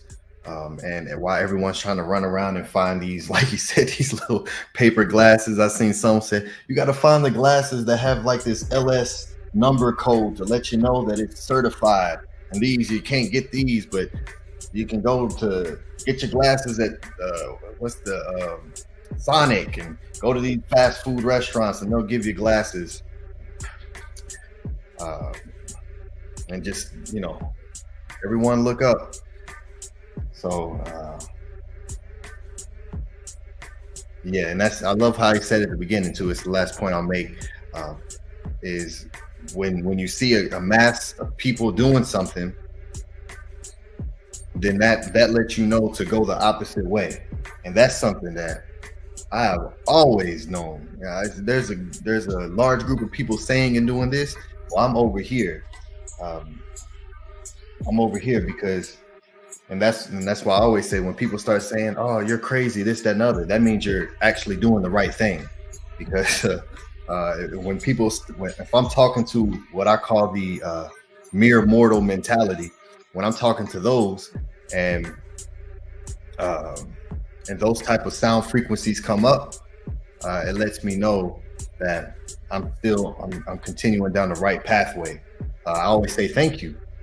But for things that is meant to be an insult is adoration for me. I love it. Thank you for that. 2 out for that confirmation. So yes, and yeah, I'll pass the mic on that. So Henu to the Great Saba, and show your support. Ani, you say you get awkward eyes when you seek divine, or awkward stares when you seek divine? Exactly. Yeah, that's one thing I can definitely agree with you, especially what Saba said in the beginning, that if you see a multitude of people doing the same thing, you know, question that. And that's one thing I can definitely agree on. I've always been that way. I don't like doing the same thing everyone else is doing, because it's very strange, because I haven't seen any representation of a mass of people doing something besides our ancestors in the Teru, but that's just coming into this information within the past couple of years with SABA. But before then, I never knew any large representation of people who are all doing the same thing, and it is of balance, or it's of truth, or it's of peace and harmony. I've never seen it, so I always questioned that. This was definitely a mind-blowing, made plain question that was answered. And I remember Saba talking about the eclipse before. I forget what year. It probably was in 2023. I think it was maybe the end of 2022, maybe. But I knew about the ritual of, they celebrating pretty much a PEP over Ra. So, but how much Saba broke down this time and their rituals based on the three, that was that can be scary to most. It definitely puts a smirk on my face because Saba is definitely making plain their rituals, and that's what gives me even more motivation and courage to continue to push on, because Saba reveals what they do. And if they're if they're just as disciplined and just as structured and dedicated to their belief systems and their rituals, then my oh my, I better be on mine. So, and new and Tua to the great Saba. I appreciate you, great Saba. Tua. This beat is hard, by the way.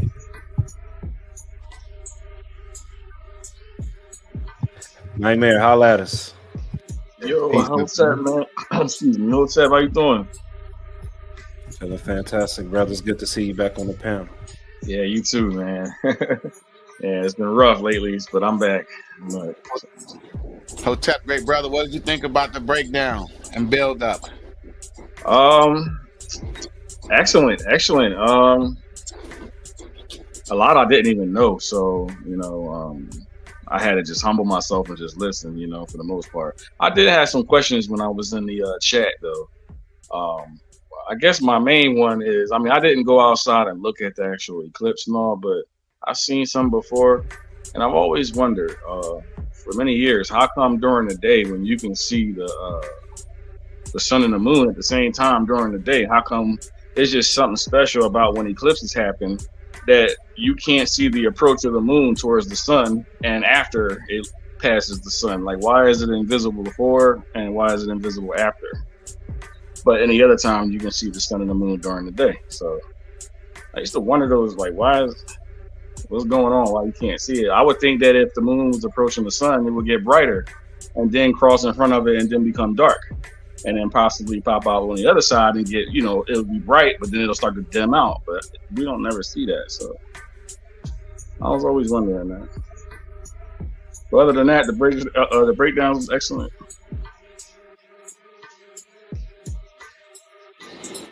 I'm curious to know what the result was. You want to know what's scary?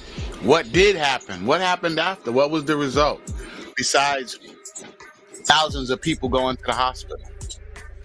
That's a great question. Yeah. Wow. Yeah. And then they recalled all those glasses too, so none of them worked. Cereal box glasses, the Cheerios. Yeah, he said Frosted Flakes. Kellogg's glasses, I remember them. They used to come in a cereal box. We used to wear them to go see the 3D movies, and they would the stuff would kind of pop out at you. I think the first movie I saw with them, or at least one of the movies I saw with them, was Jaws. One of the Jaws, I think. I don't. It's old, man. I can't. Man. Yeah. Was it like 1987? Now they got, now that the glasses, now the 3D glasses, they plastic, you can see a little better. But I remember the Kellogg's Frosted Flakes glasses. Used to come in a cereal box, and then you could look at stuff on the box and it would, you know, kind of pop out. Right. And Yeah. I had no desire. I'm actually grateful to be being led by my Eve, because I truly had no desire to get up. I'm sitting here in front of I work in front of a window. My computer's in front of a window. And I had no desire to even get up and go outside and look at the eclipse. I didn't even look up at all. I don't remember even looking up at all that day, because I was so focused on trying to get in a creative state to create. And it was very challenging for me that day. That's what I do remember being strange, is that it was very tough for me to get in a creative state. To the point where the next day I just said, well, I need to just clean up the house. Like, I just got to start cleaning up, because I couldn't. I was like, it's you know, the ISFET, the chaos was around me. I didn't understand it. So I went and I cleaned up, and I washed my truck. And I don't hardly ever do that, but I washed my car. I cleaned out the garage a little bit. I just, you know, I couldn't understand why I couldn't get. I just was feeling strange. I didn't. It's funny that you say that, not to cut you off, but go ahead, brother. Me included, with a lot of my friends that I know, for some reason, that are like into the consciousness, you know what I mean, into the conscious community, everybody was tired that day. A lot of people that I know was like, I slept through it. And I did the same thing. For some reason, I was tired. I just stayed in the house. I went to sleep. And I don't know. Everybody told me the next day. I said, so what you do? They said, we was asleep. I said, dang, everybody I called keep saying they was sleeping. So I don't know. Yeah, I wasn't. I had no desire. And then when I got to work a couple days later, people were showing me videos. Why is the moon here and the sun is there, and these different videos asking me my thoughts on it. And I really had no thoughts. I just watched, looked at them, was like, wow, that's interesting, you know? Yeah, and I did see something like that. Somebody said the moon was in Pisces and the sun was in. I said, well, I don't know what happened that day. Whatever that was, I don't know. I mean, like I said, my question is, how is it that when you see the moon and the sun during the day, any other time, why is it that when it comes to the eclipse, for some reason the moon, you can't never see it only until it gets in front of the sun, and then when it pops on the other side, it's invisible again?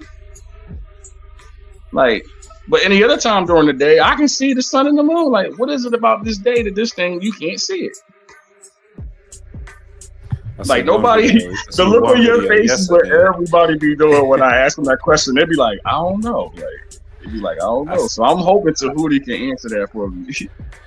I seen one video yesterday. Photographer was looking at it with his camera. Yeah. And he was like, he showed a picture of the eclipse still going on. And then he was like, how is it right there? And then he moved to the left and the moon sitting not even in the eclipse. They're just in the sky. I don't know how real it is. You know what I mean? That's why, I mean, what they're doing to the mind with all the technology and how. Yeah, was it Project Bluebeam? Could it have been Project Bluebeam? It's hard to know if anything's real or not. I mean, not to cut you off, but right. My fault, promoter. So they say it's supposed to happen like every 339 years. So don't quote me on that, but it's something like that, 300 something. So I said, well, how come we had one in 2017? We got one now, and then y'all saying we're supposed to have another one in like 2029 or something like that. Why are we having these eclipses back to back like that? If y'all saying it's supposed to happen every 300, almost 40 years, it doesn't make sense. And like I said, my other question is, how come I can't see the moon approaching the sun? That's my whole thing. Like, and when it leaves on the other side, it ain't there. It's gone. It's like, it's almost like a cloak mothership that just got in front of the sun and popped out on the other side and went back to cloak. Like, can you answer that question for me, bro? Like, I'm gonna just see if you can answer on why that's happening. Why can't I see the moon? It's a good observation. I think it's a good question, because I've never thought about that. Yeah, I can't even put an opinion on that, because I just finished telling SABA not too long ago, earlier in the podcast. I don't even know nothing about the stars and how the planets shift and how they move. So it wouldn't be of my art for me to sit here and even try to give an opinion to that. So I don't know, but I guess that's a good Cash App question. Yeah, I know. I wish I had the cash. SABA. I don't know if Tehuti can hear me or not. His mic is. Nightmare is back. Peace, young brother. Nightmare is Yo, back in the hey, peace. Good to see you. Nice to see you too, good brother. It's 12:02, everybody. I'm going to now go into the support and the donation. I will have to in between donations, I can listen to what Primordial thought. You can give a quick little. I missed everything you said because I had to leave. I'm working from 2 different locations, literally. When I take my break in the pod class, I'm going to another address. My breaks are going to another address, and I'm coming back to this address to sit down in the pod class, and I go to another mailbox address. There's a lot going on right now with this evacuation situation, but it is going to be fully taken care of in the next 2 weeks. Everything should be good. But did you like that answer, brother? What's going on with the PEP? Yes, I did. Yes, I did. Crazy. That was phenomenal.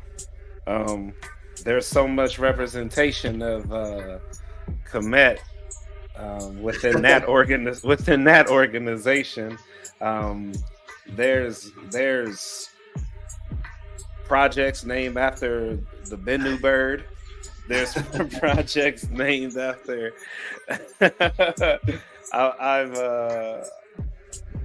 That has definitely that was definitely mind blowing, and one thing I was saying earlier, I know you didn't hear it, but I had agreed with Ani what you said in the beginning of the breakdown.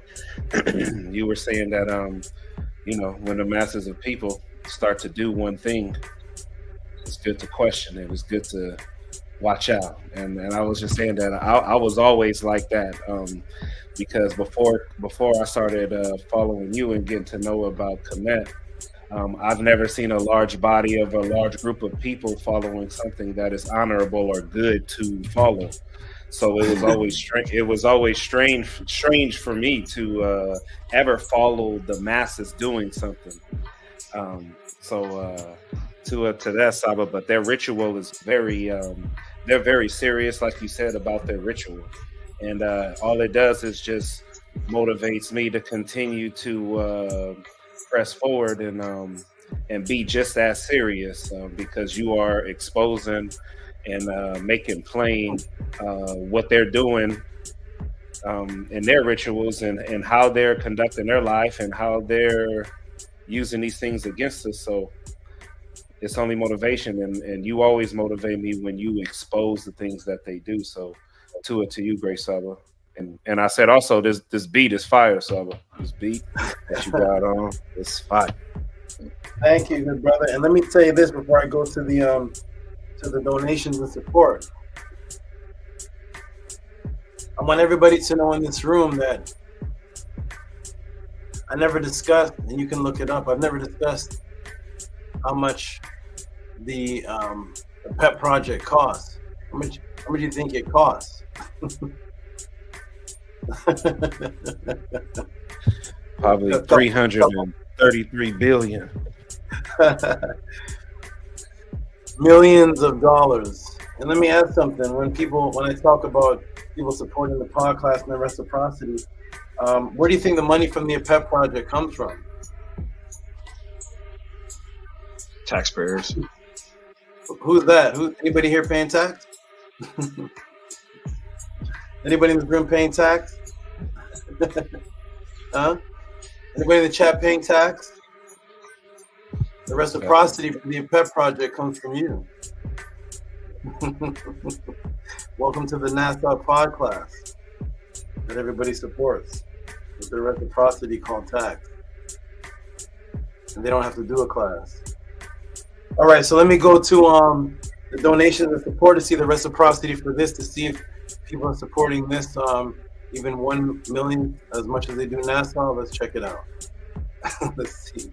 Let me see the support given. I'm going to refresh the page, see what's going on here, and see the support. Appreciate everybody that got that 2 hour and how long was that answer? Those 2 answers, 2 hours and 18 minutes. And we're going right to AFFIRMATION. I like that name. AFFIRMATION. But definitely, I see the first tip given for. You put a bunch of. Give a bunch of Eclipse emojis. Okay, here we go. AFFIRMATION. Tip. Eclipse. Yes, ladies and gentlemen, everyone in the pod class that pays taxes are definitely helping the APEP mission. Not that it's your fault. I'm just showing you where they don't have to ask you for reciprocity because they just take it from you. You don't have a choice. You don't have to say Cash App, NASA, or Moon. They don't have to say that. They just snatch it from your paycheck. This is going to the APEP project. This one's going to BENU. That one's going to the Cyrus Rex. This one's going to the asteroid. Here we go. This one's going to CERN. This one's going to all this. We don't have to ask you for nothing. You just give it. So here it is. That's did it show on the screen? No, it didn't. Let me go ahead and put that on the screen. Shout out to the good brother AFFIRMATION for the support for this breakdown build-up. I'm trying to get it onto the screen, and here it is. It should show up now. Nightmare disappeared. Nightmare has. I hear somebody coming back on. Is that Nightmare? I can't see the screen, but I hear somebody coming back on. Okay, shout out to oh, there he is. Here he is. Shout out to AFFIRMATION, $15.72. Who was that? Was that you, Nightmare? Saying something? Oh no, I was saying I got kicked out. I don't know how, but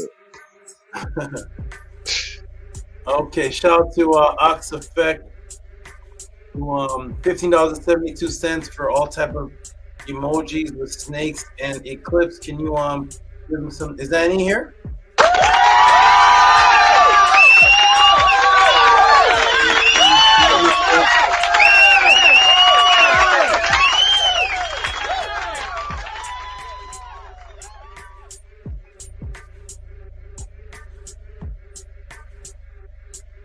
AFFIRMATION, appreciate you, my good brother. Next up with this great support is the brother who's on the panel right now.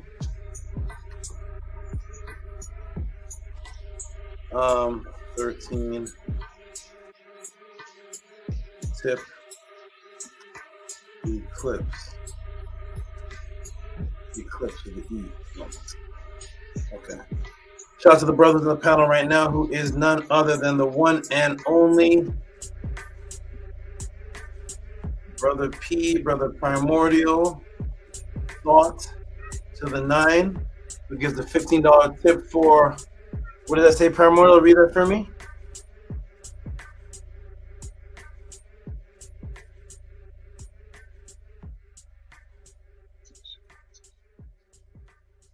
Oh, is Primordial here? Can you hear me, Saba? Sorry, I was on mute. It says tip for the solar question to a great Saba with the Hindu fist, the black heart, and the great rock. Perfect. Give him some noise, and Tef, give him some noise. Appreciate you, good brother. Thank you for the support. Okay. Excellent. Hold on.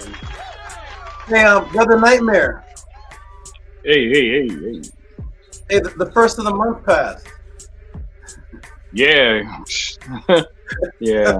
I would have to talk to you I can't talk to you about all that stuff on here because just know that they were trying to screw me over. Oh no! Oh my God. Yeah, they were trying to take away things and all kinds of stuff, man. I had to fix a lot of stuff, so okay, everything takes time. No problem, my brother. Glad to see you here. Glad to see you safe. You can come up anytime, and if you want to talk to me anything private or whatnot, that's fine as well. But just keep doing what you're doing. I know your heart is good, so keep it up, good brother. Thank you. Thank you. Don't worry, you're welcome. Okay. And one of my family members just passed in their sleep a couple days ago, so it's just what is happening? Oh no, someone Yeah, that was close to you, or was it a distant family member or someone? No, my uncle. I'm his first nephew, so yeah, we used to live together and stuff like that. So yeah. No. He had sleep apnea, and when he went to sleep, he just didn't wake up. Well, I will say this, that I'm sorry to hear that. I don't know what his spiritual state was, but I will say this, that everyone is destined to pass at some time, and that is one of my dreams, to pass that way. I don't want to pass any other way.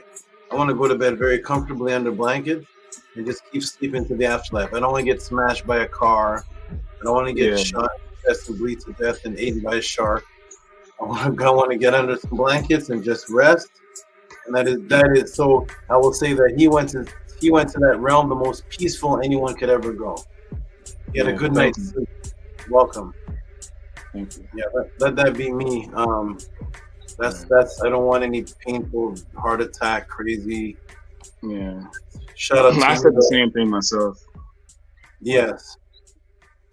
Wonderful, wonderful. Okay, next person up is Annie Pata Aten Tehuti. Okay. Hey, green man.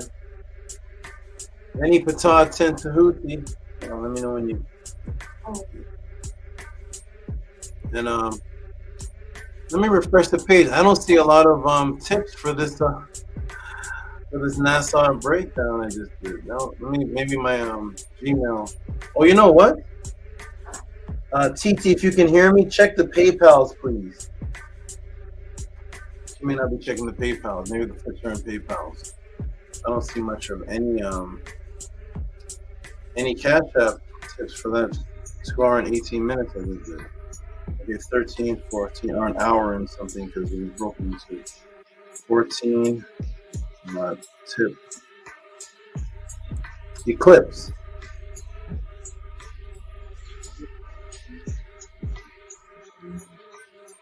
That was the most powerful class I've ever done. That's one of the most.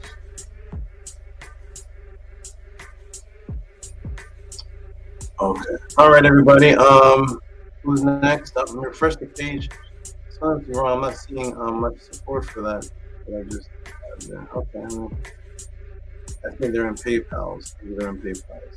Okay, I'll go on to the. Here we go. We got Sarah. Harass did with the palindrome support, and Harass did. Oh, did we give Noise a tef for any baton support? No. You didn't show it on. It didn't show. Oh, let me go back. Something's happening. Hold on. Something is happening. Let me go back to screen share. Oh, let me do it again. It seemed to have disappeared from the screen. Okay. Here we go. I'll do it one more time. Shout out to the good brother. It should be Annie and for Keperet. And here it is. I got it. Okay, now she's on the screen. 1, 2, 3. Is that on the screen yet? Yes, sir. Good. Shout out to Annie Pata Aten Tehuti, $44.72. It says for Aten and Nefer. That's Nefer Keperet, and that's Annie. PODCLASS 2 edition. Give them some big noise. Aten.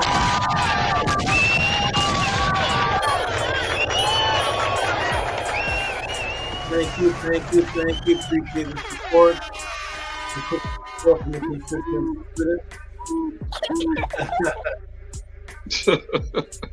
Oh, so it's a tap with those sounds. Okay.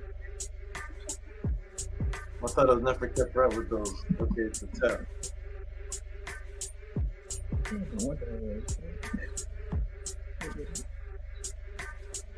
Tef, if you're speaking, you're muted, or if there's some noise coming from your muffled. I didn't say nothing, Zaba. Oh, okay. That must be someone else. Okay. Okay, next up for the great supports is the wonderful young lady, the great consistent supporter who supports every single pod class, and that is this young lady right here who donated in a palindrome $10, 10.01, and it says a pep breakdown. And she has the glasses on in the end. Give her some love, give her the glasses. Yeah. You give her the glasses on. These Kellogg's cornflakes glasses. They got me Kellogg's cornflakes bar. And now protects your eyes from direct sun rays. All right. Shout out to you. Where is Bijan Pharaoh? What happened to that, brother? I hope you're okay, Bijan Pharaoh. I don't know what's happening. Shout out to, who is this? Jason. Oh, here's a new person. I don't know if I'm familiar with this name, but I appreciate all the new people popping up. This is, I have a few Jasons. This one is Jason, it's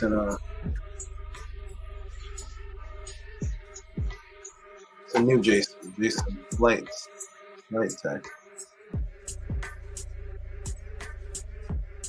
Jason Flight Tech. Okay, shout out to this this new supporter here. This is Jason Flight Tech, and he gets $5. Shout out to you, Jason Flight Tech. Whoever you may be, appreciate you. You're new, and keep supporting, good brother. Keep supporting, and enjoy. Keep learning. Keep absorbing the information. I'm gonna send a message out. I don't think I'm getting I'm not getting my PayPal.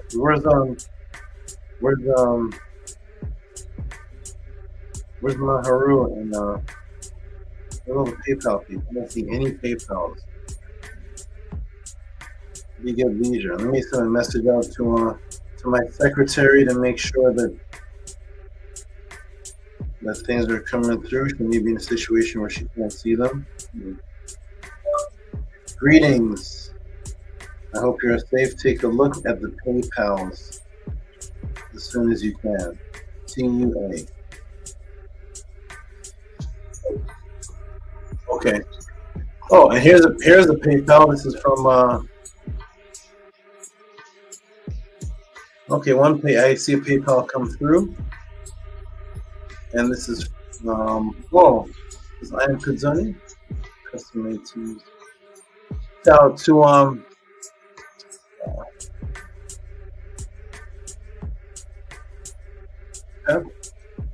custom made teams. Okay.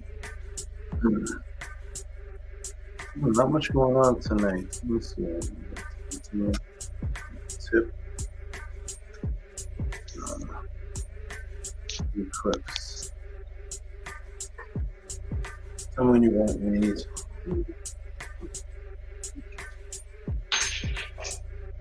Okay, shout out to the good brother Custom Made Tees, who sent a tip for the Eclipse breakdown build up. Give him some noise. Hold on.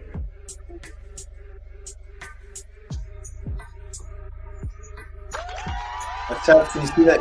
Yeah, thank you.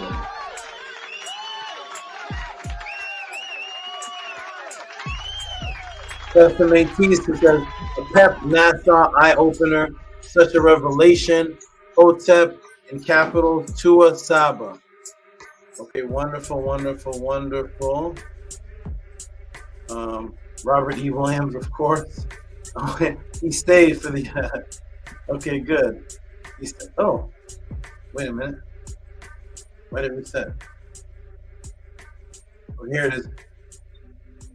Let me get this on the screen. Hey, Tef, did we lose Annie on the screen? Yes, Annie said he had to go early. Yeah, I don't see Annie. Saba. Oh, he said, okay. Thank you. That was a nightmare? Yeah, he said in the message that he had something to do, so he was going to be down some early. Okay, thank you. And thank you, Tef.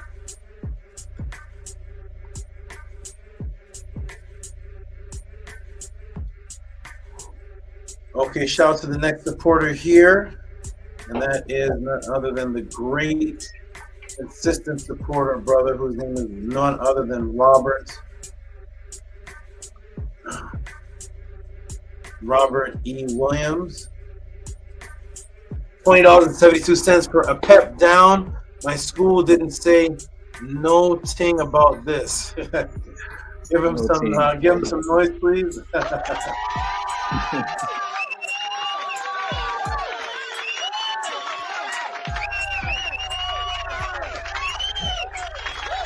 No, they're not going to tell you about that. I see a big one coming up. I see Israel Hoyley again. That would be his second of the night. Okay, who's this? Eric G. That's it. Oh, okay, let me see. Where is it?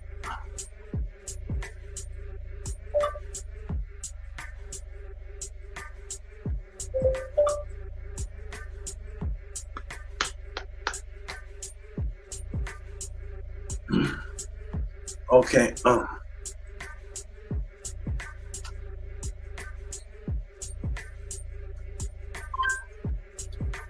computer's moving a little slow. Bear with it. One moment. Let me see. Okay, so this is Eric G. That's it.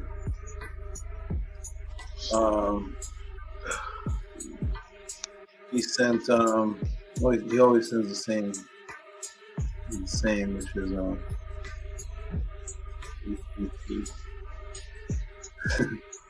Well, I really like this beat. I'm seeing people bobbing their head. Mekorod writing rhymes. I don't know if sure. Nightmares writing an album. His third track. Hey, them beats be fire, bro. You be sitting here like, hold on, let me get it while I can. Let me start writing something. Okay. Wait a minute. Eric G, that's it. It's not showing up. Eric G, that's it. Oh, this is a there it is. Okay, no, that's not it. How come it's not showing up? I may have to show it in Gmail. I have to show it in the Gmail. I don't know what this is showing. This is showing. Okay, give him Eric G, that's it. $3.36. Haha, 333 just happens to match what it is that the class was about. While no put up was 333 and 333. That's funny. That's interesting. Shout out to Eric G. That's it. Thank you, good brother. I couldn't get your I couldn't get it up normally. I don't know why that is, but let me see if it will save. It did save. Eric G. That's it. Shout out to you. And I did get your message. You sent me you sent me a support that said anything that I need. Okay. 12:24. Okay.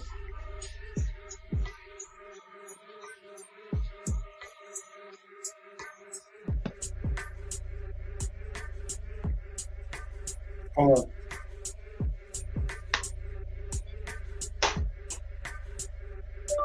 Have something for me. So let's make it right. Okay, one second. There's multiple things going on in PODCLASS. Hold on. There, boom. Okay. Shout out to Eric G. That said the next supporter on the Tehuti PODCLASS is here we go. The big ones are coming in. Here we go. Here we go. The big ones are coming in. They're coming in right now. Starting here it is with Israel Hoyley, who's Dashe, who popped up on the screen for a little bit. And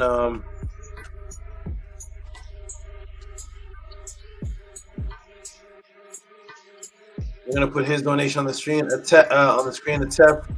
Get ready to give some big noise, more than just a hand clap. Who is for this good brother here who supported actually twice tonight. Twice tonight. And he says, overwhelmed by your knowledge. Thank you. Give him some big noise, please.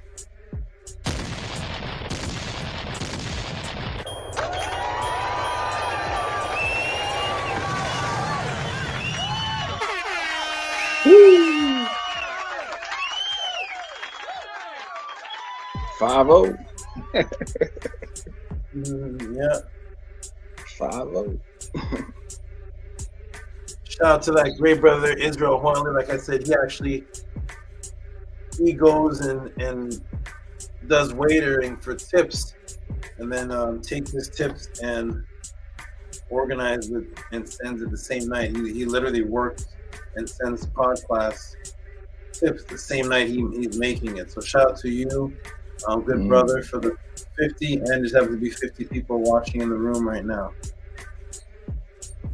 Okay. Shout out to the next brother here, who's NETERTI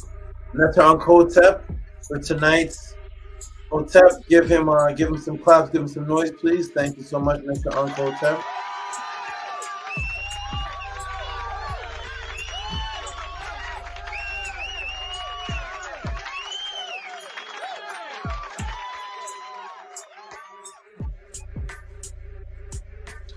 NETERTI, if you're listening, peace and love to you. You've been a consistent supporter since almost the beginning of the PODCLASS, maybe even the beginning. I just remember you've been around for years, and you've sent some of the best questions in that have garnished some of the greatest classes that have come for that. So shout out to you, NETERTI L. You're definitely consistent with your support to the Tehuti PODCLASS. Appreciate that. And the next one up here is anyone and 242. This is a tip for the solar eclipse Psyops buildup. Tua Hotep Marie with a black heart, a door, and a key. Give them some big noise, please.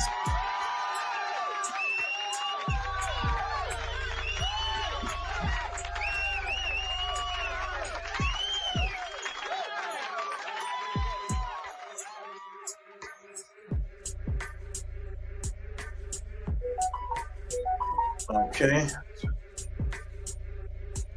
And speaking of consistent, who else to represent the name of consistency? Who is a logo? Who is a logo for consistency? None other than the man who, if he misses a PODCLASS, he gives support with a date of whatever PODCLASS he missed the support in. And this is my good brother, who always has a beautiful message to say. My brother in the struggle for light. Thank you. Give him some big, it's a palindrome too, 2772. Give him some big noise, please. Big noise, please.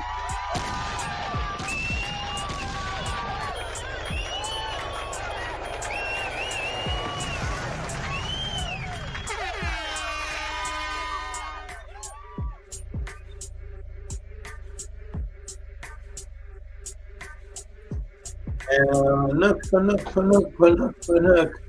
There's no PODCLASS for Nook. Doesn't donate. Sometimes multiple times. And that is happening. The support is happening right now. He's a good brother that's actually assisted. He's assisted his teacher, which is me, in some eye health pills I actually taught on, and I've been taking them, and I hope they're working. They seem to be working. When I first took them, I definitely saw some change, and I'm continuing taking them, and they just have health ingredients regardless. So shout out to you, Nook, who's donating right now, who says, Menkora, could you read that for me, good brother? Oh, it's for my birthday. Yes. $9.99 for Happy Solar Return, SABA Nefer, Neter, Tehuti, Amen, Hotep, Ra. Wow. How much is it there, Menkora? I don't see the screen. Oh, how much is that? $9.99. Okay. I think this is the second tip of the night. I think. Give him a clap.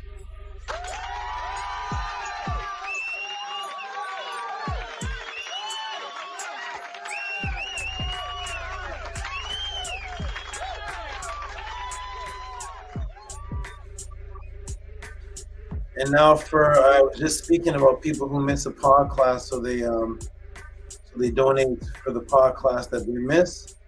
And I see Lisa is following right along with that morality, and she did miss a PODCLASS, so she said but the pod class was actually she missed, not even due to her fault, but due to there was no pod class, so she didn't technically miss it. She just couldn't attend because it didn't exist, but still gave a donation for it, and that is $30. This is for last week. Sasha and Lisa, give them some big noise, please.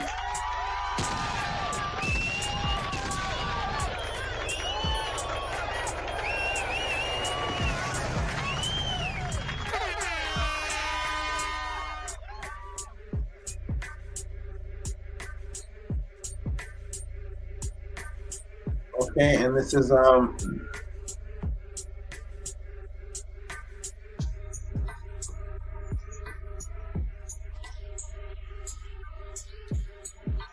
AFFIRMATION, and I also see you Big Vapes. I'll see if this can go out later tonight. I can't get it out right now, but shout out to AFFIRMATION, and Big Vapes is coming up too for their support in purchasing consistent purchases of men and Netter classes. This one's AFFIRMATION, $40 for men and Netter class 17 and 18. Give him some big noise, please. Big noise.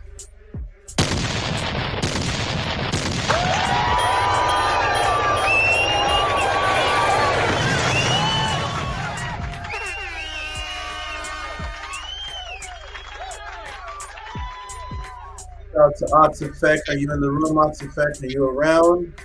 Are you there? AFFIRMATION. I don't know. AFFIRMATION. Okay. Shout out to you. I'll see if I can get this out to you. I don't have it in a quick, accessible mode in order right now. So, what class does that say? Nightmare. What does it say? What number does it say? For Netter classes, number 17 and 18. We're 17. I see 18. Mm-hmm. Number 17 and then 18. Okay, thank you. So I'm gonna send you 18 right now, and then 17 I'll send you tomorrow. AFFIRMATION.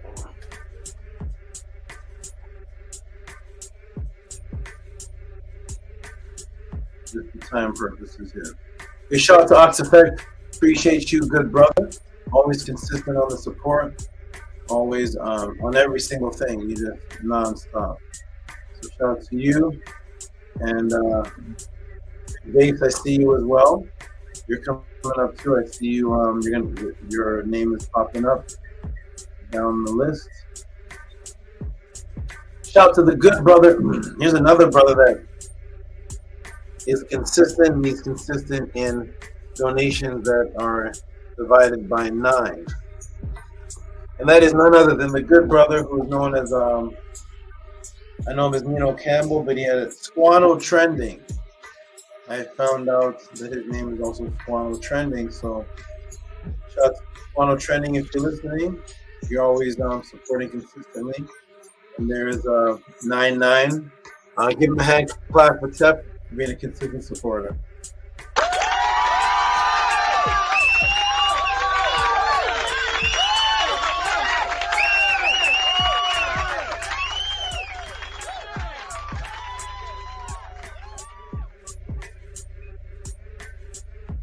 Okay, and now who's this? Oh, yes, of course.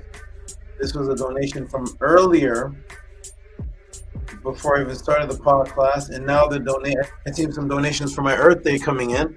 Thank you, thank you, students, for supporting me on my Earth Day, which was some days ago, and that is coming from this young man right here who has been supporting every single pod class since he's ever appeared. He came in with a donation and hasn't stopped ever since. This is for Earth Day support to Nefer, Neter, Tehuti, Amenhotep Ra, 22. Give him some noise, please. Give him some noise.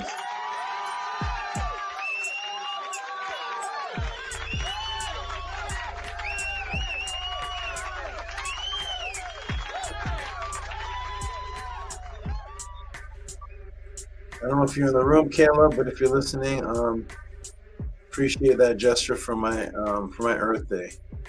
The last podcast we had the last year there was actually a podcast dedicated and named after my Earth Day, and a lot of support was coming in, but it didn't happen like that this class. So I appreciate those who remembered last year and gave for this year. Let me erase this. This is hey, my good brother Nahum, Raw Minerals. Raw Minerals. He's asked some outstanding questions. And he is Raw Minerals. If you're listening, you can be informed in the Discord as well about your name. All the name ceremonies will be done at the Pathways of the Awakening. That's where people will be receiving their names from the House of the 10. At the Pathways of the Awakening live with your large colored card, and just contact me for for the support for that, and you go on the list. All right, shout out to, give much respect to who's this? This is that brother. He's one of the ones that recently asked me for a name. Shout out for to Raw Minerals for the Dejed. $36. Give him some big noise, please. Thank you.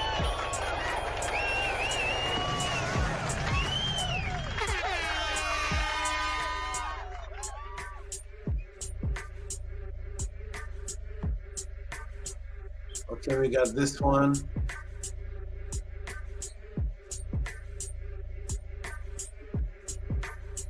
This one is from an anonymous person.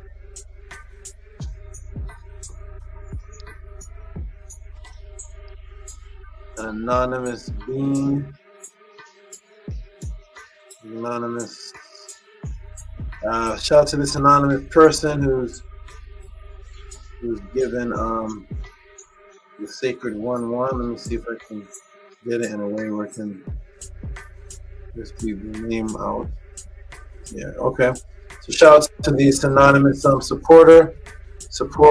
Oh, okay. Well, I guess shout out to the anonymous supporter. I'll say that. I tried to block out something, but something popped up. So shout out to the anonymous supporter. I appreciate that. And let me oh, here we go. Here we go. Shout out to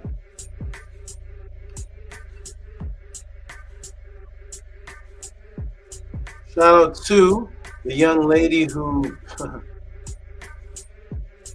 supports and sends energy to me on a, I don't know if it's hourly, absolutely consistent.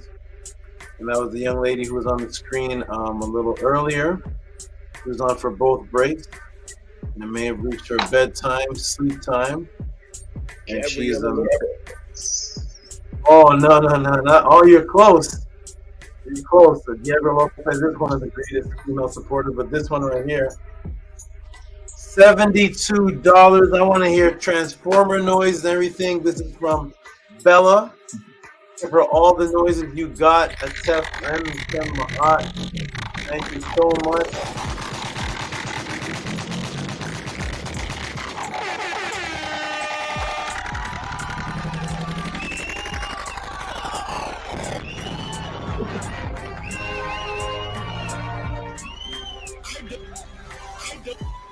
I don't play with pseudos. Are you remixing? Are you? You have the delay on it of the repeat, like a DJ. That's excellent. That's excellent, man. You can do that to the beat. That's good. Oh man! Thank you, Atef, for the great sound effects. You have a lot of buttons over there. Two are great silence. My pleasure. Look, Panuck is the hypest man in the chat. Absolutely. So hype, Nook Punuk. Anytime you want to come to the panel, you're one of the main supporters. come to the panel with that same hyper excited energy that you have in the chat, and we welcome you with open arms. You are one of the most excitable beings in the chat, and one of the calmest beings in person. So shout out and respect to you.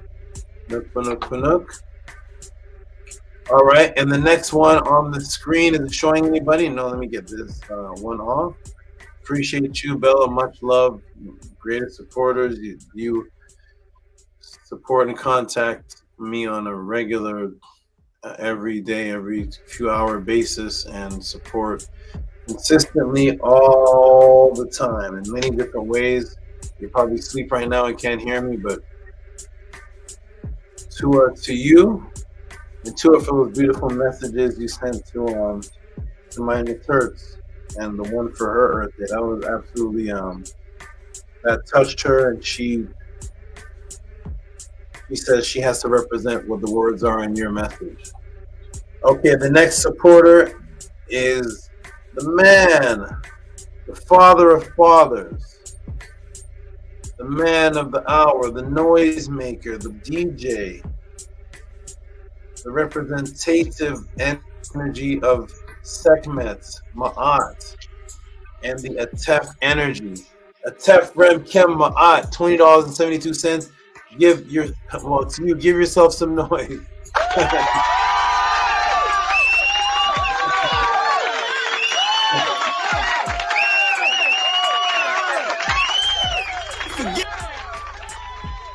Forget that we the real champions around here.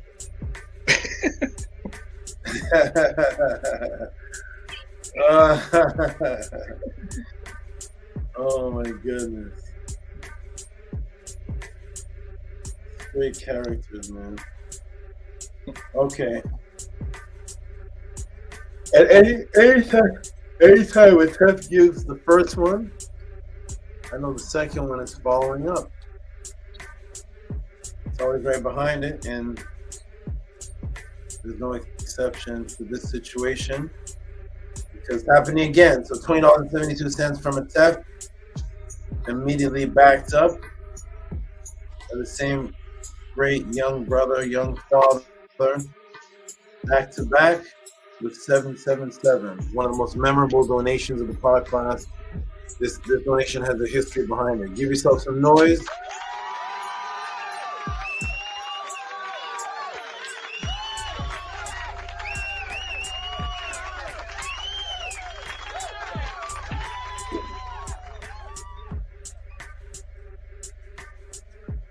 And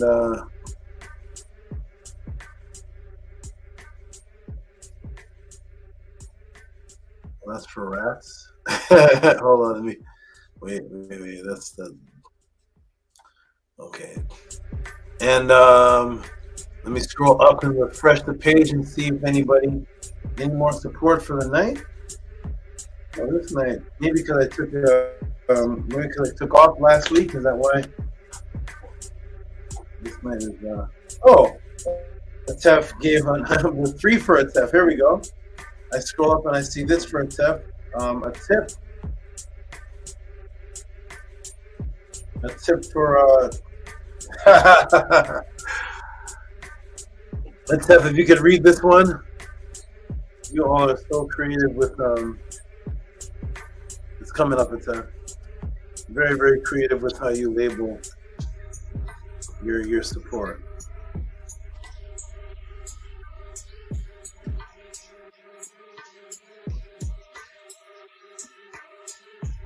Okay, shout out to the good brother Atef. Let me get him on the screen. His support on the screen. So Atef was there with the $20 and something cents. I don't remember. Then it was 777, and then here he is again with this nice message to it, which is, what does it say there, Atef? If you're there. For I can see in the dark. I can see in the light. You don't want to take all that as all distraction. Well, you don't Distraction, Hey, where's Minty Hotep? Minty Hotep was going to do during one of the breaks, do something live, and I never heard from her. Let me see.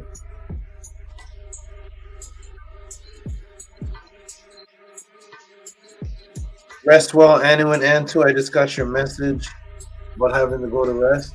Rest well, Anu and Antu. And shout out to this good brother who is Big Vapes.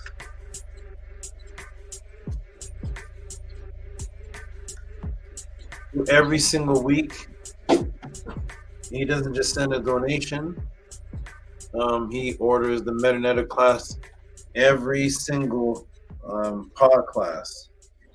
So he is also Mr. Consistent, and this one is no exception. This one is the same flow, and that is $20 for 45th MetaNetter class. Could you Tef, give him some noise for that?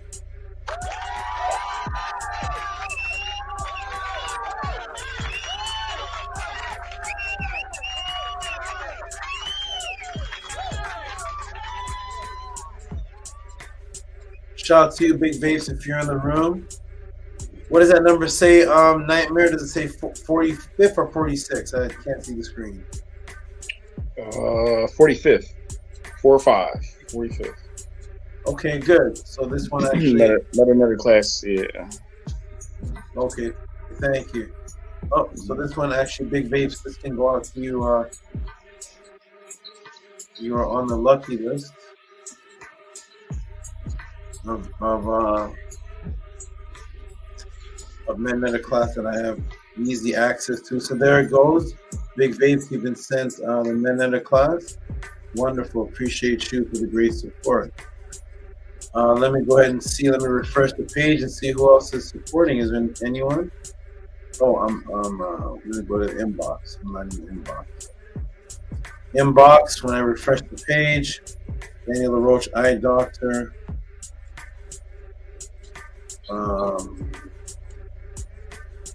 Happy Earth Day message. Bella. That was from some days ago. Primordial Thought. Oh! I have one from, this must have been when I didn't have the pod class. Way down at the bottom there. Primordial Thought 9. It looks like he sent in a question. Hey, Saba, I would like to change that question. Because it was a podcast you had already talked about that. Yeah, I was wondering. I was like, hey. Okay, change question. Sure, my brother Primordial. We can first let me give you a shout out for this. So shout out to Primordial Thought for the support. I did do I believe the class was for you, wasn't it, Primordial? What did I do a class on the feast of? It sounds like something you asked me. Maybe it was No, not that one, Saba. It was what food did the Neteru eat? Is that one? You did a class on that one, yeah, but I don't know if I'm the one that asked you that one though. Okay, I think it was Nahum. It was Nahum, and you okay, you wanted a part 2. I remember that. Okay, so whenever you want to send me an email and whatever you want to, yeah, I'll connect it to this question, and you can we'll just change it to that, whatever it is. Could I ask you on here, or do you want me to just email you just for email? If you ask me on here, it's not going to be logged and. Okay. Yeah. Gotcha. Okay. All right, we're gonna go down and okay, good. I guess we're winding down. I guess anyone else? Let me see me. April 14th. Let me go again. April. Okay, Black Alucard, and I see a PayPal from someone. Shout out to Black Alucard, my good brother, who usually says the same thing every donation and support. And that is something that Tef translated. He deciphered. Give support for Primordial? I think, did we give noise? You gotta make the noise. No.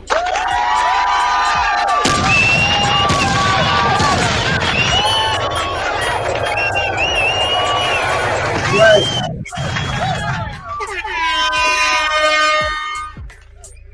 Absolutely. $30, you definitely get noise for that. Appreciate that, good brother Primordial. And the next person up, next supporter up is Black Alucard, TFTK. What does that mean? It's FTFTK. Thanks for the knowledge. Right, there it is. Thanks for the knowledge. Give him some big noise, please. Big noise.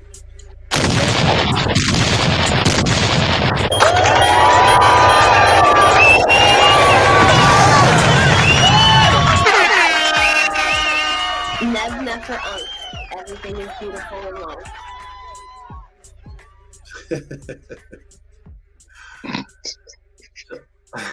Shouts to Minty Ulta. Hope you're safe out there. Hope everything is fine. She was gonna do something special from the PODCLASS, but I never heard from her, and I hope she's just safe and fine out there. Hey, shout out to Custom Made Teeth. Support for the animals' pet food. Let me put that.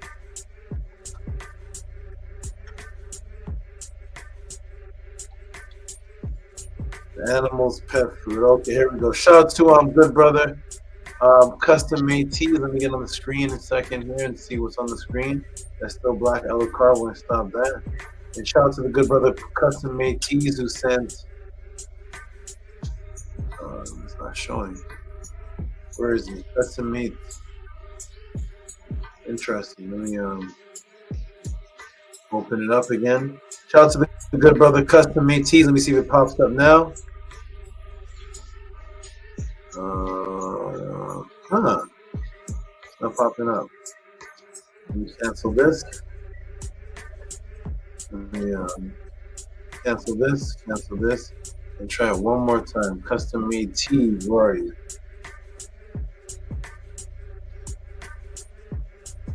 Hey, how come? Okay. Cancel.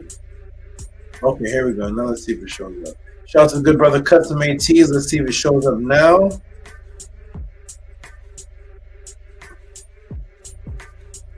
And there it is. Custom Made Tees. He said, pet food. I am Kudzani. Shout out to Custom Made Tees. Appreciate you. And he sent a little snake style at the bottom. Custom Made Tees. Is this your third donation of the night? Give him a hand clap. I don't know if it's the second or third. He's made a few of them.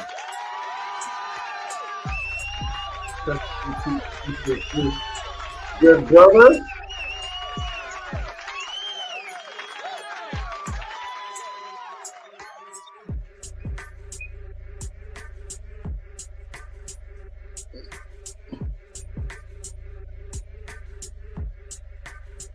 Okay, and shout out to who's next? Who's next?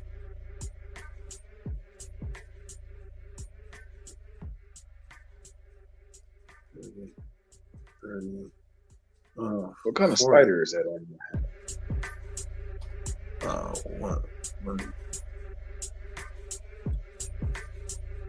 Shout out to TS sent $1. What's that, brother? What's the spider on my head? Oh, you heard me? I was gonna let you finish. Yeah, I'm mesmerized by it. Oh, that's it. That is Oram. He's a Goliath bird eater. Largest spider in the world. Yeah, it is big. You don't have these running around your house. I hope not. Nah. Oh man. I was surprised the snakes did when he was holding the cobra earlier. I was wondering why he ain't see him. You know, the cobra. Or if why the spider didn't see the cobra, or the cobra didn't see the spider? Yeah, the cobra didn't see the spider. Yeah, they can see each other. They don't. The cobra doesn't care about spiders. He gets triggered for animals. He eats animals, and he eats other snakes. So if you had, I don't know, a rabbit sitting on a desk with your keyboard, he gonna go after it. Yeah, it'd probably be the end of the podcast. Wow. Has he ever raised up on you? Has he ever opened up his hood and raised up on you? Or It's a she, and she opens up her hood all the time. She did it this podcast. She opens up her hood all the time. The beautiful thing about these cobras is that they open up their hood. Nobody really knows why this particular species does that.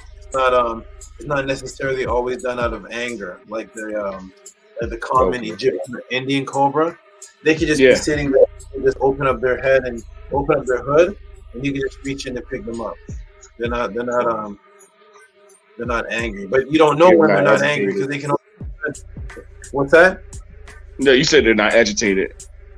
Yeah, or they could be. We don't know, but many times I just reach in and pick her up hooded, and she could definitely. She has a type of poison that would what it does is it knocks you unconscious.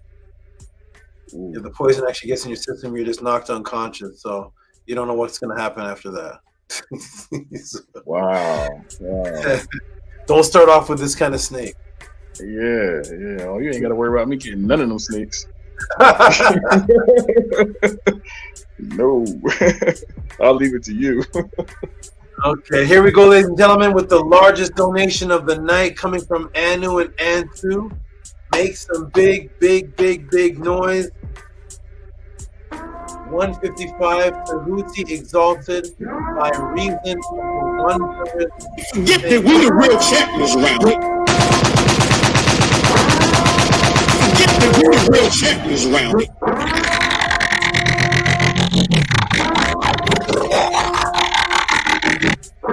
Forget that we the real champions around here.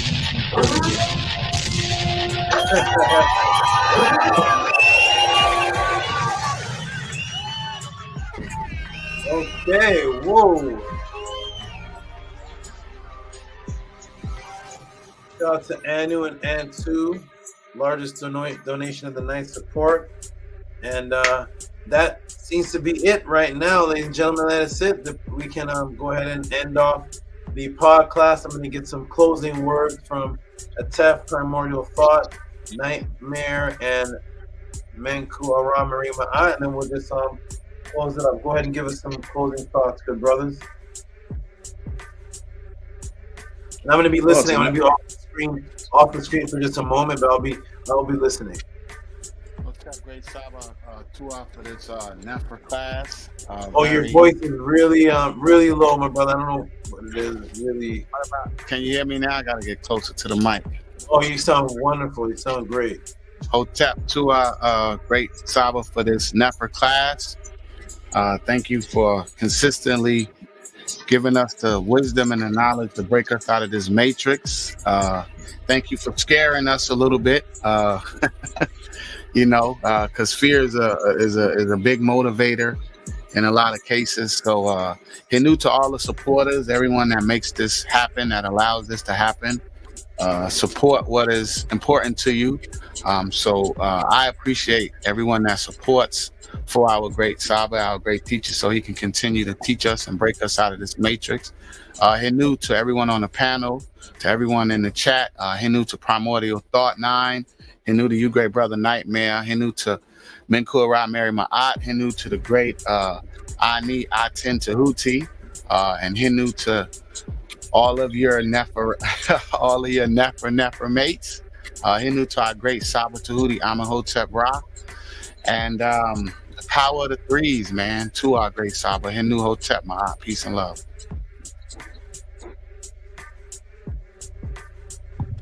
Hotel, peace and love.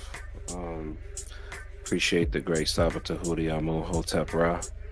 Gratitude to you, great SABA. Appreciate you. Also want to give a shout out to you, NETERTI, that definitely supports your Dejed and continue to sustain you.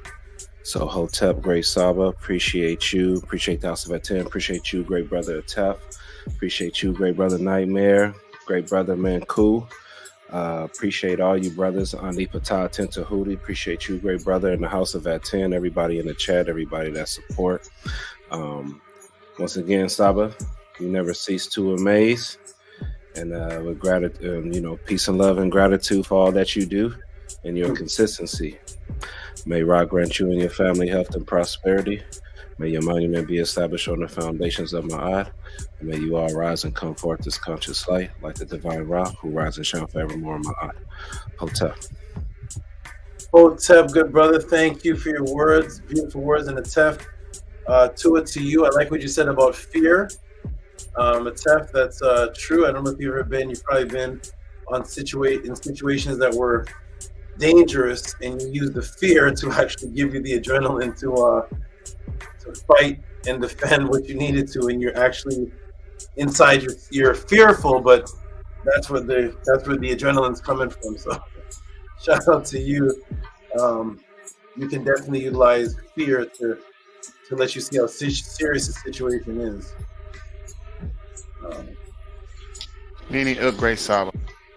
Yes, sir. And shout out to you, Primordial Thought, for your great appreciation for information that you don't even know anything about, and you truly appreciate it. You wouldn't even know to ask anything pertaining to some of these things because it's not in your scope of where you're studying, but yet when you hear it, you give appreciation as if you're the one that asked it. So I like that type of enthusiasm and excitement, and this will hit you again and again when you watch this podcast. Again, it's gonna be a jewel after jewel. There's no way you could have absorbed all of that, knowing nothing about some of those topics. So shout out to you, Primordial Thought, and keep strong. So I'd like to thank you, Great Saba, for the knowledge, the information that you gave us tonight. I'm glad everybody came out and enjoyed themselves. Thank you, all you brothers on the panel here, for thinking of me and appreciating me coming back. And it feels like being with family, So, I'm glad y'all not mad at me, nothing like that. So, but yeah, I really appreciate you easing a little bit of pain in my heart that I've had a couple of days now from the passing of my uncle. And you really did hit a nerve where you explained that transition. The way to go was actually the smoothest way, and I'm glad it wasn't something traumatic. But I really appreciate that though, because it's been hard, and I want to thank you for the knowledge tonight. And I'm going to continue to show up. I'm going to be consistent. I've been hearing that word pinging around all day. So I'm back. And love you much for the information. Love you much for the support. All y'all. Thank you. Wonderful words, good brother. Thank you. And I'm glad I could help out with that situation. There's literally nothing on the planet. There's nothing, at least to me, in my experience, what I see from people, there's nothing as painful as someone close to you passing. I don't know of anything comparable to that, especially if the person was close. And a lot of the pain is that you don't know what's happened to the person on the other side. It's a mystery. It's like this mystery. And Primordial Thought recently went through it. The brother right there on the top is Mut went through it. I recently went through, not recently, but I've been through it since I've been doing these pod classes, and it's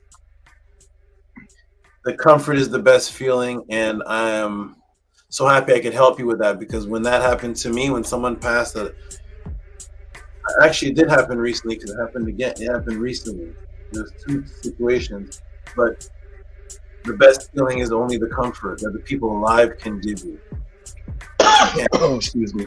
So I know that feeling, and I'm glad you appreciate. I'm glad you got some kind of comfort from that. That's what the family is all about. So Yes. Yeah.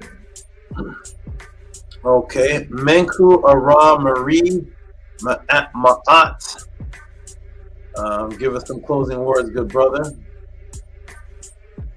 Hotep and Henu, everybody on the panel.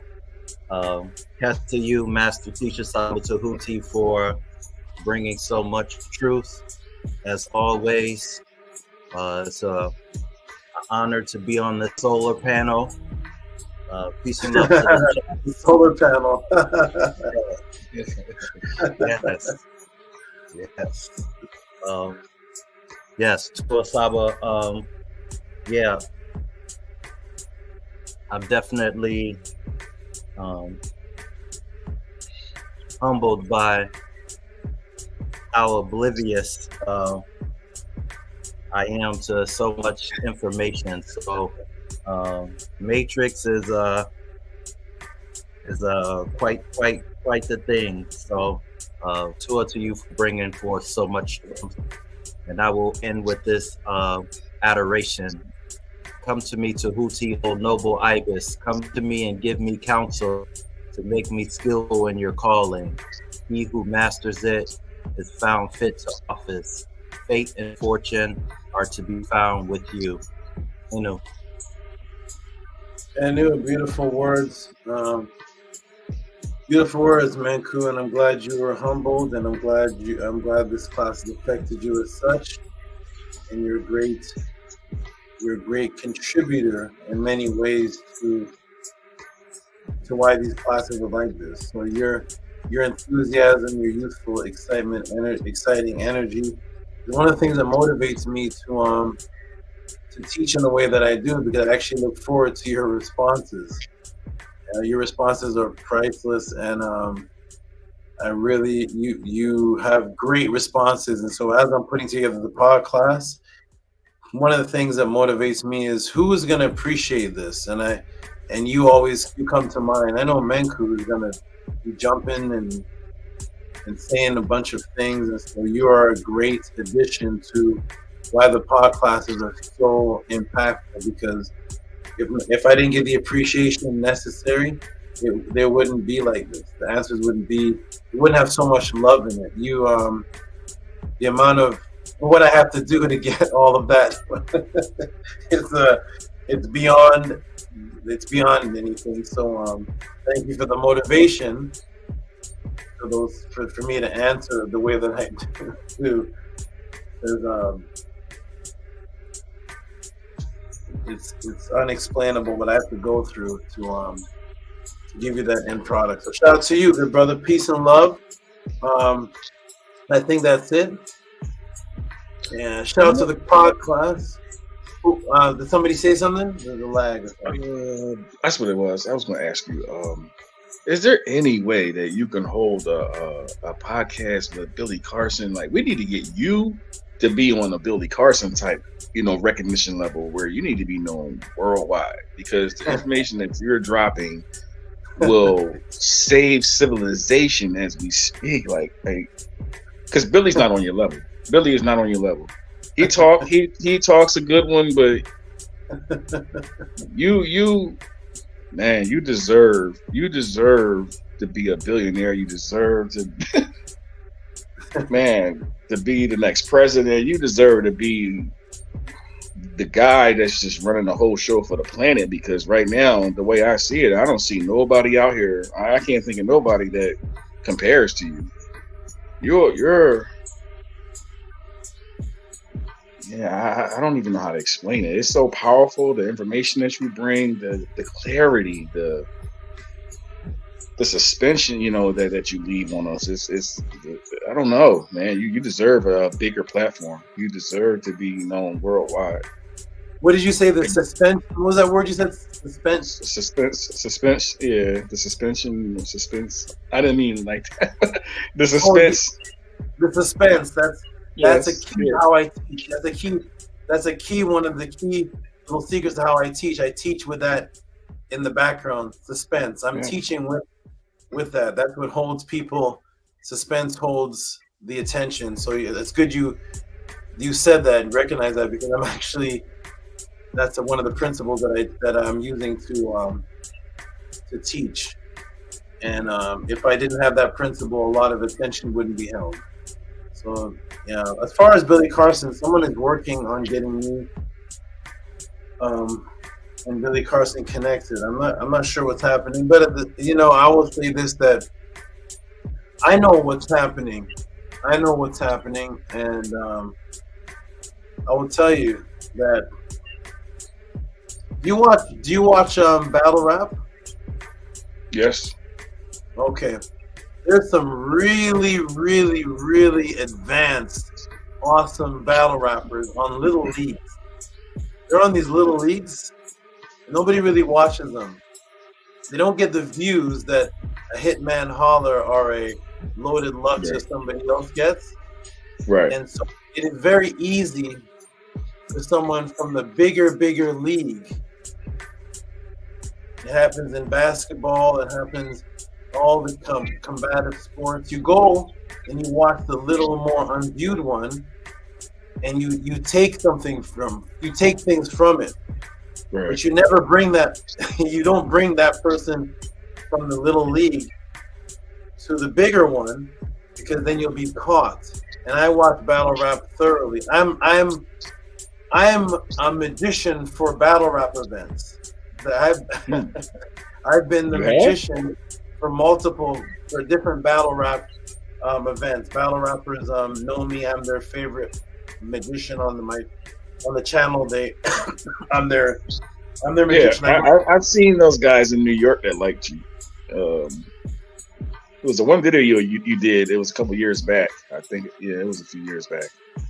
And it was a battle rap, and you were there, and they were like, "You the man."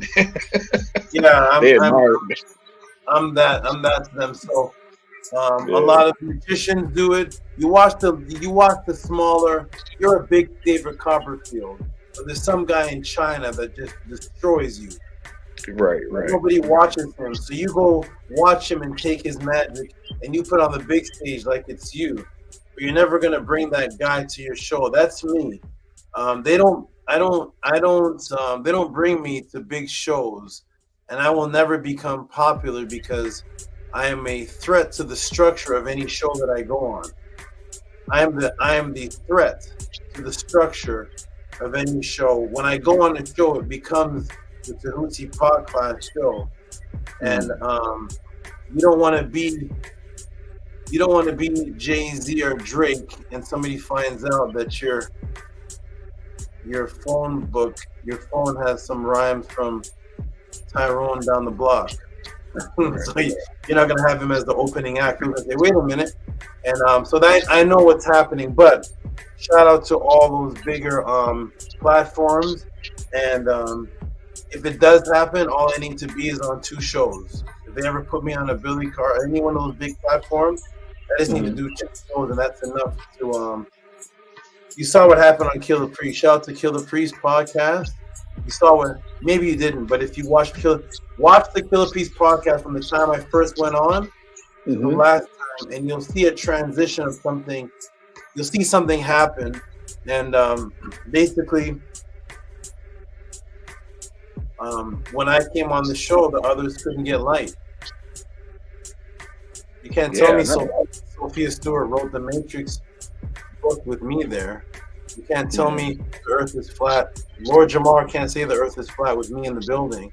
He's not the star anymore. It's the guy with the snake on his neck is taking Lord Jamar's power. So that's what there is no astrology with me happening. There is no flat Earth going on. So I end up taking everybody and turning them into babies, and when that happens, the star of the shows don't get the light anymore. So therefore, Jabari is the champion of debates. He is the best. He's undefeated. Yeah, all right. He's never been defeated before because Tehuti doesn't exist until he shows up. What's the other guy's name on that show? The narcissist, the one that always. What's his name? The narcissist.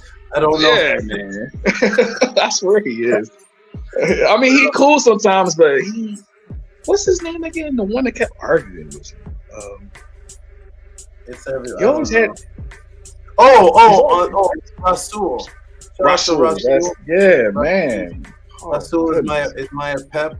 Shout out to him because you need an APEP in order to have the Eclipse. But anyways, we're gonna close out, my good brother and the good people. We're gonna close it out. Shout out to Rasul and all those. Shout out to the guy that cut my head off and pasted his head on the videos and put out my classes as his. Shout out to all the people that I've never beat in debates. I've never beat anybody. Shout out to Jabari, who destroyed me multiple times in debates, and that's why he's the Floyd Mayweather. Shout out to all the people that want me invisible, because Tehuti will never exist when he's around anyone else. So shout out to all those people because they're needed. Adversaries and things are needed. So shout out to all them. We're gonna close up, everybody. I'm gonna get everybody who saw this beautiful podcast support. You see the support at the bottom. I don't know what else to say. Please support this before you buy another donut. Please support this before you buy your child another cotton candy. Please support this before you buy your child an apple fritter. Please support this before you take your children to the what's that thing that goes around? What's the thing that scares you? You get in a roller coaster. Please support this before you take your children to another roller coaster, the haunted house, before they see the Avengers movie, before you buy another blunt. Can you support this life? Just try it before your next 2 blunts and tell me if it was better. And if it's not, come to the podcast and say, no, my 2 blunts were better, and I'll accept it. Please support this. If you want me here, because there's more energy that doesn't want me here than does. Believe that. There's more energy that wants me to disappear than I have supporters. So shout out to the supporters and shout out to anybody who wants me to stay here. I'm going to get Tef to do the affirmation, then I'm going to do the closing words and close it out. Tef, I'm going to put the affirmation on the screen. Atep is laughing because I know Atep is plotting something. I don't know what it is. He's gonna come out as a war. He said he's gonna come out chopping heads off. He's been saying it, and I don't know what it is he has planned, but he's gonna. I don't know who's in his target. I feel sorry because he's gonna combine. Atep and Jazz are gonna combine. Hey, Saba, I just want to say, just to add on to what y'all said real briefly, great brother Nightmare. Our teacher's name is Tehuti Amun Hotep Ra. So go look those names up, go look those words up. That's number 1. And then number 2, what I want to say is, because I'm a baby and now what I'm doing is reading a lot of the ancient stories and the stories of our ancestors, the beautiful, beautiful stories. I'm truly getting a lot of insight into our teacher, because in every situation that I've come across where it was wisdom that was necessary, where it was any type of guidance, it was Tehuti that was the one to guide and give that. So, I just want to say Hindu to that. I just want to say that and end it with that, and we'll do the affirmation. But I'm getting a lot of insight, and it's beautiful because I'm being led by my Eve, and it hasn't led me wrong up to this point. So Tua and Hindu to the great Saba Tehuti Amenhotep Ra, the real Tehuti. Peace and love. My good brother Sonetter, shout out to him. On the a couple days ago, they did a question asking who are the best debaters, and my sister Neftali was on the list before me. So shout out to Neftali. Well, I know she's definitely beaten Jabari. I know she's definitely beaten Zion Lex. I know she watched the floor with Vocab Malone. I know she's definitely wiped out everybody. So shout out to Neftali, and one day, hopefully, I can catch up to the status of the skill level of her debate level. And so, because she was on the list before me, Neftali and Zion Lex. Shout out to them. So there's definitely an urge and a focus to have me invisible. But that is beautiful because one of my names is the invisible one. So I think that's what Atef was talking about. So we're gonna do the affirmation. Atef will close us out. Can I give you one more thank you? Can I give you one more thank you? Thank you for bringing me out. Thank you for bringing me out of the Hebrew Academy, the Hebrew Israelites. I used to be with Tazariak. I used to be with all them guys. Really? Yeah, for a couple years, and I'm glad I'm not into that stuff no more. You know, once I learned the truth, you know, from you, once I started getting into the meta-netter, a lot of the stuff that they deal with it's taken too literal. You know what I mean? Like a lot of it is metaphorically speaking, some of it's symbolically speaking, and some of the things that they were saying was like, man, you really believe that? Like, you know, and you actually brought me home, man. It feels like I'm actually home now. I've been searching all my life. I've always been reading books and trying to look for some kind of, you know, leadership, and, you know, so you give me that. You give me that. You give me the knowledge. You give me the breakdown. Okay. But with those guys, it's more like a fear mongering, and they're very strategic, you know, with how to get you, you know. And so if you don't know, if you're gullible, if you're just open and you just want to know things and all, they can kind of, you know, really gravitate, you know, to you. They can pull you in with their light, but it's not the truth. You know what I mean? I know now that I'm not no Hebrew Israelite, and, you know. Thank you so much, brother. I want to really ask. Oh, I'm sorry. What's the last thing you said? There was say it again. The last thing. I appreciate it. I just appreciate it. I was saying. There's one last thing I want to ask before I go, before I shut it down for you personally.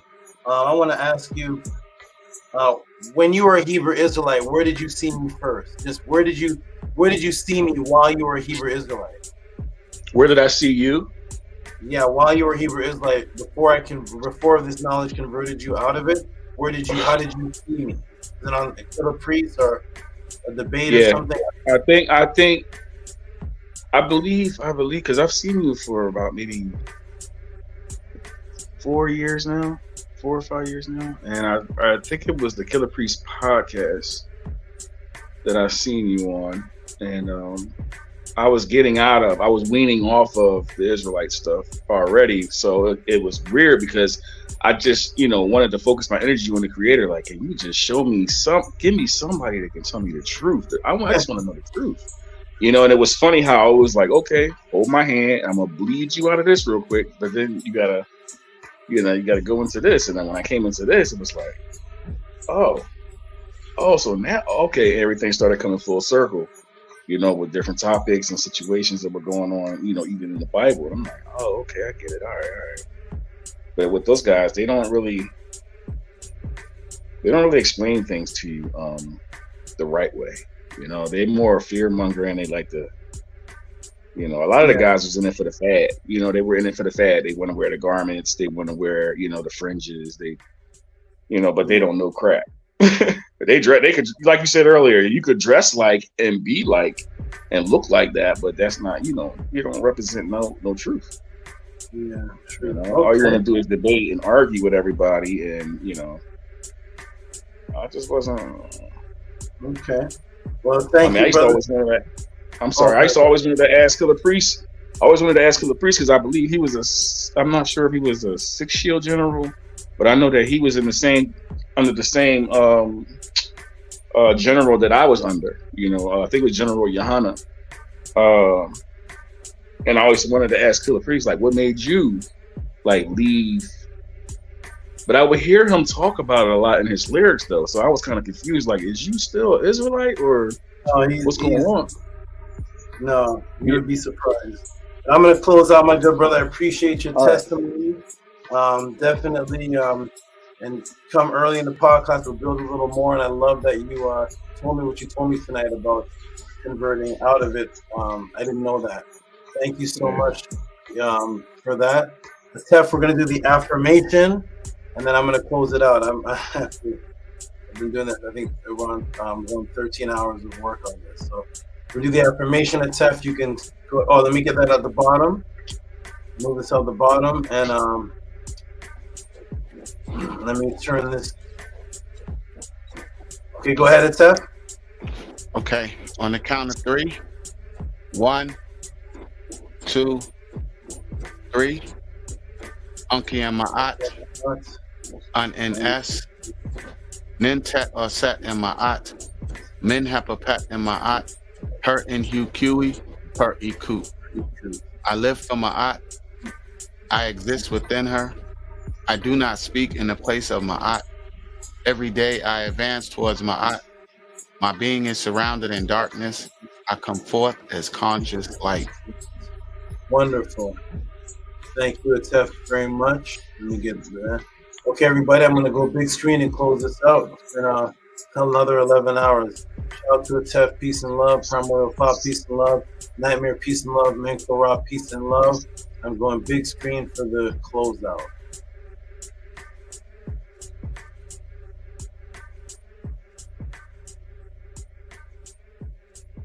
Oh. Okay, shout out to Exit Soul Layout, but I'm still here. Peace and love to everybody. Thank you for your support of the Tehuti podcast. My name is Tehuti Amenhotep Ra, and I'm glad you all appreciate what you cannot. I hope you all appreciate. Those who do. Hope you all appreciate what you know is. I don't know if this is anywhere else. If it is, let me know. But if not, thank you for the great, wonderful support. This is RENNET, the Cobra, saying peace and love to you. And it's another mind-breaking, mind-shattering, and mind-rebuilding class. I'm glad you all appreciate it.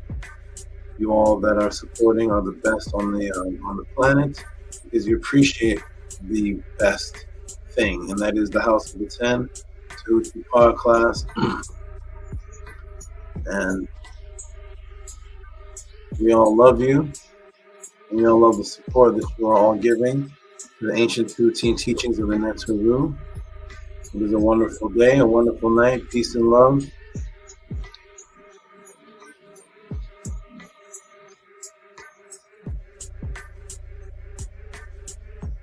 Say peace, RENNET. And there is Or-Am, and we are gone.